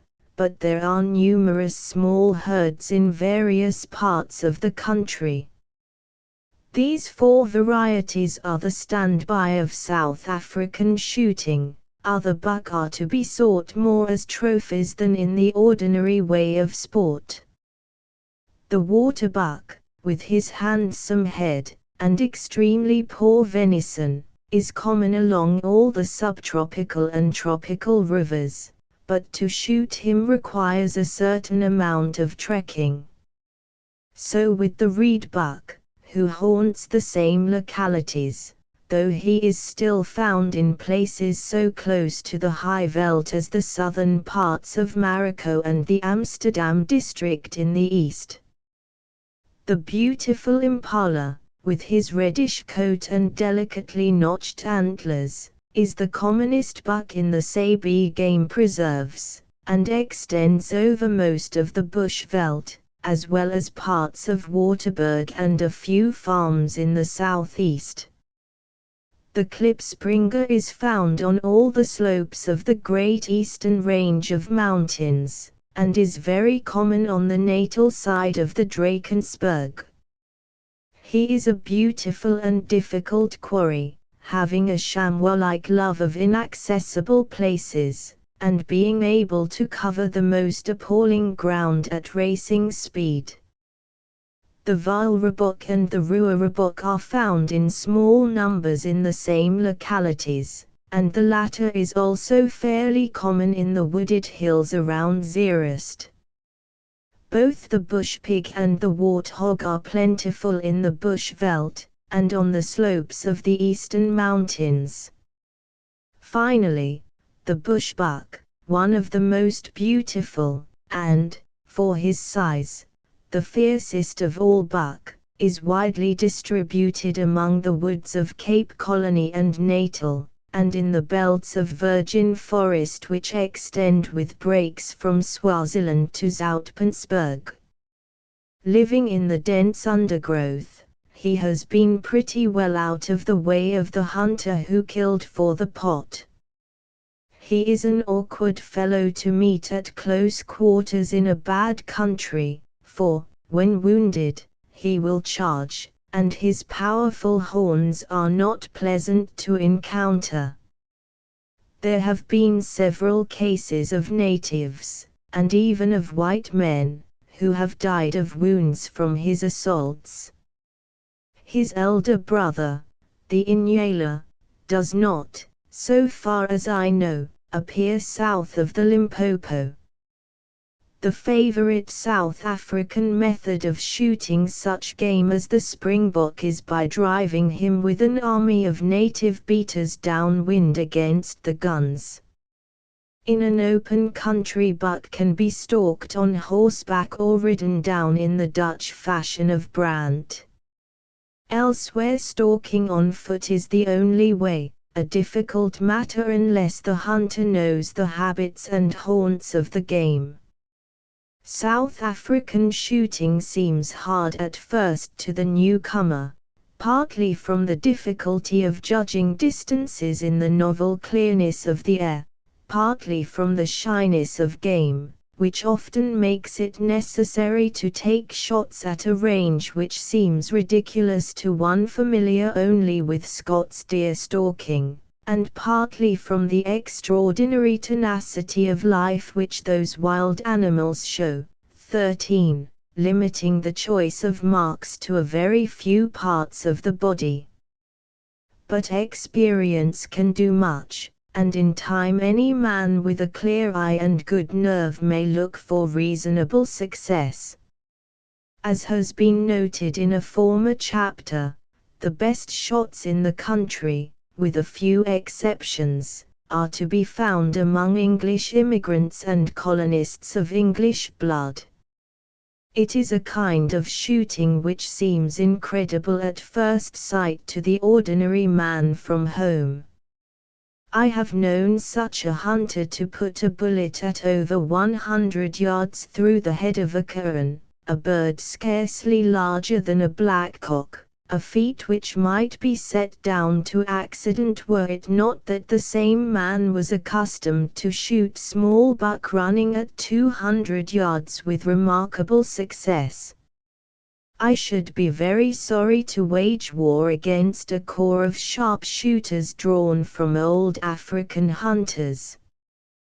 There remain the numerous game birds of the country. The finest is, of course, the greater paw, but he is not very common in the Transvaal itself, though frequent enough in Bechuanaland, Rhodesia, and some parts of the northern Bushveld. But of the bustard family, to which the comprehensive name of Kern is applied, there are at least 4 varieties, 2 of which are very common. The bustard is an easy bird, save that he carries a good deal of shot, and has a knack of keeping out of range unless properly stalked or driven. The Dutch word patrice again, covers at least 8 varieties of the true partridge, and if we include the sand grouse, called the Namakwa partridge, of 2 or 3 more.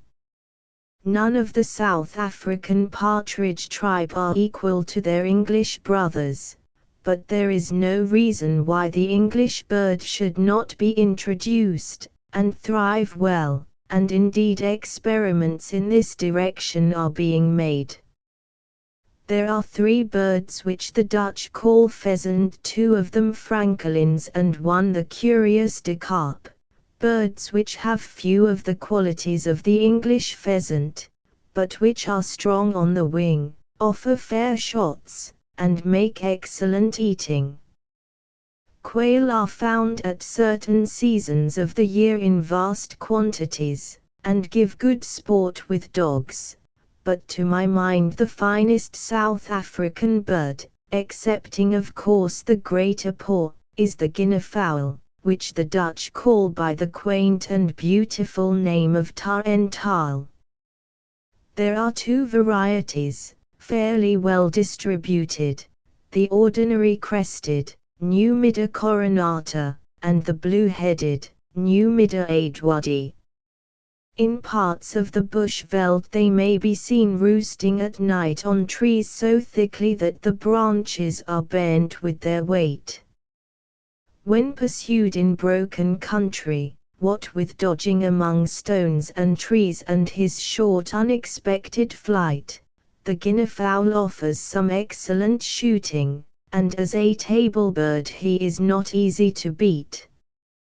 Wildfowl are an uncertain quantity on the uplands, though very common nearer the coast. They do not come to the rivers, but, on the other hand, they frequent in great numbers farm dams and the pans and lakes of Standerton and Ermelo. What the Dutch call specifically the wild gans is the Egyptian goose, but several other varieties, including the spur-winged, are to be found. There are some 10 kinds of duck, but it would be difficult to say which is the commonest, as they vary in different districts. The Dutch call a bird teal, which is not the true teal, but the variety known as the Cape teal, Nescian capens, though there is more than one kind of proper teal to be met with. There is a black duck, a variety of pochard, a variety of shoveler, and a kind of shell duck which is known as the mountain duck, bird-eyed. Wild pigeons exist in endless quantities, and I must not omit the pretty spur-winged plover, which cries all day long on the western veldt, or that most cosmopolitan of birds, the snipe. Along the reed beds of the Limpopo, in the bulrushes which fringe the pans in Ermelo, by every spruit and dam, you may put up precisely the same fellow that you shoot in Hebridean peat mosses or on Swedish lakes, or along the canals of Lower Egypt. The little brown long-billed bird has annihilated time and space and taken the whole world for his home. There is need of some little care lest we drive the wild birds altogether away from the neighborhood of the towns. They are still plentiful, but, if overshot, they change their quarters, and people complain that whereas 5 years ago they could get excellent shooting within 3 miles of their door, they have now to content themselves with a few stragglers. It is for the owners of land to see that its denizens are properly protected, for the disappearance of big game is an awful warning not to presume on present abundance. Some day we may hope to see the country farmer as eager to preserve his game as he is now to destroy it. There needs but the pinch of scarcity and the growth of a market value for shooting to turn the present free and easy ways into a perhaps too rigorous protective system. There remain two sports which are still in their infancy in the country and deserve serious development: the keeping of harriers and angling. I say harriers advisedly, for though it would be better to stick to drafts from fox-hound packs because of the greater strength and hardiness of the hounds, yet the sport can never fairly be dignified by the name of fox hunting. The quarries will be the hare, the small buck, and in certain districts the jackal. The veldt in parts is a fine natural hunting ground, and the hazards, which will be wanting in the shape of hedges and banks, will exist very really in ant bear holes and dongas. As the fencing laws take effect, there will be wire to go over for those who have Australian nerves. The Afrikander pony is an animal born for the work, and once harrier packs were established, there is every reason to believe that the Dutch farmers would join in the sport. The only two reasons I have ever heard urged against the proposal are, first, that hounds when brought out to South Africa lose their noses, and, second, that it would be hard to get a good scent in the dry air of the veldt. The first is true in a sense, but only because a draft brought out from home is usually set to work at once and not acclimatized gradually to the change of air. There is no inherent impossibility in keeping a dog's nose good, as is shown by the many excellent setters and pointers that have been imported. In any case, if the master of harriers breeds carefully, he ought in a few years to get together a thoroughly acclimatized pack. As for the matter of scent, there is no denying that it would not lie on the ordinary hot dry day, but this only means that it will not be possible to hunt all the year round. I can imagine no better weather than the cool moist days which are common on the high veldt in autumn and early spring, and even in summer the mornings up to 10 o'clock are cool enough for the purpose. South African hunts must follow the Indian fashion, and when they cannot get whole days for their sport, make the best of the early hours. Fishing, I am afraid, has been in the past a neglected sport. The Boer left it to the Kaffir, and the Uitlander had better things to think about.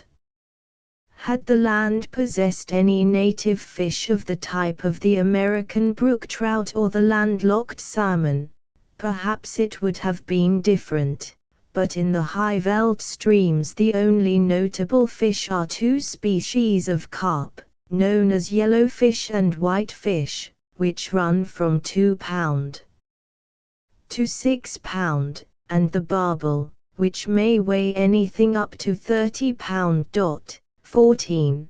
There are also eels, which may be disregarded.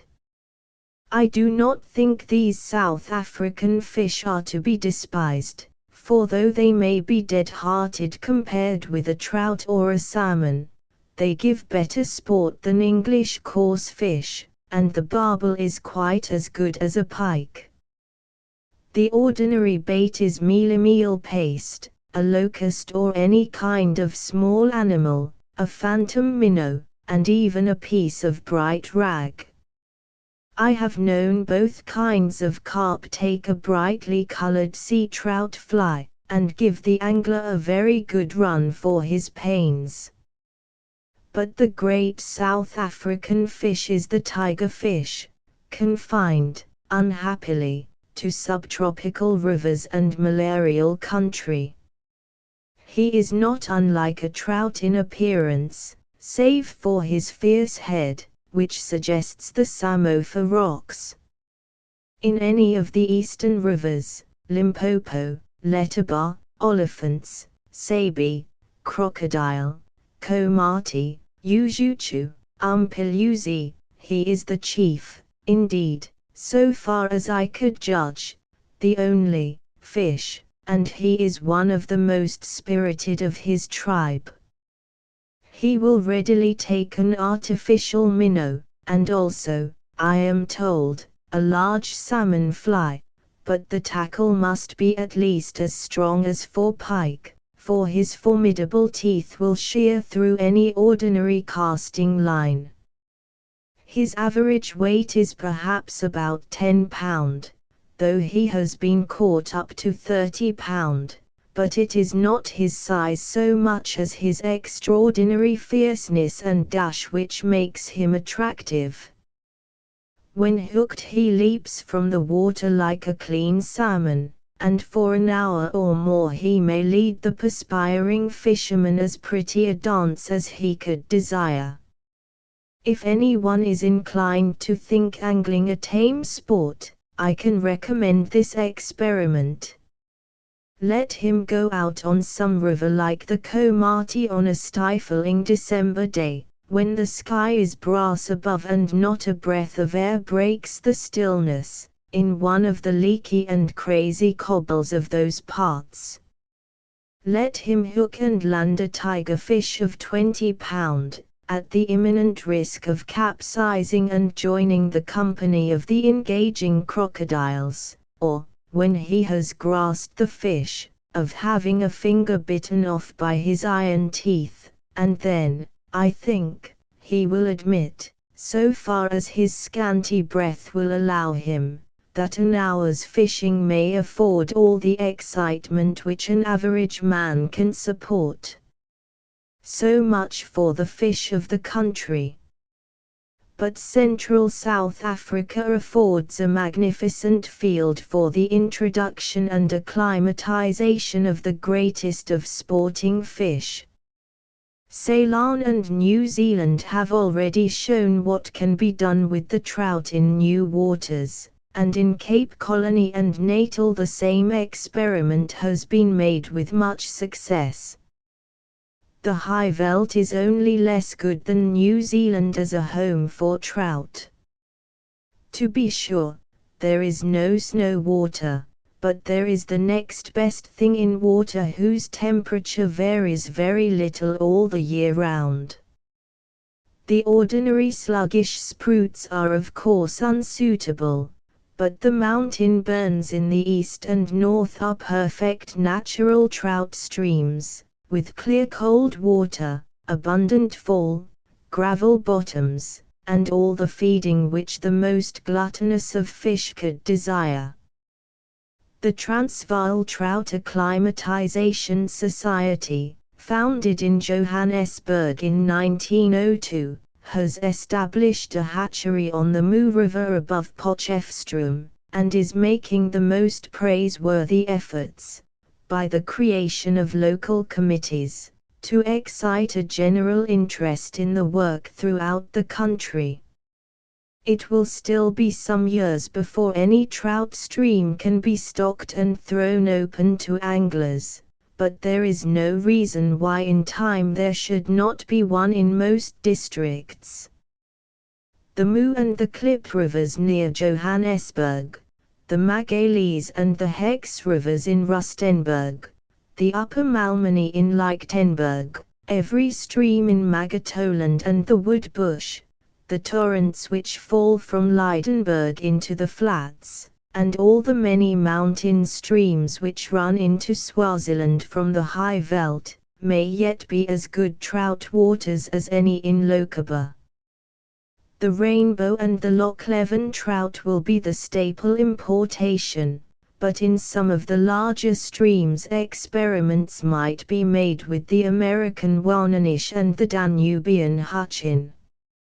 It is difficult to exaggerate the service which might thus be rendered to the country.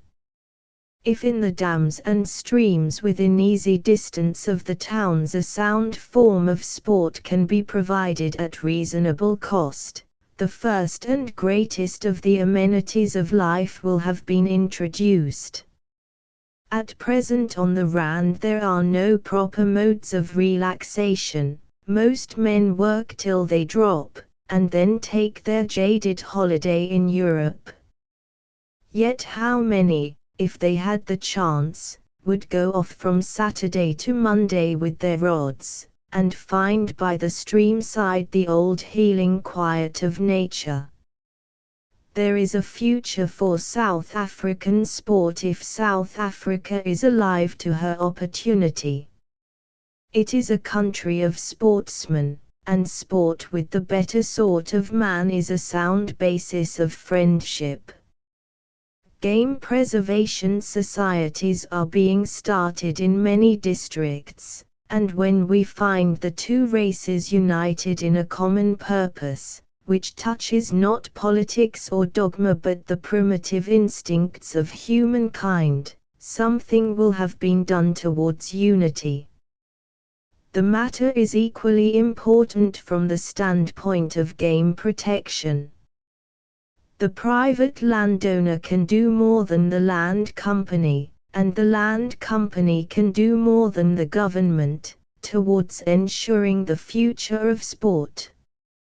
Many Dutch farmers have preserved in the past, and a general extension of this spirit would work wonders in a few years. Vanishing species would be saved, banished game would return, and our conscience would be clear of one of the most heinous sins of civilization. As an instance of what can be done by private effort, there is a farm not 60 miles from a capital city where at this moment there are impala, rua hartebeest, kudu, and wild ostrich. There are few countries in the world where sport can be enjoyed in more delectable surroundings. The cold fresh mornings, when the mist is creeping from the grey hills and the vigour of dawn is in the blood, the warm sun-steeped spaces at noonday, the purple dusk, when the veldt becomes a kind of land east of the sun and west of the moon, full of fairy lights and mysterious shadows, the bitter night, when the southern constellations blaze in the profound sky, he who has once seen them must carry the memory forever. It is such things, and not hunger and thirst and weariness, which remain in a man's mind. For the lover of nature and wild things, which is to say the true sportsman, it is little wonder if, after these, home and ambition and a comfortable life seem degrees of the infinitely small. And the others, who are only brief visitors, will carry away unforgettable pictures to tantalize them at work and put them out of all patience with an indoor world, the bivouac under the stars on the high veld, or some secret glen of the wood bush, or the long lines of hill which huddle behind Lydenburg into the sunset. 12. In other parts of British Africa the policy of reserves has received full recognition. In East Africa there are two large reserves, one along the Uganda Railway and the other near Lake Rudolph. In the Sudan there is a vast reserve between the Blue and the White Niles, and most of the best shooting ground throughout the country is strictly protected. 13. The eland is the one conspicuous exception. 14. A Transvaal friend informs me that my classification, though the one commonly in use, is quite inaccurate. The yellowfish and the whitefish are not carp but species of barbel, and what I have called barbel is another variant of the same family, called by the Dutch kalverskarp or calf's head from its shape. There is no true carp, though the Dutch give the name of kerper to a very curious little fish about 4 inches long which is common in streams flowing into the Vaal. The other chief varieties are the coarse mudfish and the catfish, which latter is often mixed up with the barbel. It is to be hoped that some local ichthyologist will give his attention to the native fishes, a very interesting subject, and one at present in the most unscientific confusion. Part 3. The Political Problem, Chapter 12. The Economic Factor. After a 3-year war, and at the cost of over 200 millions, Britain has secured for her own children the indisputable possession of the new colonies. In earlier chapters an attempt has been made to sketch roughly the historical influences which may help to shape the future and to describe the actual features of the land which charm and perplex the beholder. We have now to face the direct problems into which the situation can be resolved, and in particular that question of material well-being which is the most insistent, because the most easily realized, for both statesmen and people. The economic factor in the politics of a country is always a difficult matter to discuss, for it is made up of infinite details, some of them purely speculative, all of them hard to disentangle. If a businessman were to do what he never does, and sit down to analyze calmly his position, he would have to go far beyond balance sheets and statements of profit and loss.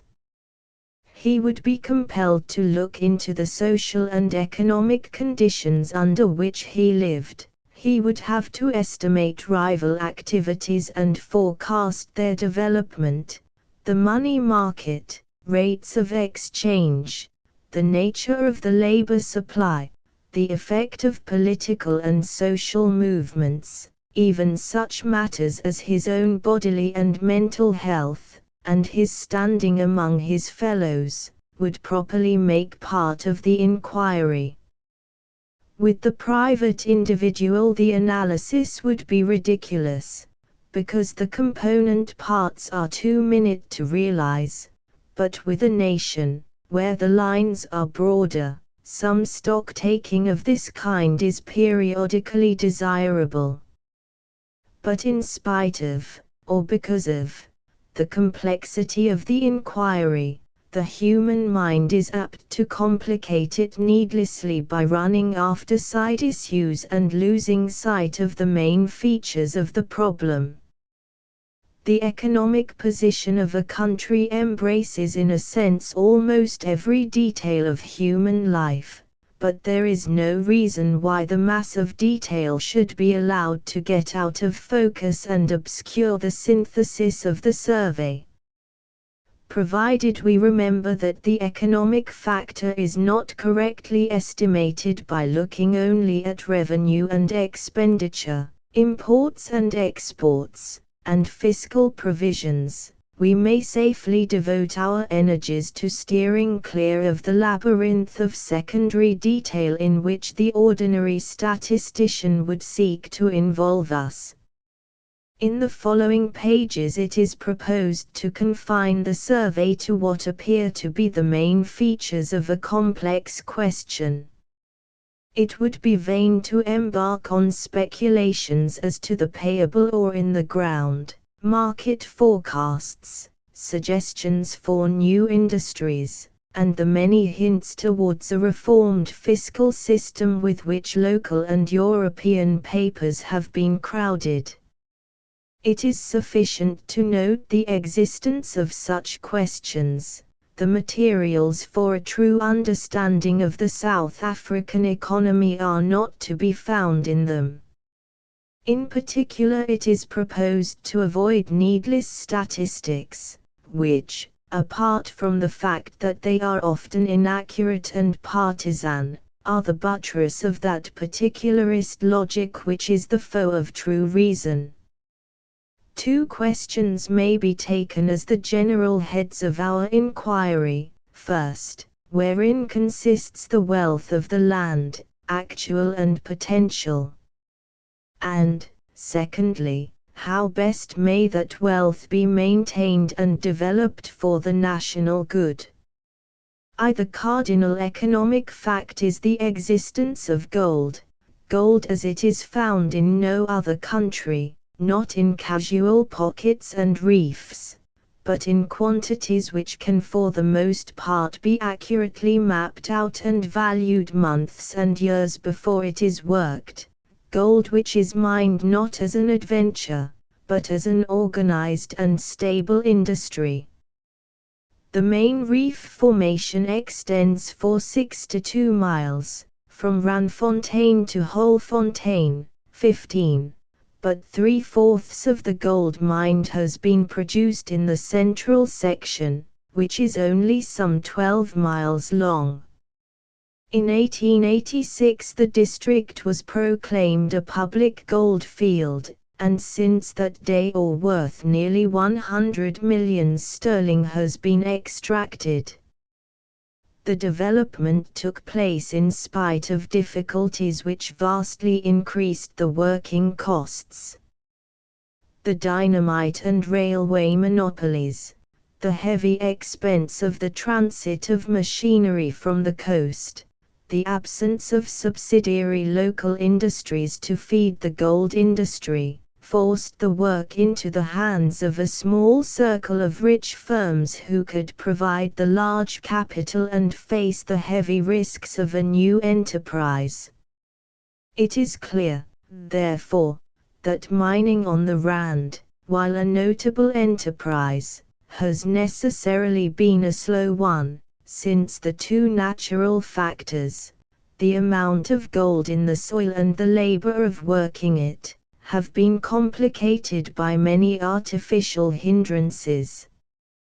The past is not the true basis for estimating the future of the industry.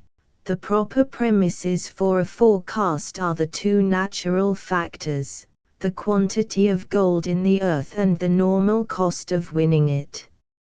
It is the first that concerns us at present.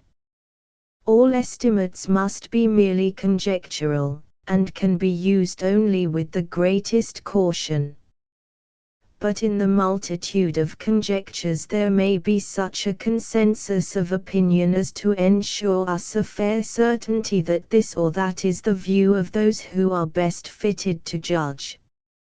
Mr. Blelark, in a calculation based on the report of the most eminent engineers, values the amount of gold still in the Rand at 2,871 million sterling, showing a profit to the companies concerned of over 975 millions. If we put the life of the Rand at 100 years, which is a mean between conflicting estimates, we shall have an average, allowing for reserve funds, of 8 millions to be paid yearly in dividends to shareholders. In 1898 26 companies paid dividends amounting to over 4 millions, therefore, on Mr. Blelarker's figures, we can promise at least 100 years to the Rand of twice the prosperity of 1898. These figures include the deep levels, but do not take into account any of the Rand extensions, in which the main reef has been traced for over 300 miles. It is certain that in the direction of Heidelberg and Greelingstad gold in payable quantities exists for not less than 70 miles, and it is at least probable that a similar extension exists in the Potchefstroom and Klerksdorp districts in the west. So much for the peculiar bankit formation of the Rand, which must remain the type of stable gold mining, stable, because the element of uncertainty over any group of properties is reduced to a minimum, and the high organization necessary and the large initial outlay produce a community less of rivals than of fellow workers. Quartz reefs and alluvial deposits are found in many parts of the country. In Leidenburg and Barberton, where the earliest gold mines were sunk, several producing companies are at work, and this type of mining will develop equally with the Rand under a system which abolishes monopolies and assists instead of discouraging enterprise. In the northern districts, around the Woodbush and the Zoutpansberg ranges, there are quartz and alluvial mining, and indications of bankit formation, and in the all but unknown region adjoining Portuguese territory, if tales be true, there may be gold in quantities still undreamed of. No figures are reliable, all estimates are disputed, but from the very contradictions one fact emerges, that there is gold enough to give employment to a greatly increased mining population for at least 50 years, and to decentralize the industry and create large industrial belts instead of one industrial city. Nor is gold the only mineral. From Pretoria to Piet Retief run coal beds, many of them of great richness and good quality, covering an area of more than 10,000 square miles. It has been calculated that 60,000 million tons are available. The quality of the coal in the undeveloped beds lying to the south of Middelburg is, in the opinion of experts, equal to the best British product. Iron ore is abundant in many parts, particularly in the coal-bearing regions of the east. Lead has been worked near Zeerust, and there are good grounds for believing that copper in large quantities exists in Waterberg and in the tract between Pietersburg and the Limpopo. Diamond pipes are found in several places in the region due east of Pretoria, where the new Premier mine seems to promise a richness not equalled by Kimberley, and it is probable that places like the Springbok Flats and the western parts of Christiana are highly diamondiferous. Sapphires have been found in the west, and diamonds and spinels are reported from the northern mountains. Few countries have a soil more amply mineralized, but the sparse population, mainly absorbed in the quest of one mineral, has done little to exploit its wealth. Mining, save for gold and coal, is still in the Transvaal a thing of the future. The agricultural and pastoral wealth is dealt with in another chapter. But we may note an asset, which is wholly undeveloped, in the cultivation and protection of the natural wood of the north and east, and the planting of imported trees. Timber in an inland mining country is a valuable product, and on the soil of the Highveld new plantations spring up like mushrooms. 10 feet a year is the common rate of growth for gums, and in the warmer tracts it is nearer 20. Many indigenous South African trees, which a few years ago, under an unwise system of timber concessions, were disappearing from most places save a few sequestered glens in the north, might under proper care become a lucrative branch of forestry. Current estimates, rough and inaccurate as they must be, are the fruit of a very general conviction, which on the broadest basis is amply supported by facts. There is sufficient natural wealth, mineral, pastoral, and agricultural, to provide a sound industrial foundation for the new states. It is only on the details of its exploitation that experts differ. In any calculation of natural wealth there is another factor to be noted which controls production and dictates its method. Whatever the natural riches of a country may be, climate and situation must be weighed in their practical estimate. A diamond pipe at the South Pole and acres of rich soil in Tibet are practically as valueless as a fine anchorage on the Sahara coast or a bracing climate in Tierra del Fuego. In the new colonies we have throughout 3/4 of their area a climate where white men can labor out of doors all the year round. The remaining fourth is less pestilential than many places in Ceylon, Burma, and the Malay Peninsula, where Europeans live and work. There are certain very real climatic disadvantages: frequent thunderstorms, hailstorms in summer when fruits and crops are ripening, rains concentrated over a few months, a long, dusty, waterless winter. But these are difficulties which can be surmounted for the most part by human ingenuity, and at the worst they place no absolute bar on enterprise. From the standpoint of health the climate is nearly perfect, inducing a vigor and alertness of body and mind which in the more feverish life of cities may ruin the nerves and prematurely age a man, but in all wholesome forms of labor enable work to be done at a maximum pressure and with the minimum discomfort.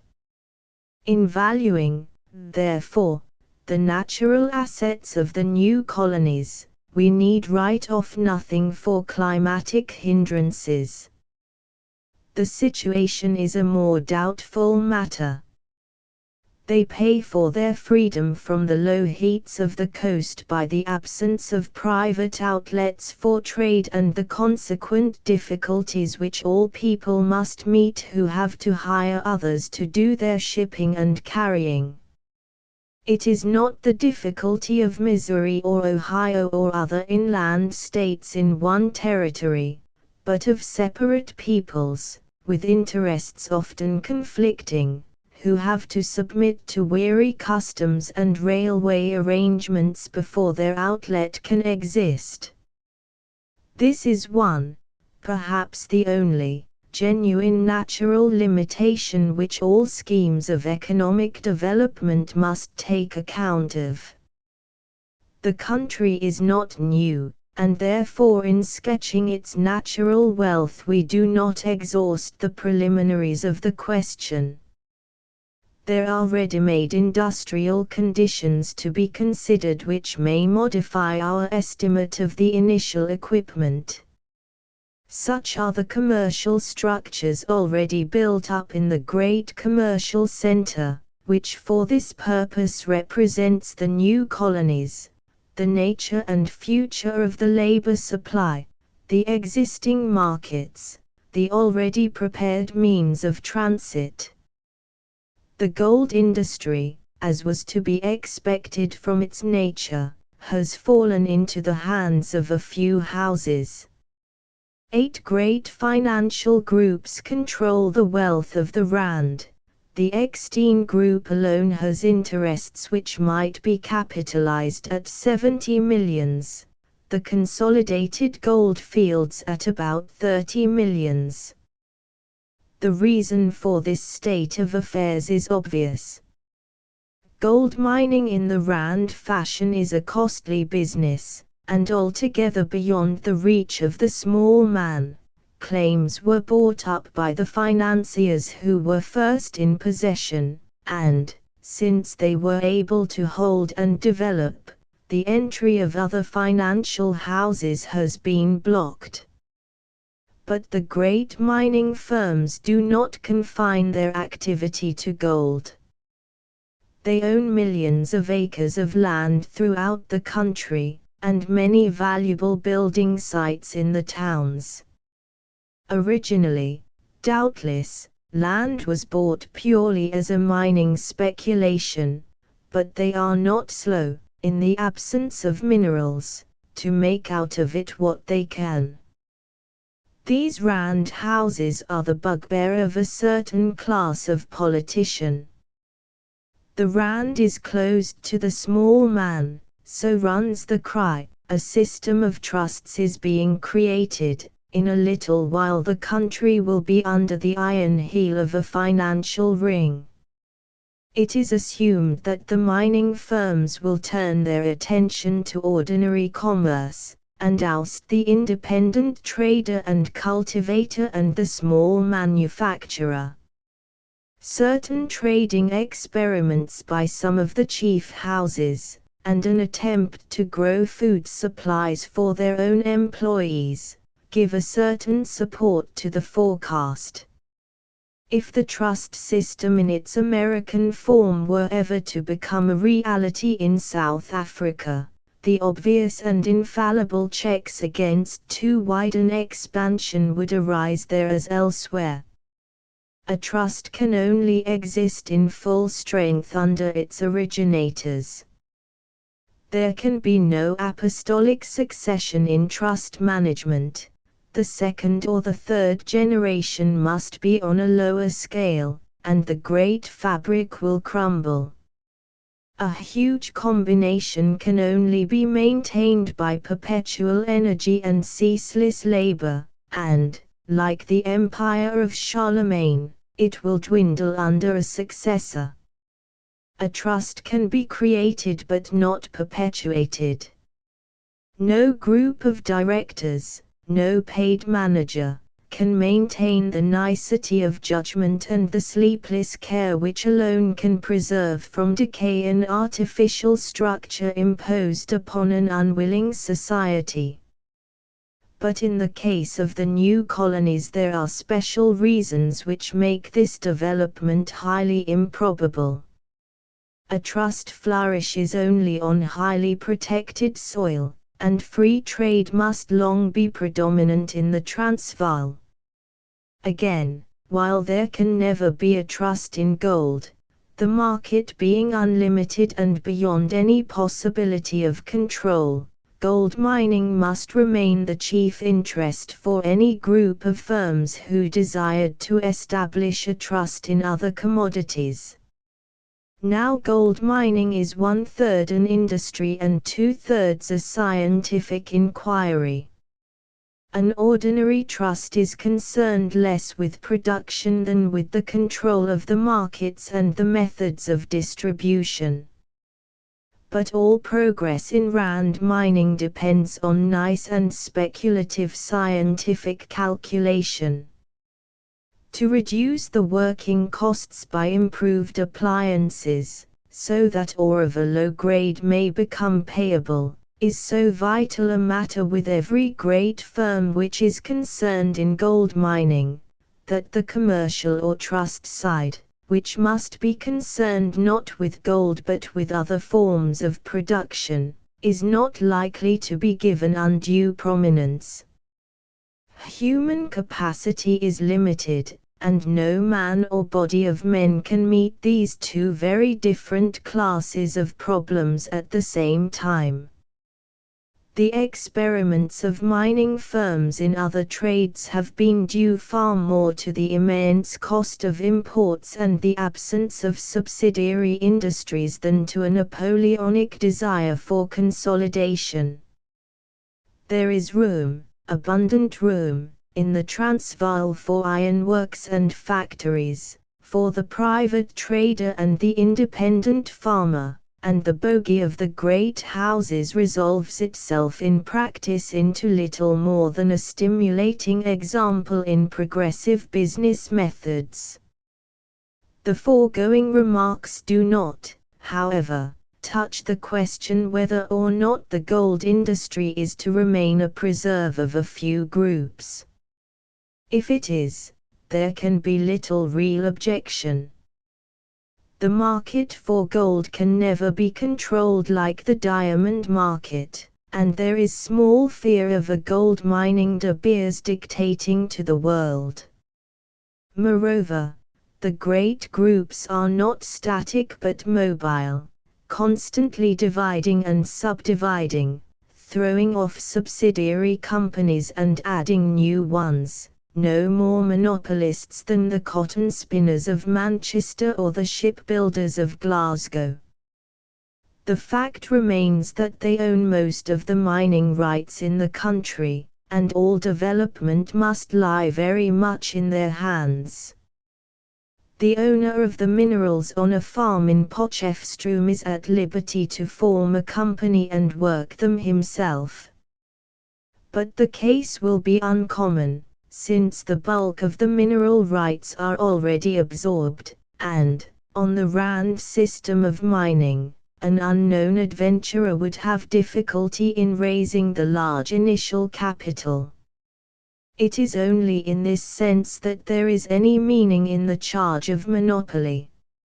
A more real grievance is that a great house will often buy up claims throughout the country and leave them unworked till it suits its pleasure, thereby hindering industrial development. This, in a sense, is true, but the reason is to be found mainly in the difficulty of development under recent conditions which, for the matter of that, would have pressed far more hardly on the small man than on the rich firms. So far as the gold industry is concerned, the plaint of the humble citizen on this score is a little ridiculous. He asks an impossibility, and in his heart admits the folly of the request. It is time that the anti-capitalist parrot cry were recognized in its true meaning. On the rand it is not the wail of a downtrodden proletariat or of the industrious small merchant whose occupation is gone. It is the dishonest agitation of a speculating class who find their activity limited by the strenuous and rational policy of the great houses. I would suggest as a fair parallel the outcry of small and disreputable publicans in a rising town where it has been found profitable to open good restaurants and decent hotels. Without capital the Transvaal is a piece of bare veldt, with capital wrongly applied it is a hunting ground for the adventurer and the bogus promoter.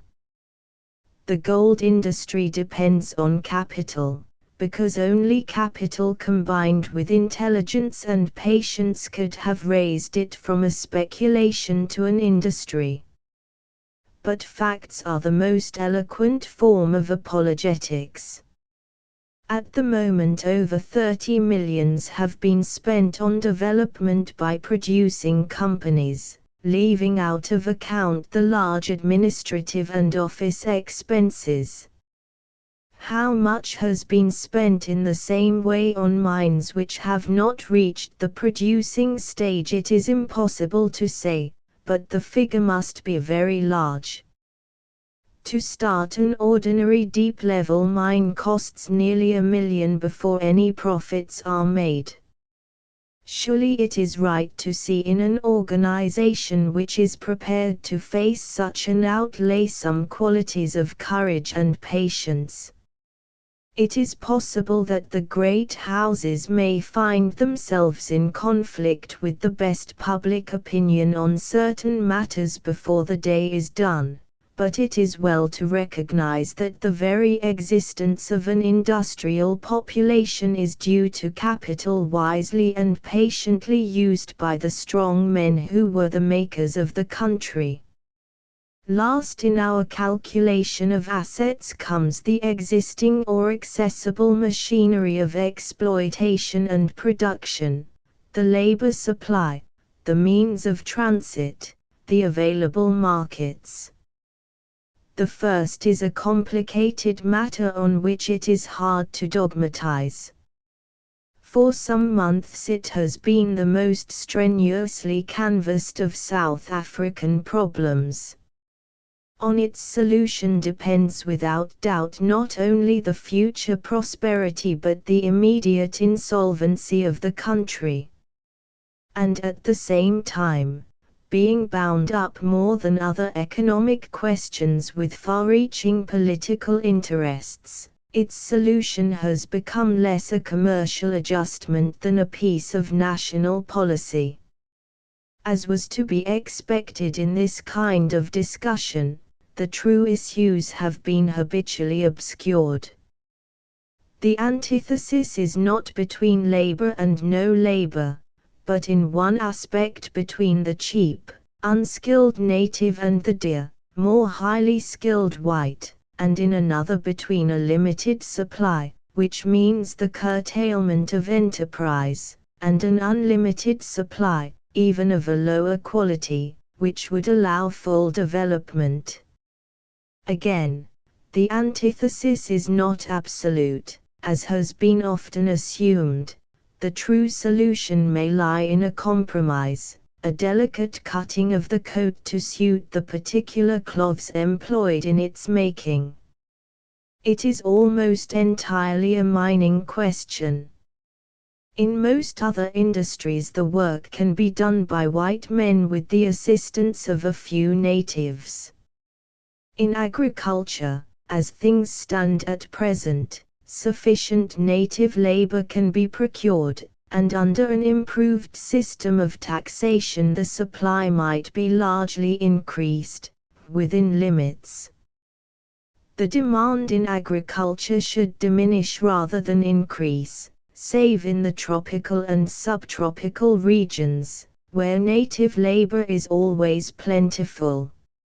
On the high veldt a single farmer, if he plows with oxen, wants a boy as a volooper and another to use the whip, but this and similar work may well be performed in time by his own sons or by white servants.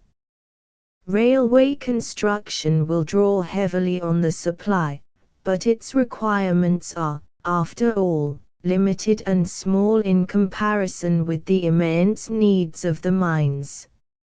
For in the latter a very large number of employees is necessary, the bulk of the work is unskilled, and the conditions under which it must be performed are frequently such as to deter the ordinary European.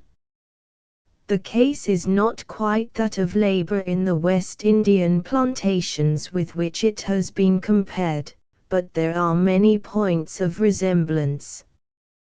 The labor, on the current view, must be cheap, it must exist in large quantities, and the work is bound in certain respects to be hard and unpleasant, not perhaps harder than coal mining in England, but, taking into account the superior average of comfort in the new colonies, indubitably more unattractive to the local workman. Before the war some 90,000 natives were employed in the Witwatersrand mines. The average cost was from 1s.60 to 2s. a day, food and lodging being provided, but the expense of acquiring the labor considerably raised the actual price per man.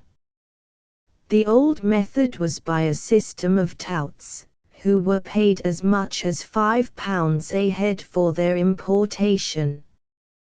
The system led to great abuses, chicanery, needless competition, false promises, which often cut off the supply in a whole territory. To meet the difficulty the Witwatersrand Native Labour Association was formed, whose duties were to recruit native labour and distribute it equitably to the mines within the association. Its agents were paid by salaries instead of by results, and the various native locations in the Transvaal, Swaziland, and Portuguese territory were exploited by them. But with all its efforts the mines were inadequately supplied. The 90,000 natives barely sufficed to maintain the status quo, and there was no margin for new development. The war scattered the accumulated supply. The local natives grew rich in military service, and declined to leave their kraals. Those imported from a distance returned to their homes, and the whole work of collection had to begin again. In October 1902, which may be taken as a fair date to estimate the condition of things after the war, only 31,000 natives were at work, one-third of the former staff. By May 1903, after Herculean efforts, the supply had increased to a little over 41,000. The problem is, therefore, a very serious one. To return to the old state of things, the present supply must be doubled. To provide for any adequate progress, it must at the lowest estimate be multiplied by 10. Any wholesale increase to the mining wealth of the country must come from the exploital of the deep level and the low-grade properties. The working costs per ton of ore run from 17s. 6d to 30s. On the Rand the average is about 27s. 16, but the ordinary low-grade mines produce ore worth little more than 18s. to 20s. a ton. To make their development possible, the working cost must be reduced to 15s. 17s. Improved machinery may do something, but the first necessity is cheap labor. But where are the natives to come from? The efforts of the native labor associations have not succeeded in showing that the need can be met from any of the old supply grounds. New taxation and the spending of their war savings may drive some of the Transvaal natives to the mines, but as the total native population of the colony is only about 750,000, the whole working male force, which may be taken at 1 in 10, would not meet the demand. In addition to this, we have the fact that no taxation would reach more than 1/2 of the population, and that of this half 3/4 is probably unfit for mining work. The total native population south of the Zambezi is at the present moment a little over 6 millions. Supposing this field were worked to the uttermost, we should still scarcely meet the demands likely to arise within the next 5 years for the gold industry alone, and such exhaustive exploitation is beyond the wildest dream of any chamber of mines. The case may be stated thus. With all assistance from local taxation and from the amended organization of the Native Labor Association, Africa, south of the Zambezi, will be unable to afford the unlimited supply of native labor which is the sine qua non of mining progress. It would therefore appear that a new ground of supply must be sought.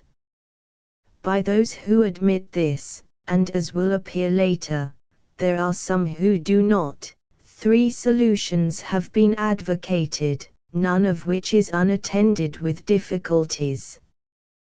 The first is to find a recruiting ground in the vast district between the Zambezi and the White Nile, a region more densely populated by the Aborigines than any other part of Africa. This scheme has been urged by Sir Harry Johnston with all the weight of his unrivaled experience. The advantages of the solution are numerous. Those natives live directly or indirectly under British sway. They are unsophisticated, and the old rate of wages would mean undreamed of wealth to them.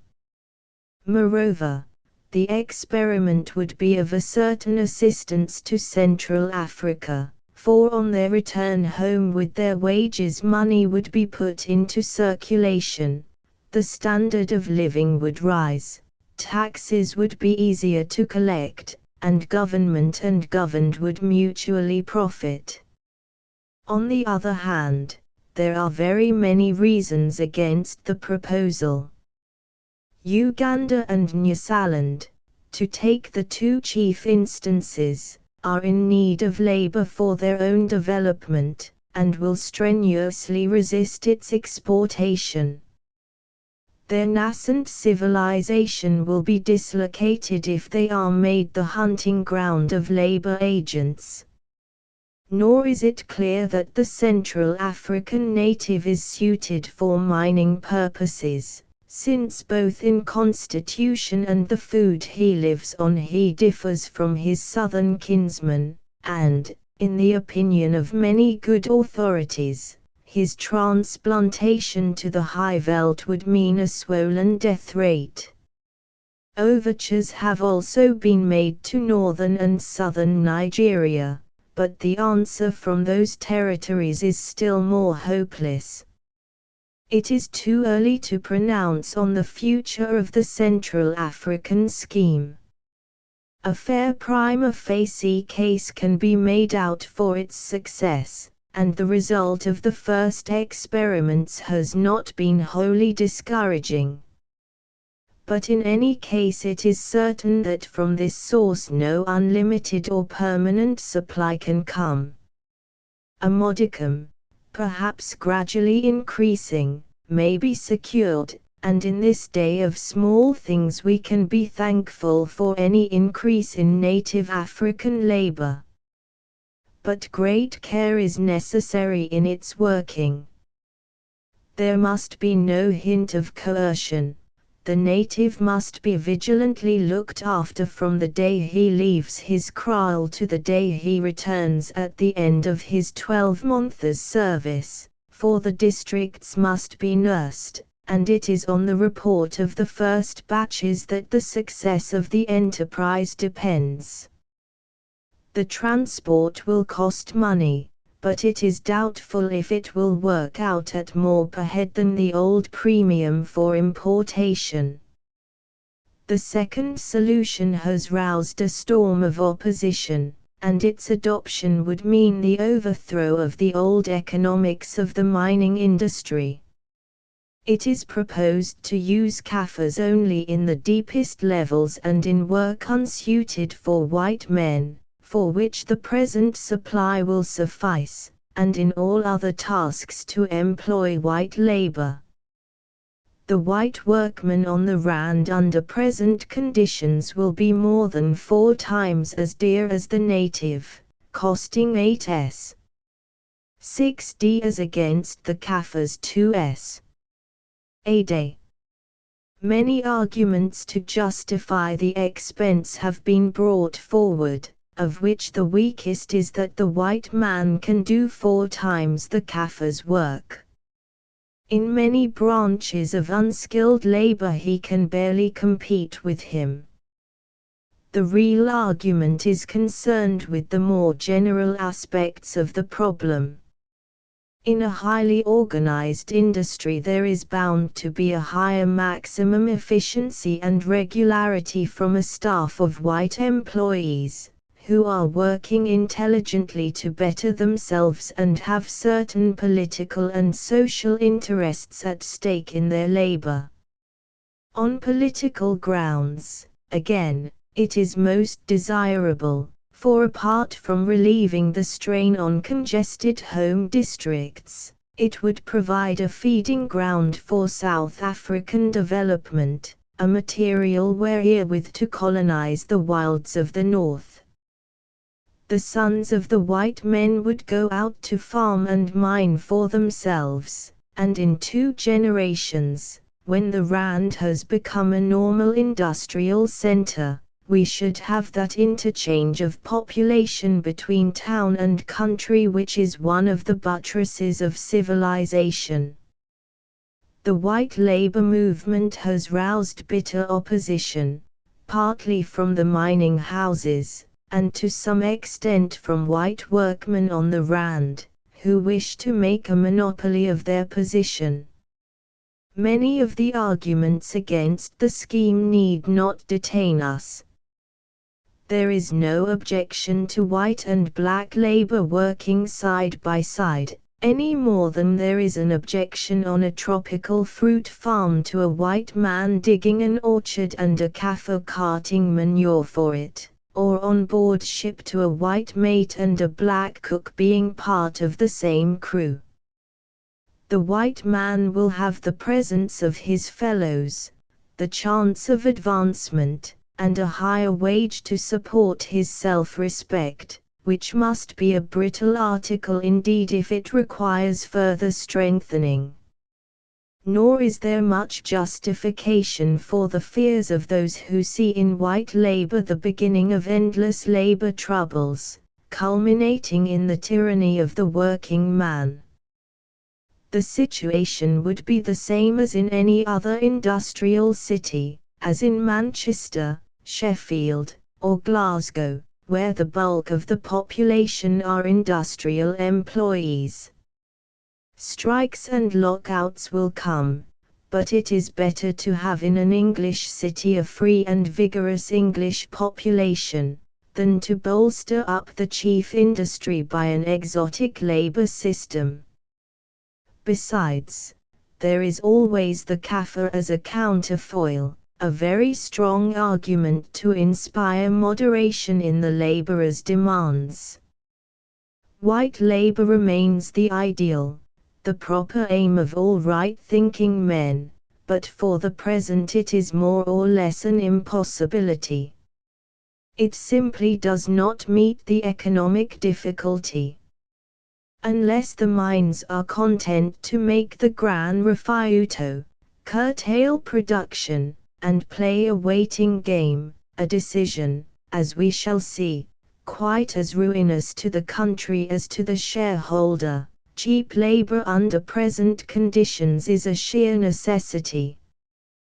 One argument on economic grounds has been brought forward for white labor, which runs somewhat as follows. Expansion and development depend upon an unlimited labor supply. White labor gives such an unlimited supply, therefore it would pay to give 4 times the present wage and secure expansion rather than keep to the old scale and stagnate. Supposing a mining group to have a capital of 10 millions, of which 4 are sunk in working mines, 3 held in reserve, and 3 invested in good but undeveloped claims. The present state of things allows of a dividend of 40% on the first 4 millions. White labor would reduce the dividend to 20%.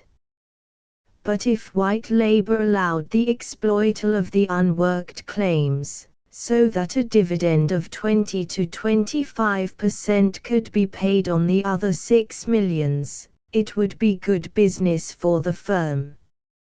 It would, but it is not the problem before us. The argument assumes that the new properties are of the same class as those at present paying dividends, whereas they are in the main of so low a grade or demand such an immense initial outlay that, so far from showing a profit with dear labor, they would be the ruin of their promoters. The third proposal is to introduce Chinese, 17, labor under short-time contracts and a rigorous supervision. Its supporters argue with much reason that the Chinaman has been found useful as a deep-level miner, that he is thrifty, intelligent, law-abiding, and tolerably clean, that, supposing 200,000 Chinamen were employed in the mines, it would still mean not less than 40,000 white workers, so that white labor would increase in a liberal ratio, that a proper compound system and a strict limit to the term of engagement would secure the country against the economic dangers which threaten Australia and the United States. It is not yet certain that this ample supply of Chinese labor can be obtained, the matter being in process of investigation, but there is this to be said for the proposal, that it is the only one which touches directly the needs of the situation. The others are counsels of perfection, ends of policy on which all are agreed. This alone offers an immediate satisfaction to a very pressing want.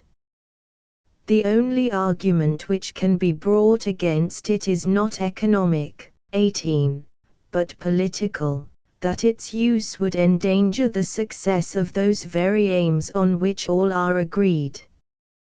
The Chinese are the born interlopers of the world. Whatever care we take, there will be a leakage. A Chinese population, more feared, apparently, for its virtues than its vices, will grow up in the cities. The small trades will be shut to Europeans. The whole standard of life for the masses will be lowered, and the moral and social currency of the nation debased.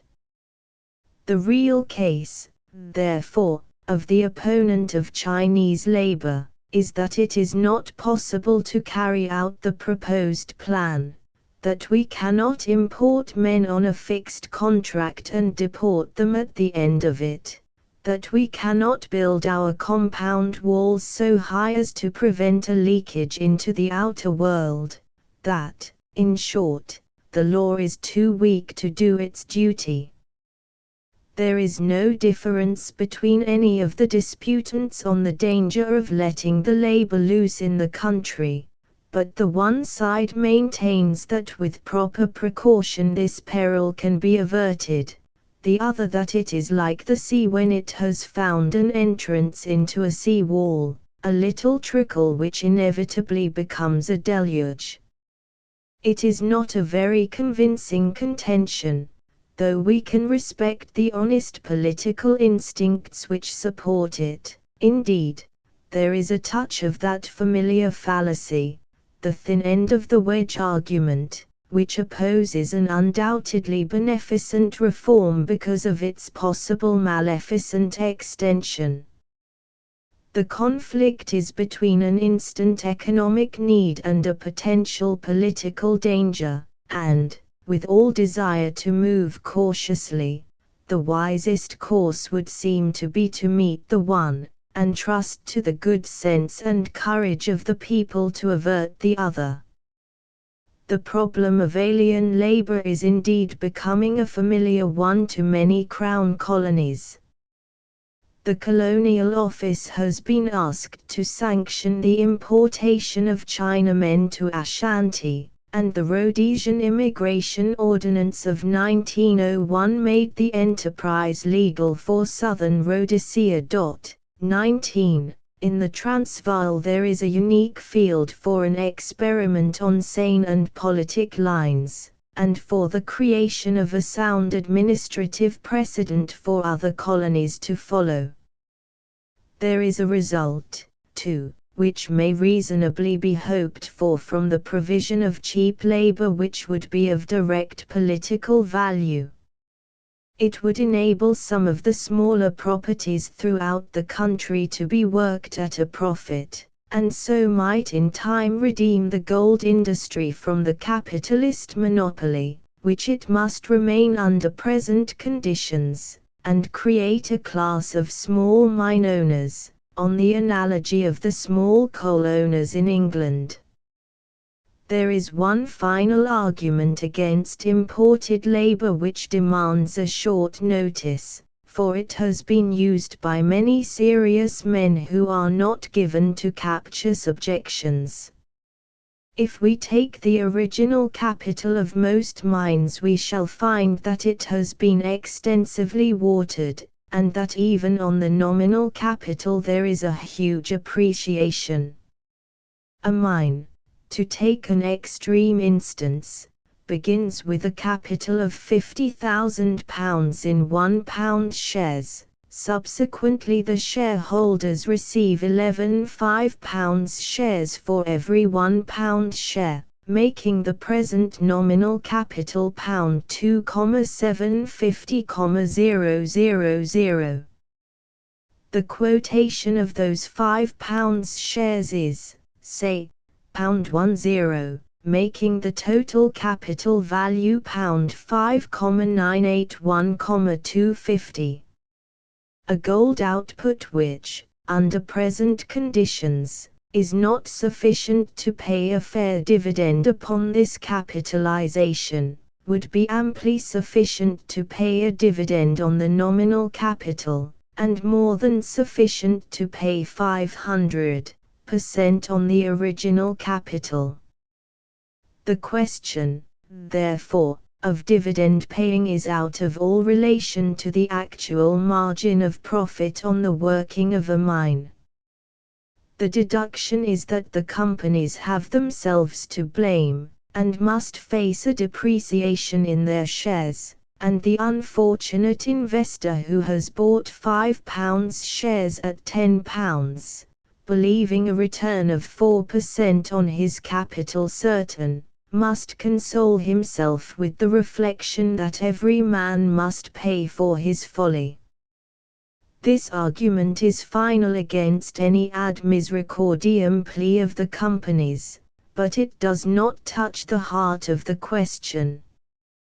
The working of the large overcapitalized properties is one thing, and the development of low-grade properties, on which large sums have been spent and for which no profits have yet been earned, is quite another. The old well-established mines can afford to fight their own battles, and for the matter of that, in spite of their heavy expenditure out of capital during the war, are mostly paying dividends even under present conditions. The new properties, on which the future of the country depends, are not, as a rule, overcapitalized, and, as we have seen, the margin of profit is so small on each ton of ore, that the question is reduced to its bare essentials: is it possible to mine ore worth 20 shillings at a cost under £1? But even as concerns the richer companies the argument is scarcely valid, for it leaves out of account that not inconsiderable factor, the credit of the country. It is so essential that new capital should be attracted for the 20 different needs of development, to which any government loan can only be a trifling contribution, that anything which tends to shake the confidence of the world in the commercial structure of South Africa is the gravest danger. Is it certain, too, that that much abused epithet of bona fide investor is not applicable to the men who bought high-priced securities, not as a speculation, but as a modest investment?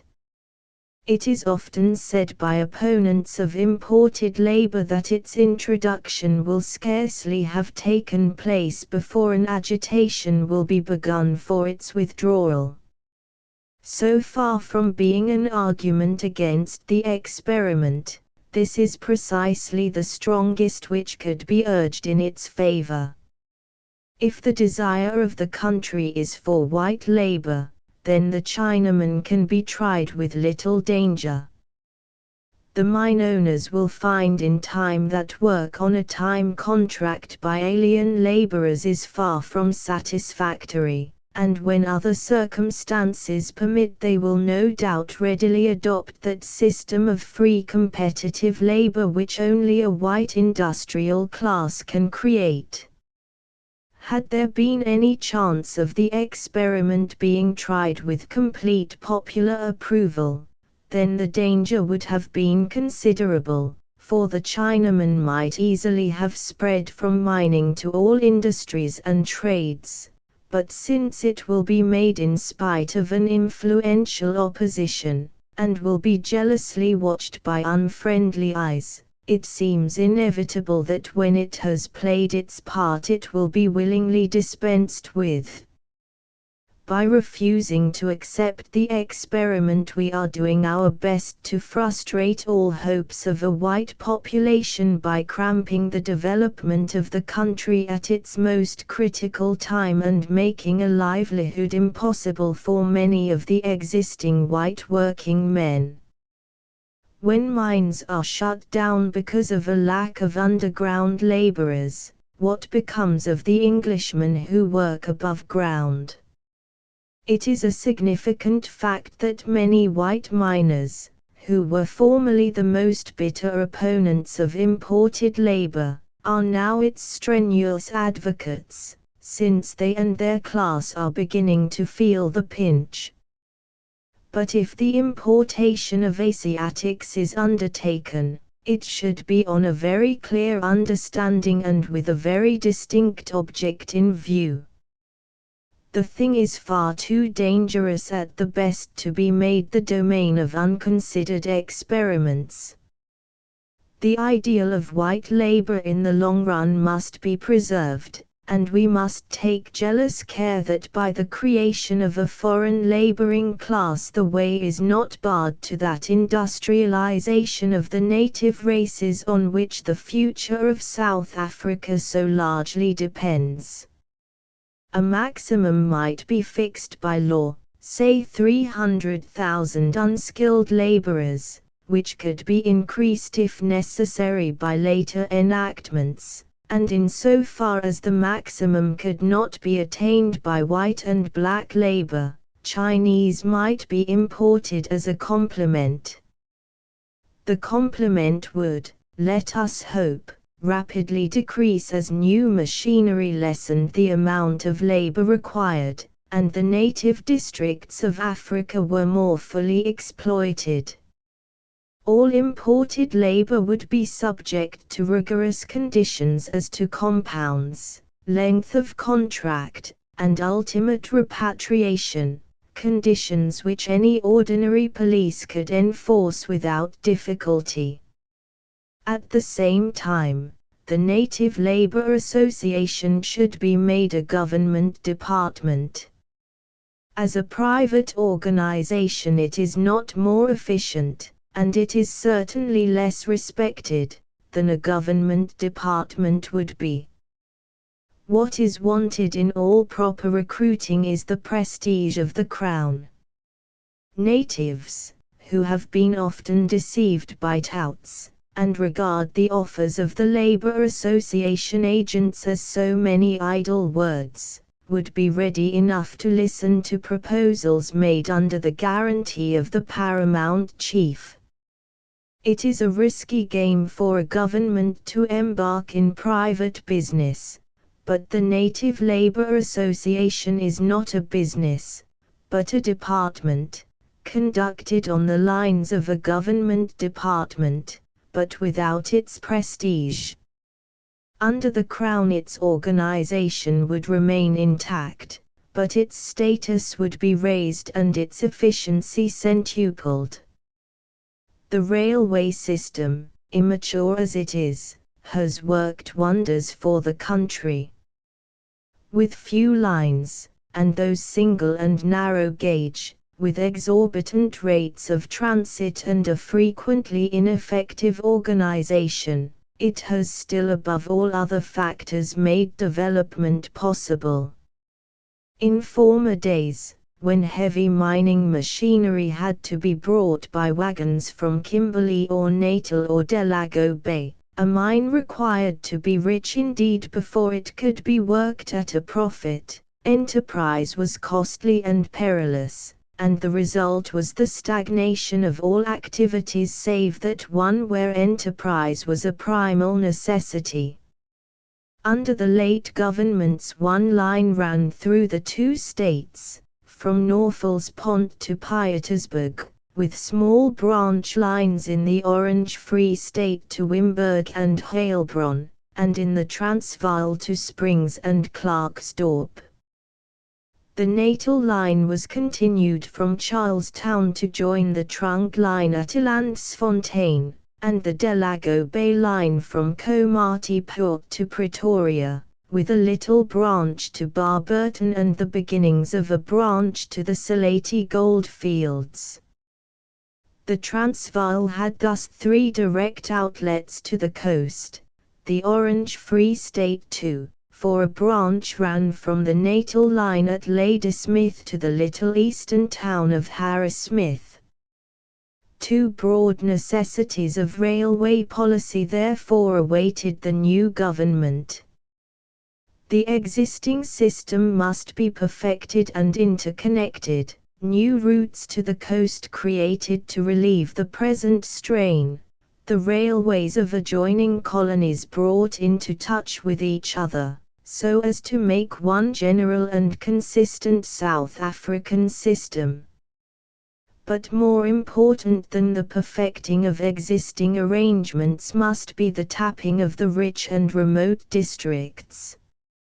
Occasionally both needs may be exemplified in one line, but, roughly speaking, they are separate branches of railway policy, undertaken on different grounds and in many cases organized and financed on different methods.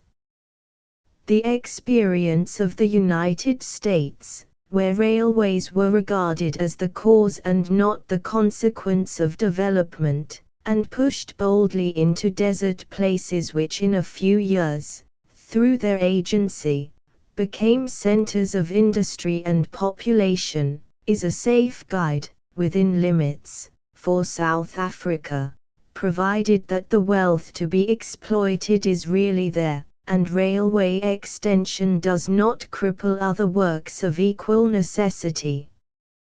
Of the first class we have 3 chief examples.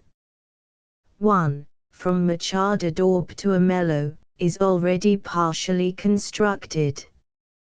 The second will run from Springs East to some point on this line, and so provide a direct route for the Johannesburg traffic from Delago Bay and avoid the awkward circuit by Pretoria. A further extension is projected by which the Springs-Ermelo line will be continued through Swaziland to Delago Bay and a complete alternative through route created. The third is the extension of the present Klerksdorp branch to 14 streams, which would provide a shorter route from the Transvaal to the Cape, an infinitely shorter route from the Transvaal to Rhodesia, and would at the same time bring the coal districts of the country within reach of the diamond industry of Kimberley. In the second class there is no limit to the number of possible and desirable railways. The most important is, perhaps, the grain line, from Bloemfontein to Johannesburg by Vicksburg, Bethlehem, and Wilge River, which would bring the great wheat-producing tracts of the conquered territory within easy reach of the chief market. Next comes the now completed Rand coal line from Vereeniging to Johannesburg. Another coal line is projected from Whitebank on the Delago Bay line to Springs, which would bring the produce of the chief Transvaal collieries directly to the Rand and relieve the congested line between Elandsfontein and Pretoria. Of equal importance in the long run is a line from Krugersdorp by Rustenburg to some point, such as Labatsi, on the Rhodesian Railway, which would open up a district famous for its fruits and tobacco, and give the pastoralists of Bechuanaland, as well as of the more distant Rhodesia, a straight line to Johannesburg.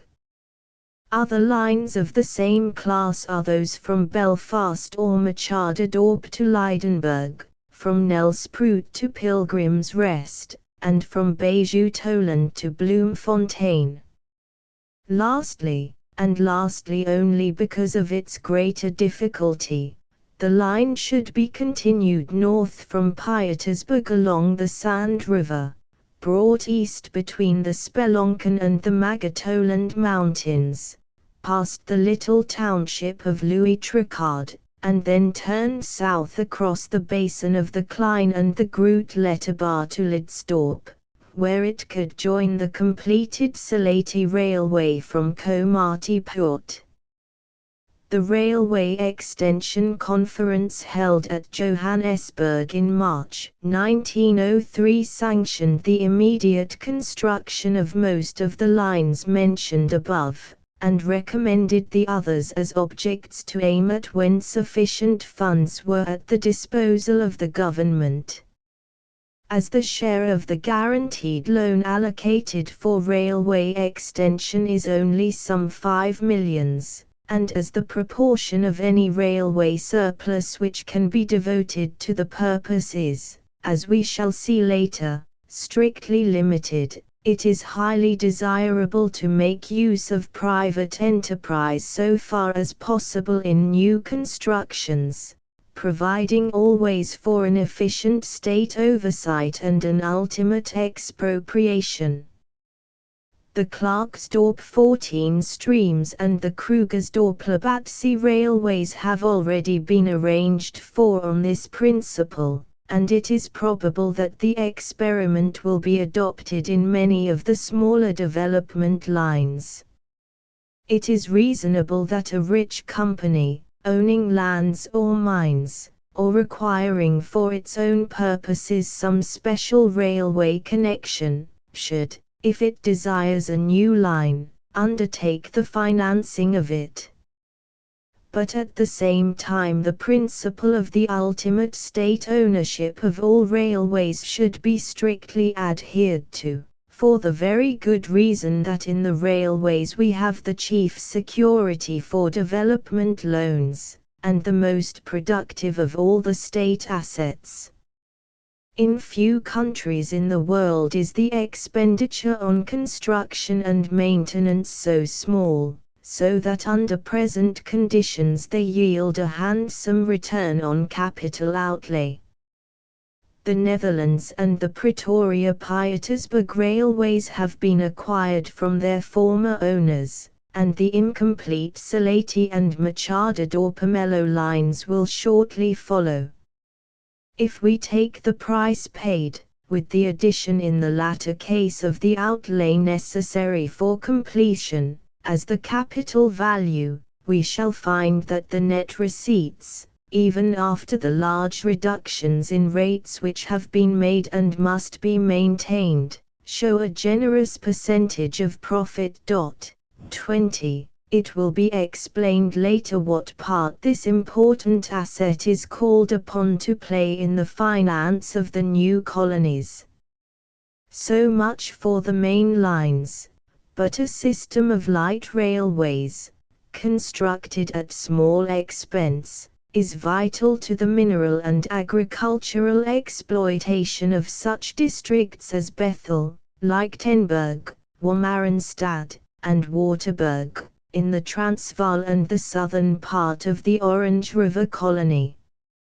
In a flat upland country, where animal transport for some years to come will be precarious and expensive, where the roads are still unsuitable for steam haulage, and where coal is cheap, perfect conditions exist for an extensive light railway development. Railway extension, then, is one of the first demands of the country. It is comparatively easy to achieve, and most of the necessary capital has already been found for it. But the omnipresent labor difficulty appears here as elsewhere, not indeed with the magnitude of the mining problem, but with an equal insistence. To carry out the program sketched above in any reasonable time, say 3 years, some 40,000 natives will be required. At the present moment the number employed is scarcely 5,000, and 10,000 is the limit which the railways may recruit in South Africa by an agreement with the Chamber of Mines. Many natives, such as the Basutos, will work on railways when they will not go underground, and the agreed limit is fair enough to both parties. But the balance cannot be secured without seriously trespassing upon the supply grounds of the mines. The Uganda Railway was built with imported labor, and it seems inevitable that the Central South African railways must follow suit. The limited funds at their disposal, and the difficulties in the way of the countries absorbing at the moment large numbers of unskilled workmen, make the employment of white navvies alone impossible. The railways, indeed, furnish a fine experimenting ground for the importation of indentured foreign labor under a short-time contract and a condition of repatriation. The number they require is small. 10,000 will tide them over all immediate needs. The nature of the work enables a complete supervision to be exercised, and while it is still doubtful whether alien labor can be secured for the mines, experience has shown that for surface railway work the supply is certain. In the congested districts of India and China, the small cultivator, to whom land is the object of his life, will gladly leave his home for 1 or 2 years if he can return with the money to buy a plot of ground, and when the return home is the cause of the setting out there will be no trouble in repatriation. The premier market, now and for many years, must be the Rand. Its great industrial population and the higher scale of living make it the natural market for all native agricultural and pastoral products. So much so that the farmers in the eastern province of Cape Colony, in spite of heavy railway rates, found it profitable to send the bulk of their produce thither. This is at once the advantage and misfortune of the country. Advantage, in having an accessible market which it will take years to glut. Misfortune, in that the merits of the market to the country produce a mean costly living to the industrial inhabitants. The difficulty will no doubt adjust itself, for if, as all believe, the new colonies take many steps towards feeding themselves, and in consequence the prices of necessaries fall, new and nearer markets will arise in different parts of the country, and a genuinely self-supporting provincial society will be organized. New mining centers in the north and east, possibly, too, in the west, may bring new townships into being. Old and semi-decayed ore will revive, and that novelty in the new colonies, towns like Brighton or Cheltenham, which exist purely for residents, may yet be found at warm baths for winter, or on the shores of Lake Chrissie for the summer heats. The Rand, again, will be the chief market for the subsidiary industries which must arise, for coal and iron, for manufactured articles and dressed produce. It is too early in the day to talk in any serious sense of exports. The Transvaal, at any rate, will be for long a consumer rather than a producer among the nations of the world. The tremendous cost of living is the subject of the chief complaints among newcomers to South Africa. Before the discovery of gold, the Transvaal was a cheap country to dwell in. A bullock which now costs £20 could be bought for £5, and a native, who now draws £3 or £4 per month in wages, was then very well content with 5s. Now there is hardly anything which is not scarcer and dearer in South Africa than in almost any other part of the globe. The causes of this high cost are partly natural and partly artificial, but all, I think, are terminable. The demands of the gold industry, the long distance from ports, the sparse rural population, are obvious natural causes, all of which tend to modification and mutual adjustment.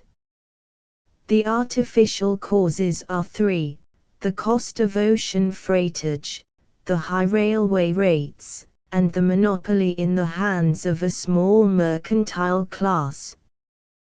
The first can never be reduced below a fairly high figure, and in the loud complaint of shipping rings which is in the mouth of most traders, there is a little unfairness. It is too often the cloak which they use to cover their own extortions. But reductions will certainly be made, and in any case the chief force of the grievance, so far as necessaries are concerned, will decline with the growth of local production.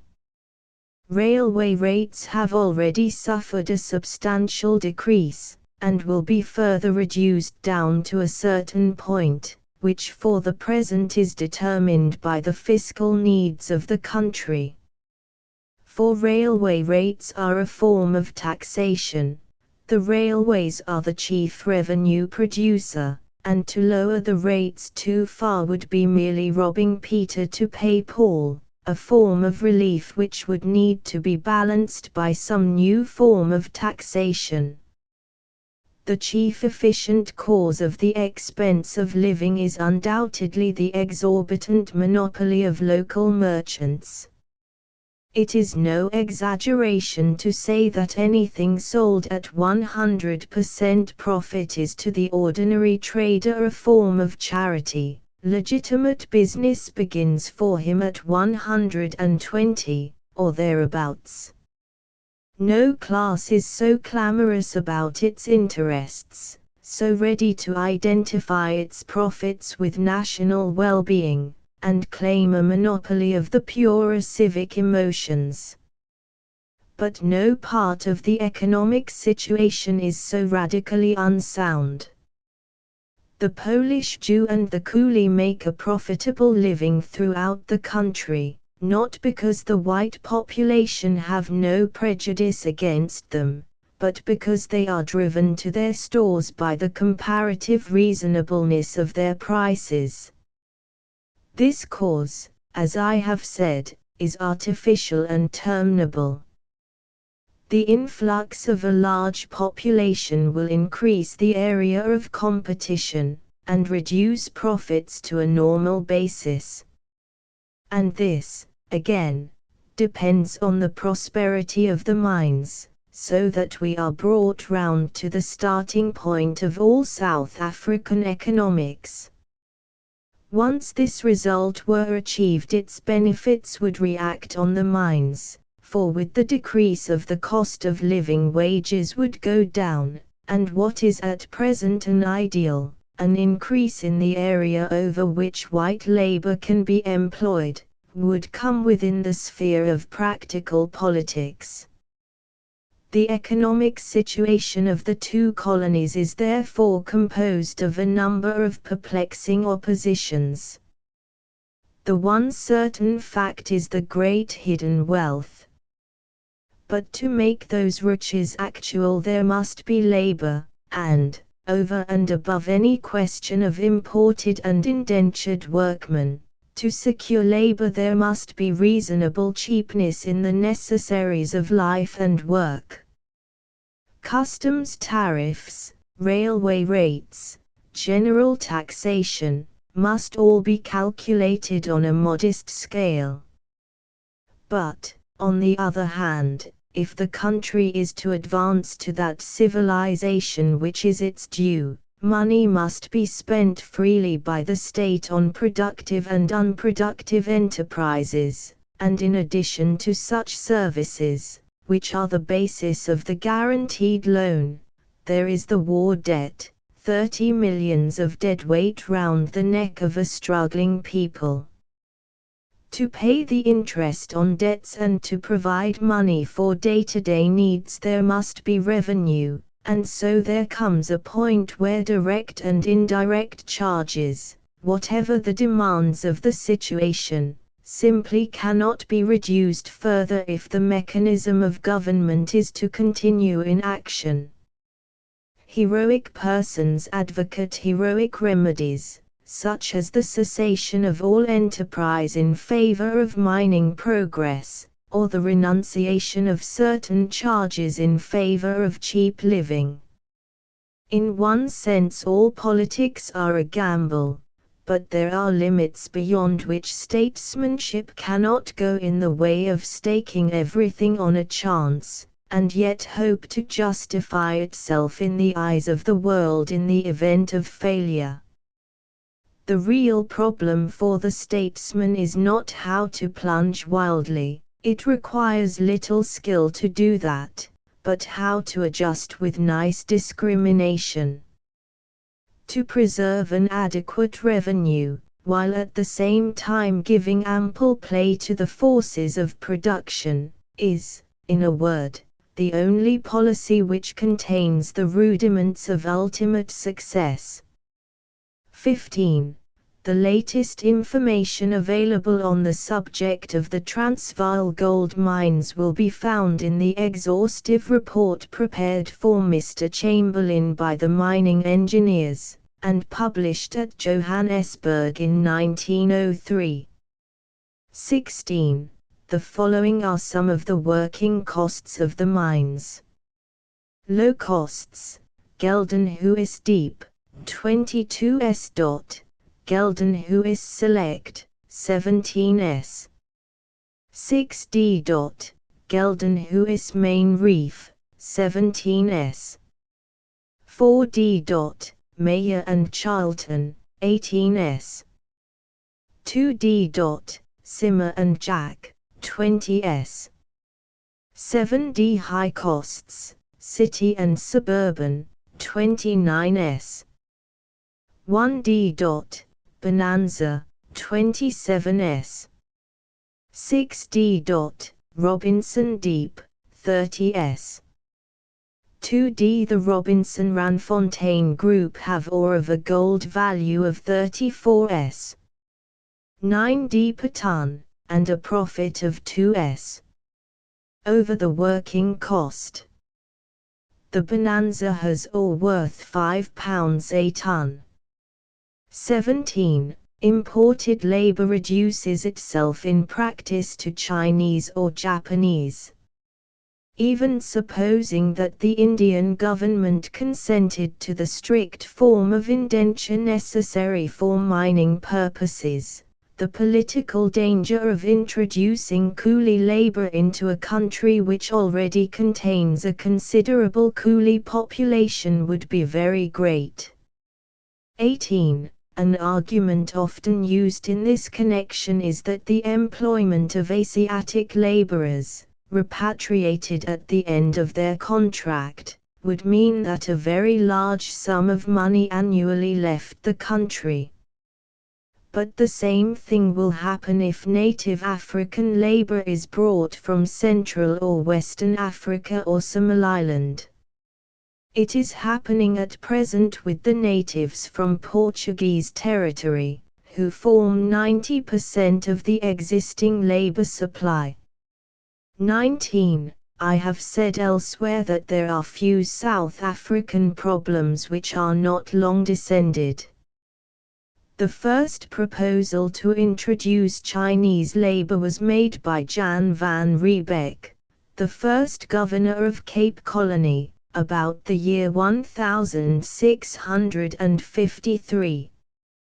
He urged the scheme with great persistence, but home opinion proved too strong for him. 20. The cost of the acquisition of the present railway systems was roughly 14 millions. This does not, of course, represent an accurate statement of capital outlay, as in the Orange Free State considerable sums were spent out of state revenue. But even if we put the figure at the outside limit of 20 millions, the net profits are still more than 10% of the capital value. To the foregoing is a rough survey of the assets with which the new colonies start on their career. As in all beginnings, a multitude of questions protrude themselves. Every politician has his own nostrum, every interest its own pressing demands. But the main questions are simple, at least in their outlines, and it is permissible to disentangle from the web the chief threads of economic policy. 3 postulates there must be before a solvent and progressive nation can be founded. In the first place, life must be made possible, life on the various scales which a civilized society demands. In the second place, industries, the gold industry and the host of subsidiaries which must follow, should be given free scope for development by enlightened legislation, and the removal of burdens from the raw material of progress. Finally, a sufficient revenue must be secured to meet the vast reproductive expenditure which the country demands. To reconcile these 3 needs, which in practice often appear contradictory, is the task of the new government. Taking the 3 axioms as our guide, we have to consider the 2 questions in all administration: the raising of revenue and the apportionment of expenditure. Our inquiry into revenue must be chiefly concerned with the Transvaal. The Orange River colony is for the present prosperous, and its future solvency seems assured. With a certain income of $500,000, and an expenditure of a little less, its fiscal problem is simplicity itself. But the Transvaal presents the case of a country with great potential wealth, which must borrow heavily to elicit its prosperity. Certain revenue-producing charges must be cut down to make life on a proper scale possible, but revenue must also be raised to make this life possible. It is the old story of Egypt, taking out of one pocket to put into the other, with somewhere behind the transaction an economic providence to enhance values in the exchange. Such a policy is based upon a faith in the land, which by its productive power provides a natural sinking fund to wipe off encumbrances. Loans can be raised at 4%, because the country repays 100-fold. The main items, exclusive of railways, which in the financial year 1902-03 made up the revenue of the Transvaal, were customs revenue at upwards of 2 millions, mining revenue at £500,000, stamp and transfer duties at £720,000, taxes on trades and professions and post and telegraphs at £250,000 each, and native revenue at a little over £300,000. The total revenue was about £4,700,000. The estimated revenue for 1903-04 has been put at £4,500,000, made up of customs at £1,800,000, mining revenue at £750,000, post and telegraphs at £360,000, taxes on trades and professions at £200,000, native revenue at £500,000, stamp and transfer duties at £700,000, and £200,000 for miscellaneous items. Since the object of the present inquiry is to estimate the financial position of the country, it is necessary in the first place to take the various sources of revenue one by one, and estimate their value and their defects. Several may at once be omitted. Post and telegraphs barely pay for their working expenses, and cannot be counted upon as a source of revenue. Stamp and transfer duties, stand licenses and rent, and the bulk of the miscellaneous items, are for the present static figures, or vary within narrow limits, and it is improbable that they will be altered so as to greatly increase their present revenue during the next few years. Revenue questions for the Transvaal are concerned with two items which far excel all others in importance: mining revenue and customs. There is a third, and the largest of the three, railway profits, but, as will be explained later, this item has been excluded from the separate budgets of the two colonies. The old mining revenue was mainly indirect. A tax on profits was indeed imposed by the late government in February 1899, but war broke out before there was time to organize its collection. The real burden lay in the dynamite monopoly, which at its worst increased the price of explosives by £2 the case, and at its best by about 30s. The mines required an annual supply of 300,000 cases, which meant an annual charge, beyond the cost of material, of £450,000. The average net profits on the annual production of gold may be put at £6 million, which, with a 5% profit tax, would return £300,000 a year. Had the Boer regime continued, the mining industry would have contributed in the form of imposts something between £600,000 and £750,000 per annum, for a reduction of 10s in the dynamite charge had been promised on the eve of the war. From the standpoint of the mines, the whole sum was an impost, but only the yield from the profit tax would have found its way into the exchequer.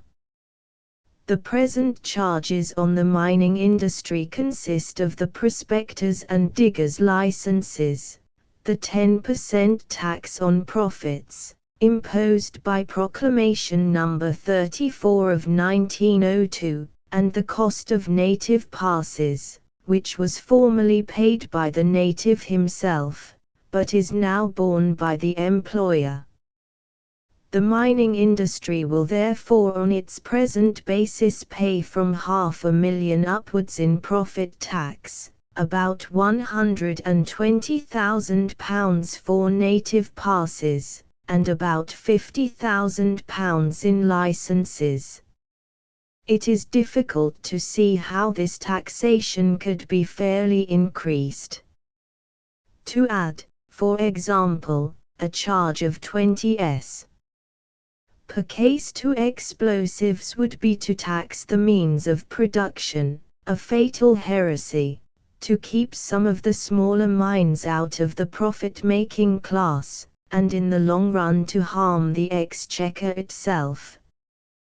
The true policy is not to hamper the earning of profits by excessive charges, but to enlarge by judicious encouragement the area over which profits are made.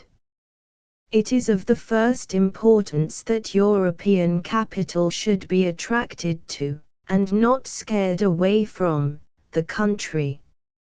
Under the present system, the government receipts will advance pari passu with any increase in the prosperity of the mines, and to secure the ultimate gain one may well be satisfied to forego a larger immediate return. There is a fourth source of revenue from mining enterprise which may be roughly described as windfalls. The government has a moral right, which no one denies, to profit by new discoveries, and in any case, as a large landowner, it will be interested as an immediate participant. The provisions of the old gold law have been so often discussed in print that it is sufficient here to give the briefest sketch of them. Legislation by the late government on precious minerals began as early as 1858, and continued in a long series of resolutions and counter-resolutions till the somewhat confused position of affairs was simplified and regulated by the famous Law, No. 15 of 1898. The basis of this law is to be found in the principle that to the owner belonged the ownership of minerals found under his land, but to the state the right of regulating their disposal. It attempted to give to both owner and state a fair share of the proceeds, while at the same time the prospector and discoverer received a moderate reward for their enterprise. There can be no question about the validity of the three rights, the only dispute is concerned with their relative proportions. Besides the matter of share, there is one other question of great importance: how far it is permissible for an owner to refuse to allow the exploital of minerals under his land. I take the last question first. Under the old law, the owner of private property could prospect without a license on his own land, and could give authority to any licensed person. If minerals were found, the state president, subject to certain compensation, could throw open the land as a public diggings. State land could be prospected and proclaimed in exactly the same way. But if the owner of private land refused to prospect himself or allow others to prospect, the state could not interfere to compel the exploital of his minerals. Much has been said of the right of the public in the shape of the prospector to go anywhere in his search, but no such right has ever existed or can exist. The whole question is one of policy. It is clearly not the interest of the state to leave the chief source of its wealth unworked, nor in any real sense is it the interest of the private owner. But it would be an intolerable burden to a farmer to be subjected to constant trespass by any prospector who cared to take out a license. We must, however, clearly distinguish between Crown and private land, so far as the steps towards the discovery of the minerals are concerned. Crown land, under strict conditions, should be free to any licensed prospector, but, as the settlement of Crown land by agricultural tenants is a vital part of government policy, provision must be made for ample compensation to such a tenant for disturbance caused by prospecting. Such provision should refer not only to unproclaimed or hereafter to be proclaimed Crown land, but should be brought to cover areas such as Buchan, Lydenburg, and the Wood Bush, which have been long working gold fields. If compensation and security is not provided, some of the most valuable agricultural and pastoral lands in the country will be incapable of white settlement, and their only occupants will be the Kaffir, the Coolie, and the Baiwana, who have no interest in creating permanent homes. It is undesirable to tie up minerals, but it is equally undesirable to tie up agricultural wealth. People have talked of proclamation as if it were an inviolable contract between the Crown and the public, to which no new conditions could be added. There is neither legal nor historical justification for this view. It is right for the Crown, having given permission to the public to go upon its lands for a particular purpose, to impose from time to time conditions under which the permission may be exercised. On private lands the case is different. No owner of a private farm who is in beneficial occupation of it, when he is not, the land should be treated for this purpose as Crown land, should be compelled to allow prospecting unless he has already himself prospected or given authority to others. To enact otherwise would be to make a freehold title little more than a farce. But in order to prevent a reactionary or indolent owner from tying up valuable minerals for an indefinite time, when there are reasonable grounds for believing that such minerals exist, the Commissioner of Mines should have the power to give notice to the owner that he must prospect or allow others to do so, and, if he still refuses, to issue to the public a small number of prospecting licenses on the property. When prospecting has taken place, and, after an investigation by the government, minerals are found to exist in payable quantities, the area, subject to all rights of compensation, should be proclaimed a public digging. Under the old law, the discoverer, if his discovery were made at least 6 miles distant from a locality already worked, was entitled to mark off 6 claims which he could work without payment of license monies. He had also the ordinary public right of pegging off not more than 50 claims in the proclaimed area, and 50 additional claims on payment of reduced licenses.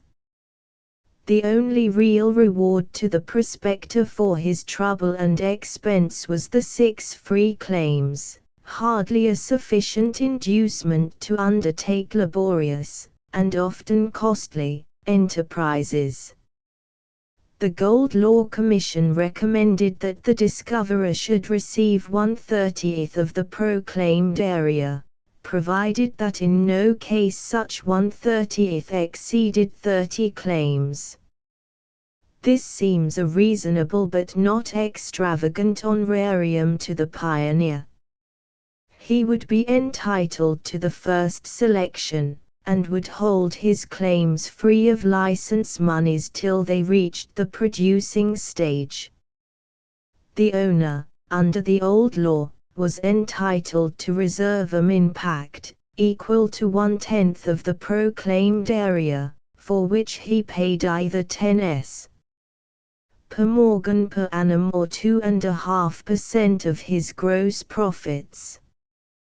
He was also entitled to mark off a worth or homestead area, on which prospecting was forbidden, and on this, too, he could claim a min-pact from the state. He was entitled to a certain number of owners' claims, which could not exceed 10.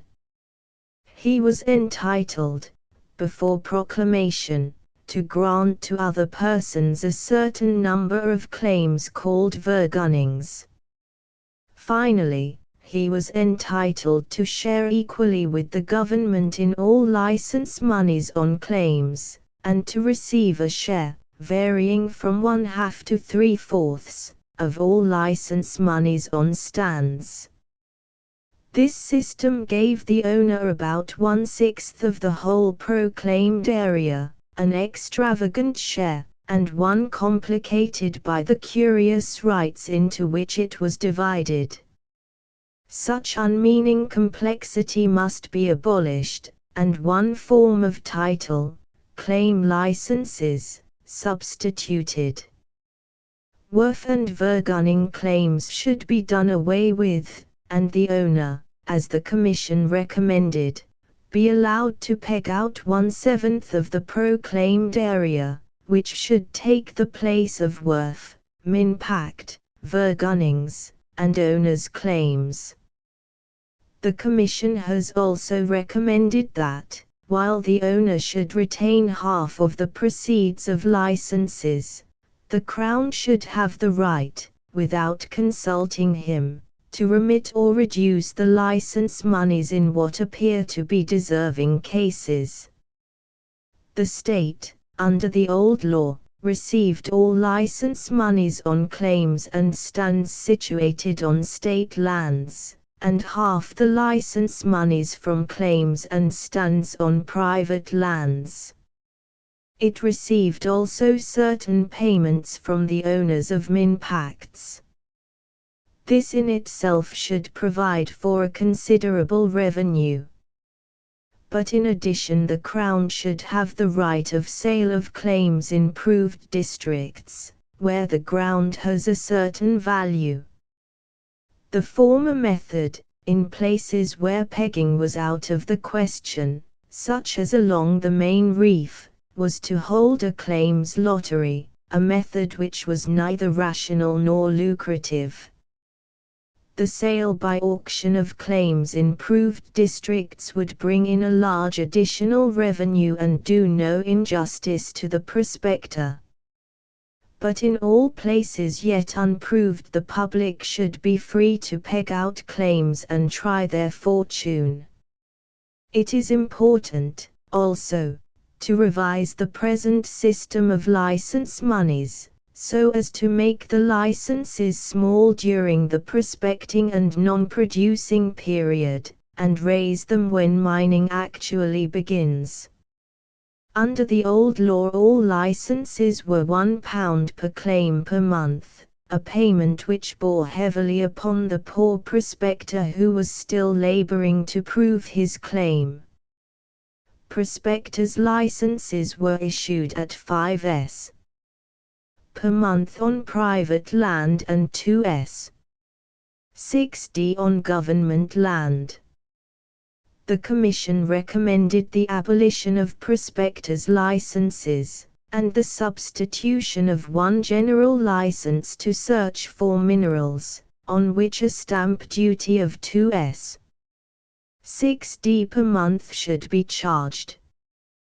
When minerals are found and a public digging has been proclaimed, license monies of 2s. 6d per claim per month should be paid on government land, and 5s. on private land till the producing stage is reached. After that date the old license of £1 would come into force. The Transvaal legislature will shortly be called upon to consider a new gold law based on the report of the Commission, of which I have sketched the chief features. Of almost equal importance, in the light of recent discoveries, is the new diamond law, where substantially the same questions of principle are involved. Owner, discoverer, and state should have a fair share of profit, but especially the state. We are none too well off in the ordinary course of things to be able to afford to neglect our windfalls. A serious and permanent increase of revenue can come only from a gradual increase of producing activity, but, apart from permanent needs, many occasions will arise for capital expenditure in reproductive works which are vital to progress. A windfall is a development loan without guarantee or interest or sinking fund to burden the mind of the exchequer. The other direct taxes are so few and unimportant that they may safely be neglected. but it is necessary to face the question of adjustment and new taxation, for the time may come when it may be expedient to lower many of the existing duties and to revise thoroughly railway rates, and it is desirable to have alternative proposals to meet the decline of revenue which will follow.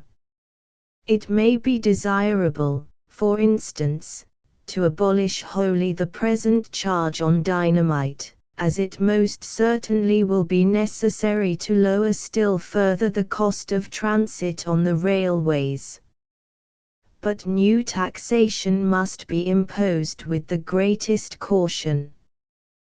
The present population of the Transvaal pays in indirect taxes £10 a head as against £2 at home. The field for direct taxation is therefore strictly circumscribed. To certain taxes the road is barred. A land tax, however light, would bear heavily upon the impoverished rural districts, and in any case is impossible under the terms of surrender. An income tax would make life unbearable if the limit of exemption were low, and if the limit were high the yield would be inconsiderable. A general profit tax on the earnings of both companies and individuals may become feasible in time, but we must first await the return of normal conditions of life. One way may be found in increased native taxation, a matter which, as it is bound up with other questions of native policy, is discussed in another chapter. But the object of all new taxation must be to strike at the untaxed and unproductive elements in society, for reasons quite as much political as economic. On this ground two taxes seem just and desirable, though there are certain obvious difficulties to be surmounted before they can be levied. The first is a tax upon unoccupied lands, a quite possible and equitable tax which would meet with little real opposition. Land companies in the Transvaal alone possess some 12 million acres, the bulk of which has been bought for supposed mineral values. Not 10% of the land is occupied, and nearly 50% is capable of occupation of some kind.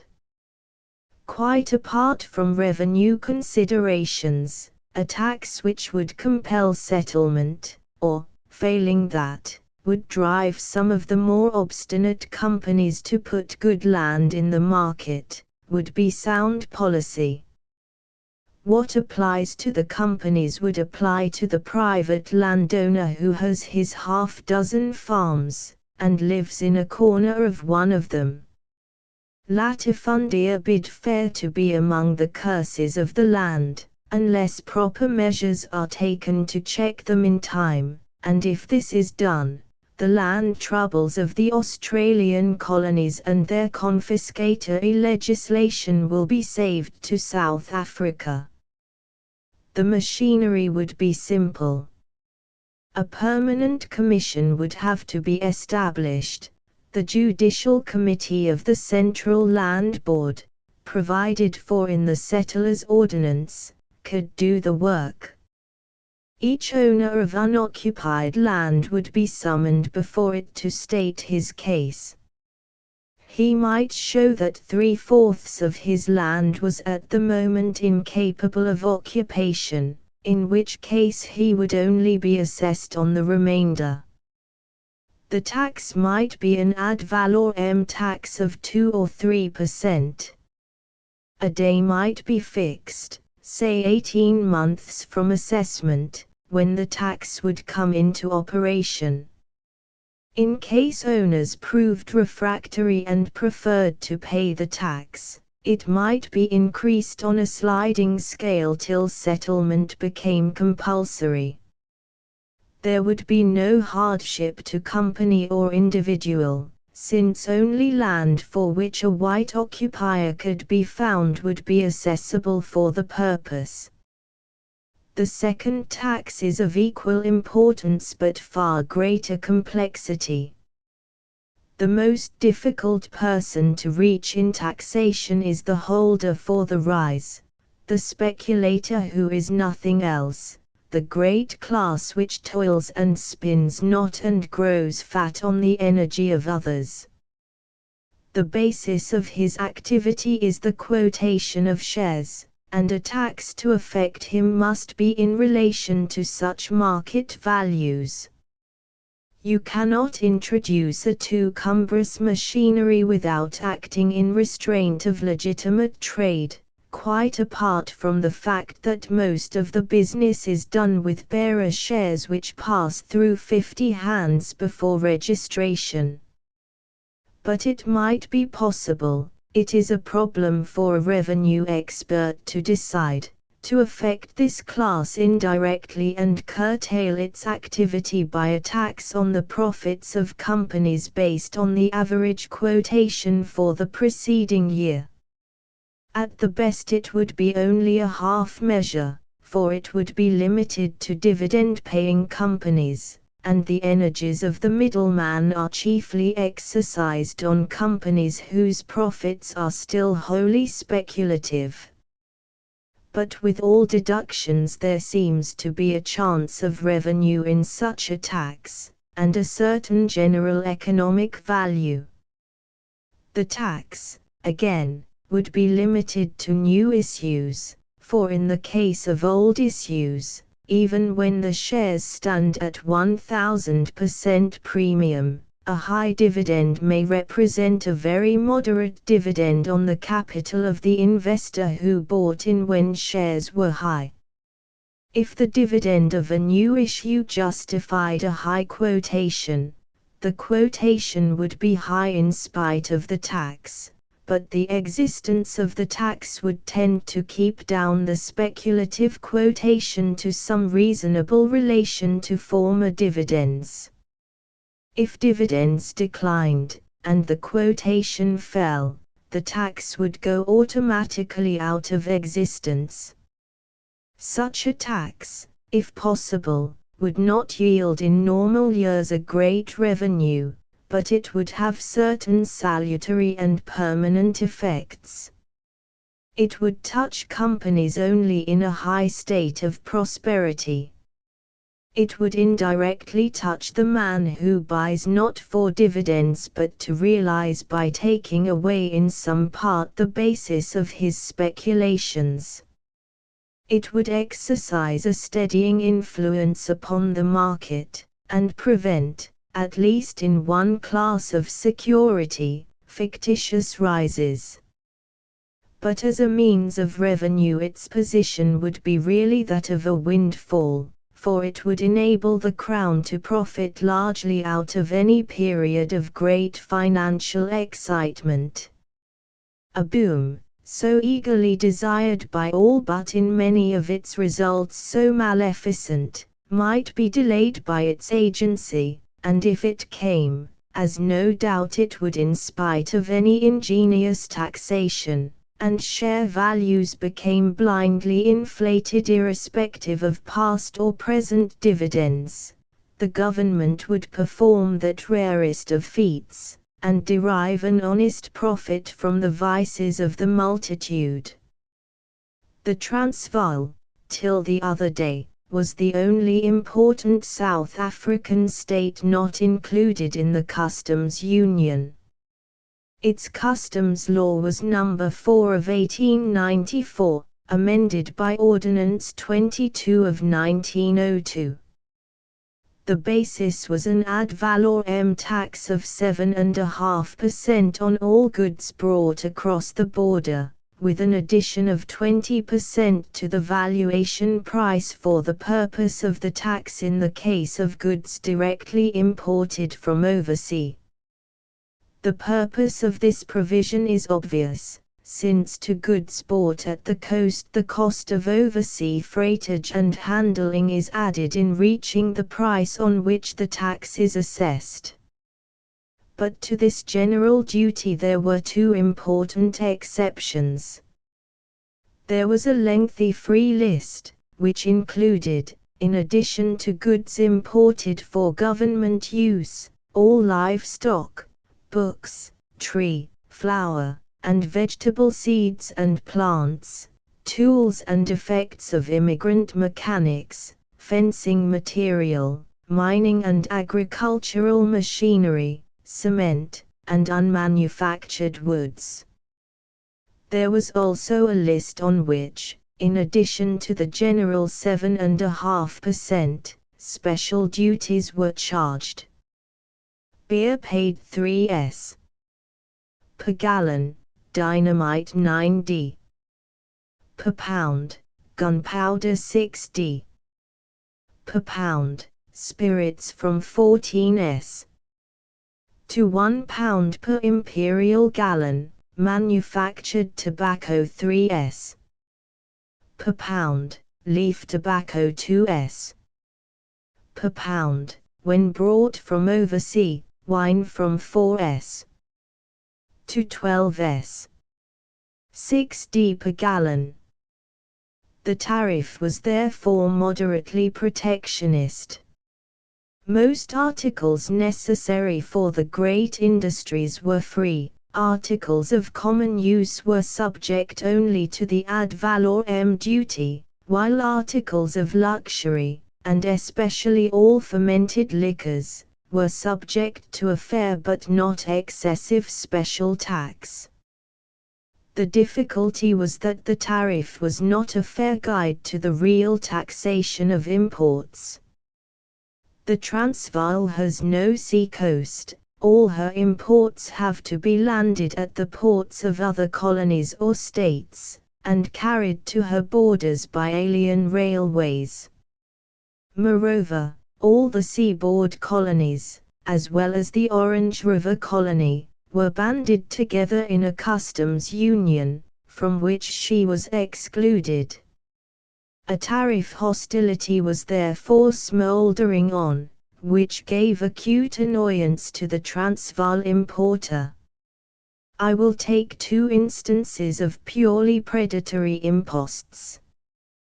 The coast colonies levied a so-called transit due of 3% on dutiable articles for the Transvaal, a due which was the same in principle as the levies which the barons of the Rhine used to make from the harmless merchants passing through their borders.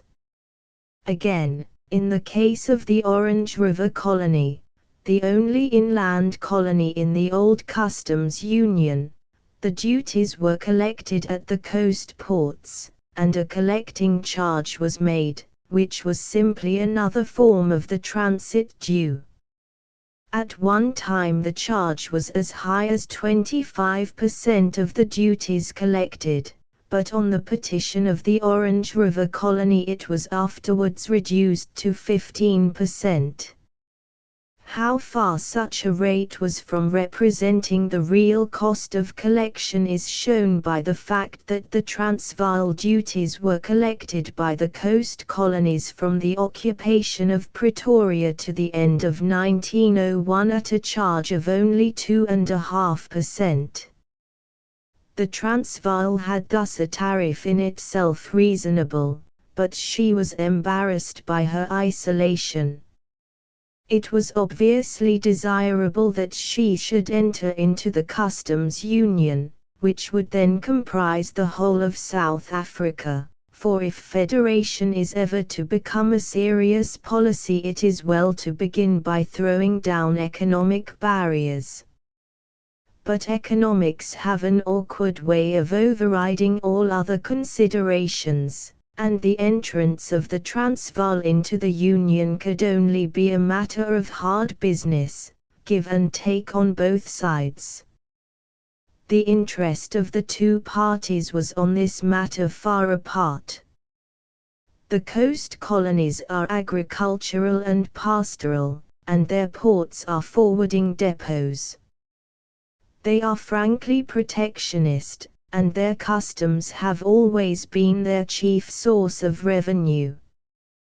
The Transvaal is industrial, and for the present a free trader. She must have cheap food, cheap raw material, cheap necessaries.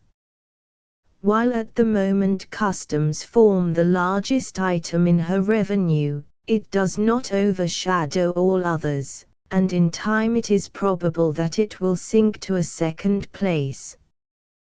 The question was, therefore, what of her present tariff would the Transvaal relinquish to meet the wishes of the Union, and what compensating advantages could she expect from her membership? The Bloemfontein Conference of March 1903 prepared a customs convention, which has since been ratified by the several states, and the old customs union has been amended and extended to include the whole of British South Africa. How far has this act improved the economic position of the Transvaal? In the first place, there is one solid gain: the abolition of the transit dues, estimated at between £250,000 and £300,000 per annum. There is, too, a gain in the mere fact of union, and the freedom which it gives from the incessant bickerings of conflicting tariffs. Since her duties are collected by the coast colonies at the moderate charge of 5%, a saving may also be effected by the reduction of the customs establishment on her borders. The benefit which she has conferred in return is the opening of her markets without restraint to the products of British South Africa, an opening which should amply repay the coast colonies for the reduction in the protective tariff from overseas. The actual tariff charges are in the nature of an elaborate compromise. To take first the case of the simple foodstuffs. In 1898, under the old Transvaal tariff, imported flour paid in duty £26,955, and imported mealies £16,290. Under the old Union tariff they would have paid respectively £114,068 and £69,332, a difference of over 400%. The old Union rate was 2s per £100 for grain and 4s 6d per £100 for flour, while the old Transvaal rate was an ad valorem duty of about 9%. It was impossible that either party could accept the other's rate, so the present solution of 1s for grain and 2s for flour may be taken as a satisfactory compromise, which an industrial country could support. It must be further remembered that all foodstuffs produced elsewhere in South Africa enter free, and that the cost of bread under the new system will be if anything reduced. Article 15 of the Convention gives the Transvaal a further power in times of scarcity to suspend the duty on foodstuffs altogether, and give a bonus to imports of the same class produced in the neighboring colonies. The ordinary manufactured article, which in a non-manufacturing country plays as large a part in the cost of living as bread, is also reduced for the purchaser. It pays an ad valorem duty of 10%, which at first sight seems higher than the old rate of 7.5%, which with other charges worked out in practice at about 9%. But 2.5% must be deducted on account of the 25% preferential rate for British goods, and with the abolition of the transit dues the actual duty will work out at between 7 and 8%.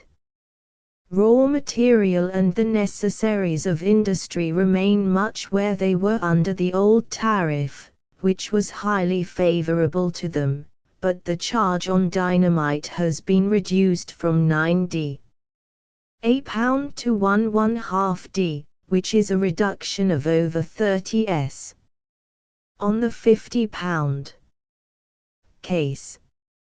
A mere comparison of tariffs does not show the real cheapening of the necessaries of life, for to get at the practical effect, the abolition of the transit dues, the reduction of railway rates, amounting to at least £300,000 per annum, and the preference rate on British goods, must all be considered. Under the old tariff and railway rates, every £100 of flour from Port Elizabeth to the Transvaal paid 9d to the Transvaal in duty. The freight was 6s 2d, so that it paid altogether in charges 6s 11d. Under the convention, the same quantity of flour will pay 2s in duty and 3s 9d in railway rates, so that, in spite of the higher duty, the charge is only 5s 9d, a saving to the Transvaal consumer of 1s 2d, and a gain to the Transvaal treasury of 1s 3d. There are many instances of a similar kind. Ordinary groceries will be reduced by about 3%, paraffin by 1s 6d a case, grease by 2s 6d per £100, cement by 2s 9d a cask. Tea and coffee, on the other hand, show a slight increase. In one branch there is a very marked increase, and an exception to the intercolonial free trade, which is the basis of the convention. Each party to the Union is entitled to levy on the importation of spirits distilled in and from the produce of places within the Union a duty equal to any excise duty which it may levy on spirits made within its own borders. In the Transvaal there is no excise, for the manufacture of spirits is wholly forbidden. It is of the most urgent importance to keep fermented liquors out of reach of the native population, and to suppress all illicit traffic. The importation of Portuguese spirits has been stopped by treaty, and it was clearly impossible for the Transvaal to consent to the importation of spirits on easier terms from the other British colonies. The concluding paragraph of Article 17, therefore, provides that where a prohibition exists in any colony or territory of the Union against the manufacture of spirits for sale, it shall be lawful for such colony or territory to levy on spirits produced within the Union a custom duty not exceeding that levied on similar spirits produced outside the Union. The duty in force is therefore from 15s to £1 per imperial gallon, in addition to the 10% ad valorem rate, which, it has been calculated, is an increase on the former cost of from 4s to 6s per case. The new Union is therefore almost wholly in the favour of the new colonies. The cost to the consumer is lessened, but the revenue does not lose appreciably, since charges, formerly diverted by the coast colonies, now go to its coffers. The coast colonies, in an admirable spirit of statesmanship, have consented to surrender a part of their revenue in order that the chief industrial market of South Africa might be open to their people, an example of that policy of foregoing certain revenues on a narrow basis for the sake of a possible revenue in a wider field, which is of the essence of good government. The preference given to British goods, while still further reducing rates in favour of a large class of imports, is also a step towards federation, which does not, as such experiments are apt to do, militate in any serious way against local commerce. The one person who might complain is the farmer of the Transvaal, who sees his markets thrown open to the old grain lands of Cape Colony. But if the long railway journey which his rivals have to face is not a sufficient handicap to enable him to hold his own, then we need not lament his fall. Vital as agricultural progress is, it cannot hope for protection at the expense of industrial prosperity. The normal expenditure of the Transvaal may be taken roughly at £3,600,000. This figure is exclusive of debt charges, or any capital outlay on development which may be met out of revenue. It represents merely the day-to-day cost of the administrative machine. As revenue is enlarged, the expenditure will follow suit, but it is unlikely that the proportion of costs to receipts, which is roughly 3 to 4, will ever increase. On the contrary, it might be considerably reduced by a more complete administrative decentralization. At present there are a number of isolated departments: native affairs, lands, mines, with local representatives wholly independent of each other, and responsible only to the heads of their departments. The resident magistrate, who is really an administrative official, since the legal work is done by the assistant magistrate, and who as a rule is not a lawyer, has a very narrow control over a few subjects like local government and public health. The system is wasteful both of money and energy, for the isolated departments often overlap unconsciously, and since there is no local check, the tendency is for the head of a department to increase his local staff and to vie with other heads in securing large estimates. It also means that a constant inspection has to be kept up from headquarters, and each department supports a force of traveling officials. The Indian precedent might be followed with advantage, and real heads of districts established, who would have a control, direct or indirect, over all administrative work. They should be responsible for the efficient and economic working of their district, prepare their local estimates and reports, and answer for their work only to the governor and council. The great departments would exist as before, but their local staffs would be much reduced in number, so far as such staffs were administrative and not entrusted with expert work. Experts, such as inspectors of machinery, customs officers, and veterinary surgeons, would remain directly responsible to their own departments, though over these also the district administrator would exercise a general supervision. In this way a very considerable saving would be effected in salaries.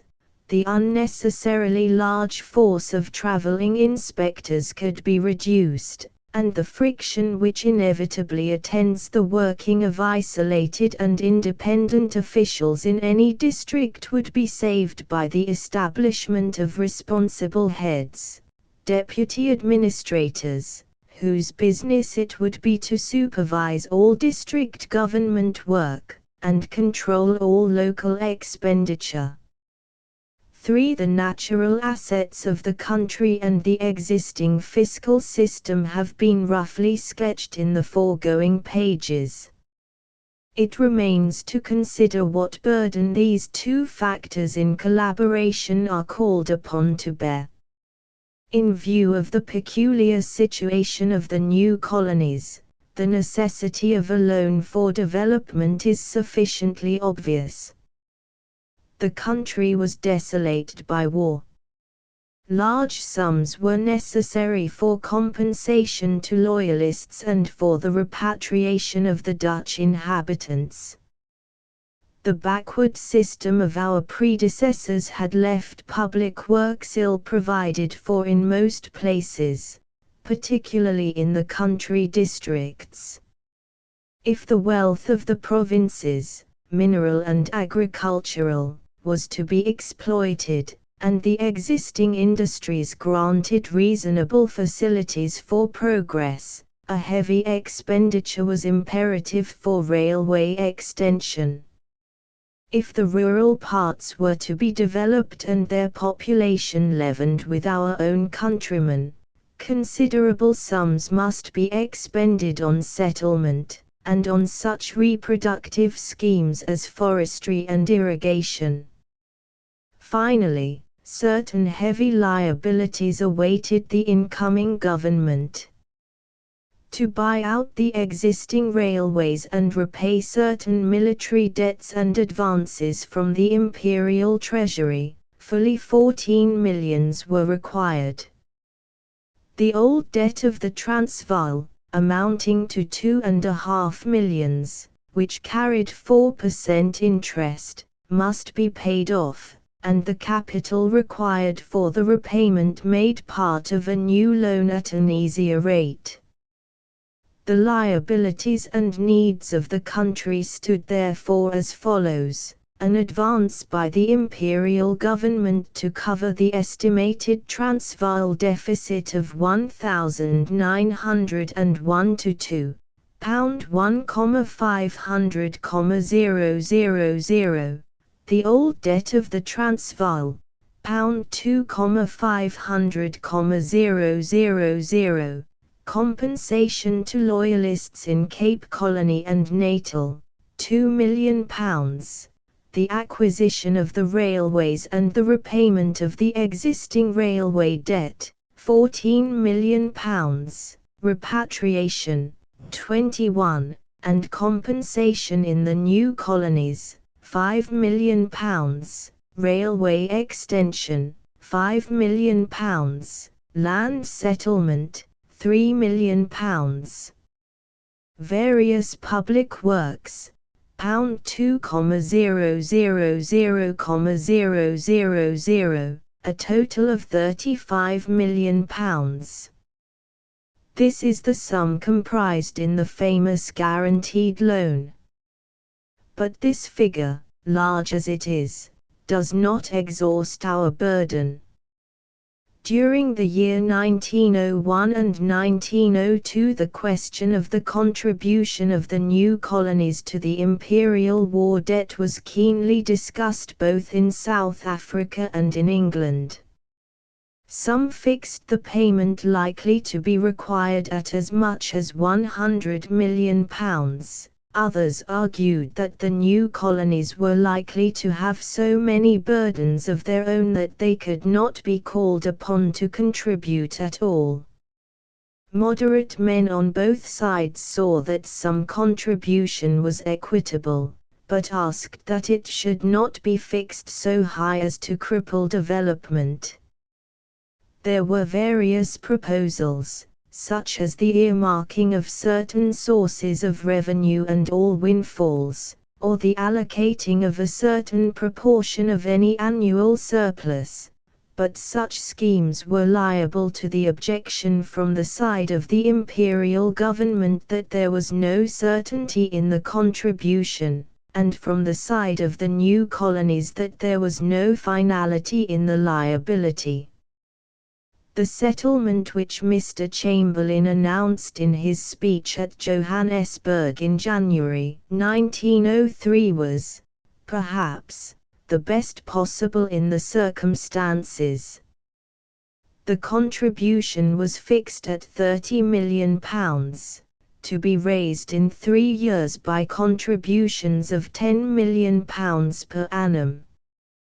The first 10 millions at 4% were underwritten without commission by the great financial houses of the Rand, and there is no reason to doubt that if they are called to make good their guarantee, it will prove a profitable investment. It is difficult to overestimate the merit of an arrangement which tends to bind the great houses to a closer interest in the general development of the country. The war loan was secured wholly upon the Transvaal, but there is a contingent liability on the Orange River Colony to pay a further sum of £5 million out of the government share of any discoveries of precious stones and metals. We have, therefore, to face a total debt of £65 million, of which 35 millions at 3% are a charge upon both colonies, and 30 millions at 4% upon the Transvaal alone. It is a heavy responsibility for a white population of a few hundreds of thousands, face to face with a labor problem. That the world at large believes in the future of the country is shown by the way in which the guaranteed loan was taken up, the first 30 millions having been subscribed more than 30 times over. On this loan the interest charge, with 1% sinking fund, will amount to an annual payment of £1,400,000. In 3 years' time the war loan, unless, which is probable, it can be issued at a lower rate than 4%, will mean an annual charge of £1,200,000, with no sinking fund allowed. We have therefore in front of us a possible annual payment of £2,600,000, with a slight increase in the future when a sinking fund is provided. The payment, large in itself, was made more difficult by the circumstances of the two colonies. The larger loan is secured on both, but while the Orange River Colony had a fair claim to a considerable part of the proceeds, it was clearly impossible that she should pay a share of the charge proportionate to her receipts. If she shared in the loan only to the extent of the annual contribution which on her small revenue she could afford, many important public works both of land settlement and railway extension would have to be abandoned. Joined with this general administrative difficulty, there was a departmental one connected with the railways. The main line through the Orange River Colony had acquired, as one of the main feeders of the Transvaal, a purely fictitious value, and the Orange River Colony profited greatly by the receipts. But to have within one system two types of line, one a through line simply, the other connected directly with the great centers of production and consumption, and to have those two types of lines used as revenue-producing agents for two different administrations, was to make a consistent railway policy impossible. The country of the through line, whose fictitious value produced a very real revenue, would reclaim against reduction in rates for the benefit of the other. Both difficulties have been met by a very ingenious scheme. The Intercolonial Council of the two colonies, created by Order in Council of 20 May 1903, is significant in many ways, notably as the first overt step towards federation, but for the present we may look upon it purely as a financial expedient. Two important departments, common to both colonies, were placed wholly under the administration of the Council: the Central South African Railways and the South African Constabulary, and a number of minor common services, such as surveys and education, were added, and power was given to the two legislatures to increase the number when they saw fit. A Railway Committee of Council forms the permanent controlling authority in all railway matters. All net profits of the railways in each year are assigned to Council to form its revenues. Out of these it has to meet the expenditure of the constabulary and the minor common charges, as well as the annual charge and management costs of the guaranteed loan. 22. The financial duties of the Council are therefore twofold. It has the entire administration of the loan in its hands, it provides for its apportionment among the different services, and it undertakes the payment of its charges. It has also to meet the administrative expenditure of the common departments entrusted to it, and for this purpose it receives the net profits of the chief revenue-producing asset of the two governments. The first duty is comparatively simple. A body composed of official and unofficial representatives of the two parties to the loan can allocate speedily and equitably without the constant strife and jealousy which would attend the interference of two different publics. But the second duty, which is concerned with the annual intercolonial budget, constitutes the index or barometer of the new colony finances.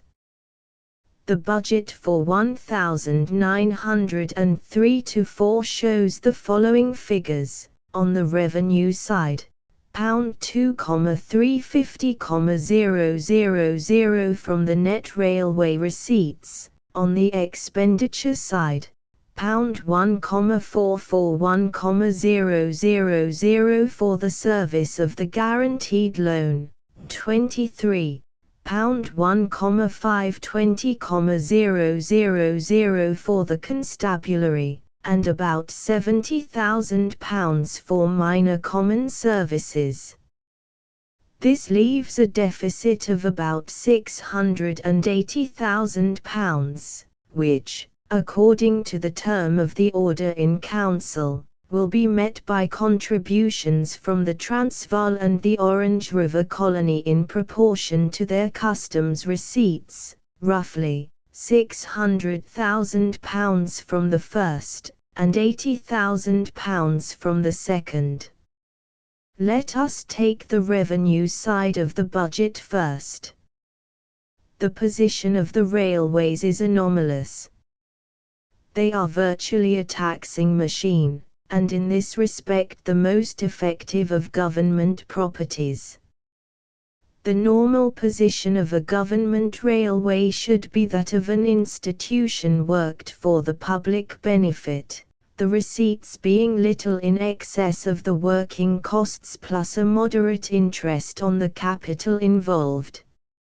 In this railway system the net profits, as we have seen, are estimated for next year, allowing for the £500,000 decrease from the reduction of rates, at £2,300,000. No doubt it is economically unsound to levy a tax of such magnitude on what is virtually a necessity of life and a constituent of production. But bad economics may be sound statesmanship, if they are recognized as unsound, a temporary expedient to obviate a more serious difficulty. Railway profits are the buttress of intercolonial finance. Without them there is no satisfactory provision for the debt charges, and some form of direct taxation, which would interfere far more effectively with nascent industries, would be the only resort. The rates have been already reduced so as to provide, along with the new customs tariff, for a very real decrease in the cost of living. They will be still further reduced, always keeping a limit in view which is calculated on fiscal needs.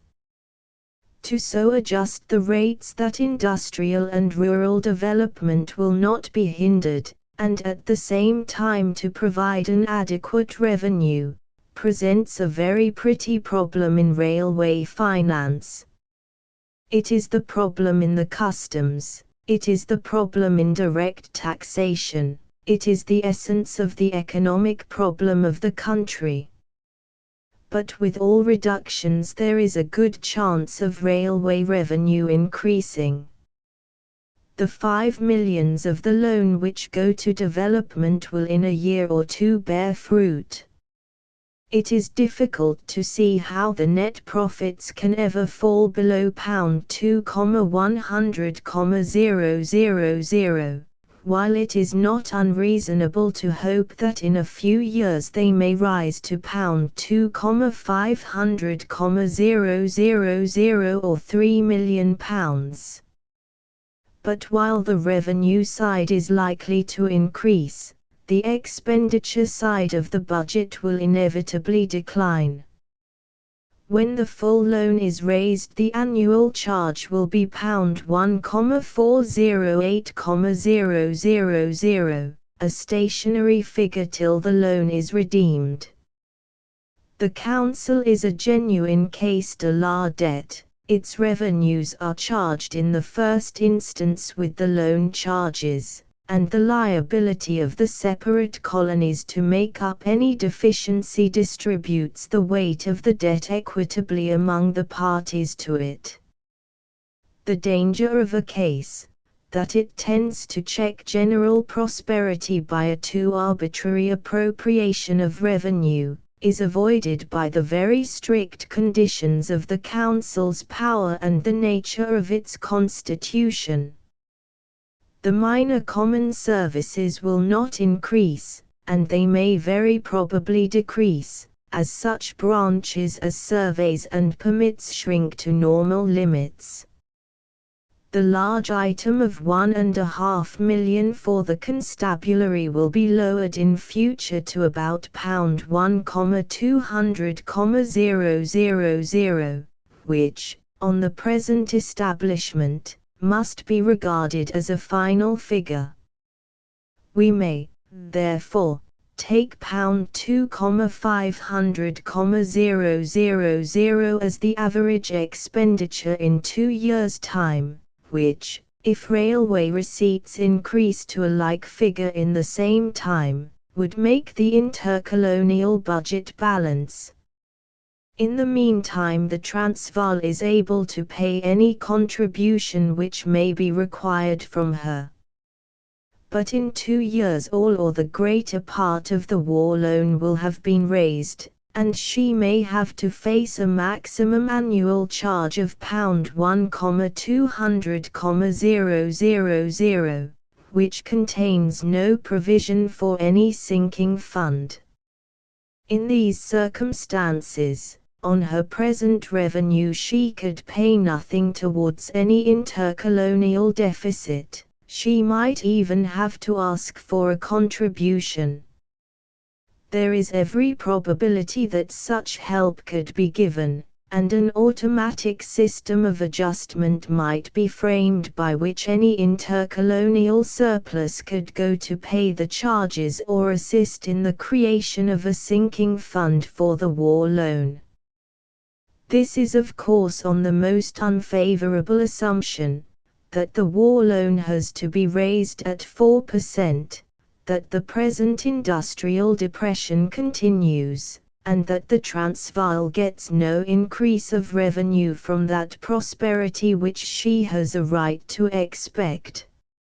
It is far more probable that the Council will be free to devote any surplus it may show to the development of the common services, for which the loan provision cannot in the long run be found adequate.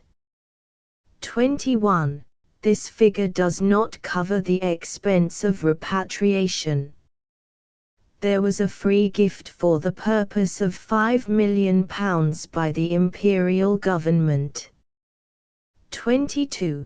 The council is composed of the High Commissioner and Governor, President, the 2 Lieutenant Governors, the Commissioner of Railways, the Inspector General of the South African Constabulary, 2 official members for each colony, nominated by the Lieutenant Governors, 2 unofficial members for each colony, elected by the unofficial members of the 2 legislatures, and 2 members nominated by the Secretary of State.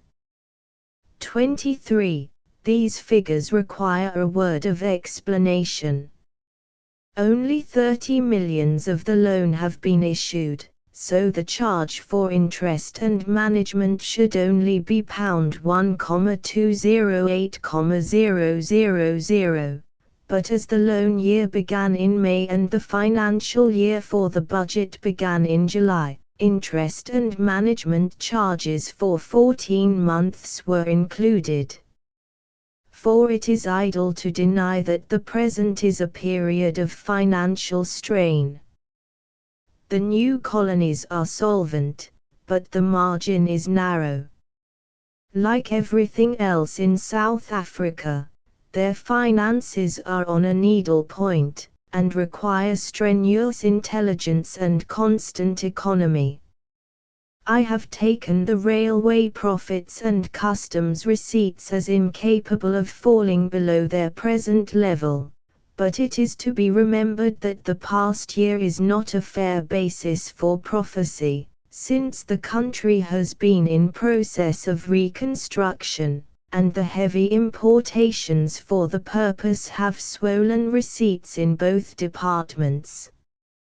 If industrial progress is still retarded, both figures will sink enormously, and the whole system of finance sketched in the preceding pages will require revision. If, on the other hand, progress is assured, both figures will increase largely, since, while this basis is high as compared with the present situation, it is low compared with any real prosperity. In this case the strain will be of short duration. Cienist que la première pas qui coûte. Industrial development lies at the root of all things. The Transvaal can only hope for a large permanent increase of revenue from the licenses and profit tax paid by the mining industry and from customs receipts drawn from a wider basis of population. Unless this increase comes, she may be unable to meet her own war debt, or to contribute anything to an intercolonial deficit. Intercolonial revenues, too, can only expand from the same cause, for mining prosperity is at the bottom of railway profits. The state finances depend upon mining development, and mining development depends on labor. This is the true statement of the problem, and all others are involved in a vicious circle. And this is as it should be. On the great industry of the country the chief burden must lie. There is, of course, the possibility of windfalls. From the Crown share of gold and diamond properties very large sums of money may from time to time flow to the exchequer. But it is the part of a prudent finance minister to base his forecasts on the normal only, and to accept windfalls as gifts of providence, to be used for special purposes. It may be necessary to draw upon this source of income to meet the debt charges, but, should this misfortune be spared us, then we have in such windfalls the nucleus of a reserve fund for development. There is need, as we have seen, of a capital outlay on development far beyond that provided for in the guaranteed loan. Railway extension alone, before we have done with it, will need not 5 millions, but 10, and, in cases where new lines are built by private companies, we shall have to face sooner or later a considerable expenditure on expropriation. Public works, when all the loan monies have been spent, will still be badly provided for. It may be necessary, to spend money in expropriating land for public parks, for game preserves, for public buildings, for new townships, expenditure which in the first instance will fall upon the government. So, too, with other schemes, irrigation, the search for artesian water, the establishment of colleges and technical schools, and all the thousand activities of government in a new country, which will grow quickly and develop early a multitude of needs. Lastly, land settlement in the two colonies, if it is to serve the social and political purpose which is its chief justification, demands more than the 3 millions allotted to it. Such expenditure is in the fullest sense an investment, since the bulk of it will be returned in time to the exchequer with a reasonable interest. It is proposed that, in so far as repayments of capital from settlers are concerned, such repayments should form a special fund, which can go out again in fresh advances and further purchases of land.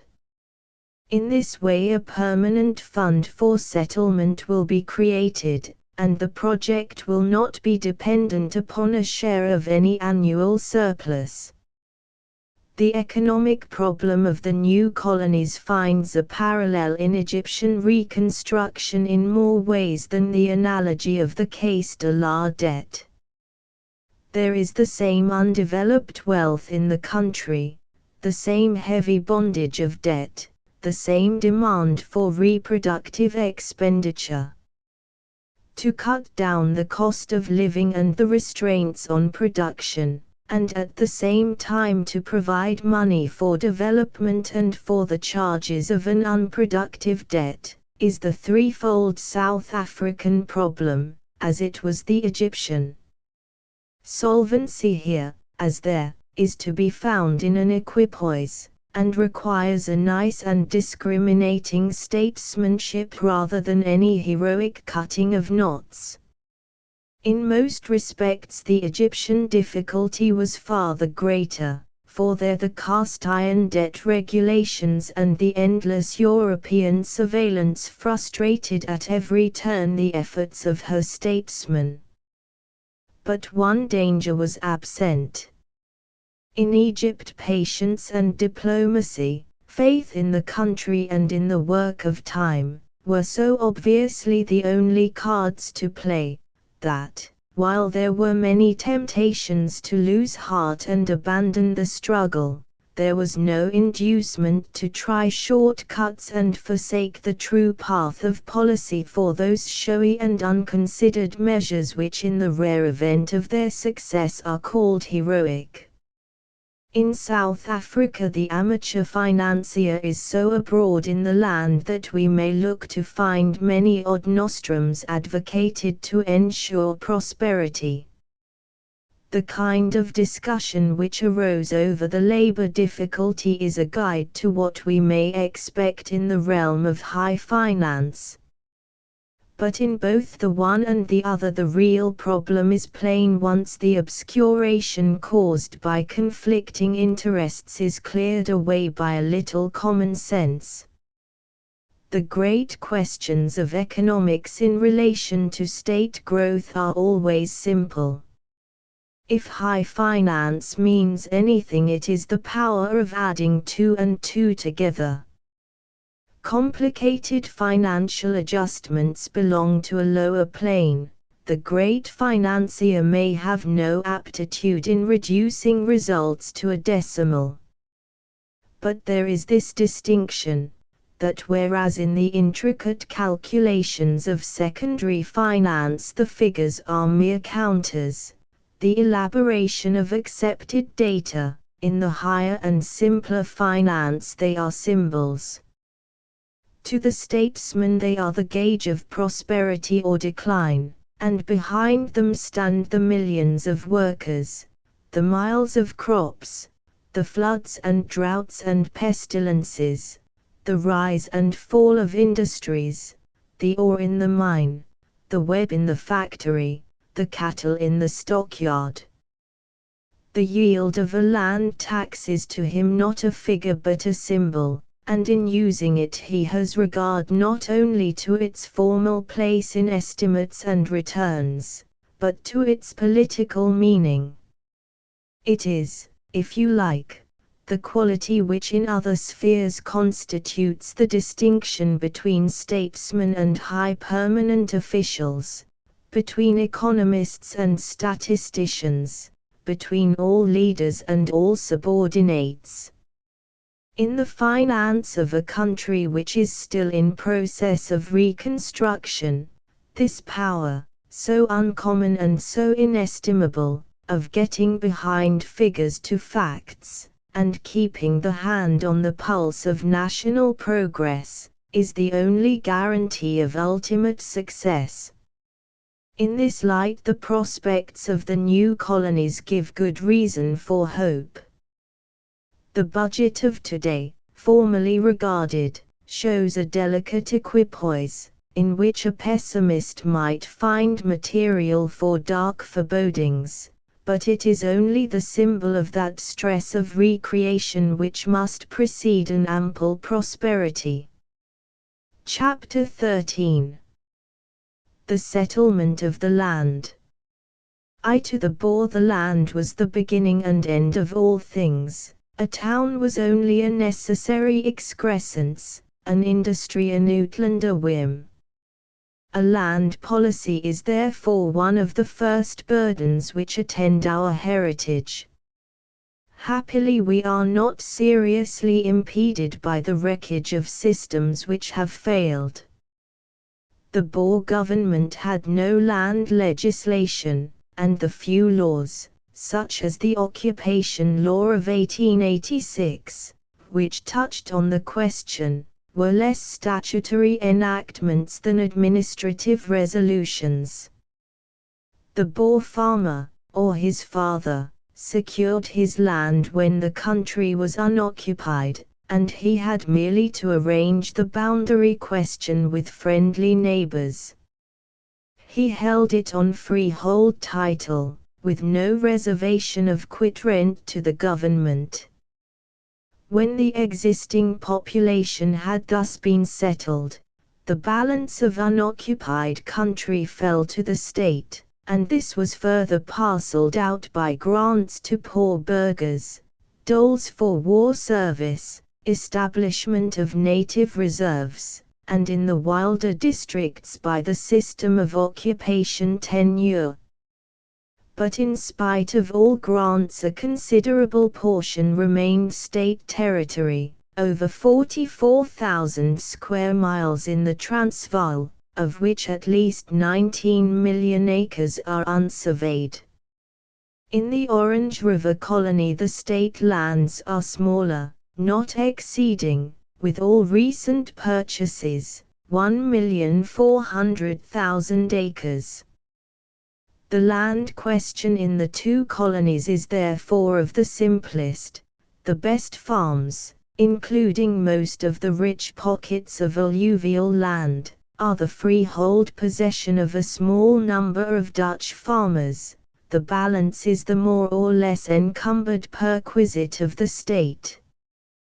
The condition of agriculture in the two colonies was primitive in the extreme, a truth quite independent of the question whether such elementary methods were not the only possible. The first comers were pastoralists and nothing more, coming as they did from the great pastoral regions in the north of Cape Colony. The average farm was laid out for stock, and was rarely less than 6,000 acres. On the old estimate 8 acres was required for each head of horned cattle and 2 for each sheep. The Boer was not an advanced stock farmer in any sense of the word. He found certain diseases indigenous to the country which he did not seriously attempt to cope with. He rarely fenced his stock routes and outspans or endeavored to improve the carrying capacity of the land by paddocking. The high veldt in winter is burned brown by sun and wind and nipped by frosts, so that it gives little sustenance to stock, but the rich vegetation in summer should have provided, by means of ensilage, ample feeding for the winter months.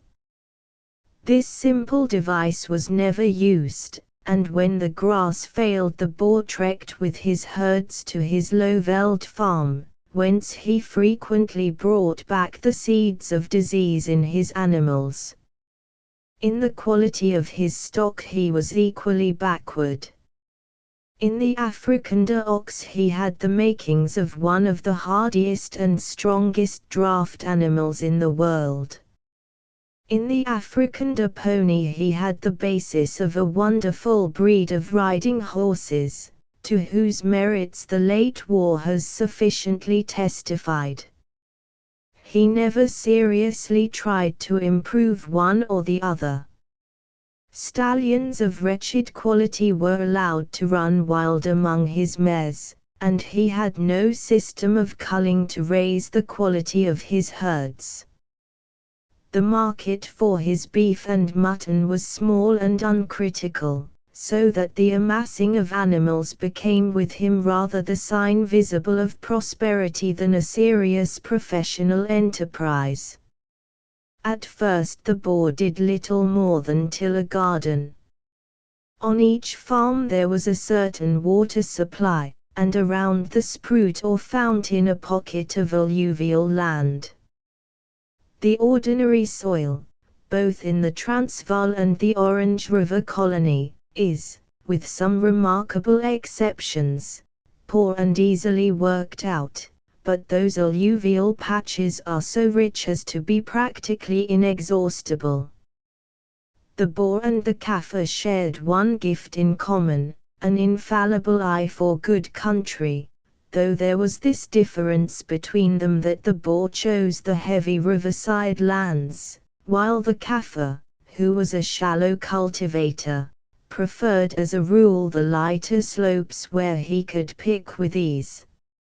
In 1885 the Boer farmer did little more than irrigate his garden, but the increase in the population of the towns, and the growth of a market for cereals, fruits, and vegetables, made him extend his irrigation farther, so that in a few years the whole of his alluvial pocket was under water.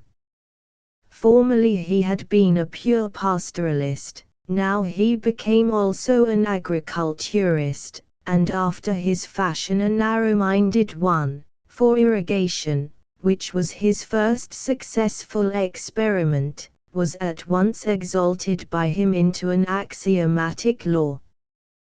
The Kaffir, who in his way is a skillful farmer and an experimentalist on a far wider scale, believed in dry lands, but the Boer confined himself to his irrigation and his summer and winter crops. Two views have been promulgated on the Boer method. One is, that it is the true and only type possible in the country, discovered after long years of intelligent experience. The Boer, it is said, is unprogressive, because he knows the limitations under which he works, and all newcomers who have begun by trying new methods have sooner or later fallen into line with the old inhabitants. The supporters of this view point to the scarcity of English farmers in the land who have made a success of their farms on any other than the Boer methods. There seems to be no real justification for this opinion. The Boer has no settled principles of farming. He is an experimentalist in practice, whatever he may be in theory.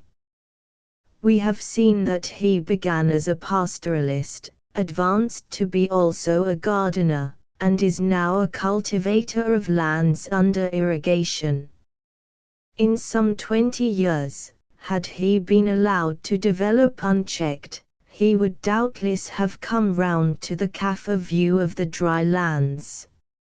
15 years ago the country storekeeper stocked only the old single-furrow wooden plough.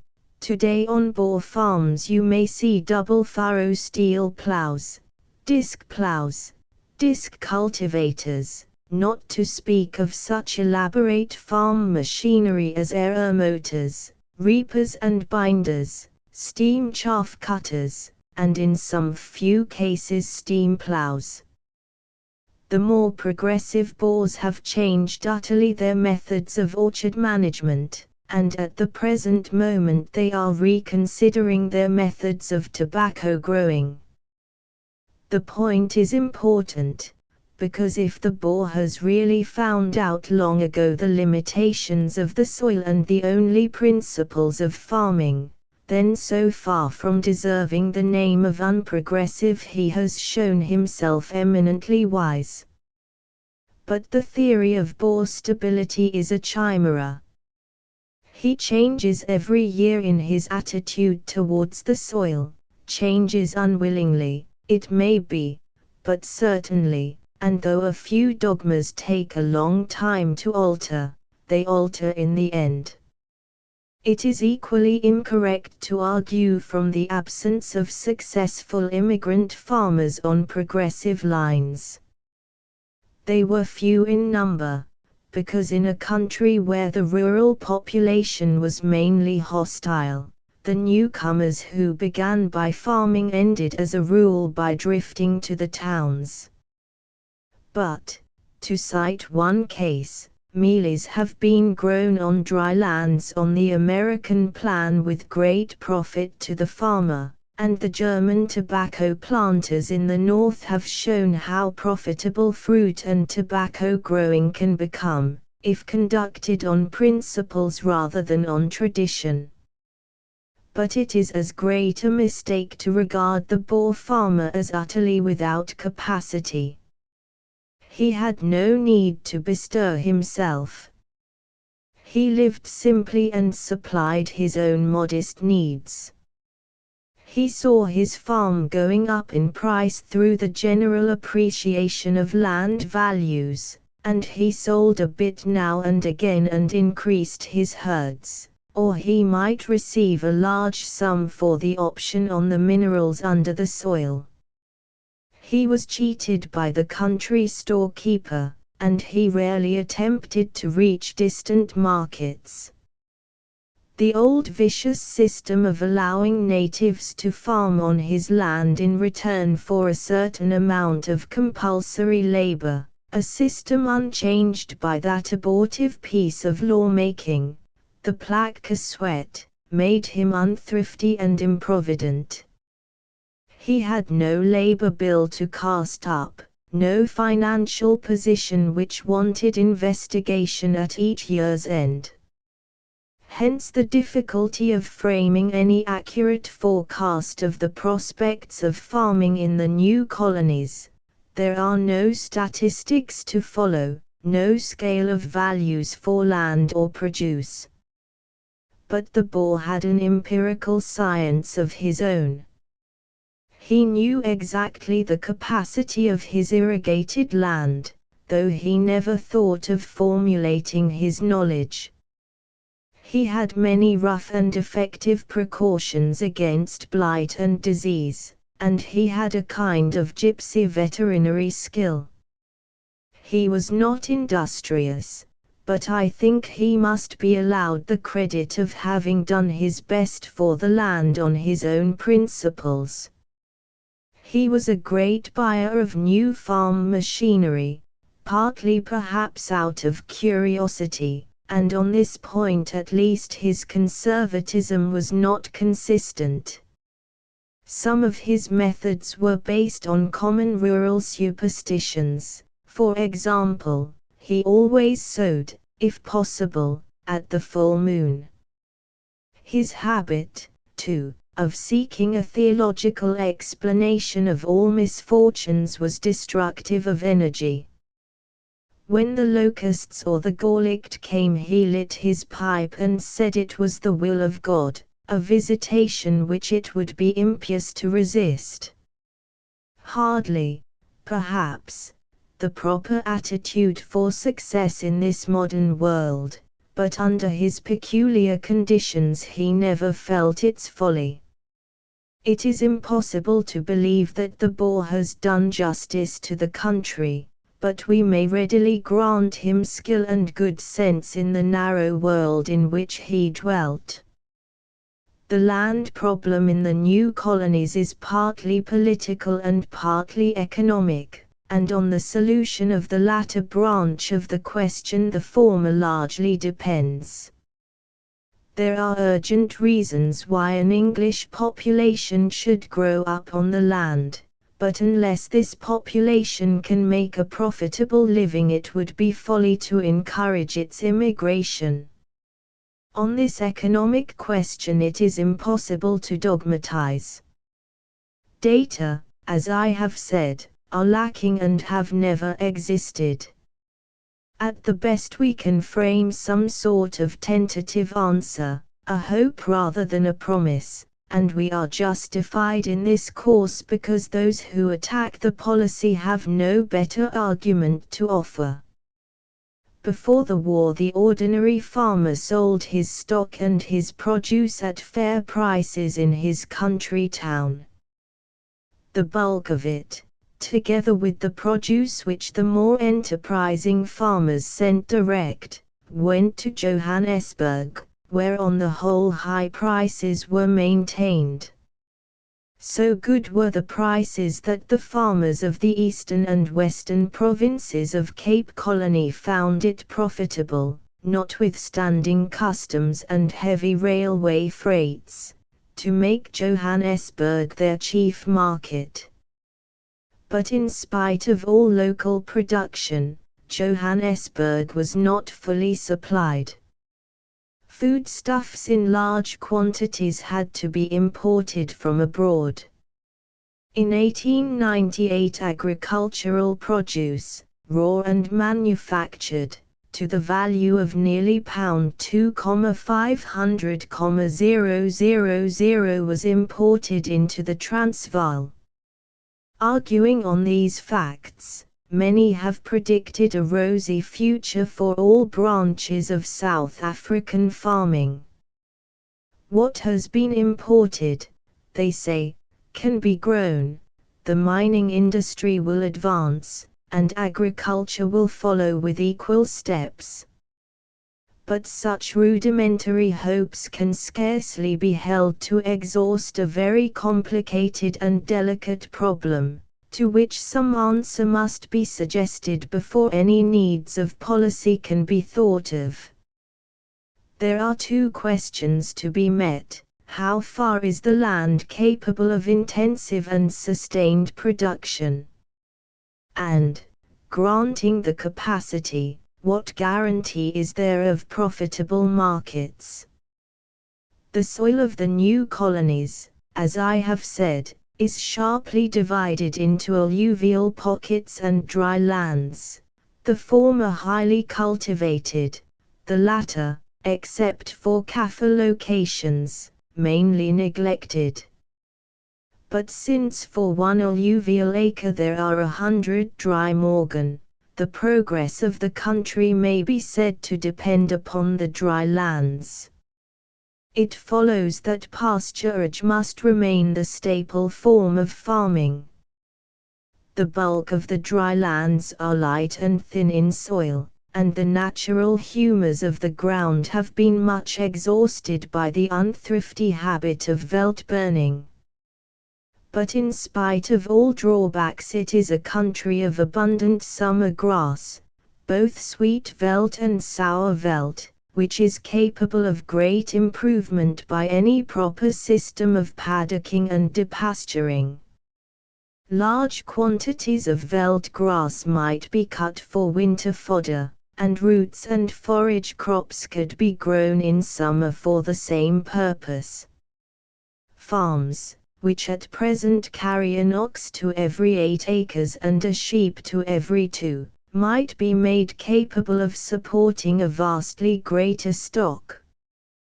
But there are certain drawbacks to stock farming peculiar to the country, the chief being the number of diseases indigenous and imported. At the present moment, to bring in valuable stock to most districts of the new colonies is a dangerous experiment. Horses die of horse sickness, sheep of scab and anthrax, cattle of rinderpest, red water, and the immense variety of ziektes from Gallic to Gaiact. Before the new colonies can advance to the rank of great pastoral lands, which is their right, vigorous methods must be taken to stamp out diseases wherever they appear, and to take precautions against their recurrence. The country must be fenced, stock routes and outspans must be established and guarded, and a stringent Brands Act must be passed to give security to the stock owner in a country where stock is notoriously prone to vanish. 24.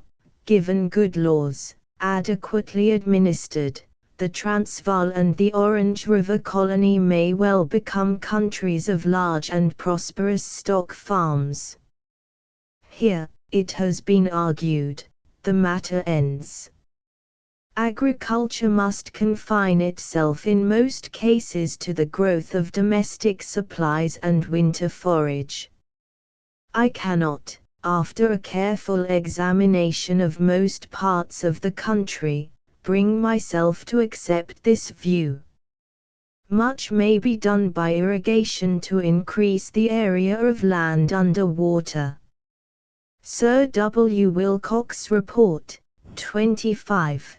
Proposes to give to South Africa 3 million acres of perennially irrigated land at a cost of about £30 million, but as he argues for the undertaking on the basis of certain doubtful land valuations, this large estimate may have to be considerably modified. Unirrigated land, he says, varies from 2s. 6d to £3 per acre, irrigation costs from £7, 10s, to £15 per acre, and the price of good irrigated land runs from £20 to £100. On this reasoning there is room for a handsome profit, but the argument is based rather on fictitious market values than on the intrinsic normal producing power of the soil. At the time when Sir W. Wilcox's report was written, the last year of the war, land values were inflated, and the prices of produce grown under water were extremely high. In the average year for which we must provide little irrigated land will be worth to the farmer more than from £5 to £10 per acre, and certain irrigation schemes which, on Sir W. Wilcox's showing would return a profit, would in reality spell ruin to their promoters. Irrigation is necessary on a certain scale for a reason which we shall discuss later, and in many cases it could be effected at a moderate cost. But expensive irrigation works for agriculture alone are, I believe, of doubtful wisdom in almost every part of the country. What is of infinitely greater importance is the procuring of water in the dry tracts by tanks, wells, and, if possible, by artesian bores. Vast stock districts in Waterberg and Lichtenberg would have their value quadrupled if a permanent supply of water, even for stock purposes only, could be procured. The Australian method of tank sinking has already been followed with success in the Springbok Flats, and it is at least possible that artesian water may be found. Everywhere the soil contains water at a low depth, which percolates through the porous rock, and is brought to a stand by dikes of harder stone. Hence has arisen the old African fiction of underground rivers, which is true to the extent that no man has far to dig before he finds water. It is rather with such tank and well sinking that a water expert should deal, and with the regulation of the present ridiculous apportionment of water rights. No serious work can be done in this department till the state assumes the right of distributing water, and has it in its power to prevent the riparian owner from following an obstructive course to the detriment of his neighbors. Irrigation in a few cases should be followed, and a greater portion of land brought under water in the interests of mixed farming. But it is in another direction that we must look for the sheet anchor of South African agriculture. The rainfall of the new colonies is generally well distributed. Copious rains fall from September to April, and then come the 4 dry and windy months of winter. On irrigated lands summer and winter crops are grown, on dry lands a summer crop only. But the Boer believed that the crops which he could grow on dry lands were very limited, and he habitually grew mealies, potatoes, lucerne, and tobacco under water. It is, of course, a great advantage to reap 2 crops a year, but if a man can get 2 crops from 5 acres only and 1 crop from 500, this 1 crop, on ordinary principles of common sense, should command his chief attention. Deducting the greater expense for labor, the 1 crop is still 30 or 40 times as important as the other 2. This is roughly the agricultural problem of the dry lands. They have never been really exploited. The Kaffir has picked at the edges. A few progressive farmers have made good profits by growing mealies and tobacco dry on the American plan. But it was much easier to potter about with a water furrow than to attempt to plow the dry and unbroken flats. Dryland farming is therefore pioneer farming, and pioneering with a good hope of success. Granted the markets, there is no reason why great tracts should not be plowed from end to end, and a huge crop of cereals and roots raised yearly. Steam plowing and every labor-saving device will be necessary, for this is farming on the grand scale. The outlook is made brighter when we realize that those despised dry lands are some of the richest in the country. The famous Standerton black soil, the environs of Middelburg, part of the Bloemhof and Klerksdorp districts, and, above all, the Springbok Flats, 26, where there may be 500,000 acres of the richest black soil 12 feet deep, and another 500,000 acres of excellent red soil. Such are a few instances of lands which await an early development. There is still another aspect of this problem which concerns a small group of semi-tropical products, fruits, tobacco, rubber, coffee, and, possibly, cocoa. There are tracts which have proved themselves to be as highly fitted for such crops as any in the world. They are crops, too, for which the acreage required is small, and whose value is so high in proportion to bulk that the freightage does not seriously detract from profits. Given, again, the market, and there is no reason why the present yield should not be centupled. The market, that is the rock on which arguments divide. The rosy hopes of the market to be furnished by the Transvaal which some minds entertained during the war have given place with many to an equally fantastic pessimism. I do not propose to provide a tabulated statement of costs and prices. I have seen such statements arrive by the clearest reasoning at opposite conclusions. But it is worthwhile to consider soberly what are the market prospects in the future for the farmer of the new colonies. A comparison of imports gives little assistance. In the year 1902 the raw agricultural produce imported into the Transvaal, all of which might be locally produced, was worth over 2 millions sterling, and the imports of manufactured and partially manufactured produce, the bulk of which might be produced and manufactured locally, came close on another million. These figures may be taken as below normal, since supplies for the army of occupation are not included, and at the same time the number of inhabitants in the towns and natives in the mines were largely below the ordinary figures. On the other hand, little agriculture existed, and practically all supplies for the existing population, such as it was, had to be brought from the adjoining colonies or from overseas. On this basis, therefore, there is a considerable and highly profitable market for the limited agriculture and pastoral enterprise of the country.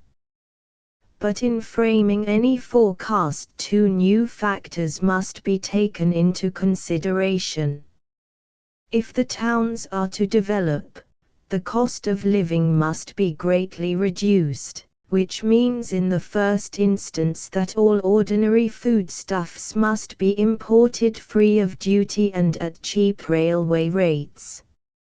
Again, when all the Boer farmers have been resettled on their lands and a multitude of newcomers occupy crown farms, the local agricultural output will be very largely increased. The farmer, who at the moment can sell his garden stuff, his crops of potatoes, mealies, and forage, and his stock at a good profit, will find himself faced by overseas produce, grown wholesale under the most favorable conditions, and sold at a price with which he cannot compete and live. This is, I think, a true forecast for the small improvident farmer. The man who grows mealies on a large scale with labor-saving appliances, or who has a well-managed stock ranch, will make a profit on wholesale dealings. In agriculture and pasturage, as in other activities, providence is on the side of the bigger battalions, and the small man who grows on an expensive scale will be pushed out by the large man who grows economically.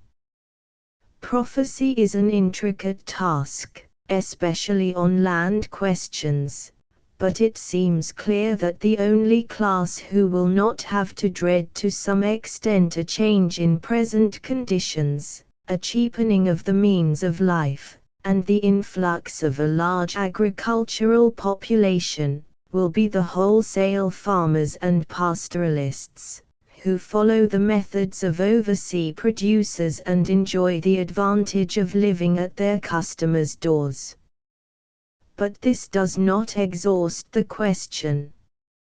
Is, then, the smallholder of 100 or 200 acres, or the owner of a mixed farm of 1,000 acres, to become extinct in the land?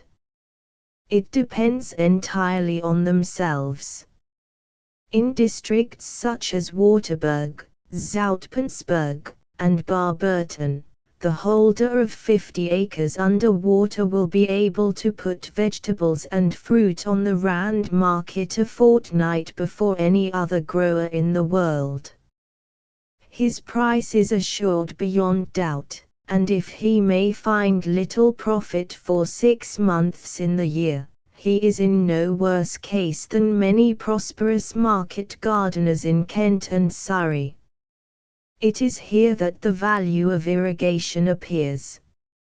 Such a smallholder, again, may be able to make a profit from dairying all the year round, provided local creameries are established, and he goes the proper way about it. So, too, with mixed farming, of which the essence is that one product can be set off against another. If a farmer finds cereals unproductive, he can put part of his land into pasture. It is unlikely that the price of meat will fall below a paying point, granted the expected industrial development. In addition, there are certain crops, such as tobacco, where the profits, even allowing for a large decline in present prices, are great, the freightage small, and the market worldwide. The aim of mixed farming is to provide an elaborate system of alternate schemes, which between them will preserve a fairly permanent average of profit. The basis of all farming prosperity is the growth of the mining industry and the creation of new industries. Any attempt to protect farming by tolls or imposts is foredoomed to a miserable failure. Sink, if necessary, farming considerations altogether for the moment, look only to mining development, if need be, abolish the old market prices and ruin the old local producer, it is all good policy, and in the long run the true agricultural interest. When the present fictitious basis is got rid of, the true and lasting agricultural prosperity may begin. There seems no reason to doubt that in the future there will be a sound local market for the large producer, for the favorably situated smallholder, and for the judicious farmer of mixed land. Nor is there any reason why in time a considerable export trade should not be established. As the great produce-exporting countries of the world grow more populous, South Africa may yet play its part in feeding Europe. With improved internal communications, and thousands of miles of fine pasture land, there is no reason why, a fortnight nearer Europe than Australia, she should not take her share of the frozen meat traffic of the world. In tobacco, again, to take only one instance, a very considerable export trade may arise. The soil is well suited, the rough leaf, grown on the most unscientific method, is as good as anything produced by Virginia and Borneo. The large tobacco growers, or the small holders attached to a tobacco factory, may very well find a profitable outlet for their wares abroad, and the English manufacturers discover a new producing ground in a British colony with which to resist the attacks of transatlantic combines. The farming prospects in the new colonies, even if stripped of all fanciful stuff, are sound and hopeful. There may come bad times for all. The ordinary market gardener will for a certainty find himself poorly off 5 years hence, and all classes may have their periods of stress and despair. Such visitations are part of the primeval curse upon tillers of the soil. The New Zealand and Australian pastoralists had sunk very low before the discovery of cold storage saved the situation. The Ceylon planters, after the coffee blight, seemed on the brink of ruin, when the introduction of tea growing more than restored their former prosperity. An immunity from farming risks can no more be guaranteed in the new colonies than in other countries.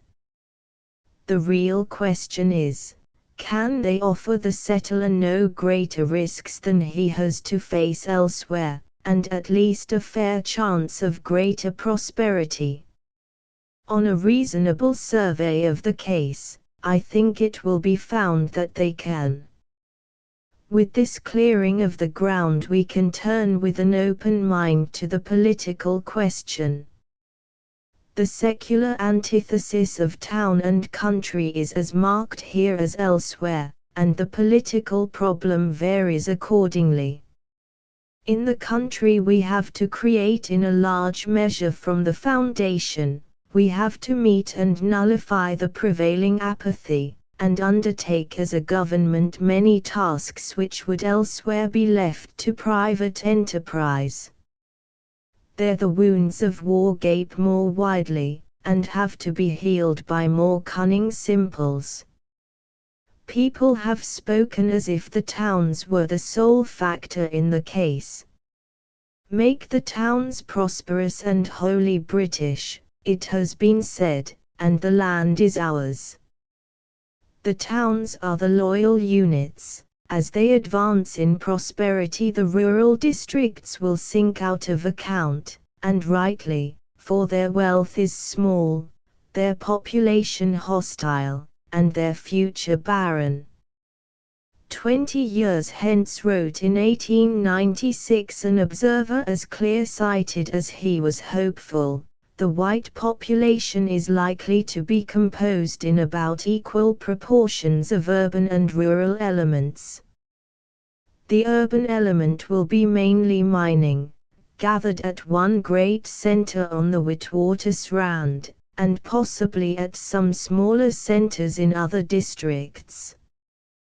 The rural element, consisting of people who live in villages or solitary farmhouses, will remain comparatively backward, because little affected by the social forces which work swiftly and potently upon close-packed industrial communities, and it may find itself very different in tone, temper, and tendencies from its urban fellow citizens. 27. So we find one class of mine owners arguing that any attempt to settle the country districts is a work of supererogation, and urging the government to concentrate all its efforts on the promotion of their own industry, declaring that from their prosperity every blessing will flow forth to the rural parts. It is impossible to contemplate with equanimity the result of merely letting things alone. No industrial development would ever compensate for it, for the unleavened Dutch rural districts would become centers to collect and focus and stereotype the old unfaltering dislike. A hard and fast division between town and country is always to be feared. But when the barrier is between white men, and is built up of race, wealth, and civilization, it can only be a dire calamity. We cannot rear up for our children a race of helots, and by our very exclusiveness solidify for all time an irreconcilable race division. If we preserve such an enemy within our bounds, and just beyond our gates, the time may come when a few isolated townships will represent Britain in South Africa. To prevent this cleavage, urban and rural development should advance with equal steps. The two races will be joined not by any trivial sentimental devices, but by the partnership of Dutch and British farmers in the enlightened development of the land. There is another and a profounder reason for this introduction of British blood. The day may come when the South African, splendid as has been his loyalty and many his sacrifices, may go the way of most colonists, and lose something of that close touch with the mother country which is necessary in the interests of a federated empire. It is always the temptation of town dwellers, with their busy life and their own engrossing interests, and the tremendous mixture of alien blood in the country may serve to hasten this result beyond the ordinary rate of colonial progress. But the country settler is a different person. He retains a longer and simpler affection for the country of his birth. An influx of such a class would consolidate South African sentiment, and, when self-government comes, protect imperial interests better than any constitutional guarantee. This is the class which has the true stake in the country, deriving its life from the nurture of the earth, striving with winds and weather, and slowly absorbing into the fiber of its being those influences which make for race and patriotism. South African agriculture, as the shrewdest observers have long foreseen, could never be improved until there arose a political reason for its improvement. The reason for the experiment has arrived, and its basis is in existence. In the inheritance of crown lands which remains from the mismanaged estate of the late government, and in the long lists of ex-irregulars and others who sought land, there was the raw material of settlement. It is no case for flamboyant prophecies. The certain difficulties are as great as the probable advantages. But to shrink from those difficulties is to have towns where British ideas of government can be realized and outside vast rural districts, suspicious, unfriendly, potentially dangerous, to neglect a golden opportunity of increasing the British element in South Africa, and to turn the back upon farming, which must always be the most permanent asset of any nation. The determinant fact in the case is that the alternative is so black that all risks must be faced rather than accepted. With such considerations in mind, the government put forth a scheme of settlement, with the examination of which the remainder of this chapter is concerned.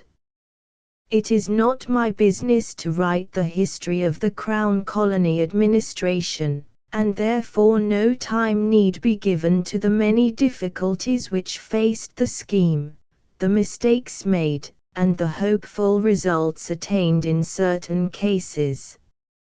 It is the problem itself which demands attention, and the adequacy or inadequacy of the policy which has been framed to meet it. Land settlement is from its very nature a slow business, with tardy fruits. 20 years hence we may be in a position to judge by results. But in the meantime it is possible, when the data are known, to ascertain whether a policy is on a priori grounds adapted to meet them. 24. A Fencing Act, a Stock Route Act, and a Brands Act on the most progressive lines have been prepared for the Transvaal. An excellent Fencing Act, badly administered, has always existed in the Orange River Colony, and a Brands Act, inferior to the Transvaal measure, has been passed in that colony.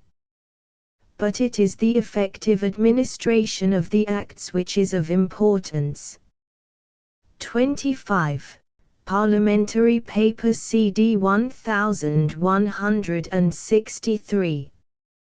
26. My friend, Colonel Owen Thomas, had some samples of Transvaal soil analyzed, and the report was very discouraging. To set against this, a sample of Springbok Flats soil was pronounced by a distinguished English expert, to whom it was sent, to be one of the richest specimens of virgin soil he had seen. 27. Bryce, Impressions of South Africa, 3rd edition, p. 451. 2. The Crown lands of the Transvaal, as I have said, amount to upwards of 29 million acres, the Crown lands of the Orange River Colony to under 1.5 million.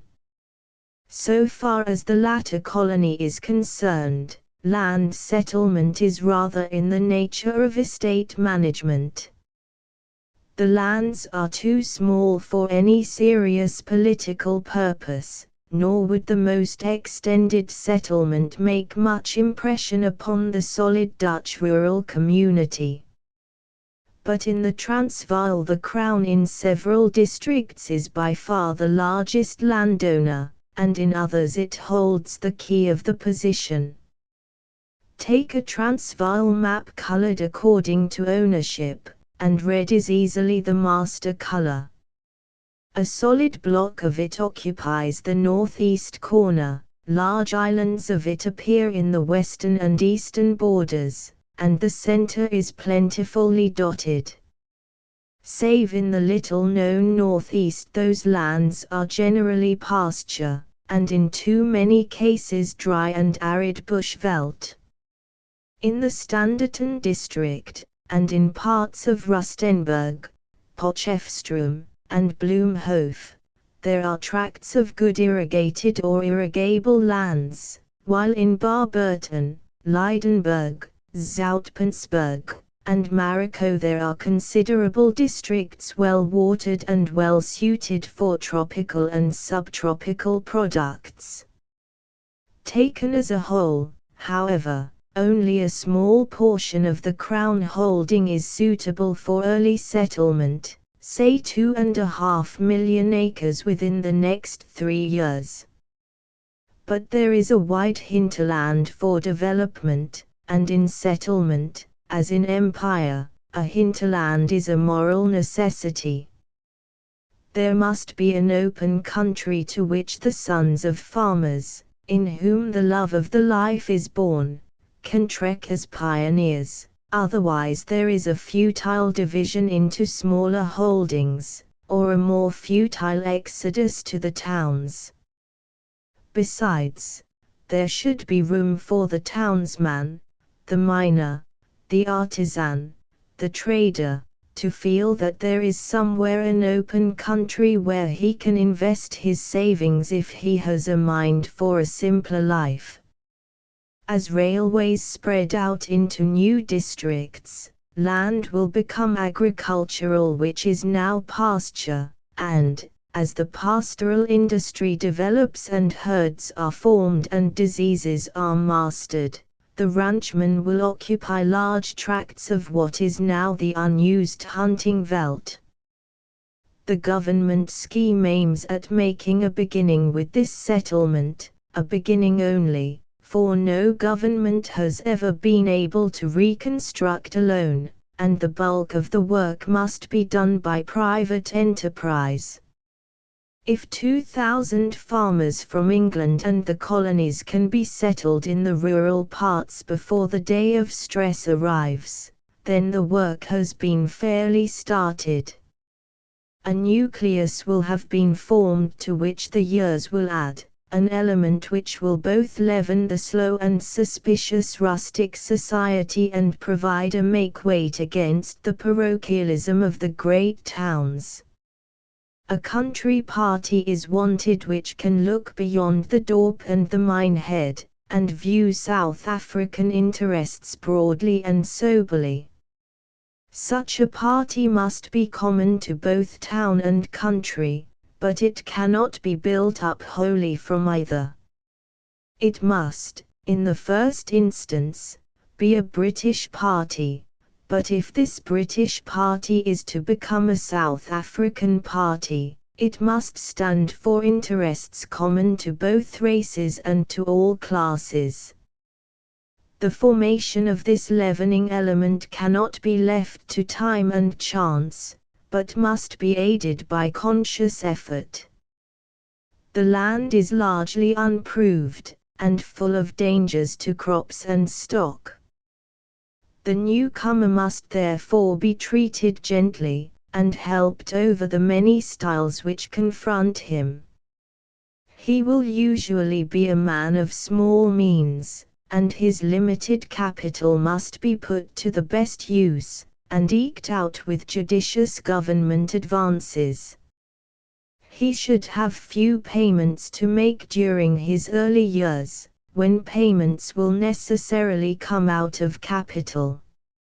Above all, the acquirement of the full freehold in his land on reasonable terms, and within a reasonable time, should be kept constantly before him as an encouragement to thrift and industry, for the sense of freehold, as the Voortrekkers used to say, turns sand into gold. Much of the Crown lands will never be suitable for any but the largest stockholders. These it is easy to deal with as a mere matter of estate management, but the political purport of the scheme is concerned with intensive settlement, with the smallholder and the mixed farmer of moderate means, who can provide a solid colony of mutually supporting and progressive Englishmen. The Transvaal Settlers Ordinance of 1902 is based upon the mass of legislation which embodies the settlement schemes of the Australasian colonies. The usual method in such experiments has been to begin in desperate fear of the settler, tying him up with cast iron rules, and ruining him in a very few years. Then the pendulum swings back, and settlement is made easy and profitable, the old safeguards are abolished, and the land becomes full of rich squatters and companies, who fatten on state munificence through the numerous dummy settlers in their pay. Finally, after long years a compromise is effected, and that shy creature, the bona fide settler, is sought for far and near. By this time it is probable that the thing has got a bad name, and men whose fathers and grandfathers lost money under former schemes, are chary of trusting themselves again to the tender mercies of a landowning state.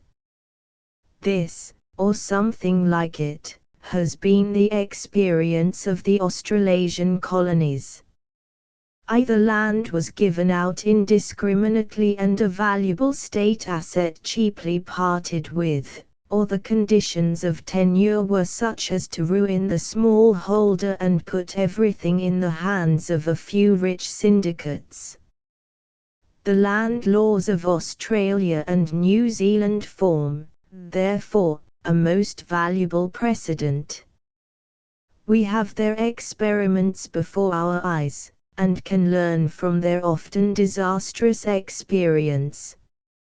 Settlement in New South Wales, to take one instance, was begun partly as a treasury expedient and partly as an election cry.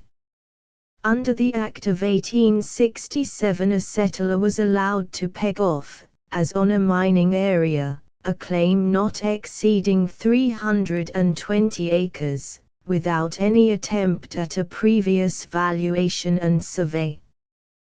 The result was a wild rush, where nobody benefited except the blackmailer, who seized the strategic points of the country, such as water holes, and had to be bought out at a fancy price.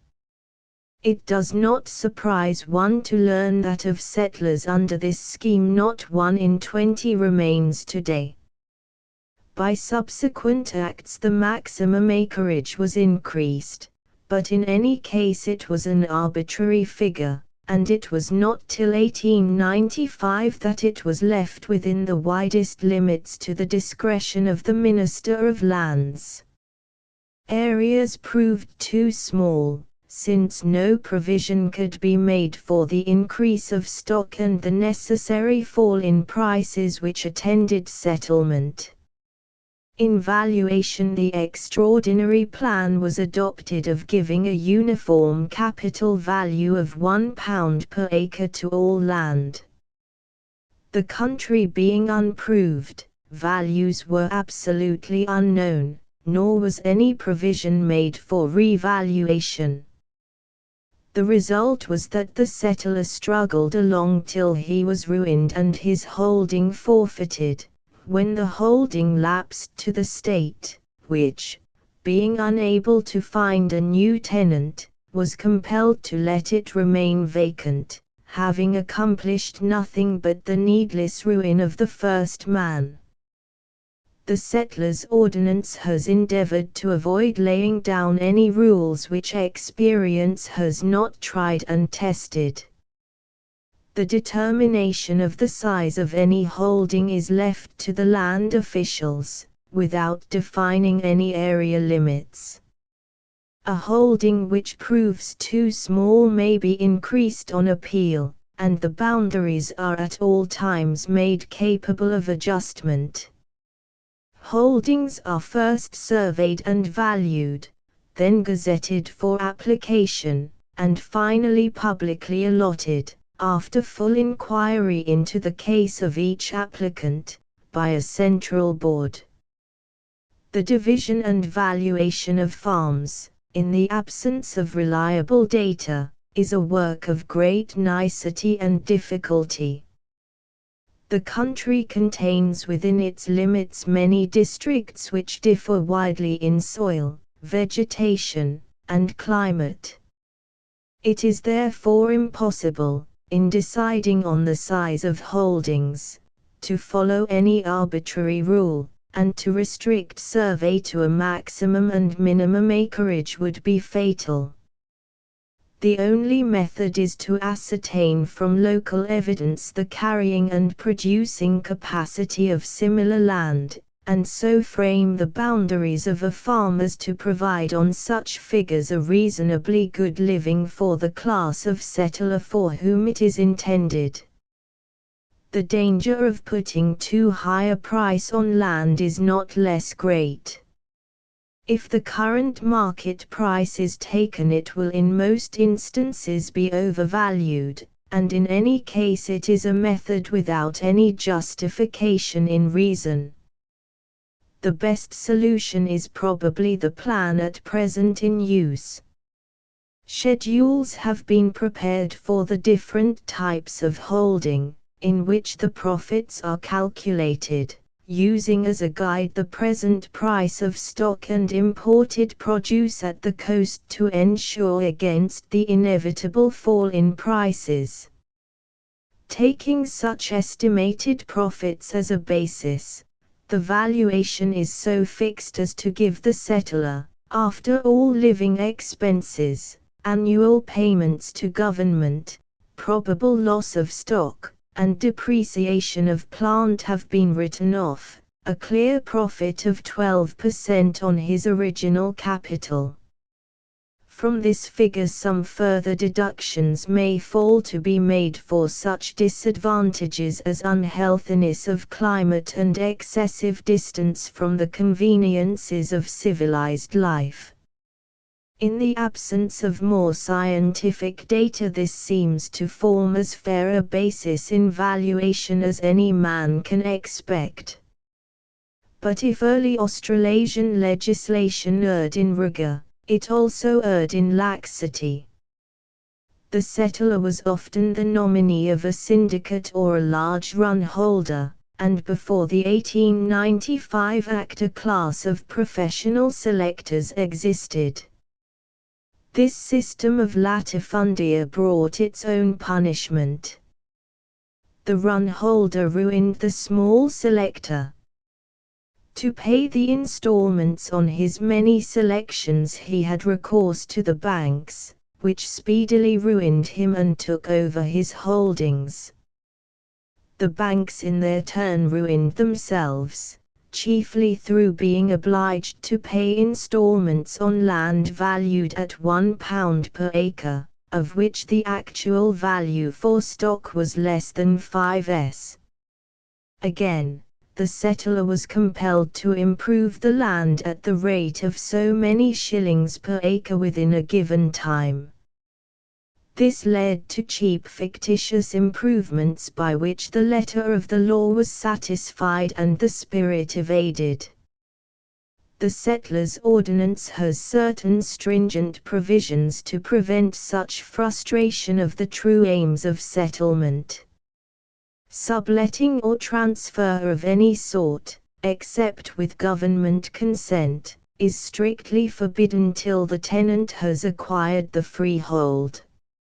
Residence for at least 8 months in the year, unless a special dispensation is granted, is required during the same period. The settler is compelled to build a satisfactory house and to fence his holding within a given time.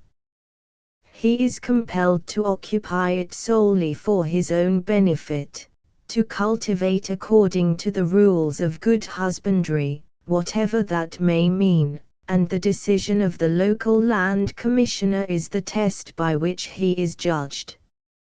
He is encouraged to improve by the potent fact that the government will advance pound for pound against his improvements. But there are certain elastic provisions to temper the rigor of such restrictions. The Commissioner of Lands is given a very wide dispensing power with regard to most conditions. Partnerships are allowed, settlers may reside together in a village community, and the residence conditions may be temporarily fulfilled by a wife or child, to allow a settler in hard times to make money by his labor elsewhere. Special relief is provided during periods of disease or drought by the cessation or diminution of the annual payments, and by advances in excess of the ordinary limits. The ordinance has been framed on experimental lines, leaving much to the discretion of local officials, subject to an appeal to the Central Board and thence to the High Court, and hesitating to dogmatize on details which are still unproved. But in spite of much which is empirical, 1 or 2 root principles are maintained. One is that a fair chance must be given to all to acquire the freehold, without which magic possibility the best men will not come forward. Another, and perhaps the most important of all, is that the payments to government shall be so arranged as to be scarcely felt during the early years when they are paid out of capital, and to rise to any considerable sum only when the holding is producing a revenue. The 2 chief forms of tenure are leasehold and purchase by installments over a period of 30 years. The common form of lease is for 5 years, with a possible extension for another 2, and the rental may be at any rate, not exceeding 5%, which the Commissioner of Lands thinks suitable. This method will enable back country to be taken up, to start with, at a nominal rent, and it will also allow a settler on an unimproved stock farm to devote the bulk of his capital to the necessary stocking and improvements. At the end of the lease, or without any preliminary lease, the settler can begin to purchase his holding on the installments system. By a payment of £5, 15s. 4% per annum on the gazetted valuation, principal and interest, which is calculated at 4%, will be wiped off in 30 years. But a settler is permitted any time after 10 years from the date of his first occupation to pay up the balance and acquire the full freehold. In the case of preliminary leaseholders who take up a purchase license, the license, so far as the 10 years period is concerned, is made retrospective so as to date from the first day of the lease. Such is a rough outline of the government proposals.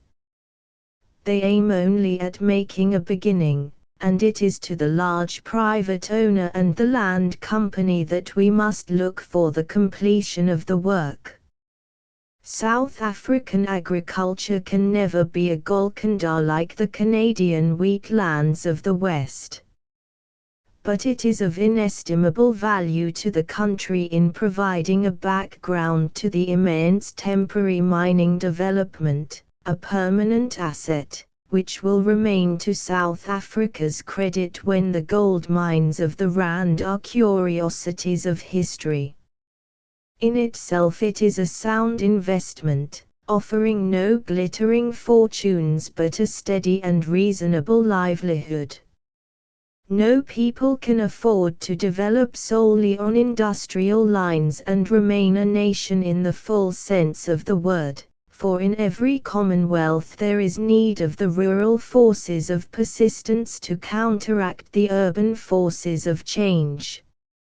All settlement is necessarily a leap in the dark, but, so far as a proposal can be judged before it is put into practice, the present scheme offers good chances of success. There seems little doubt that it will receive full justice. The war spread the knowledge of the country to every cranny of the empire. English and Scottish farmers' sons, Australian bushmen, Indian planters, farmers from New Zealand and Ontario, having fought for 3 years on the veldt, have fallen in love with it and are willing to make it their home. No more splendid chances for settlement have ever offered, for when the wastrels have been eliminated there remain many thousands of good men, from whom a sturdy country stock could be created. There can be no indiscriminate gifts of land as in some colonies. The land is too valuable, the political purpose too delicate and urgent, the need of nice discrimination in selection and careful fostering thereafter too imperative, to allow farms to be shaken up in a lucky bag and distributed to the first comers. The best men must be attracted, and assisted with advice and loans to the measure of success which is possible. It is the soundest form of political speculation, if done with sober and clear-sighted purpose. The young men from home and the colonies, to whom South Africa is a memory that can never die, turn naturally towards it in search of a freer life and a larger prospect. On the model farms which are being established in each district, the proverbial younger sons of younger sons will be given a chance of learning the requirements of the land, and so starting work on their own account with intelligence and